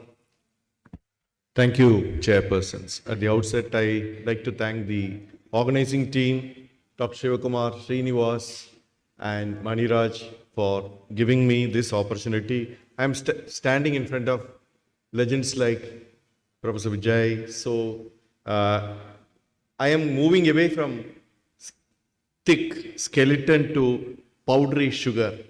Though I'm an endocrinologist, I have to ask questions to all the DM trainees. I thought I will take it as a challenge. 80% of what we present, or 90%, is known to even a first year MBBS student. That's how it is. So we all know the cardiovascular disease. This is even the first MBBS time, the clinical teaching. Before preclinical, they say it goes up. And heart failure is there, mortality is there, more medications are available over last 2 decades. That's what we are talking about. Now, every day new facts are coming up, and the patients may come out and physicians are taken by surprise. Like I'll just put my last slide, thyroid cancer with GLP-1 analog, surprising. Now, this is a study from our center. See, I am obese. I can show my belly here. But the people who are thin are not away from that visceral adiposity in Indian context. And also upper body adiposity increases the risk for cardiovascular disease, especially in diabetes. And we looked at mothers and daughters. If the mothers are more visceral adiposity, definitely daughters are more. So there is a genetic phenotype unique to Indian context. Now, we all know the risk factors. We are talking about something which is insulin resistance and pro-inflammatory state. We are talking about something, endothelial dysfunction starts much before pre-diabetes and hypercoagulable state. Hypercoagulable state, it can be pertaining to platelets or clotting factors, both favor an event for macrovascular nature. Now, when we talk about this is even a high school student knows that in addition to the duration of diabetes, you get all these factors are very important in all setting globally. Over last 2 decades, as I mentioned, advances, new molecules, more knowledge how much you have to intervene, new drugs are coming up. Above all, we spoke about technology, continuous glucose monitoring. We are talking about time in range, time above range, time below range. So much of finer control, reducing the incidence of hypoglycemia. in our Indian setting. That's what we are looking at pertaining to cardiovascular risk reduction. Now, there are so many risk scores are there. In a busy OPD setting, sometimes it will be difficult, so it will be a face value and a simple electrode. This we are looking at in our morbid obesity clinic. 80% had diabetes, and we are looking at a simple ECG. 72% had definite electrocardiographic changes. So this simple ECG periodic follow-up. We all know after steno trial, we know that multifactorial intervention came into prominence in early 2000. And we all also know that from 60 to 70 is our life expectancy because of your multifactorial intervention. The diet, of course, my previous speaker, Dr. Shivakumar, gave an amazing talk. And so the dietary factors, we know what to do, what not to do. But whether we are able to do in a sustained manner, that is what matters. The success depends on whether I will be able to do that for next 5 years. Otherwise, it's going to be failure. There are so many studies from Chennai group on this. Now, exercise, we don't get discouraged by look ahead study. We know it should work for individual cardiometabolic risk factors to reduce the risk. This is a study which was 10 years ago, still it holds good. And we always advise for a structured physical activity to get the benefit. Smoking, unfortunately in Vellore, we find that there is a significant increase in smoking among school students over the last 10 years. So, which is a very important risk factor, sad risk factor in students. We are talking about some very bad inflammatory state combining with smoking itself. Now, this smoking quitting in diabetes, significant cardiovascular risk reduction takes place. Now, this is a study, once again, looking at the sleep, looking at the quality of sleep, duration of sleep on diabetes risk factors. We find that it is not great. So, sleep and stress, in addition to diet and physical activity and quitting smoking, we have to highlight. And this is Professor Muralidharan is there, he's going to talk on vitamin D. Even we find, this is on 1,500 subjects, we find that visceral adiposity has got an inverse, like the more the adiposity, less the vitamin D. But this is not what to be believed. We need a prospective studies. We cannot believe this. Now, blood pressure target, everyone knows 140/90 and you intervene. You have your target. And starting from your diet as well as the restriction of sodium, which is finding it very difficult to do in many Indian settings. Not one medication, it is more than one medication to control the blood pressure, especially in youngsters, to achieve this target very strictly. Similarly, for lipids, we have different targets starting from 100 for LDL, 70, 55, 40, looking at the cardiovascular risk and in diabetes to risk reduction. Most of the time, we find it beneficial. Of course, we find in our setting that 8% or 10% are statin intolerant. Ezetimibe doesn't add much. It's about 8 to 10% reduction. So whether we should use the other agents which have been evolved or which have evolved over the last 5 years. So we also use the high intensity and moderate intensity statin depending on the risk. Aspirin is a dilemma, especially for a primary prevention. We had a patient last year, very high risk. He had a premature coronary artery disease, diabetes. All his relatives had a coronary artery disease. So this gentleman was yet to have an established heart disease. So we started aspirin, but he had a significant GA bleed. He succumbed to GA bleed. So we are not sure in a primary prevention how much. The trials are like this. So we have to individualize the treatment looking at a risk versus benefit.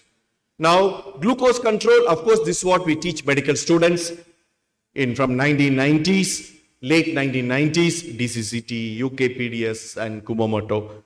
We say it's good and so many Indian studies. Of course, the agents like rosiglitazone prompted cardiovascular safety study in global setting. Of course, we use rosiglitazone sometime when our hands are tied for Cushing's disease because it suppresses ACTH. Now, the trial designs may be different, ethnicity may be different. Of course, we are looking at the cardiovascular risk factors. So, this is what I tell the third year medical student. Early 2000, we got that glucose control is important. You may not find, and if you control early, you find a legacy effect. Of course, if you intervene later, you may find some kind of adverse effect and more events as documented in ADVANCE and ACCORD. It is not glucose, it is multifactorial, evidenced by steno trial and all the blood pressure trials. And we find so many agents on pipeline which have got additional benefit other than glycemic control. Aspirin and glycemic variability by looking at a glucose monitoring system. From 2010, we have so many molecules. GLP-1, they say it's good, cardiovascular benefit. In spite of having whether glucose control is good or not, this has got a good effect. SGLT2, these people come and tell every day one molecule. It's easy for us to ask our DM students these questions. We need not know the answer, label fine. And we know the risk reduction and number needed to treat. We have to ask our DM students for each. Now, so many generic molecules are there. Easy thing to remember, 10 rupees, 12 rupees, 9 rupees, like that. So, in addition to coronary, even heart failure benefits also. So, the bottom line of these two groups are at this point is good. Suddenly, I am finding this as an endocrinologist. I want your advice. Thyroid cancer and definite increase in all cancer. If I read this, I don't know what to do. Whether they have hidden medullary cancer. So we have to exert caution when we are using a newer agent.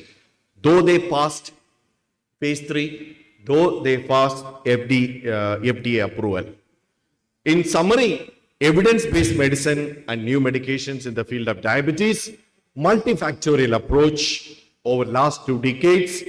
The cost is come down significantly, and we know the life expectancy has gone up in Indian setting. Probably one of the reason is this. Thank you so much. Thank you, sir. Can I request the chairpersons for the concluding remarks? Excellent review of the cardiovascular risk factors in diabetes mellitus. Diabetes mellitus is not simply a disease for the matter. It is a disaster. It is a disaster in the sense it is like tsunami. No, the diabetes mellitus, the basic thing is the glucose is the metabolic fuel for all the non-communicable disorders. So it is very important that I would like to point out that how the diabetes mellitus simulate tsunami. Diabetes mellitus is due to a biological stress. Tsunami is due to a geological stress. Diabetes mellitus is not visible in the beginning. Tsunami is also not visible in the beginning. The diabetes mellitus, basically it is a biochemical metabolic changes occurring in the body. Tsunami, it's a physio-thermochemical occurring in the geological system.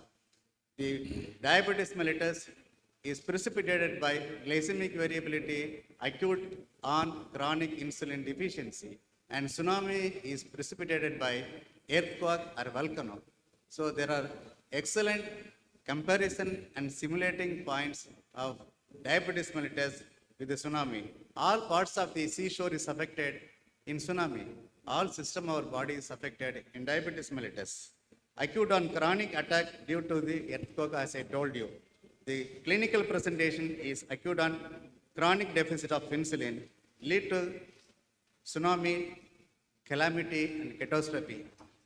Diabetes mellitus leads to socioeconomic disorder and illness.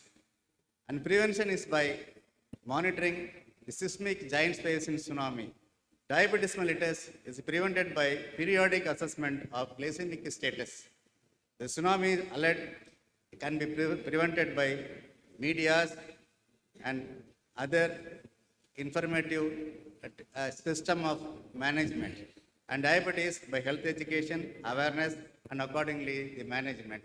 The one important thing I would like to point out is in 2018 slogan to prevent the future population of diabetes, 2/3 of the population of diabetes can be prevented by focusing on gestational diabetes management. To maintain euglycemia during the gestational period, it will prevent the gene expression and the predisposing factors for future diabetes. With this, I would like to. Dr. Shivkumar, it was a brilliant talk on fasting thing. But 18 hours of fasting and 6 hours of 18 hours of fasting and 6 hours of eating. So, in a person with diabetes who's on sulfonylureas and metformin and all that, would you like to change anything in this fasting thing? And Professor Paul, one comment to you. We've been using liraglutide for the last 20 years, and we have not seen even one case of medullary carcinoma. Even we have not seen even one case of MTC. So I think it's. So this is. So I thought you will be there. I'll put it across. Shivkumar. Thank you. Yeah. Thank you for bringing up this question, sir. I have not brought in that particular slide, and because people with diabetes, the people who should not follow intermittent fasting will be number one, type 1 diabetes, because they have high glycemic excursions. Type 2 diabetic people who are already having insulin or sulfonylurea. So these are two agents which we must be cautious. Of course, Muslim fellows or everyone follow Ramadan, whether we advise or not. So during that period, naturally we understand that they need to either stop or lower the dose of sulfonylurea or shift the dose of sulfonylurea to the evening. In that manner, we can, of course, very extremes of age, like below 18 years or more than 65 years, it is not advisable to follow the intermittent fasting. Yeah. Thank you for bringing this point. Thank you, gentlemen, for the wonderful session. Can I request both the chairpersons to kindly felicitate the speakers, Dr. K. Shivakumar and Professor Thomas P. Paul, sir.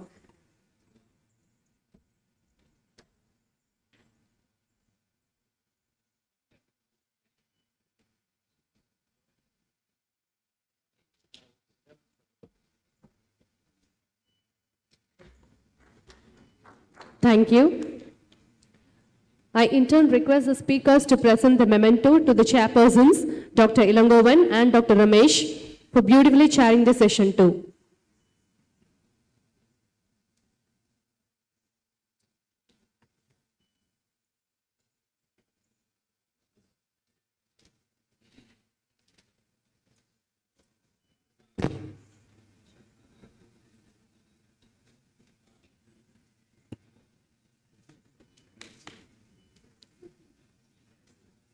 Thank you so much, gentlemen.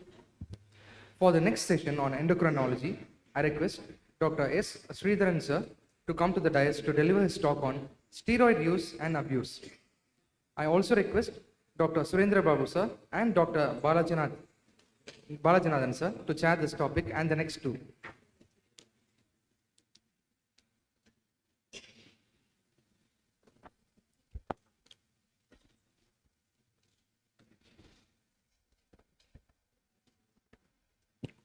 As we are running short of time, I request the speakers to please keep the timings confined to 20 minutes, please.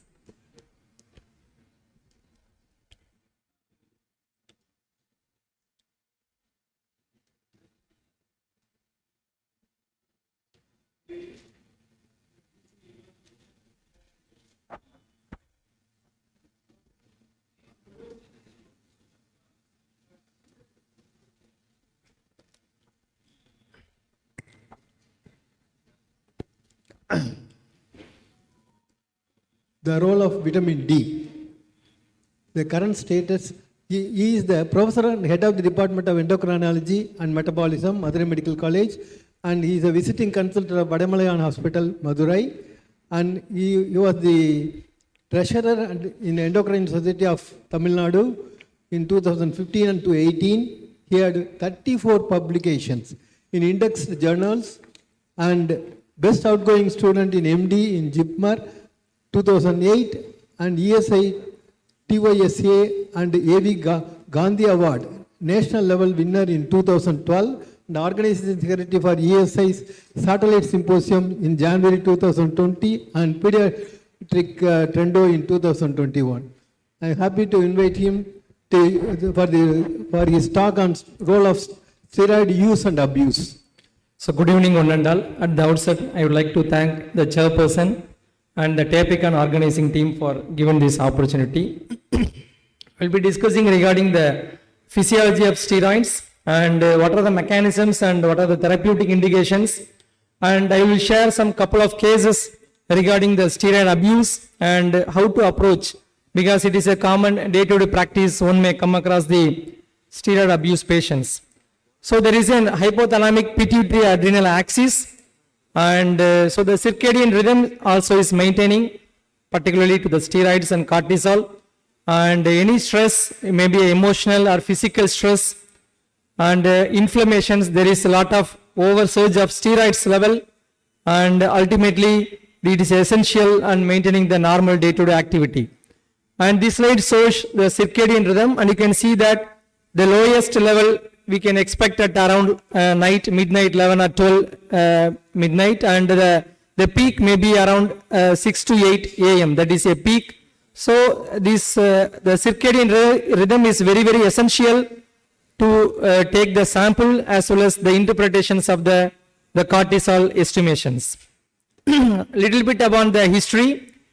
And the William Osler, he is the one who extract the cortisol from the animal glands, adrenal glands, and in 1933.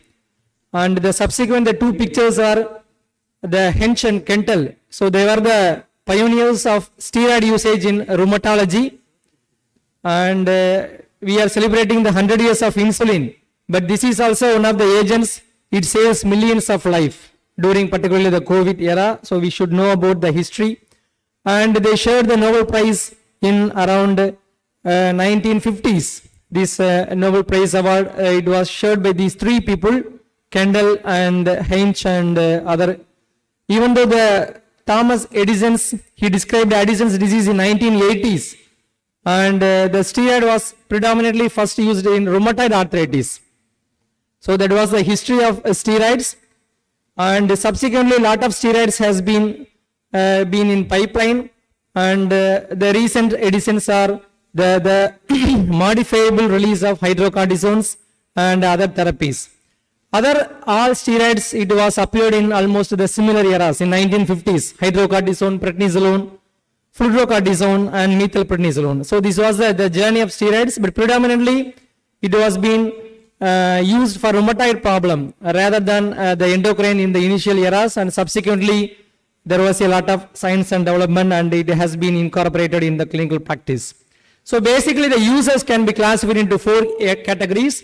That is the predominant one is anti-inflammatory, that is being used in COVID or any the exacerbation of COPD or maybe a TB meningitis. So the inflammatory conditions where may use predominantly the dexamethasone or some steroids in rheumatological conditions also. And immunosuppressives in allergy, anaphylaxis type of dermatological usage, and anti-proliferative in the cancer chemotherapeutic agents, and vasoconstrictive again in the dermatological practice. So the steroid usage is inevitable starting from the in utero, most common drugs used in the lung maturity for premature babies. So from in utero it's starting, and it is one of the essential drug in many of the situations in clinical practice. So it is unavoidable to use steroids in many of the situations. So these slides you can see that one end it is a therapeutic usage, and another end it is the predominant side effect profile. So we have to balance it That is the clinician's art. We have to where use, how long to use, how to switch over or how to stop it. So these are the ones in clinical practice. Everyone should have learnt the usage of steroids and appropriate dosage. So coming to the clinical usage, as already highlighted that predominantly it is being used in all specialty. So one should know definitely about the steroids, and you can see that the respiratory medicines is one of the important specialties where steroids has been commonly used, and maybe a COVID or maybe a influenza era or all types of ARDS, it is being commonly used in nowadays. And subsequently the dermatological indications like Pemphigus vulgaris, and third one may be endocrine like Addison's disease or adrenal insufficiency. In gastroenterology, the ulcerative colitis or Crohn's or autoimmune hepatitis. And hematology in lymphomas, leukemias, and ITP also. And rheumatological indications like rheumatoid arthritis, SLE or vasculitis. And maybe ophthalmology, topical steroids, and nephrology, as well as the neurology that is being used in various dosage and various durations of therapy. Coming to the case, this is the abuse and 25-year-old male with a known bronchial asthma and intermittent inhalers and oral steroids. And he also has alternative medicine usage. So predominant, the other sources of abuse are alternative medicines, and he presented with a fever and vomiting. So it is quite common to see in even at least in Madurai Medical College every other days 1 or 2 cases will be admitted. So this is one of the severe cases of abuse. And this first boy, he presented with extensive stria. You can see that this is a classical strias of exogenous or any classical strias of Cushing's, broad violaceous stria with a wide purple. So there are classical thing you can expect in a Cushing's. And similarly, the next one is the gyneco or lipomyastia along with the wide stria. So how to proceed before to rule out exogenous or endogenous? So the cortisol estimations. So any cortisol estimations with this classical stria with low cortisol, it is more in favor of exogenous Cushing syndrome. So we have to give steroids. So this is the classical Cushing's features we used to treat with the steroids, that is being the adrenal crisis precipitated by exogenous or over usage of steroids. And similarly the moon phases. Maybe like pink puffers, like the blue bloaters. So this is a puffed up phases. Close differential diagnosis may be alcoholic or COPD. Another the boy is the over usage of steroids in nephrotic syndromes. And so the chronology of adverse effect recognition. So the adverse effects are well known even at 1950s, and subsequently other adverse effects were documented. And so whenever you are taking any history, never forget to ask alternative medicine usage or over-the-counter usage of any drugs and how long they were using or abusing the drugs. So it should be because of how to taper and modifications of other dosage. And coming to the thing, how to differentiate exogenous or endogenous steroid. So simple, the random sample. Whenever a patient is in very sick conditions, definitely there won't be any circadian rhythm maintaining. So you can do the sample at any point of time. Don't wait for 7 a.m. or 8 a.m. or fasting sample. So do the sample, and whenever don't wait for the report, you start steroids. That is being the recommended by all the guidelines. So always whenever you are suspecting the history and clinical features of exogenous Cushing's, you take the sample and start any steroids, hydrocortisone or dexamethasone, whatever is available, and don't wait for the report. So any cortisol estimations of less than 2.5, that is a classical case. 2.5 to 5 is a borderline, and you can see that if very circadian rhythm is maintaining, patient is ambulant, well to do, then do the fasting or 8 a.m. cortisol. Otherwise you do the random cortisol, that is a good enough, because in sick conditions we may expect a very high level of steroids or very high level of cortisol.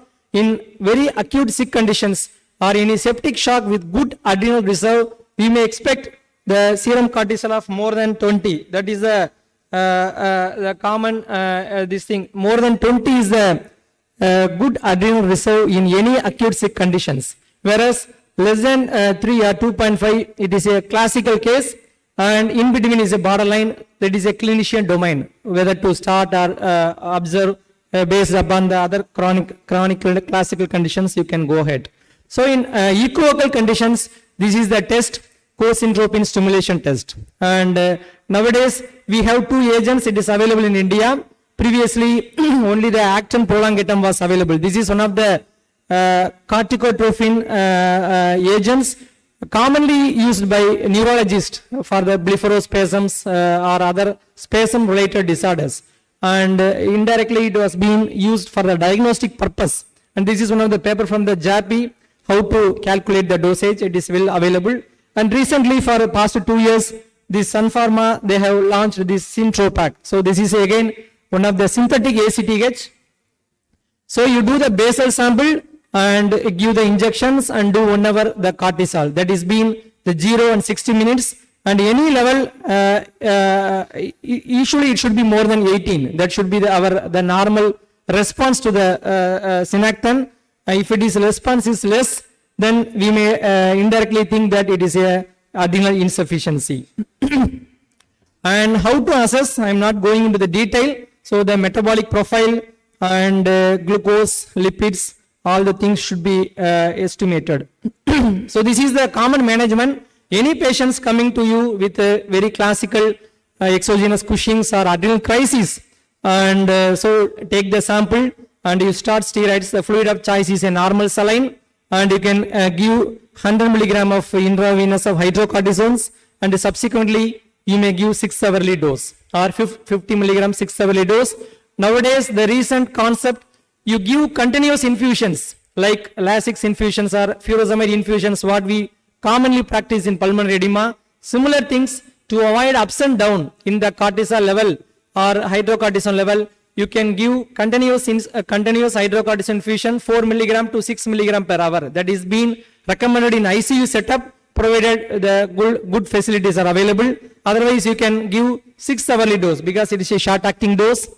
And so coming how to the taper the steroid abuse or overdosage. So the adverse effect is related to the types of steroid preparations, whether oral, inhaled or injectable, and the time, how, whether morning dose was given or the night. So the morning is a physiological dose, and how long the dose was given, the duration and the route and the age, extremes of age, maybe we may requiring long time for the taperings, and underlying disease, because we cannot stop steroid abruptly, we have to use some other drugs to balance it, and concomitant medicines. The last one is the clinician's domain, that is a individual sensitivity profile to that particular steroids. And this is the very important table, and the potency of steroids and equivalent doses, well, all textbook has been given. So among the potency of dosage, you can see that the safest steroid was the first one, that is a hydrocortisone, but it is a weak anti-inflammatory effect. So many of the times rheumatologists or neurologists they may not prefer this hydrocortisone, but it is the safest among the steroids. And intermediate acting may be a prednisolone or methylprednisolone. The long acting is a dexamethasone and betamethasone. So whenever we are using the long acting, the hypothalamic pituitary adrenal axis suppression is very, very heavy, and the axis recovery will take very long time, maybe a 3 months or 6 months period. So as much as possible, whenever you are using a steroids with a high HPA suppressants, we need long time tapering. So as much as possible, better to avoid, or if the underlying conditions is a must, then use for a short period of time. And already the duration of action. So you as much as possible try to avoid the long duration of actions of steroids. And nowadays some thought that it is very safe, but it is not so. The deflazacort, the equivalence is it is equivalent 1.3 times more potent than the prednisolone. So it is not again safe steroids. So not to be used in a longer run. As much as possible, try to switch over or try to reduce the dosage of the steroids. So any steroids, if you are using less than 3 weeks, again it is a safe, and inhaler steroids again more safe and then the parenteral one. And as much as possible use the disease modifying anti-rheumatoid agents like in other conditions. And we may expect suppressive dose even with minimal doses of steroids like even 2.5 milligram per day. So the weekly or monthly tapering depend upon the dosage of steroids and how long that steroid was used, and we can stop or taper. So as already told that even 2.5 itself, it will produce HPA suppressions, and the safest period is 3 weeks. So anything beyond 3 weeks, always taper it and stop it. And this is the thing. And withdrawal should never be abrupt. And several regimens, as already told, there is no consensus. And acute therapy, always you stop. Chronic therapy, you taper and stop. Whenever you want to taper and stop, this is the conversion dosage. So the 5 milligram of prednisolone is equivalent to 20 milligram of hydrocortisone and 0.5 milligram or 0.75 milligram of dexamethasone. So we always, so the safest may be a prednisolone or hydrocortisone. So whatever steroid patient is taking, you try to convert into prednisolone, then hydrocortisones, maybe a minimal dose, alternate days, then like that you have to keep on reducing and you attempt to stop the therapy. And so the steroid affect all the systems in the body, and there may be a mood swings or depressions or insomnia, or there may be a benign intracranial hypertension, and there may be a Cushingoid features and severe myopathy, osteoporosis. So all the systems in the body can be affected with, so if you know the entire physiology and side effect, it is very well to treat these steroid patients. Sometimes it is very challenging task to dosage itself. So always you treat the pre-existing comorbid conditions that may increase the adverse effect. So it should be like patient is a diabetic, you maintain the diabetes first in well control, then you start the steroids. And as much as possible, single daily dose, that is a good enough. And consider in the intermittent dose, like oncology, they use pulse therapy, 3 days or 4 days steroids per month. So that type of intermittent dosage or alternate dosage, that is a better and safe. As much as possible, use steroid sparing agents. And we have to educate the patient that it is a emergency therapy. It should be used in a very short term. Many of the times the mistakes from the patient sides. They will be very comfortable with the steroids. They keep on abusing the steroids and ultimately they will end up with trouble. So we hope to the patient education is a very, very important tool, and it should be taught at the time of discharge of the patients. And smoking cessations and physical activity. And one of the notorious adverse effects of steroids in the bone, and many of the times female rheumatoid itself, that can cause osteoporosis. By steroid abuse, the double the risk, postmenopausal triple the risk. So there is the lot of adverse effect can happen with the steroid usage in a female of postmenopausal, and ultimately it leading to osteocyte apoptosis as well as the osteoporosis and pathological fractures. So always you educate the patients to have the good physical activity and good calcium and vitamin D supplementations. I think the next topics will be discussing. So always calcium and vitamin D, and you may use the bisphosphonate or nowadays the denosumab, or in hypogonadism individual you give sex steroid therapy also. So the usage of steroids are unavoidable in many clinical situations, and it is one among the life-saving drugs in emergency medical situations. Lowest possible dose for the shortest possible times, if it is permits 2 to 3 weeks, are not harmful, and the duration of weaning from glucocorticoid should correlate with the duration of treatment. Sometimes if it is too much duration, even axis will remain suppressant for more than a year. Sometimes there will be steroid dependent itself. The risk of adverse effect increases with increasing exposures. When appropriate, disease modifying agents and alternative immunosuppressive therapies can be used. And newer treatment options are being developed. So the patient educations, whenever you are using steroids, physical activity, calcium and vitamin D supplementations, use short course and safe steroids. So with that I am concluding. Thanks for the kind attention and opportunity. Thank you, Dr. Sridhar. Let us have the next talk, and after the 3 talks, come sir, in the Bukanga. I request Dr. S. Sridhar to kindly stay on the dais, please. The next topic will be on vitamin D in health and disease, reality versus hype, and will be delivered by Dr. R. Muralidharan. I welcome Dr. Muralidharan from Chandigarh. He is a director endocrinology, Fortis Hospital, Mohali in Chandigarh, and he was the former associate professor endocrinology, PGI Chandigarh.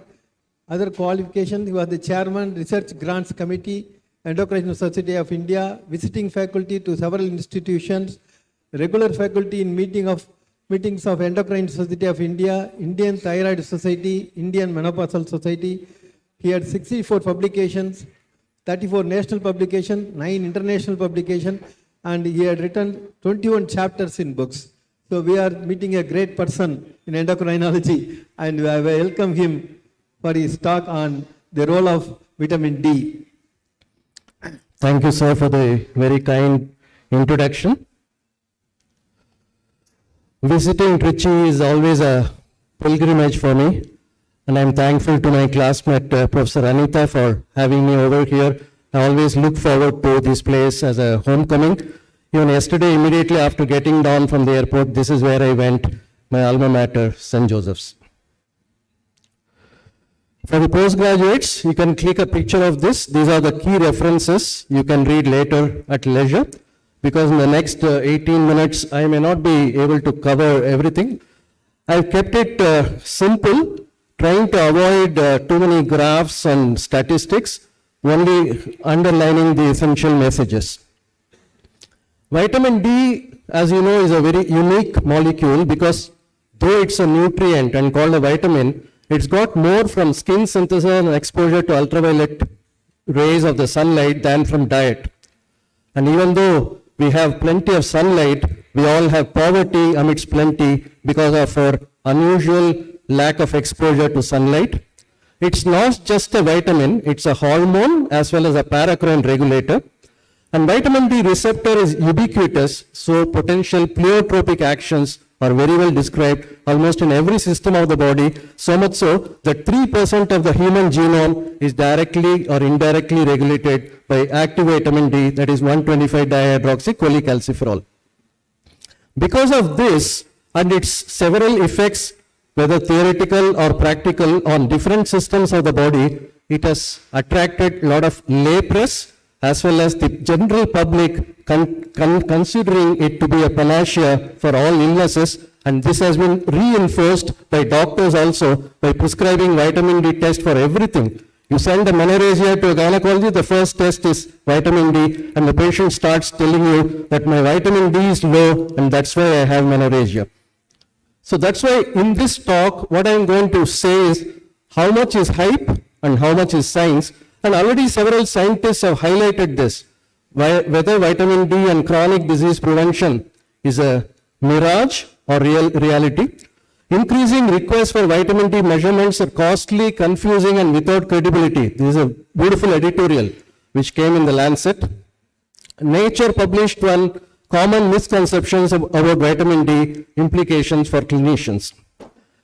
This audience very well knows that vitamin D is synthesized by the skin. That is a step 1 where 7-dehydrocholesterol is converted by to vitamin D3, and then it goes to the liver, 25-hydroxylated to form 25-hydroxyvitamin D, and then goes to the kidney, and the renal tubules convert it to 1,25-dihydroxycholecalciferol, which is the active molecule, by the 1-alpha-hydroxylase enzyme. And then it can be degraded by the 2,24,25 or 1,24,25 trihydroxycholecalciferol. So the liver plays the first step of hydroxylation, kidney plays the second step, and here again 1,25-dihydroxycholecalciferol acts like a true hormone by acting on several targets which have a feedback on the 125, like the parathyroid, the intestine, the bone, and the renal system. But what is important to realize, it is not just a hormone. 1,25-dihydroxycholecalciferol is produced in several systems of the body, especially the immune system, where it acts as an autocrine and paracrine regulator. And it has an endocrine pathway again, the classic pathway where it acts as it is a steroid, so it acts through the steroid receptor on the nucleus, as also a non-genomic pathway in the cellular or cytoplasmic receptors. So vitamin D plays a dual role as a hormone and cytokine, and many of the extraskeletal actions of vitamin D for which they have become popular in lay press or because of its role in different tissues as a cytokine, as exemplified by their role in innate immunity, that vitamin D receptors are present on the macrophages. Macrophages themselves have 1-alpha hydroxylase where they convert 25 hydroxy to 125. So it acts as a autocrine and paracrine regulator in the immune system. In acquired immunity also, in every arm of immune system, the T regulatory cells, the macrophages, the antigen presenting cell, the dendritic cell, every cell is influenced by vitamin D. So that is why its role as an immunomodulator, especially during this COVID pandemic, caught a lot of attention, especially among the lay public. But summarizing pleiotropic effects of vitamin D, if you look at it, the thick arrows are only three main. Calcium and bone homeostasis, that is their main role, skeletal benefits. Role in immune system, again a lot of data are available, and role as a hormone in influencing PTH, insulin, and also the FGF23 in the kidney. Rest of the roles, they are all thin arrows because their role is not so major, but still they are important. Their effects on mortality and longevity, metabolic syndrome and energy homeostasis, brain development and motor function behavior. Their role as an anti-neoplastic agent by their action on cell proliferation. Role in the skin, as you all know, vitamin D analogs are used in management of psoriasis. Cardiovascular events, whether they can reduce, whether vitamin D is a cardiovascular risk regulator. Its effect on muscle strength as well as the reduction in the frequency of falls in elderly, reproductive role and role in the lung, especially when during the COVID, we had a lot of attention on that.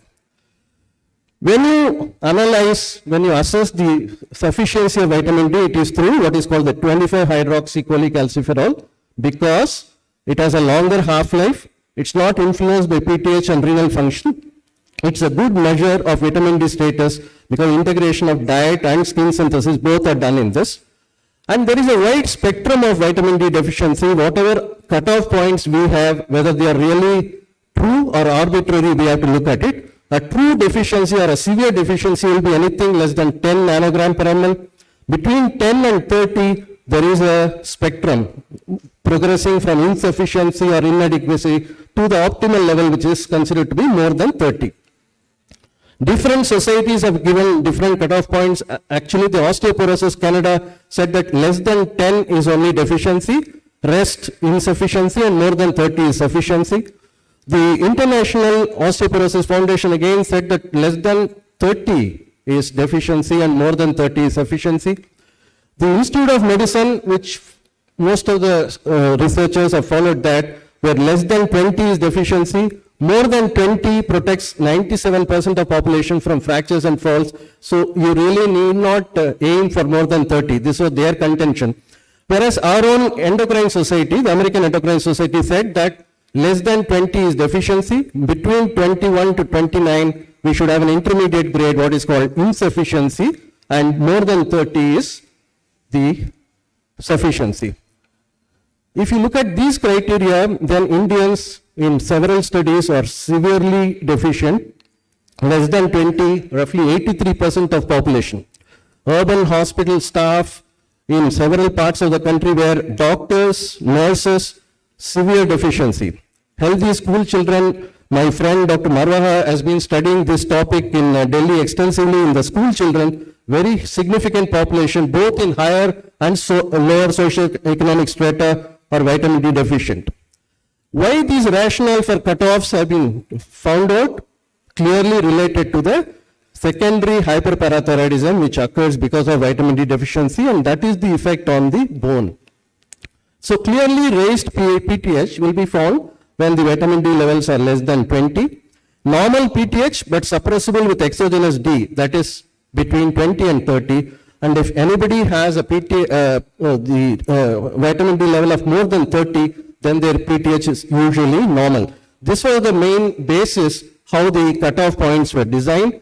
But in children, from ricket studies, we know that anything more than 12 nanogram per ml is sufficient to prevent rickets. So we really do not aim for 40, 50 and all, like many of the labs give in their parenthesis in their reports.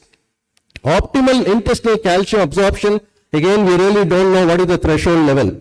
Upper limit of normal vitamin D has been taken from lifeguards who are just wearing shorts with unlimited sunlight exposure because they are on the beach, their skin is, torso is exposed to sun, they have roughly 80 nanogram per ml. So that is why the upper limit is usually taken by most labs as 80 to 100.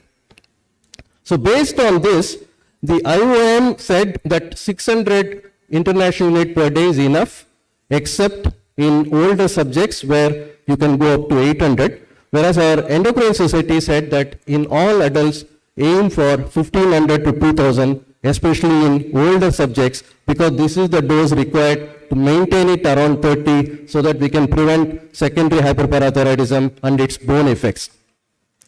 So coming to look at the health implications, what are the skeletal effects? Not much controversy: rickets, osteomalacia, osteoporosis, and fractures.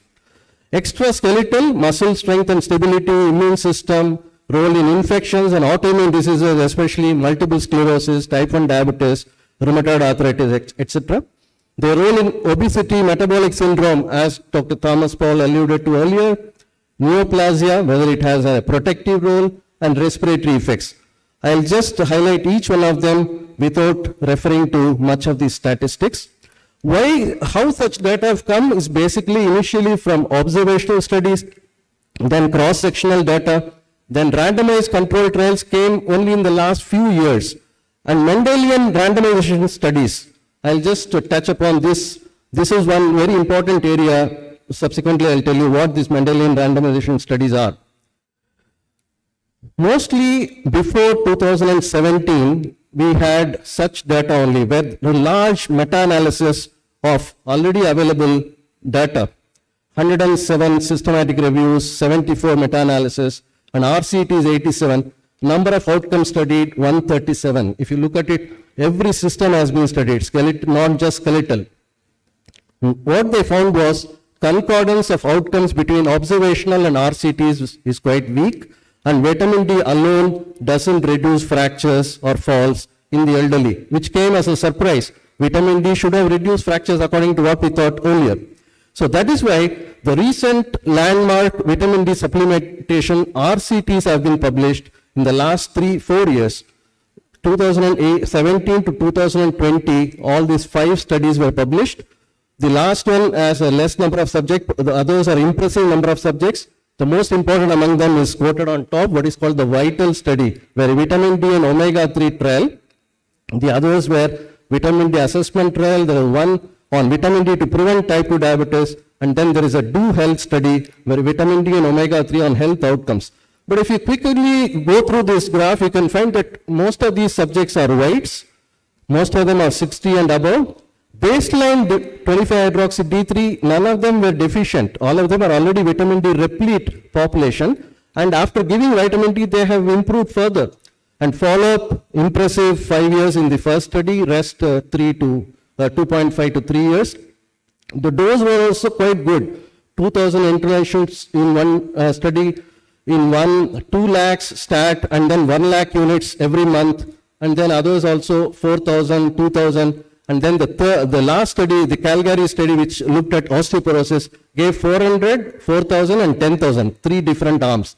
And all of them, they studied different non-skeletal as well as skeletal outcomes. I'll just summarize in the subsequent slides. Wherever the data from randomized control trials or observational trials are not very available, or they have cumbersome problems because of interpretation of data, what are called Mendelian randomization studies are done, where you look at the genome, find some SNPs or single nucleotide polymorphisms which are already known to be associated with vitamin D, and try to look at these markers whether they are correlated with different outcomes. So we have many Mendelian randomization studies available in vitamin D, and mostly they have been positive only in one condition, that is multiple sclerosis, where it has been shown to be protective. As far as bone health is concerned, the VITAL study broke the myth that vitamin D protects against fractures. No effect on all-side BMD. In people with low free 25-hydroxy D3, slight increase in spinal area BMD and attenuation of loss of hip BMD. The other studies showed that the non-vertebral fractures only marginally reduced in patients with baseline deficiency less than 50. And in the Calgary study, what was significant was that when you used a higher dose of vitamin D, that is 4,000 or 10,000, instead of the bone mineral density rising, it actually fell. 10,000 group significantly reduced radial and tibial bone mineral density. So this came as a surprise, but it should not come as a surprise if you know the physiology, because vitamin D can act on the osteoclast also and stimulate osteoclastic function in higher doses. As far as muscle strength and falls, initially we thought that it is protective against falls in institutionalized subjects by improving muscle strength, but what has been found, worrisome finding in one study is high boluses of vitamin D, like most of us use, give 6 lakh units intramuscularly, or you give 60,000 units every day for 10 days. These actually can lead to increased risk of fall, especially in elderly subjects. And in Vital study and VIDA study, luckily, even though they used higher doses, this particular finding was not seen, but still this has been observed in one study, so we have to be cautious while using vitamin D in bolus doses in large. Effect of vitamin D on type 2 diabetes, again, the D2D study which I quoted showed that the hazard ratio for type 2 diabetes is marginally reduced by vitamin D. When they did a post hoc analysis, patients with BMI less than 30, more severe vitamin D deficiency, and people who are adhering to 25 vitamin D throughout the study, so that the 25-hydroxy levels were more than 100 nanomole, that is 40 nanogram per ml, they were protected against type 2 diabetes. Two meta-analyses have shown there is a 10% reduction in progression to type 2 diabetes with doses more than 1000 units per day. So in higher doses, in people who are non-obese, and in people in whom you have maintained a vitamin D level of more than 40, there is a protective role against type 2 diabetes development. As far as cardiovascular endpoints are concerned, all the trials uniformly have shown that there is no reduction in cardiovascular risk. 21 randomized controlled trials have shown that major cardiovascular events were not influenced by vitamin D across the groups, baseline vitamin D status and dose regimens. Regarding neoplasia, there is a mechanistic basis of anti-proliferative role. Retrospective and epidemiologic studies showed that it can protect against some cancers like colon, breast and all, but has not been consistently proven in large meta-analysis. No decrease in colon cancer with vitamin D in WHO study. There was a worrisome finding in one study that when the levels are more than 60 nanogram per ml, pancreatic cancer was increased. So we have to be again cautious in this. As far as the recent meta-analysis is concerned of all the major studies, none of these studies showed that the cancer incidence is reduced by vitamin D. The only thing that it can do is the cancer mortality is reduced in all the studies which were looked at, Vital study and the VIDA study. And a Cochrane review of four randomized controlled trials with roughly 45,000 subjects have shown that the cancer mortality across all the cancers was reduced by 12% with vitamin D, as shown in this. As far as autoimmune diseases, I've already told you that the only autoimmune disease where vitamin D has been shown to be really protective is multiple sclerosis. As far as lungs are concerned, there are some trial data where it has been shown that they improve the lung compliance, FEV1, etc. And doubtful protective role of prenatal vitamin D in the mother for future risk of asthma in the offspring. COVID, again, lot of trials were done trying to look at the severity as well as ICU stay by high dose vitamin D supplementation, but insufficient evidence. One pilot study showed that high dose calcifediol reduced the need for ICU treatment, but again, our enthusiasm has been tempered, and now the recommendation are that do not use high dose vitamin D in COVID patients. Again, in ICU, there are two main studies which have looked at marginal improvement in the mortality as well as the reduction in hospital stay as well as ventilator requirement, again with large doses of vitamin D. Pregnancy outcomes, the gynecologists are interested in that because there are some studies which said that pregnancy-induced hypertension, GDM has been reduced by vitamin D, but it has not been reproduced in a Bangladeshi study. Mortality benefits, there are several data which say that definitely vitamin D levels are correlated to mortality, and low vitamin D is correlated to mortality, and mega trials recently have shown that there is no benefit of mortality reduction with supplementation of vitamin D in the population in which it has been used. In fact, if you look at this graph, there is even a slightly U-shaped curve where higher doses of vitamin D, higher levels, are actually linked to increase in mortality. So both deficiency as well as excess is correlated to mortality. Last, I will just finish by telling the limitations, because there are confounding and residual confounding factors. The common risk factors related to both low vitamin D and adverse health outcomes, like low socioeconomic status, poor physical activity, obesity, smoking, season, etc. There is something called reverse causality, where the disease causes poor mobility and sunlight exposure, and hence low vitamin D may be a consequence of the disease rather than a cause of the disease. Decreased activity of 25-hydroxylase in several conditions, like Dr. Thomas Paul said, obesity itself, there is a decrease in activity of 25-hydroxylase. So the low level of 25-hydroxy vitamin D in obesity may be a consequence of obesity rather than a cause of obesity. And as I told you earlier, baseline vitamin D status in recent intervention studies have been quite adequate, and publication and citation bias is another thing. So these are summarized here, reasons for discordant results. Moreover, in measurements in ICU, we may require free vitamin D, which is not bound to protein, because there are binding protein alterations in the sick patients, just like in sick euthyroid syndrome. And response to vitamin D again depends on the baseline vitamin D, because it is not like a drug trial where you are giving a drug and seeing the response. Here we are giving a nutrient to somebody who already has that nutrient in the body, so we have to assess that based on the, like for instance, somebody who is deficient may have shown a better response than somebody who is already sufficient. So that is why now it is suggested that do not do vitamin D testing in the whole population. Do at-risk testing in people who already expect to have vitamin D deficiency, like in metabolic bone diseases, in conditions where vitamin D is supposed to be affected, like medications, like granuloma forming disorders, parathyroid related disorders, other endocrine disorders.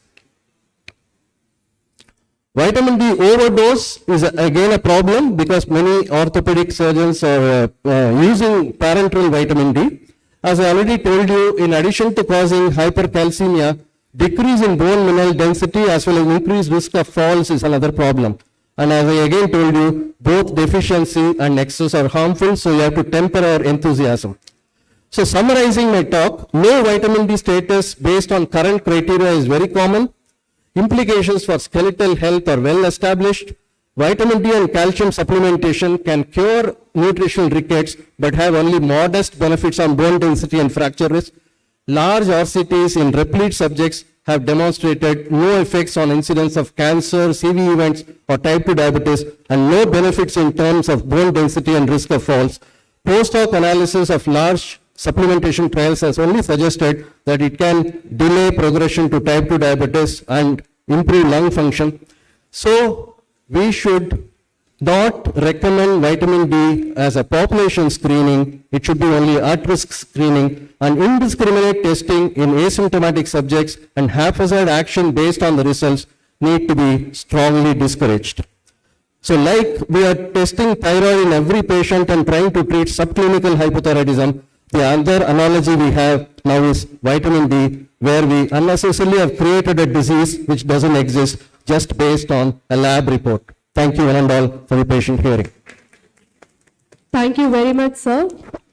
I humbly request the chairperson to please excuse us with the next topic on endocrine emergencies, which will be conducted tomorrow morning for the first session on 9 to 9:20. I also request the audience to kindly excuse us for the last session.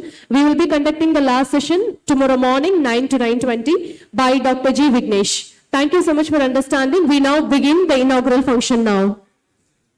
We will be beginning the inaugural function in another couple of minutes, so please get ready for that.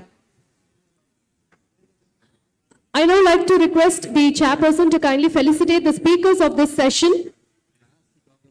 Dr. Yash Sridhar and Dr. R. Muralidharan, please.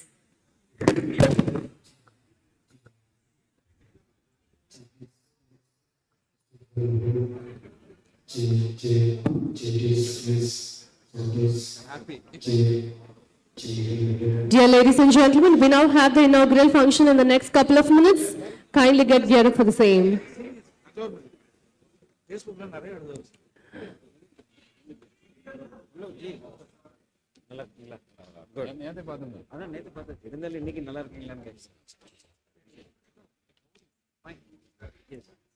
I in turn request the speakers to present the memento to a chairperson for chairing the session, please.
Good evening.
Function is going to begin in another 2 to 3 minutes. I request all the delegates and others who are standing outside, please kindly assemble inside the auditorium. I request all the delegates to kindly come inside the hall and please get seated. And those who are at the back, please kindly come to the front session. Since we have some dinner preparations going on at the back, I request all the delegates to kindly come to the front rows, please. Since we have some dinner preparations going on at the back, I request all the delegates to kindly come to the front rows, please. Okay. Good evening to all of you. Today we have an important agenda before the inaugural function. Our philanthropist and Trichy's well-known person, Dr. Ravi Murugaya, has come as a guest of us. Please kindly give him a big hand. He is a very good patriot and he has produced a song, a patriotic song with the music from Sangar Mahadevan, which is going to be broadcast. It will run for 7 minutes. So I want to have a few words about him.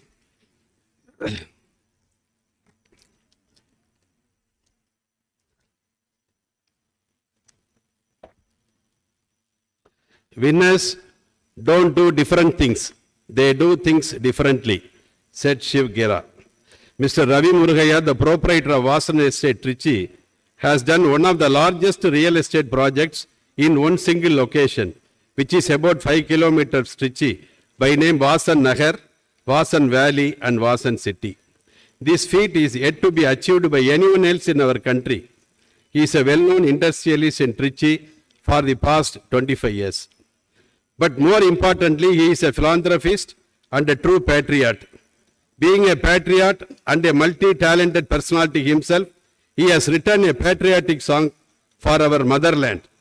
About 22 years ago, inspired by the Kargil war, he had written a song named Thai Manne. As a tribute to our armed forces in protecting our borders, originally this song was written in Tamil. Later, the song was translated to Hindi as well, named as Bharat Ma, which made the biggest game changer for this project. Both Thai Manne in Tamil and Bharat Ma in Hindi were sung by national award-winning singer Mr. Sangar Mahadevan. This Thai Manne in Tamil and Bharat Mata in Hindi song project was started about one famous Dal Lake in Srinagar and in Gulmarg. This song was taken in the good natural atmosphere of Dal Lake and Srinagar in Gulmarg. This song was released in Delhi on August 11th as a dedication to our nation, commemorating 75 years of Indian independence. This song was released by Sri Gautam Kambri, renowned Indian cricketer and Member of Parliament, East Delhi, and Honorable Sri G.K. Vasan, Member of Parliament. Mr. Ravi Murugaya has also written another song for the Gargil martyr from Trichy, Major Saravanan, for his bravery and his sacrifice for our motherland, India. This song was telecast on all Tamil TV channels and also on English TV channels like India Today on August 15th, 2020 and August 15th, 2021. Being a music enthusiastic, Dr. Ravi Murugaya sponsored Ilayaraja's Entrum Yengum Raja in Trichy, also Oscar Nayagan A.R. Rahman's Thai Manne Vanakkam. So we have pleasure in broadcasting this song as a honor to our country and as a recognition of our philanthropist, Mr. Ravi Murugaya. We will hear the video broadcast of the song. Afterwards, Mr. Ravi Murugaya will be felicitated.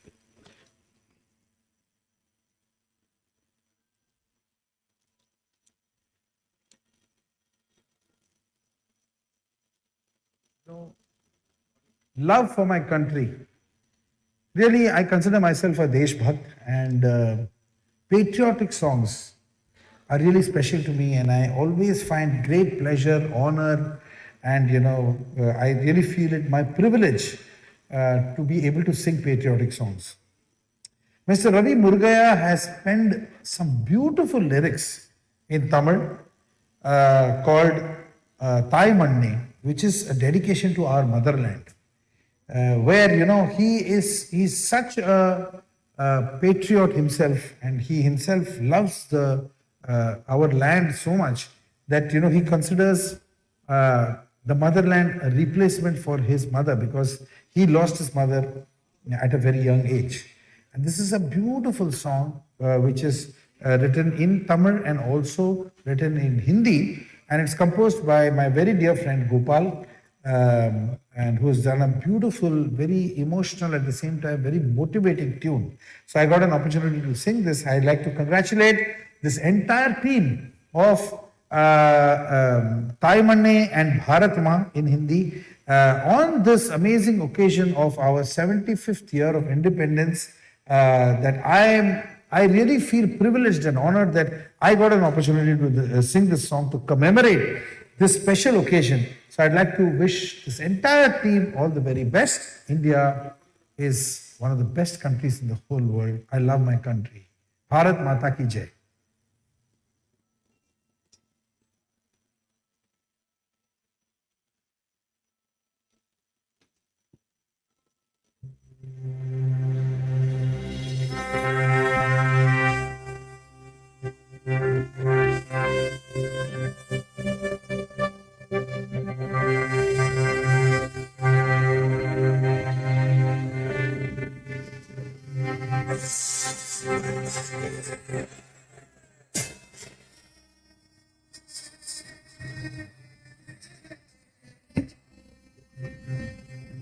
Thai Manne, manam tadarade.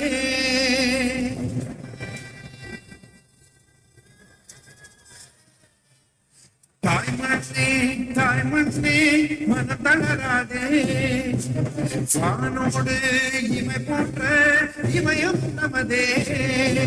Netru kathil porile, vetri vagai sudilom, seendum attu neerala. Ayin padiyil keerala, undum korila, pinjum pinjuma. Thai Manne, manam tadarade. Vaanode imai potra,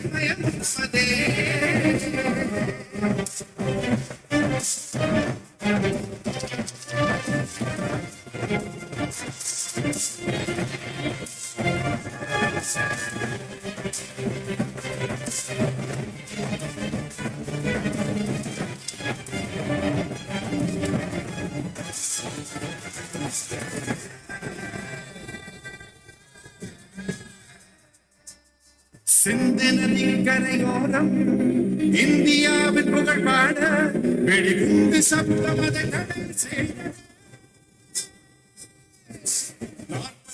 பிரிந்தோமே என் குற்றாத்தில் நுழைந்தோமே இன்னும் கூட அந்த காயம் மாறவில்லையே. எங்கள் தேசம் பிரிந்தா போதும் தர்மம் என்று கண்டனோடு தாய்மண்ணே மனந்தடராதே வானோடு ஜிமை போன்ற இமயம்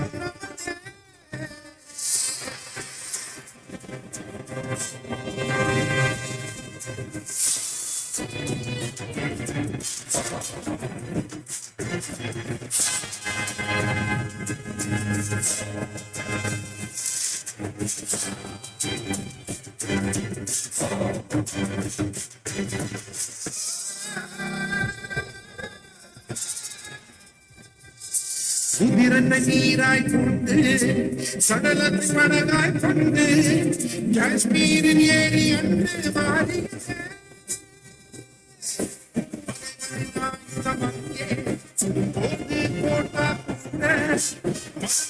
பார்க்கவில்லை பதம் காத்தது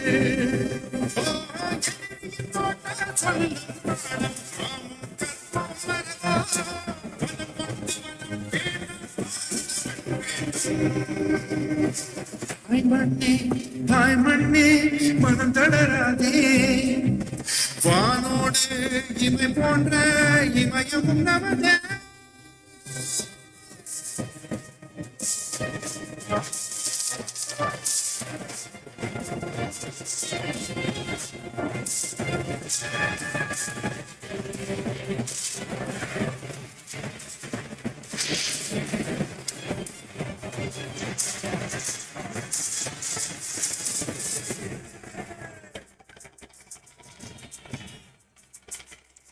வெள்ளைமலை கணவாயில் மெல்ல மெல்ல நுழையாதே சுபாஷ் சந்திரன் வம்சம் நாங்கள் வரவாதே. பதிமலை பசுமை கண்டு மாற்றான் மல்லிகை என்று நினைக்காது மலர நீங்கள் பறிக்க வந்தார். இமயம் கொண்ட எங்கள் உண்மை ஒரு கோடி உயிர் தந்து தாய்மண்ணே தாய்மண்ணே என் இறைவன் நீயே காஷ்மீரின் பனிமலையில் பாட வைத்தாயே. ஆடி மாதம் பாடினே ஆவடிக்குள்ளானைய ஆட எட்ட சேனைய தீயக்கூடாது தென்றலா பாயம் என்பனா தாய் பாசம் என்பனா. தாய்மண்ணே தாய்மண்ணே மனமலராதே வானோடு இமை போன்ற இமயம் நமதே. எல்லா புகழும் தாய் மண்ணுக்கு. Jai Hind, Jai Hind.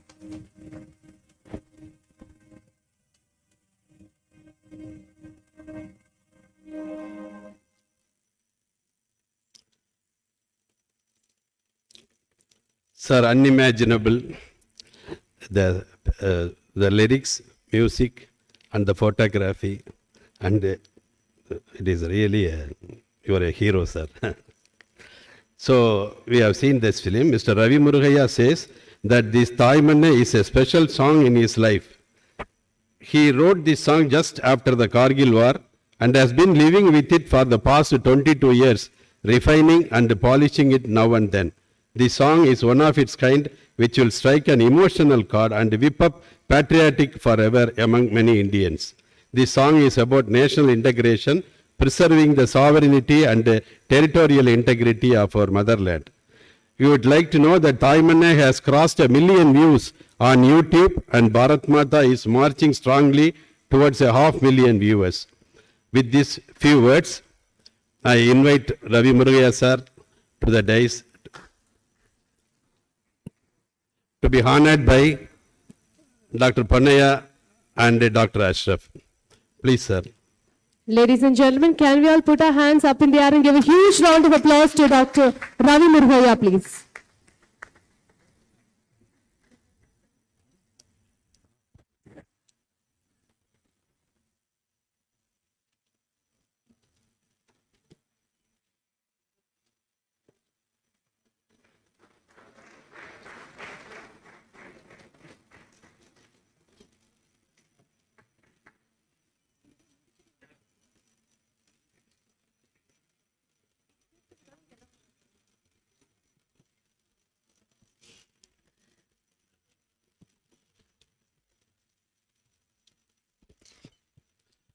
Mr. Ravi Murugaya sir will like to speak a few words. Good evening, everybody. Sorry to intrude into your wonderful conference, but it's a great privilege to be on stage and this song, this patriotic song of mine, this dream of mine, being telecast and screened on your screen. And I'm so happy that you're all seeing this. And just a few words of so that you understand what happened. About 20 years ago, I wrote this song, and I've written many other songs, but I wrote the song 20 years ago. During the lockdown, we planned to make the song into a bigger one, and fitting the 75th anniversary of our independence, we wanted to make this particular song. And we actually translated it into the Hindi also, because it has to have a national impact. And then after that, we went to Kashmir and Manali and shot all the scenes. And it was a great privilege and a rarest opportunity for me. And above all, I'm so happy that so many doctors have patiently listened and saw the song. So I'm really privileged today, and I thank Dr. Ponnaya, I thank Dr. Ashraf, thank Dr. Sedraman sir, and all the other doctors from Trichy who have given me such a fine opportunity of telecasting and screening this song. Thank you so much. Enjoy yourself. Thank you so much. Thank you so much, sir.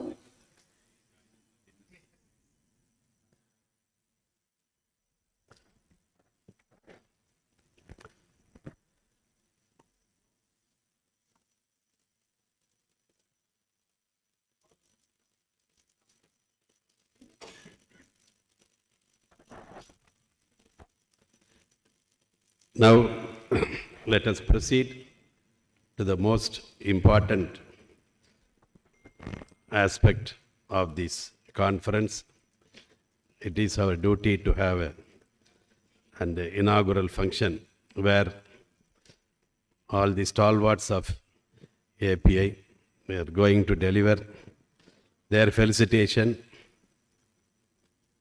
The whole thing will last for only 1 hour. From 8 o'clock, there's a small music program followed by a grand gala dinner. I request all of you to be present for whole of the event and witness this inaugural function. Thank you, Dr. Sedraman. To begin with the inaugural function, I would like to invite the following dignitaries on the dais: Dr. S. Sedraman, Professor Dr. D. Prabhakar, Professor Dr. J. A. Jayalal, Dr. A. Muruganathan, Dr. S. N. Narasingan, Dr. S. Arulraj, Dr. M. S. Ashraf,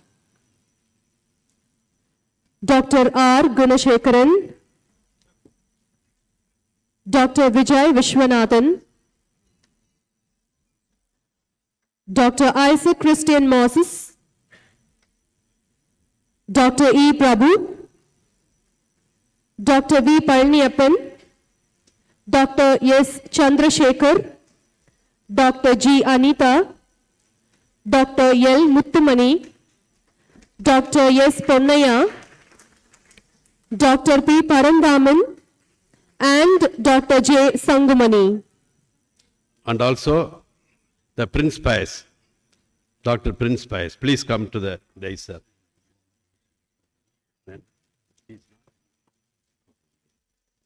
Vaanga, sir. Thanks. My dear ladies and gentlemen, once again welcome to the 18th Annual Conference of the Association of Physicians of India, Tapicon 2022. Can we hear a round of applause for all of us? May I request all of you all to please kindly rise in respect of Tamil Thai Vaithu.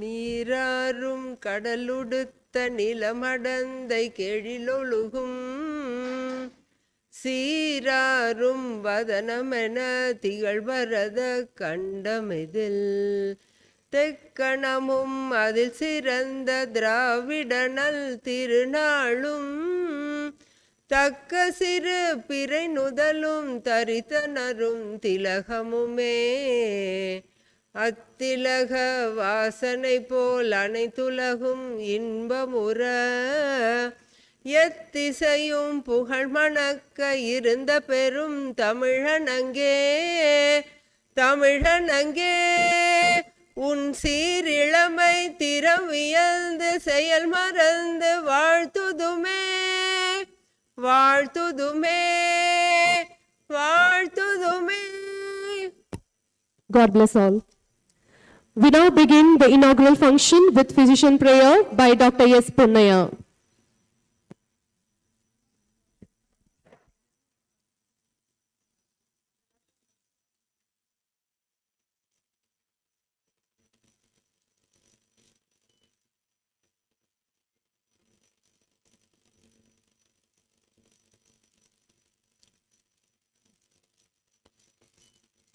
Should pray.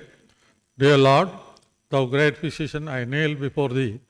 Since every good and perfect gift must come from thee, I pray that you give skill to my hand, clear vision to my heart, and strength to my body.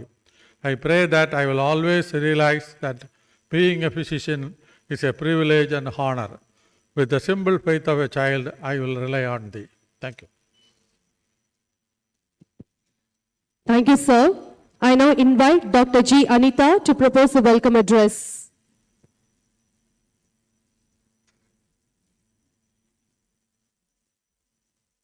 Good evening, ladies and gentlemen. I extend a very warm welcome to our chief guest, Professor Dr. D. Prabhakaran, Vice President of the Public Health Foundation of India, New Delhi. The guest of honor, Professor Dr. J. A. Jayalal, the past National President of the IMA and current Secretary of the Commonwealth Medical Association. I also very warmly welcome senior national API members, our national speakers, and also Dr. A. Muruganathan, Dr. S. N. Narasingan sir, Dr. Arulraj sir, Dr. Madhiprakasam sir, Dr. Selvaraj sir, Dr. Vijay Viswanathan, Dr. S. Chandrasekharan, all a small correction, I cordially welcome Dr. Shanmugam, our past chairman to the dais, and Dr. Selvaraj also, our past chairman. Please come to the dais, sir. Selvaraj sir, please. Our Kumar Natarajan sir. Sir Mohan sir.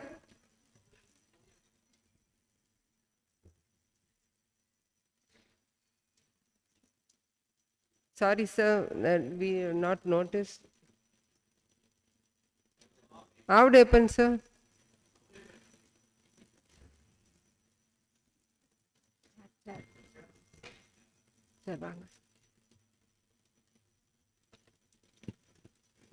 I warmly welcome senior members who are also beloved members of the teaching faculty and my professors, M.S. Ashraf sir, Dr. R. Gunasekaran, Dr. Vijay Kumar sir, Dr. Isaac Christian Moses, Dr. Kumar Natarajan sir. The entire set of professors and API members from Tirunelveli, Madurai, Tanjavur, Chengalpattu, Chennai, sir, the list is endless. And I thank you all for very cordially accepting our invitation. And the moment I knocked at your doors, the reception was wonderful. And all API members from other branches from all over Tamil Nadu, not to forget distinguished speakers from all over the country, Dr. Muralidharan, Dr. Alaka Deshpande, Dr. Shyam Sundar, Dr. Anupam Prakash, and Dr. Chandni. And the most important, my dear postgraduate students, to whom this conference is dedicated to. President Sarvepalli Radhakrishnan, you know what he had said once? A life of joy is happiness, and it is possible only on the basis of science and knowledge that has been acquired. சவால் நிறைந்த செயலில்தான் சாதனை ஒளிந்திருக்கிறது. அந்த சவாலை சாதனையாக மாற்ற நம்மிடம் துணிவும் திறமையும் இருக்கிறதை மறந்துவிடக்கூடாது. அந்த சயின்ஸ் பற்றிய நாலேஜை தெரிந்து கொள்ளதான் இந்த கான்ஃபரன்ஸ். குலசேகர ஆழ்வாரும் கூறியுள்ளது மறக்க வேண்டாம். வாளால் அறுத்து சுடினும் மருத்துவன் பால் மாறாத காதல் நோயாளன் போல் மாயத்தால் மீளா துயர் தரினும் வித்துவ கோட்டம்மா. அதாவது even when the surgeon wields his knife, the patient treats his doctor like God. Like that, we also thank the Almighty for having given us this wonderful opportunity of knowledge. Thank you. We extend a very warm welcome to all of you. Thank you, Dr. G. Anita. We feel extremely welcome today. I now invite Dr. V. Palaniappan to give the secretary report to everyone.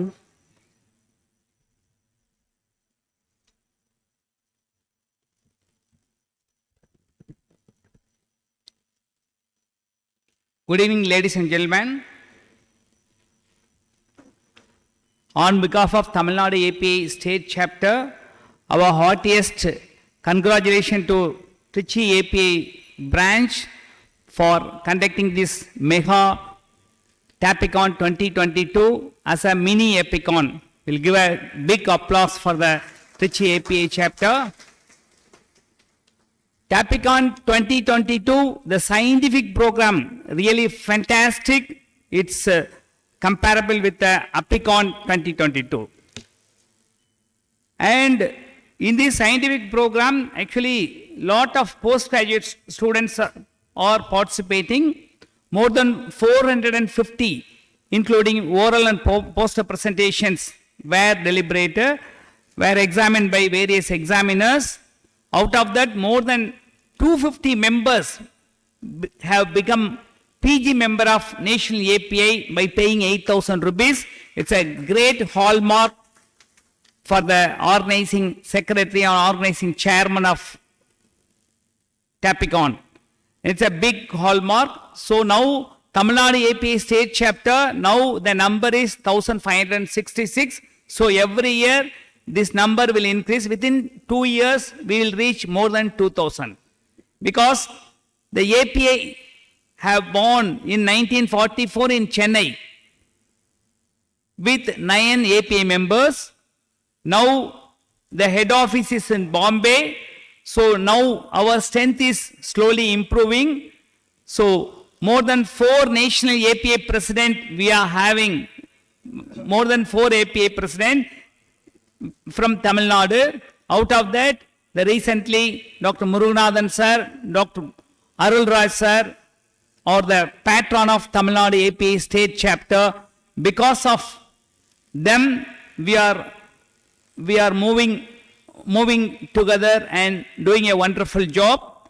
Tamil Nadu API State Chapter, now we have formed ICP, that's a PR of Physician Research Foundation wing of Tamil Nadu State Chapter, as well as Indian College of Physicians Tamil Nadu State Chapter wing. So our academic feast is really comparable with the national API Apicon. Regularly, on behalf of Tamil Nadu State Chapter API, we are conducting Tuesdays, every Tuesdays PG Master Class. In Tamil Nadu State Chapter, every year we are conducting Tapicon as well as Mid Tapicon. We are conducting 4 EC meetings. Now we are having around 65 EC members. It's running in a great manner with the guidance of our senior post chairmen. Now, yesterday we have conducted Tapicon medal. There is a PG master. Initially we have given preliminary MCQ pattern PG gold medal for clinical excellence. So each medical college, they have sent the 2 students. So 46 college from Tamil Nadu, Pondicherry, they have sent around 88 students. So thoroughly examined by 30 examiners, professors in Trichy Medical College Hospital with the permission of the Dean. It was well conducted. We have announced Dr. Anita was the coordinator. So finally we have released the 10 awards. It will be given during within 10. We will announce that it will be given later. So Tamil Nadu State Chapter is doing a wonderful job. So all the postgraduate students, they are enjoying, and not only scientific feast, the food, everything really fantastic. We'll give a big applause to Tamil Nadu Tapicon 2022 organizers under the leadership of Dr. Sedraman sir, Dr. Asraf and Dr. Gunasekharan and Dr. Ponnaya. Thank you very much for the wonderful opportunity. Thank you, sir. Thank you, Dr. Palniappan. It was full of knowledge and insights. I now invite Dr. Chandrasekhar to propose the Treasurer Report. Good evening, ladies and gentlemen, respected dignitaries on the dais and off the dais. First, let me thank Dr. S. Sedraman, Dr. Palniappan, Dr. Ashraf sir, Dr. Ponnaya, Dr. Gunashekaran, Dr. Anita madam, like Muttumani, and the entire organizing team for having us a great academic event today. Learning is always exciting, but they have made more exciting and accelerating today. And I could see most of the halls in the post-lunch session were almost full, and the people were standing to listen to the speakers. So that is the winner is the scientific content, and I should thank again the scientific committee and the organizing committee for arranging a wonderful event like this. On behalf of the Chennai chapter, under the leadership of Professor S.N. Narsingan, we are going to have our annual conference and All India Postgraduate Training Program in the next week on December 2nd to 4th at Hotel Savera. I extend a warm welcome to join us and have a rich academic experience. Thank you. Thank you, Dr. Chandrasekhar. I now kindly invite Dr. S. Sethuraman to propose its chairman address.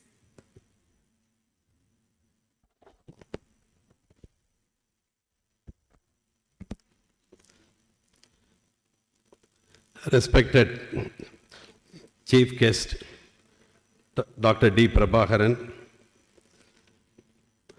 our IMA past President and the present Commonwealth Secretary,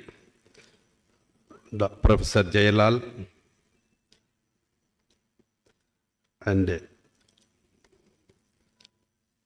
Dr. Muruganathan sir, Isaac Christian Moses, Dr. Narasingan sir, and Dr. Vijay Viswanathan, Dr. Arulraj sir, S.N. Narasingan Ashraf, Dr. R. Gunasekharan Parandaman, Dr. Sanguman, and Dr. Payas, and all the past chairmen of Tamil Nadu APA.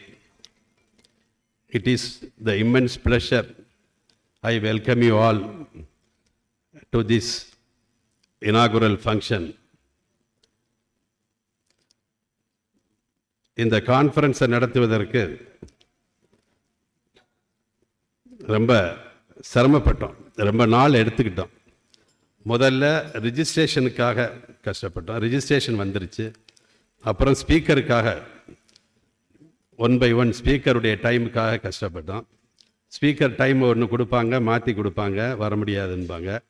93 speakers are there for the past 2 days and 88 chairpersons.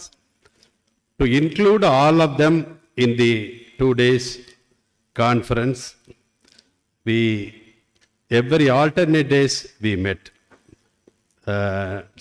Dr. Ponnaya, Dr. Muttumani, Dr. Anita, and all of us, but it gives a fruitful result because I get the feedback that our strain is really worth straining. And today, I want to give you a very short clips about not even 2 to 3 minutes, our Trichy API's journey.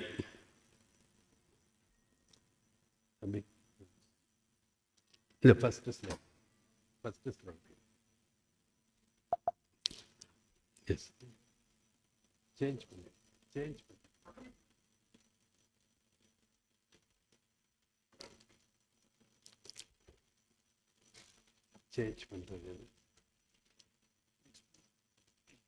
Okay.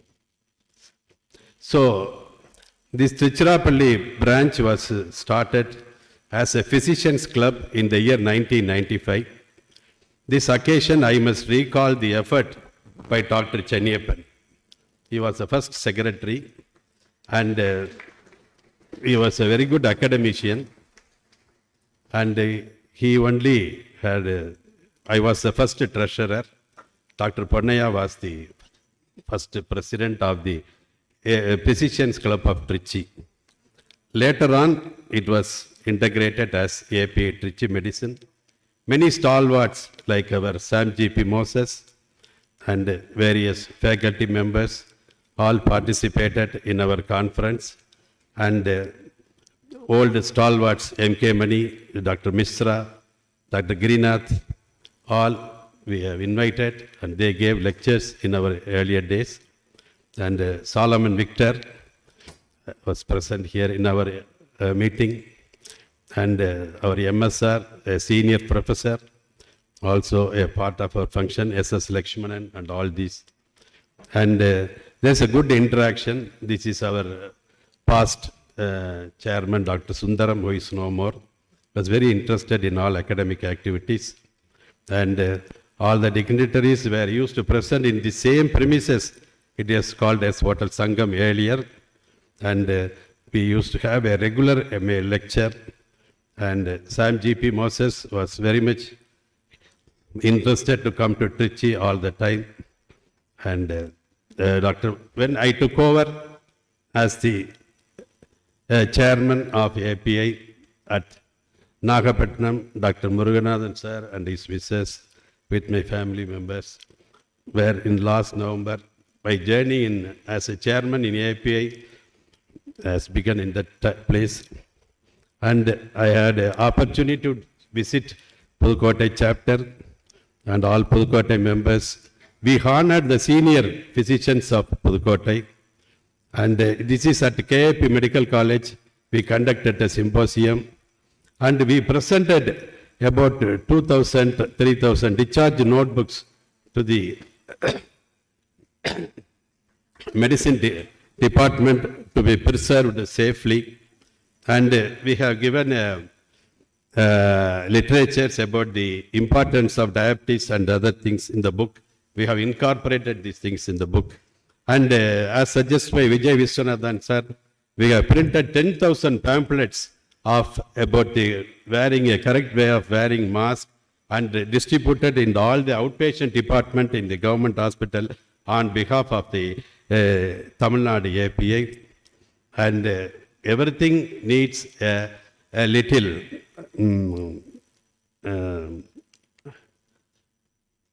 this is with the pleasure time with Moses sir and Shanmugam Prabhu sir at Chennai API. Chennai API conducted the first EC meeting. That was also like a mid-Tapicon. Lot of lecture was also there. And Narsingan sir, a stalwart in his topic in and Dr. Vijay Viswanathan, and all Lakshmanan, and all of them were present in the first EC meeting. And the Chennai chapter hosted this meeting. We were all provided a good accommodation at Savera and good feast for our, and also a good academic session was conducted. And this was the happy moments with after the function. And we visited the Pattukotte branch. Dr. Ashraf's son Kader is addressing.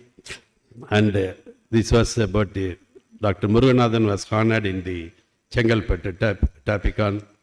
And this was a leisure time in Mamala resorts. And so many places we have visited. And this was a branch inaugurated at Kallakurichi. And the Kallakurichi, though it is a medical college, has come, and they're very much interested in starting the chapter. This was an EC meeting at Kodaikanal, and as told by our Kalam, we have to do things in silently and with a smiling face. And Dr. Arul Raj, always a pillar behind for any organization. And he has conducted this mega conference at Green Park Hotel about 2 months back. It was a well attended, well arranged, and I have learned certain points in that conference, and I incorporated those things in this Tapicon 2022. And this is the Tirunelveli chapter. Dr. A.S. Mohan was kind enough to invite me to the CME at Tirunelveli. And this is the new members joined at the Perambalur branch. All the postgraduates, they have joined the Perambalur branch. My well-wisher, and who has done the great work for the upliftment of the more medical colleges in Tamil Nadu, and he has given a multi-speciality hospitals so much. His family is very much attached with me. So anytime we ask, he will do it. Such a great man, whether he is in power or not, he will guide us and he will help us any extent. This is a recently inaugurated Nagapattinam branch. The Thiruvarur Dean is being presented with a memento, and this is the Nagapattinam branch. Other members who have joined at the Nagapattinam Thiruvarur branch, my friend Dr. Rajendran and EC member Nadaraj is here. This was the occasion at the Perambalur meet. So we have almost visited most of the branches, and we were very happy about the response. Our national IMA leader has come today with us, the happy moment with him. The stalwarts, the past chairman of our APA. I will be also joining one among them in future.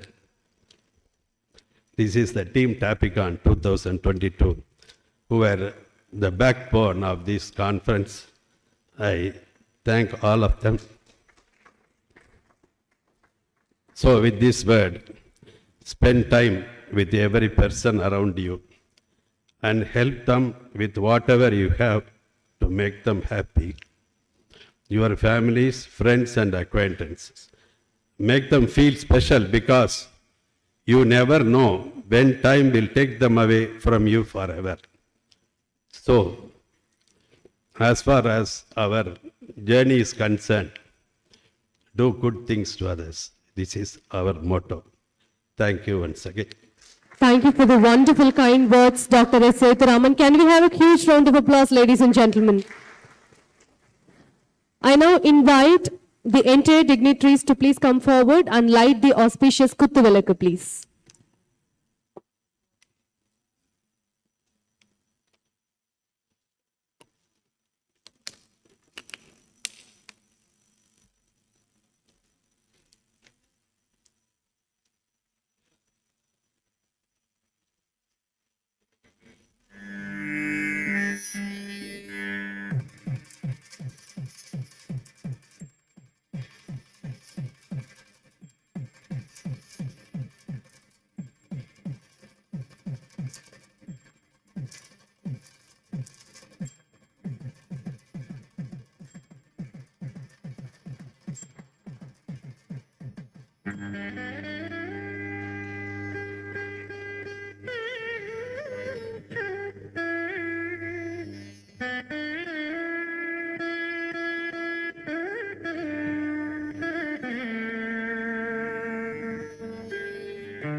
Thank you, my dear ladies and gentlemen. Please get seated.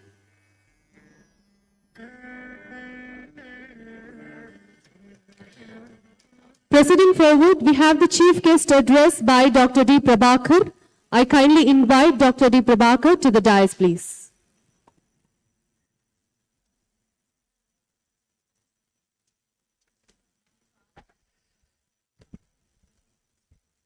Good evening, dignitaries on the dais, luminaries in the audience, friends, ladies and gentlemen.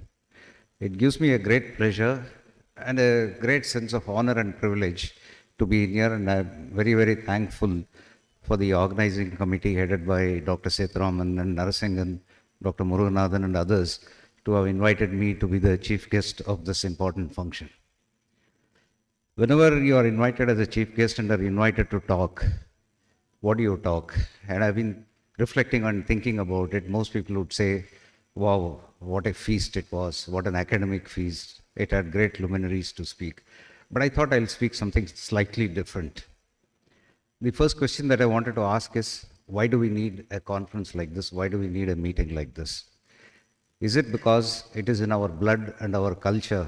We all know about the Sangam meetings in Madurai in the, in 3000 BC, whatever time it was, 3000 years back. And that practice has been there. Is it that in our culture? Is that what pushes us to have this? Or is it knowledge acquisition? And knowledge acquisition has been very important for us, particularly Tamilians. If you recall Avayar, she said, Katrathu kaiman alavu, kalladadu ulagalavu. So clearly there is so much to learn, and these conferences, these meetings help us to learn new things every now and then. The second thing that I'm very proud, and I would like to congratulate not only Tamil Nadu Association of Physicians of India, but the whole of Tamil Nadu, because if you look at the health indices of Tamil Nadu, it is almost equivalent to any Western country. The maternal mortality rate, the infant mortality rate, the under 5 mortality, the immunization rates, the life expectancy are exemplary. Only I think Kerala is slightly ahead, but I'm sure Tamil Nadu will reach that very soon. So with the kind of commitment that has been shown here. Now,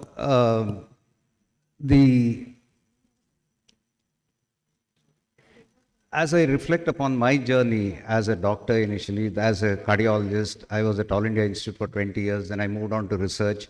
Now I'm a public health researcher. I think of my days as a doctor. What are the two most important things that come to my mind? Number one is the story of a young boy who was standing on a vast beach, and every now and then the waves would hit the shore and a lot of starfish would be thrown onto the shore. He picked up each of the fish and threw it back into the sea. So a man who was standing beside him said, "Young boy, what are you trying to do? This is a vast ocean. There are millions of fish which is going to come onto the beach, and many of them are going to die. What are you trying to do? Trying to put back one fish at a time." The boy said, "I am making a difference to that one fish. And as doctors, we make a difference to that one patient and that one person, and that's what is important. And that is what we learn from these meetings." Second is, when I think about doctors, what comes to my mind is we do it with joy. We do it not as a sense of service. Rabindranath Tagore once told, he said, "I slept and dreamt that life was a joy. I awoke and found that life was a service. I acted and my service became joy. So as doctors, we enjoy doing what we do, and we should continue to do it, but at the same time enhance our knowledge so that we better serve our people. And therefore, I think this conference is important. But where have we failed? We have failed in certain areas, and we should reflect on that. The word doctor in Latin means dosier, which means a teacher.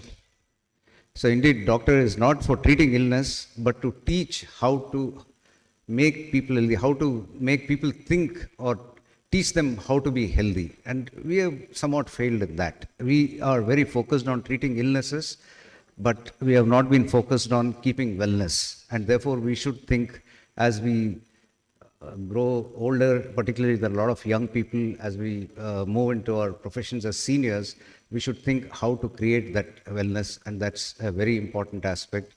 And that's where research counts. And research is extremely useful. You don't have to have esoteric questions in research. You don't have to think that, okay, all the research happens in the West, and we actually have to follow them. We should not be knowledge receivers, but we should be knowledge creators. And here is an opportunity that every one of us, for example, I was talking to Dr. Muruganathan just a little bit earlier, that every one of us, even if we collect some data meticulously, say, let's say 20 or 30 of our patients, and follow them up regularly, we can see what we can do. What are the one reason? The biggest example is the hypertension cascade and the secondary prevention. We all know that hypertension is a disease of three paradoxes, that it's easy to diagnose, easy to treat, and we have any number of drugs to control it. But when you look at the control rates, we shouldn't reflect on our one single patient that we are treating, but overall, if you look at it, it's pretty abysmal. What can we do about it? Secondary prevention, Dr. Thomas Alexander gave a talk today, there are multiple drugs that reduces mortality even after acute myocardial infarction. It is said that if you give these 4 simple drugs, beta blockers, ACE inhibitors, statins, and aspirin, we would reduce recurrent events and mortality by 75%. But we are unable to do it because ultimately there's issue of patient compliance, there's issue of physician inertia, and we should overcome that inertia. In terms of research, can we ask some question and collaboratively think about how we can address these lacunae, which is causing, despite the successes in medicine, causing some problems. So,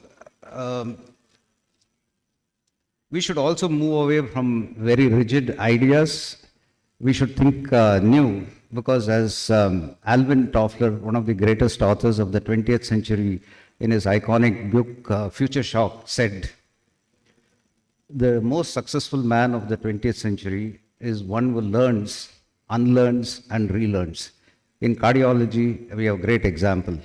When I was a medical student, if I said that I would give beta blockers for heart failure, I would have been summarily failed in the exam. But now we know if you don't do that, you'll fail in the exam. So there are a lot of things which we think are written cast in stone, but it's not true. Medicine is a dynamic field, and that's where these conferences help. So I can go on, but I was very fascinated by the postgraduate program. This is true Vidya Dhanam, as I call it in Sanskrit.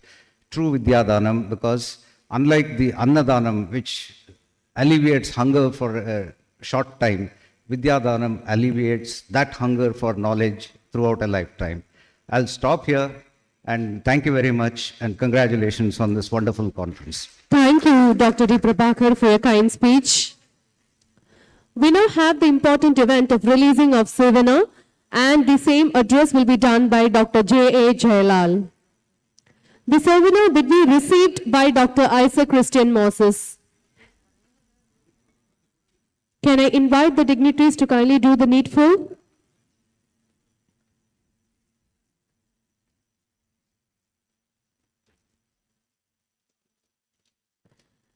The souvenir will be released by Dr. J.A. Jayalal, and the same will be received by Dr. Isaac Christian Moses. May we please do the opening? The editor of the souvenir is Dr. Ashraf and Dr. Shanmugavelu.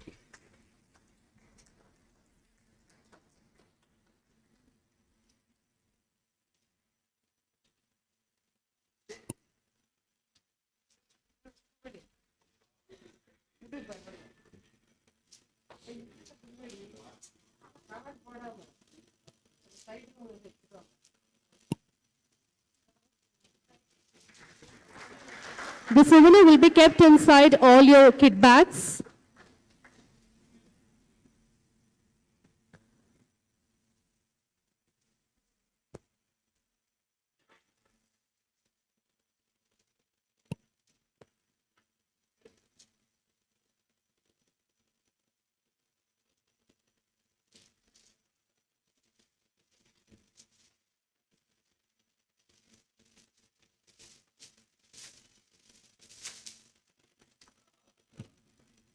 Thank you, gentlemen.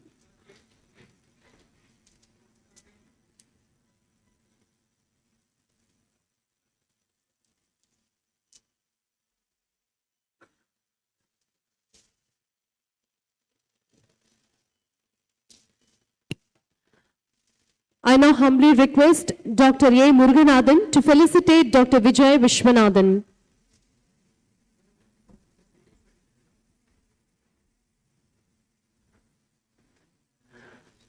I request Dr. J. A. Jailal to kindly address the gathering.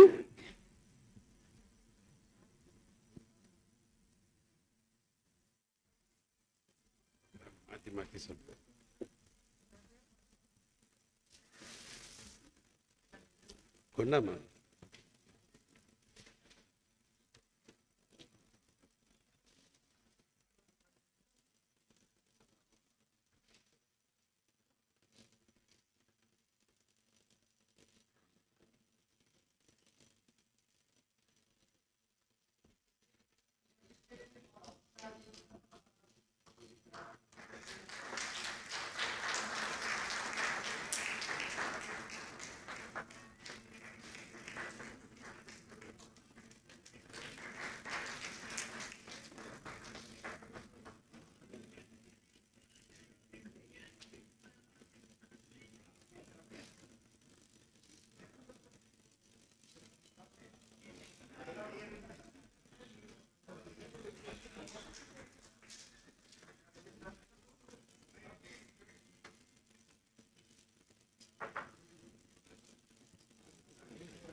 I now invite Dr. J. A. Jailal to kindly address the gathering.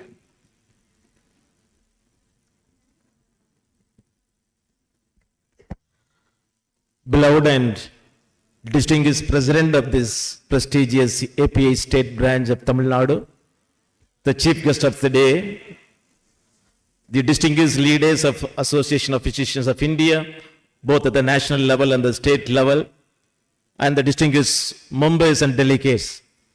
I am extremely happy and delighted to be with you at this moment. I am so happy to be with this function because one of my very beloved and a sincere leader of Indian Medical Association, Dr. Seduraman sir, who had the privilege to work with me as a vice president when I was the state president of Tamil Nadu, is functioning effectively as the state president of API for the last 1 year. So on this event, which is his penultimate event of organizing this movement, and it is a great honor for me to be with you and also to be with the legends of our medical profession, the great national leaders of API and the great leaders of our medical profession who are assembled here. I'm indeed delighted to see there's quite a lot of young budding physicians are also here, and the way in which you organize the medal exam and the 93 speakers giving a lot of inputs on the medical profession and the enthusiastic participation of all the dignified, the leaders of the medical profession in this great event is quite appreciable. It is often today the medical profession, and as a physician, we are passing through an era, getting reports here and there, the burned out or the stressed out physicians and the stressed out doctors are increasing day by day. The number of people of our medical profession getting the assault, whether it is a physical or the mental, is increasing. The study shows more than 80% of the people are getting it on that day. And the lot of work pressure, lot of situations are leading us to a real life of a stressed out physicians or not enjoying the role as a physician is the hallmark of the physicians of this day. We came to this profession with a great hope that we will be able to enjoy, we will be able to do something good to the society, we will be able to make a remarkable change in the community. That is a dream or the passion with which we have come into this profession. But when we interact with the people, we feel at all level, whether it is an administrative level or in the social level or even in the clinical level, they are getting depressed. And many people are going to the level of even committing suicides, and death are also increasing. I'm always remembered of the story of the duck with the golden egg. A farmer who had the hens once were used to pay the egg, a golden egg. Every day morning he saw that the one golden egg, and that golden egg he used to sell and give it him rich. But one day he thought that why should I wait for a long time for every day to get a one golden egg? And I will better kill this hen or the duck, and I will search for the entire egg I will take. And we know the story then how badly he missed. And we often say that the man has done with the greed, or man has done with something with the not having it involvement of the understanding the business model, and he has died. But I believe, and that is what is exactly happening in our profession also today. We know for sure that this profession can be a golden egg, but it is not by killing the hen, it is not by killing the duck. And many of our physicians, many of our doctors today do that, extremely sacrificing your life and extremely forgetting about you and doing everything for the sake of others. And that is what is many times leading on to the stress out and the frustration in their life. If you are going to only be happy as a physician by the love and passion of the people who are going to show to you, or the money that you are going to get, or the reward you are going to get, I'm sure that we are not fit to be a physician. It is not that we are called to be a physician, not be bothered or not be bothered about the external environment or external situation in which we are living. But we need to have that inner satisfaction or the self-discipline, the inner joy which needs to emanate from us. So I appeal to all our physicians here. The great word, the physician, heal thyself, is still holds good for us. And the greatest job that we need to do that, try to find some healing for our own self. It can be for our self-love or the gratitude or the self-discipline, whichever what we say. The most important thing that we need to make is a self-love. If you are not going to love yourself, no one in the world can love you. If you are not going to have the confidence in you and build the confidence in you, no one else is going to have the confidence in you. And if you can have that feeling into you, and nothing in the society can make you stressed out. I always remember the big ship which can float on the sea. But even a small little water enter into the ship with a small hole which happens, the ship cannot float. That is exactly true the world in which we are living also. We are living in the world with a lot of problems, lot of challenge. But as long as you are not allowing that to come into your heart, that's not coming into your mind, coming into your life, and you will still be able to float. But once you think that what others are saying is true in my life, and you are going to listen to the people, what their comments they are going to make on your life, and you will not be able to float, and you will be trying to sing it out. So as this character of building a positive attitude is what is going to make you a great physician, and this is what lacking today. So on behalf of Indian Medical Association, which I belong, or the various associations, I appeal to you, and we are not here to serve others. And the Rotary, there is a big word they say always, service above self. Self means above yourself. That means unless you are going to serve for you, you will never be happy to serve for others. Unless you can make your heart happy, you can never make other people heart happy. Unless you are healthy, you can never make others healthy. So whatever we do here as a physician to make us happy, make us healthy, make us an individual of a great concern and the great virtues. And once you are filled with that, automatically it will radiate from you. Automatically it will be come out of you. The great exercise you are doing is only for us and only for ourselves that we are doing, and make us a great physician, make us a great human being. Automatically you will be able to do others a great physicians in the days to come. I am so happy that the young physicians are coming out, and a lot of research articles are coming out from the Association of Physicians of India, the way in which the journal is being published, the way in which the seminars are being conducted are all praiseworthy.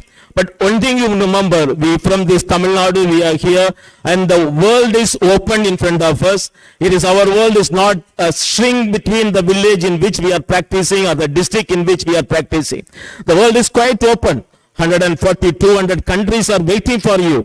There are a lot of countries are expecting the experts of Tamil Nadu to come there and serve. The field is open. Only thing what we need to have a vision to be opened up, not get strings to our own country, our own state, our own village, and we should have the broader vision. So definitely we will be opportunity will come up. Friends, finally I must say that whatever we do, and if we have that feeling that I am here to do something good to others out of what I get, then automatically you will be the happiness irrespective of whatever the people or society are saying to you. I was always believe in one poetry which is our the great poet has said, "Ineiyinda thandaikkum thaikkum makkal inamiyinda Tamil Nadu thanakkum ennaal thinayalavu nalavenum kidaikkum endral settoliyum naalanukku thirunalam nagam."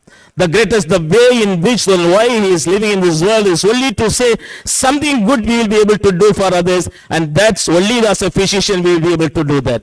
Finally, friends, we always used to say, if you want to be happy, do not get married. But if you want to give the happiness to someone, get married.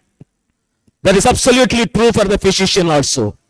If you want to be happy, don't become a physician. But if you want to give the happiness to someone who is suffering, someone who is whose tears are rolling down, someone who is anguishing with pain, someone is agonizing in his life, please become a great physician. And great physician, may God bless us to become a great physician to wipe out the tears of us without having tears in our heart. Thank you very much. Thank you, Dr. J. Jailal. We now felicitate Dr. J. Jailal by Dr. Sethuraman.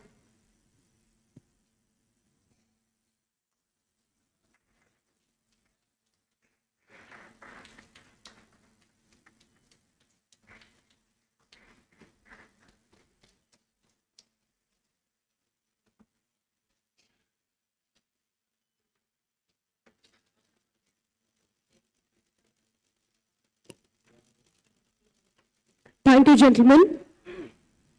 I now kindly invite Dr. Isaac Christian Moses to deliver his speech, please.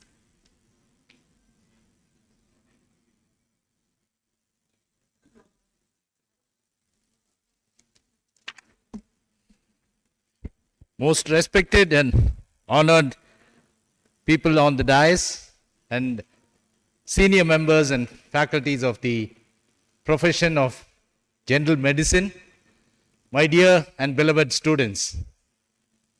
It was really a wonderful feast for the last 2 days, and again we look forward for many the day to come.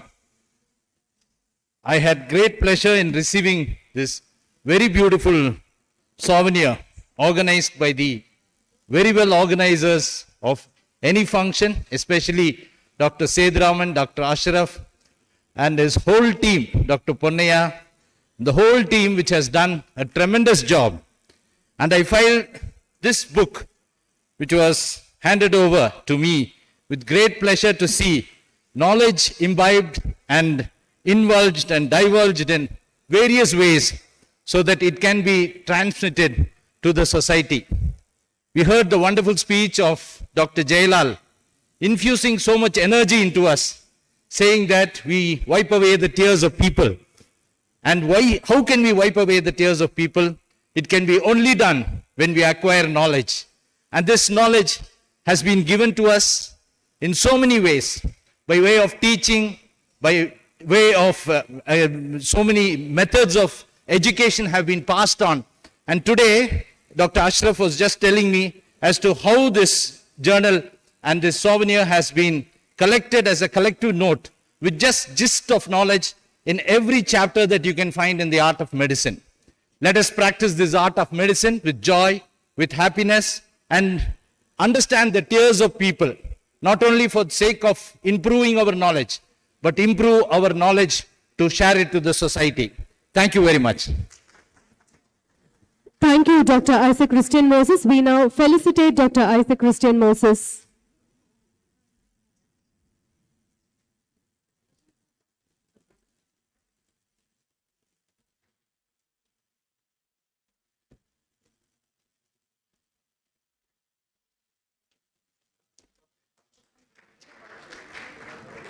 Thank you, Dr. Isaac Christian Moses.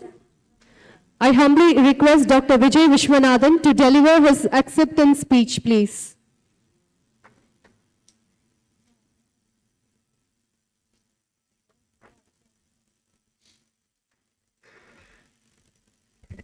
I'll take only 30 seconds to give this talk.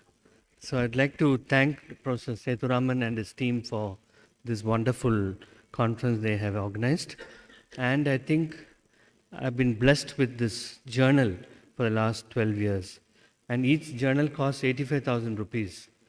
You won't believe it, but it costs 85,000 rupees to print it and send it to 1,500 members. And I've been doing it consistently for the last 15 years. And I would like to thank the EC for reposing the faith on me. And I hope to continue this endeavor. Thank you very much. Thank you, Dr. Vijay Vishwanathan.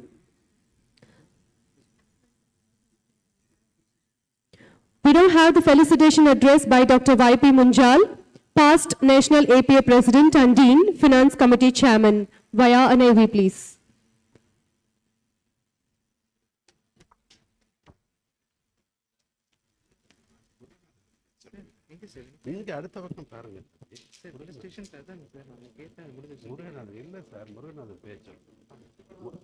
Munjal's recorded speech is not available. I think only Palniappan knows that.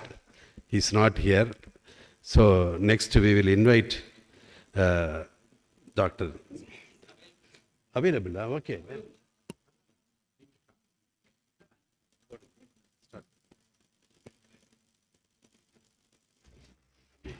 The Honorable Dr. Sethuraman, the Chairman of API Tamil Nadu Chapter, the Chief Guest, Dr. Prabhakar,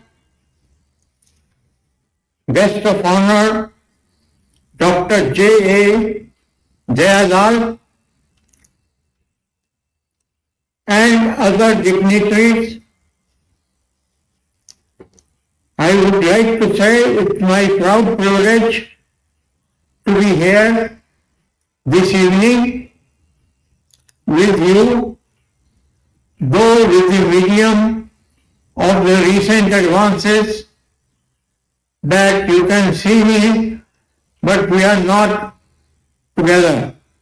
But there is one common bondage between me and chapter of API Tamil Nadu, that we are closely associated as soul partners. In this galaxy of people, we have Dr. Muruganathan, Dr. Narsingham, Dr. Arulraj, and one person whom I especially would like to mention,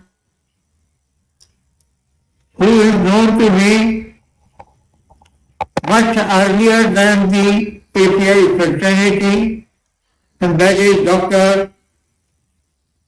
M.S. Ashraf. So I welcome you all and wish this conference, which has been so designed that it is present, past and future of medicine, as well as the new technology which is coming up to help the medical field.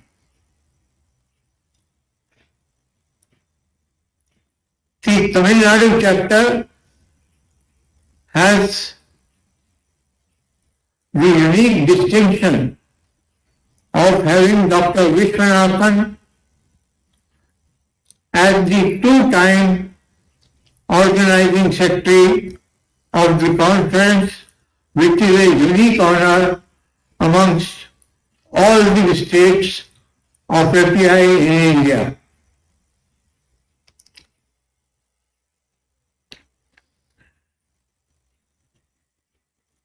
The effort which has been put by the organizing committee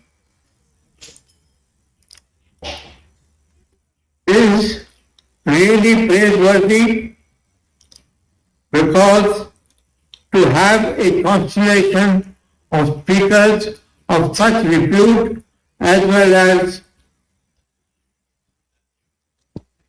knowledge by which they are not known nationally but internationally. I have to make two submissions. That is, that during these meetings we should try to emulate the artificial intelligence, which is of great help in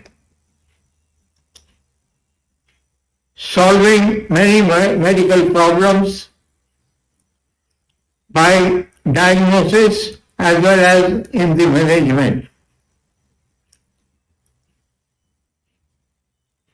So we should try to upscale the knowledge as well as the proficiency of our doctors in this particular field.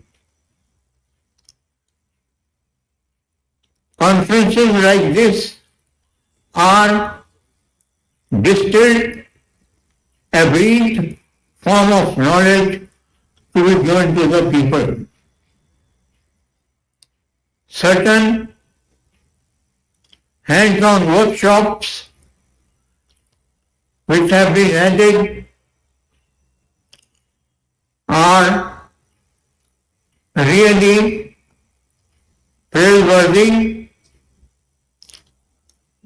and I can take the honor of having been the first person to start the hands-on workshop in the annual conference of API at Lucknow. So such things which will improve our approach to our patients, increase our diagnostic capabilities and treatment, should be the hallmark of these meetings. With this, one person which I would like to specially felicitate is Dr. Palniappan, who is the Secretary, Honorary Secretary of API Tamil Nadu branch, who has done yeoman service while conducting the midterm CMEs, and this annual conference of API. Let me not only congratulate the people whom you are seeing on the dais and off the dais, but I would like to compliment all those silent workers who are not seen, but they have contributed very significantly to the success of this meeting. Before I conclude, I have to give my good wishes for the success of this meeting, as well as to ensure that the brotherhood and comradeship which is there in the members of API should gain strength to strength and be an example for other organizations. Thank you very much. Thank you, Dr. Y.P. Munjal. I now humbly invite Dr. S. Arul Raj to felicitate Dr. D. Prabhakaran.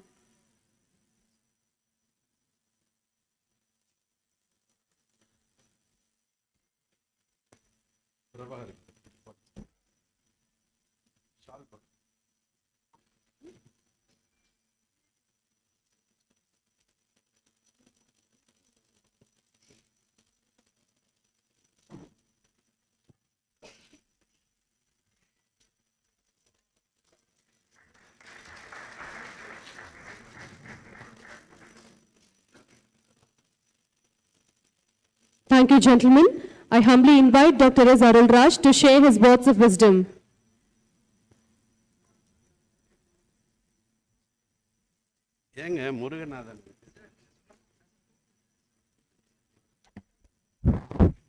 Good evening to all of you.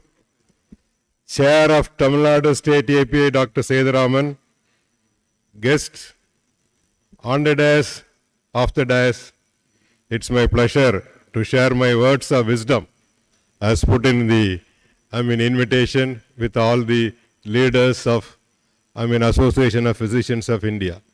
First of all, I'll congratulate Trichy chapter of API, Trichy branch of API for excellently organizing a physical Tapicon at Trichy after a long gap.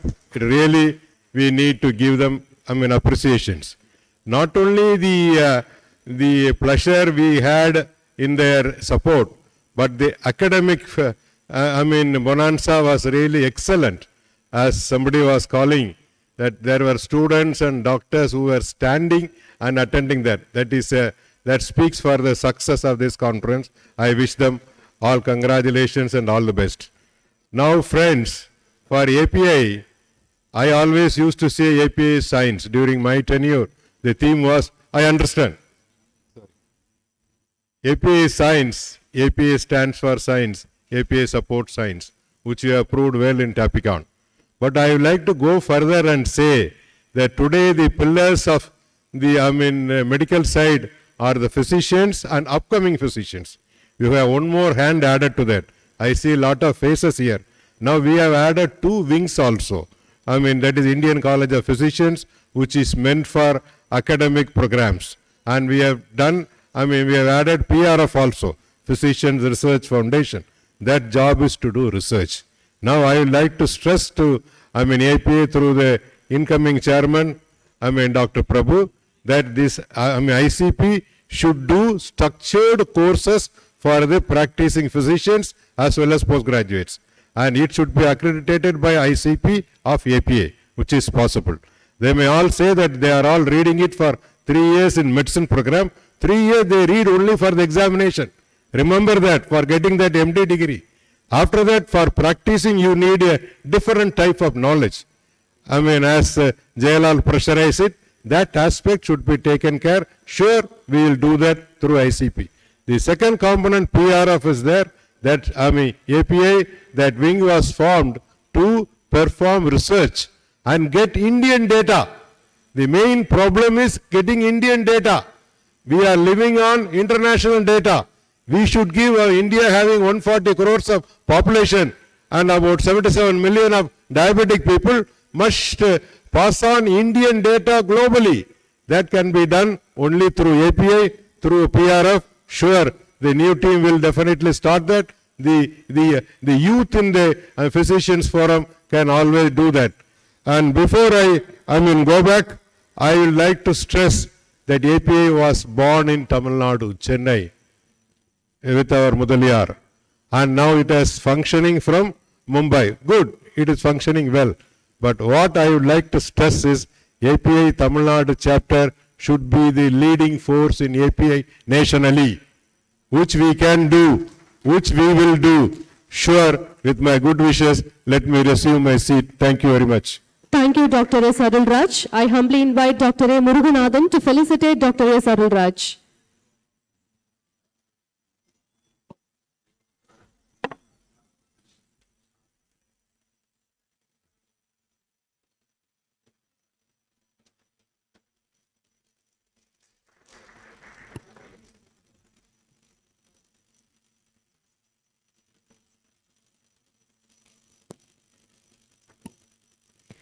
I humbly invite Dr. A. Muruganathan to deliver his words of wisdom.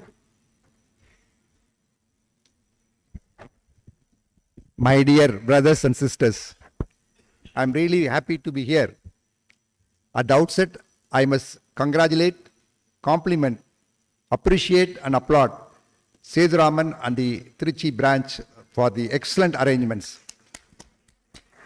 I also wish the incoming chairman, Dr. Prabhu, and his team all the best. Be proud to be a physician. First of all, you must be very proud to be a physician. Physicians are equal to soldiers. They are fighting in the war. We are also fighting every day against infection.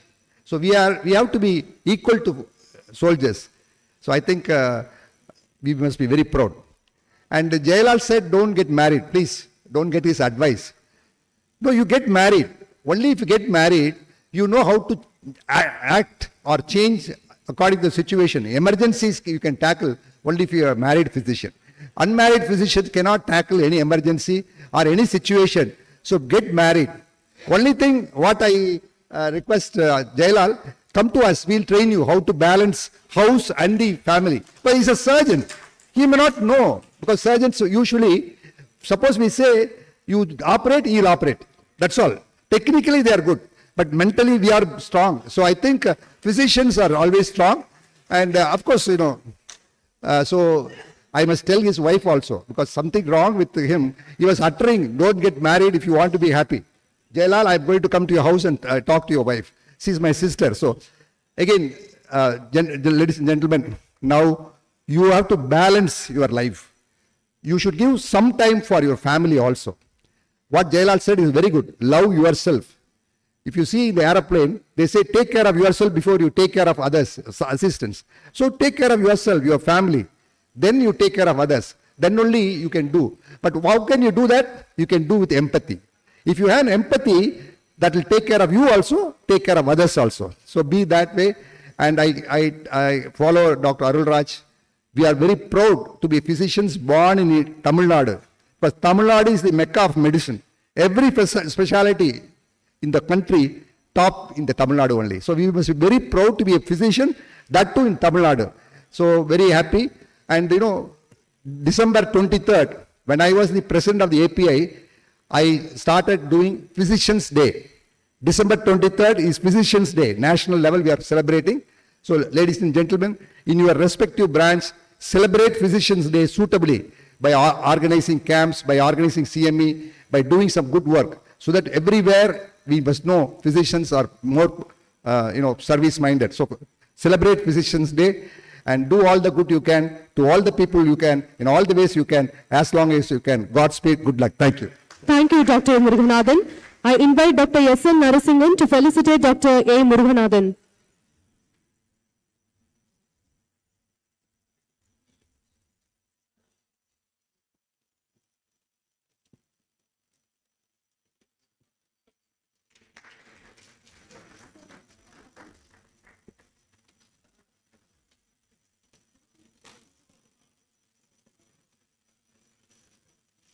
I invite Dr. S.N. Narasimhan to address the gathering with his words of wisdom.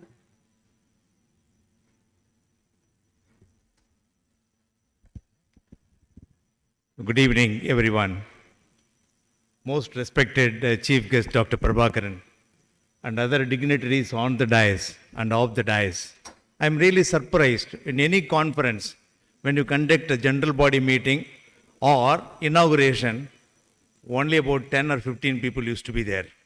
Today, I am really happy that the hall is almost full.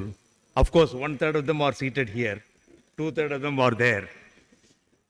Already people have exhausted their information with respect to the conference. Suffice to say that Dr. Seduraman, Ponnaya, Gunasekharan, Ashraf, Mutthumani, Dr. Anita, and all other people who worked for this conference require your standing ovation, please.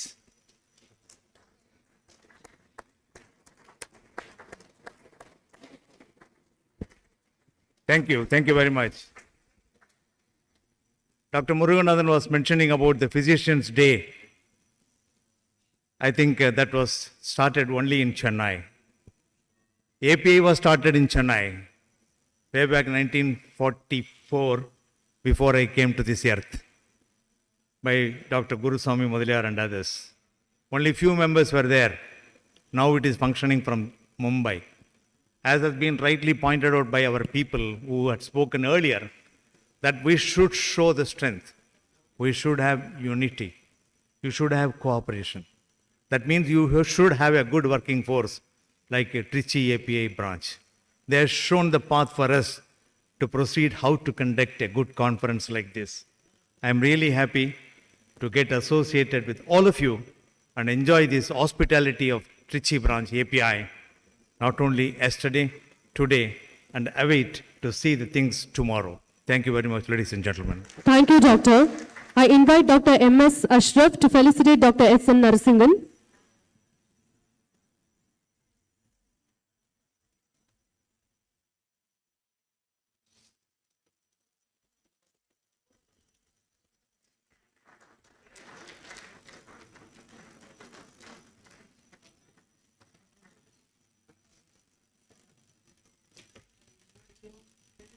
I invite Dr. M.S. Ashraf to speak his words of wisdom. Most respected dignitaries on the dais and off the dais, Dr. Seduraman, if he has not become a doctor, if Dr. Seduraman has not become a doctor, what profession you would have chosen? You would have done the best architect.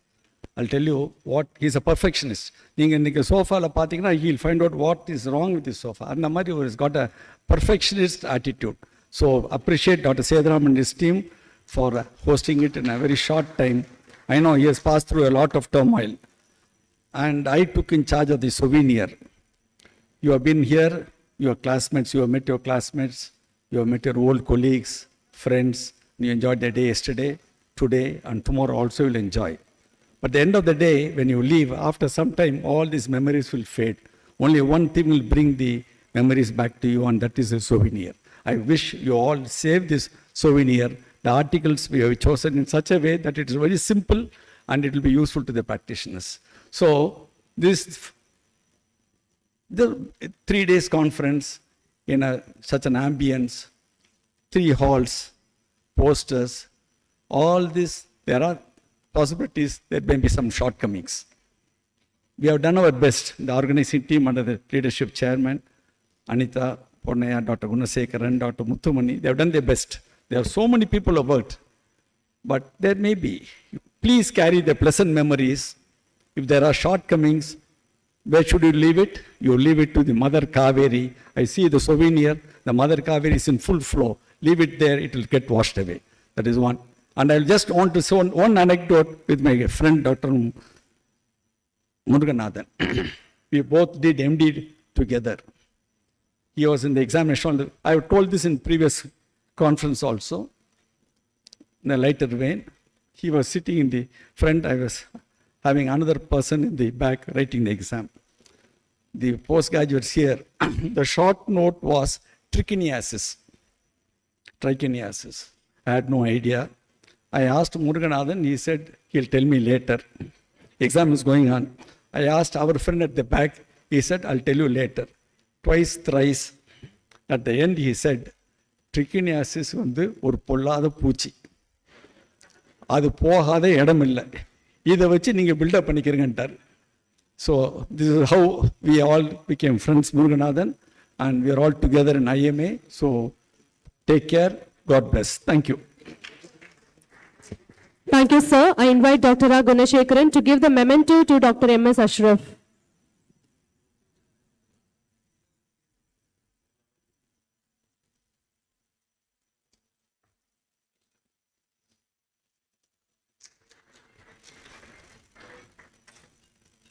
I invite Dr. R. Gunashekaran to deliver his words of wisdom.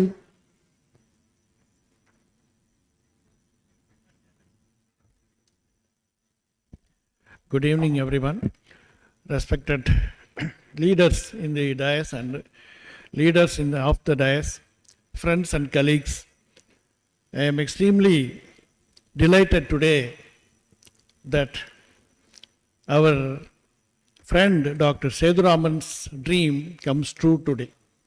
Because from the time when he took over in the Velangani conference, he has planned a very good scientific event in Trichy.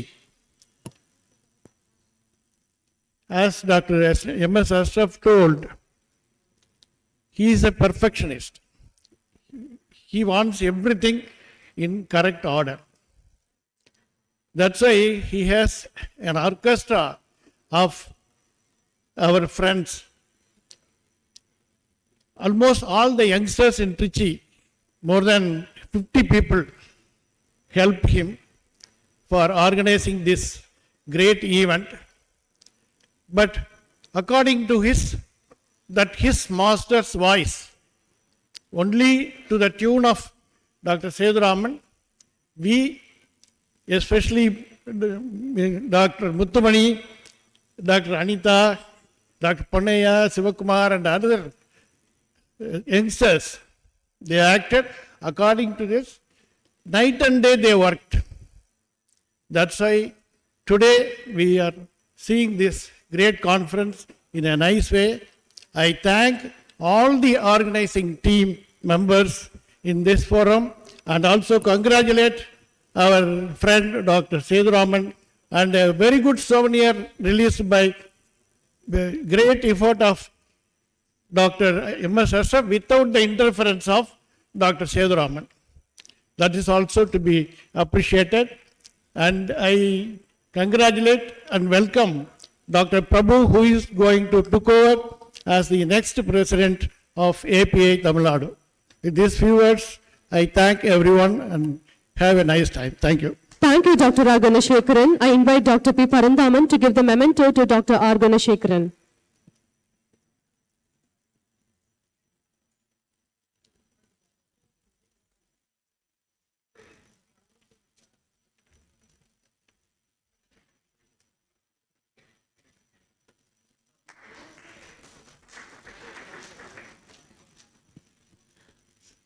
I request Dr. P. Parandaman to deliver his words of wisdom.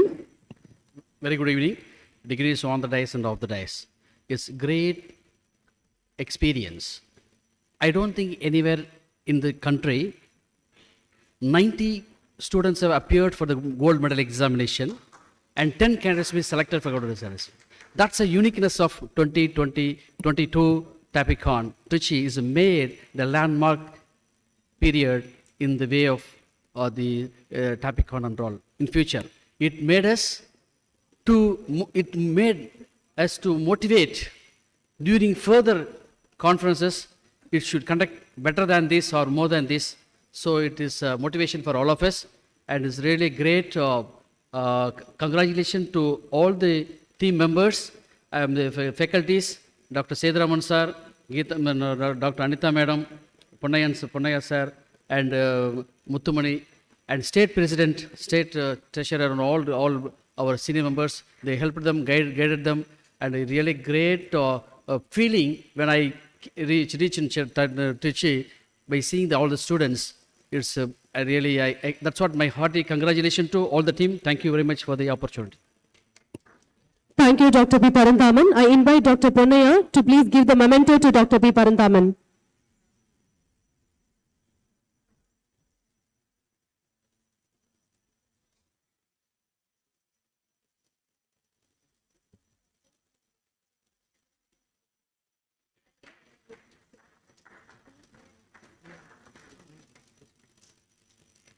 I request the organizing committee to give the mementos to all the dignitaries.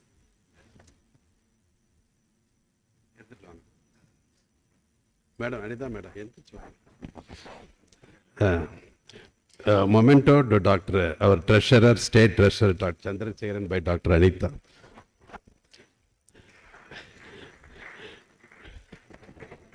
To our State Secretary, Dr. Palniappan.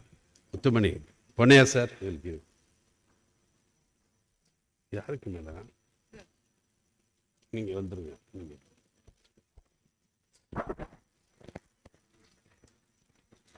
then our past chairman Dr. Selvaraj,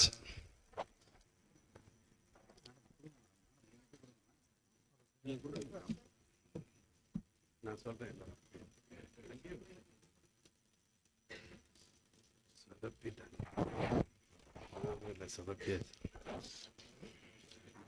Narasingan, Dr. Narasingan, sir, memento to Dr. Narasingan, Dr. Muthumani.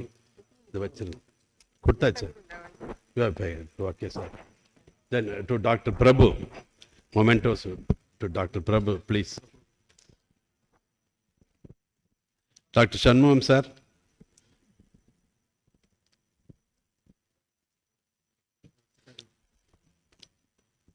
Dr. Kumar Nadarajan, sir. Ponga, madam. Dr. A.S. Mohan, sir.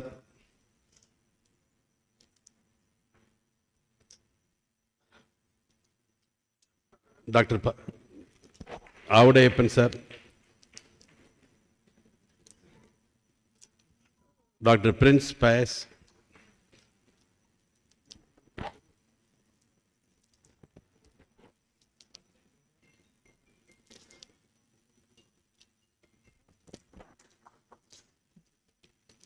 Thank you.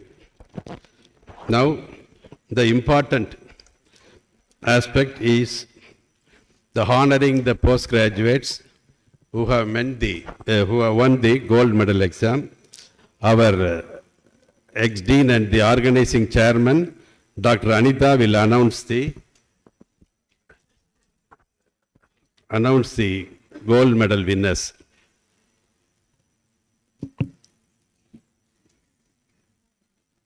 Thank you for having given me the privilege to help conduct and now announce the medal winners. The first candidate is Dr. Aravind Kumar from Madurai Medical College.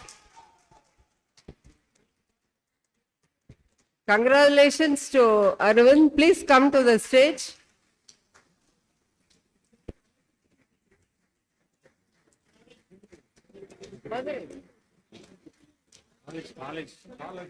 Madurai Medical College, sir.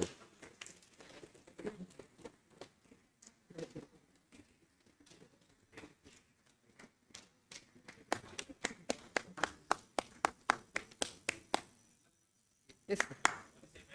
The second medal goes to Dr. Ram Pradeep from SRM, Chennai.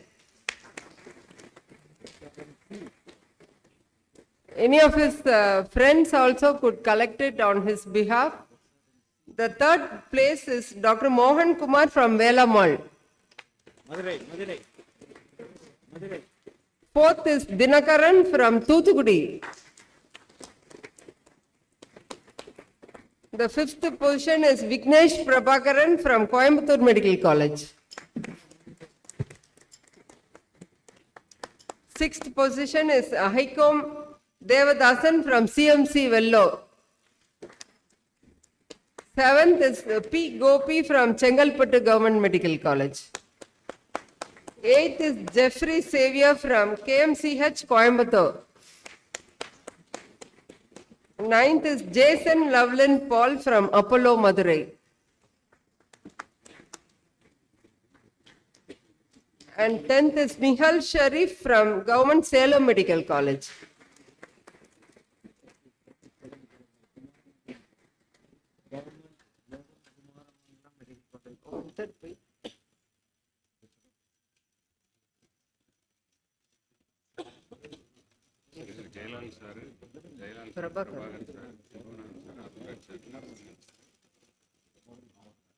I request our chief guest, Professor Prabhakaran, to adorn the gold medal for the first winner, Dr. Arvind Kumar sir. Then I request Dr. Jailal to adorn the gold medal for Arvind Kumar. Then I request Dr. Arul Raj sir to adorn the gold medal for Ram Pradeep. Is Ram Pradeep here?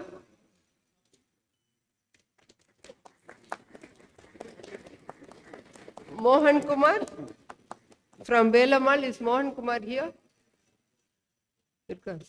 Dinakaran from Thuthukudi Medical College.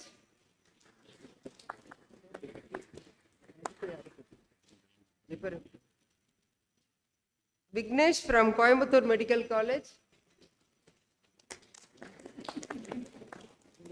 Ahikom Devdasan from Vellore. Gopi from Chengalpattu Medical College.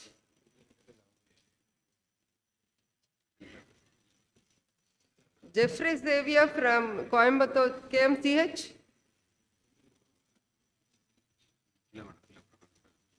Jason Loveland Paul from Apollo Madurai. Jason. Nihal Sharif from Government Salem Medical College. Congratulations winners, please pose for a photograph.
Thank you, delegates. Next is the installation of incoming chairman. I request our current chairman, Dr. S. Seduraman, to welcome our incoming chairman, Dr. E. Prabhu.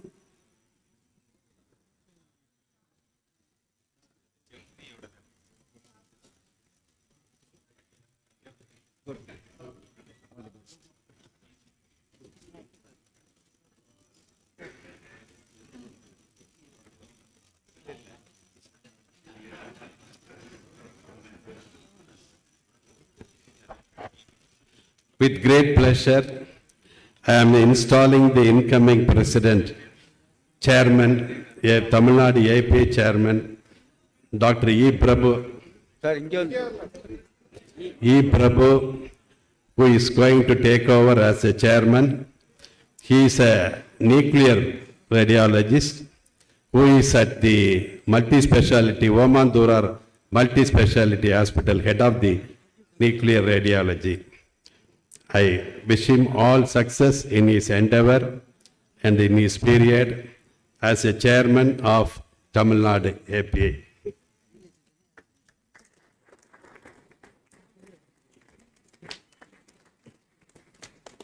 Thank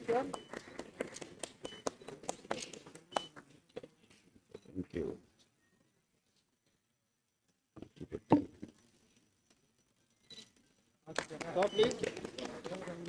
Okay, sir. Sir, like you, sir. Sir, கொஞ்சம் Silveraj sir, please come forward. Silveraj sir, Silveraj. தெரிய மாட்டேங்குது. Kumar, yes. முத்துமணி. Madam கொஞ்சம் முன்னாடி sir கொஞ்சம் முன்னாடி.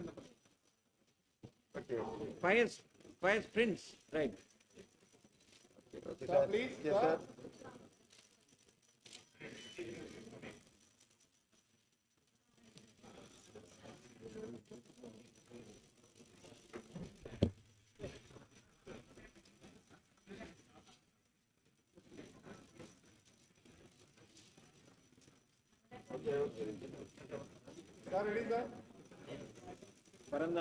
பரந்தாமன் மோகன்.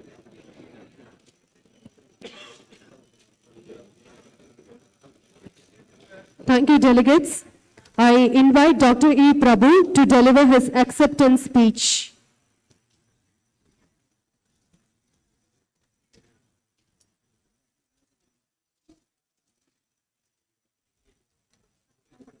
I feel immensely honored and humbled by the great gesture of Dr. Sethuraman sir and all the esteemed senior physicians and professors, teachers and my dear friends of APA Tamil Nadu chapter.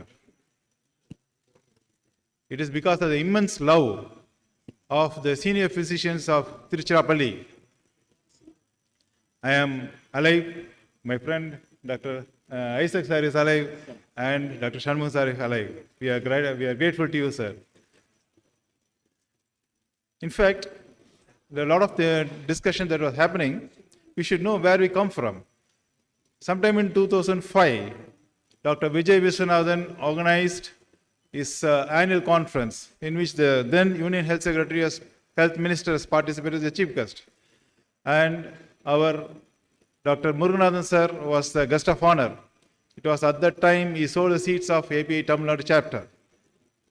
Immediately after that, we had an annual conference of APA Chennai chapter. This came to shape. Dr. Muruganathan sir was there, Dr. Narsingan, Dr. Lakshman sir, Dr. Shanmugam was there. My friend late Dr. Kabir was there, Dr. Professor S.K. Rajan was there. So many senior personalities were there. And the Professor Annamalai Swami gracefully accepted to be the chairman, our first chairman, and conducted a very great conference in Madurai. This was immediately followed by Professor A.R. Vijay Kumar at Coimbatore, one of the best conferences that could have happened. And from then on, we grew from strength to strength. The real challenge nowadays, we have a virtual explosion of knowledge. And every institution expects the physician to assume the leadership role and give the guidance to all the medical challenges what we all face. And it is up to us to rise up to the occasion, and we'll be conducting a lot of academic training programs, what esteemed Professor Arulraj sir and Muruganathan sir has mandated. We'll try to do our best and keep up to everybody's expectations. There will be a small role for everybody in APA Tamil Nadu chapter, and request everybody to join hands. We are proud physicians, and we'll be setting guidelines to the entire country to follow, perhaps the world to follow. Thank you very much. Thank you very much, Dr. E. Prabhu, and welcome. We now have the final words of vote of thanks by Dr. L. Muttumani. Good evening, the dignitaries on the dais and off the dais. I will take just 2 minutes for this vote of thanks. I thank the chief guest and the guest of honor, Dr. Prabhakaran sir and Dr. Jailal sir, for presiding over this function. I thank the patrons of TNAPA and the past chairman of TNAPA for giving us the opportunity to conduct the Tapicon in Trichy. And I thank the chairman, secretary and treasurer of TN State Chapter APA for guiding us to conduct this Tapicon. And I thank the pillars of Trichy APA, Dr. Ashraf sir, Dr. Ponnayar sir, Dr. Sethuraman sir, and Dr. Gunasegaran sir, and Dr. Chenniyappan sir, and the organizing team for working us to do this Tapicon.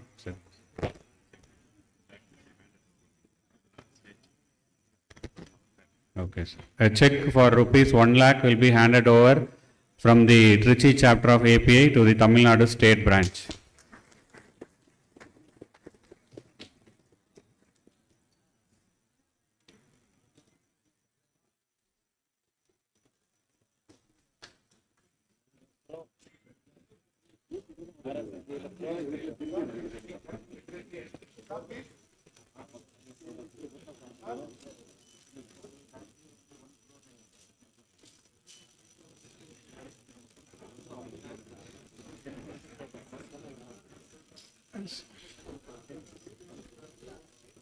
So I thank all the professors who came for the medal exams and thank the dean professors of the medical college, and I thank I want to award a small medal to Professor Sethuraman sir for conducting a very wonderful conference. This will be always staying in our memory.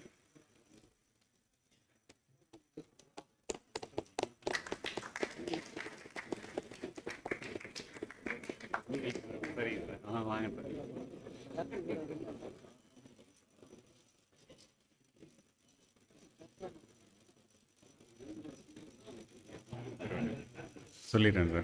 So I thank the workshop conducted by Dr. Rajshekhar sir, Dr. Sendil Kumaran sir and Dr. Sendil Murugan sir. I thank the chairpersons, speakers and delegates, and I finally thank all the pharma and non-pharma sponsors and the sponsors of the Souvenir for helping us to conduct the conference. Thank you one and all. Thank you, sir. That brings us to the end of today's conference. I once again thank our esteemed speakers, distinguished faculties, committee members of API, respected delegates and dear students for having honored us by attending our conference. We hope you had a pleasant evening today and would certainly benefit from the knowledge shared by our speakers and chairpersons. See you all tomorrow again, where we would have a wide variety of topics discussed. We will conclude this inaugural function and today's conference with national anthem. I request all to rise for national anthem. Thank you. Jana Gana Mana अधिनायक जय हे भारत भाग्य विधाता पंजाब सिंध गुजरात मराठा द्राविड उत्कल बंगा विंध्य हिमाचल यमुना गंगा उज्जल जगधि तरंगा तव शुभ नामे जागे तव शुभ आशीष मांगे गाहे तव जय गाथा जन गण मंगल दायक जय हे भारत भाग्य विधाता जय हे जय हे जय हे जय जय जय जय हे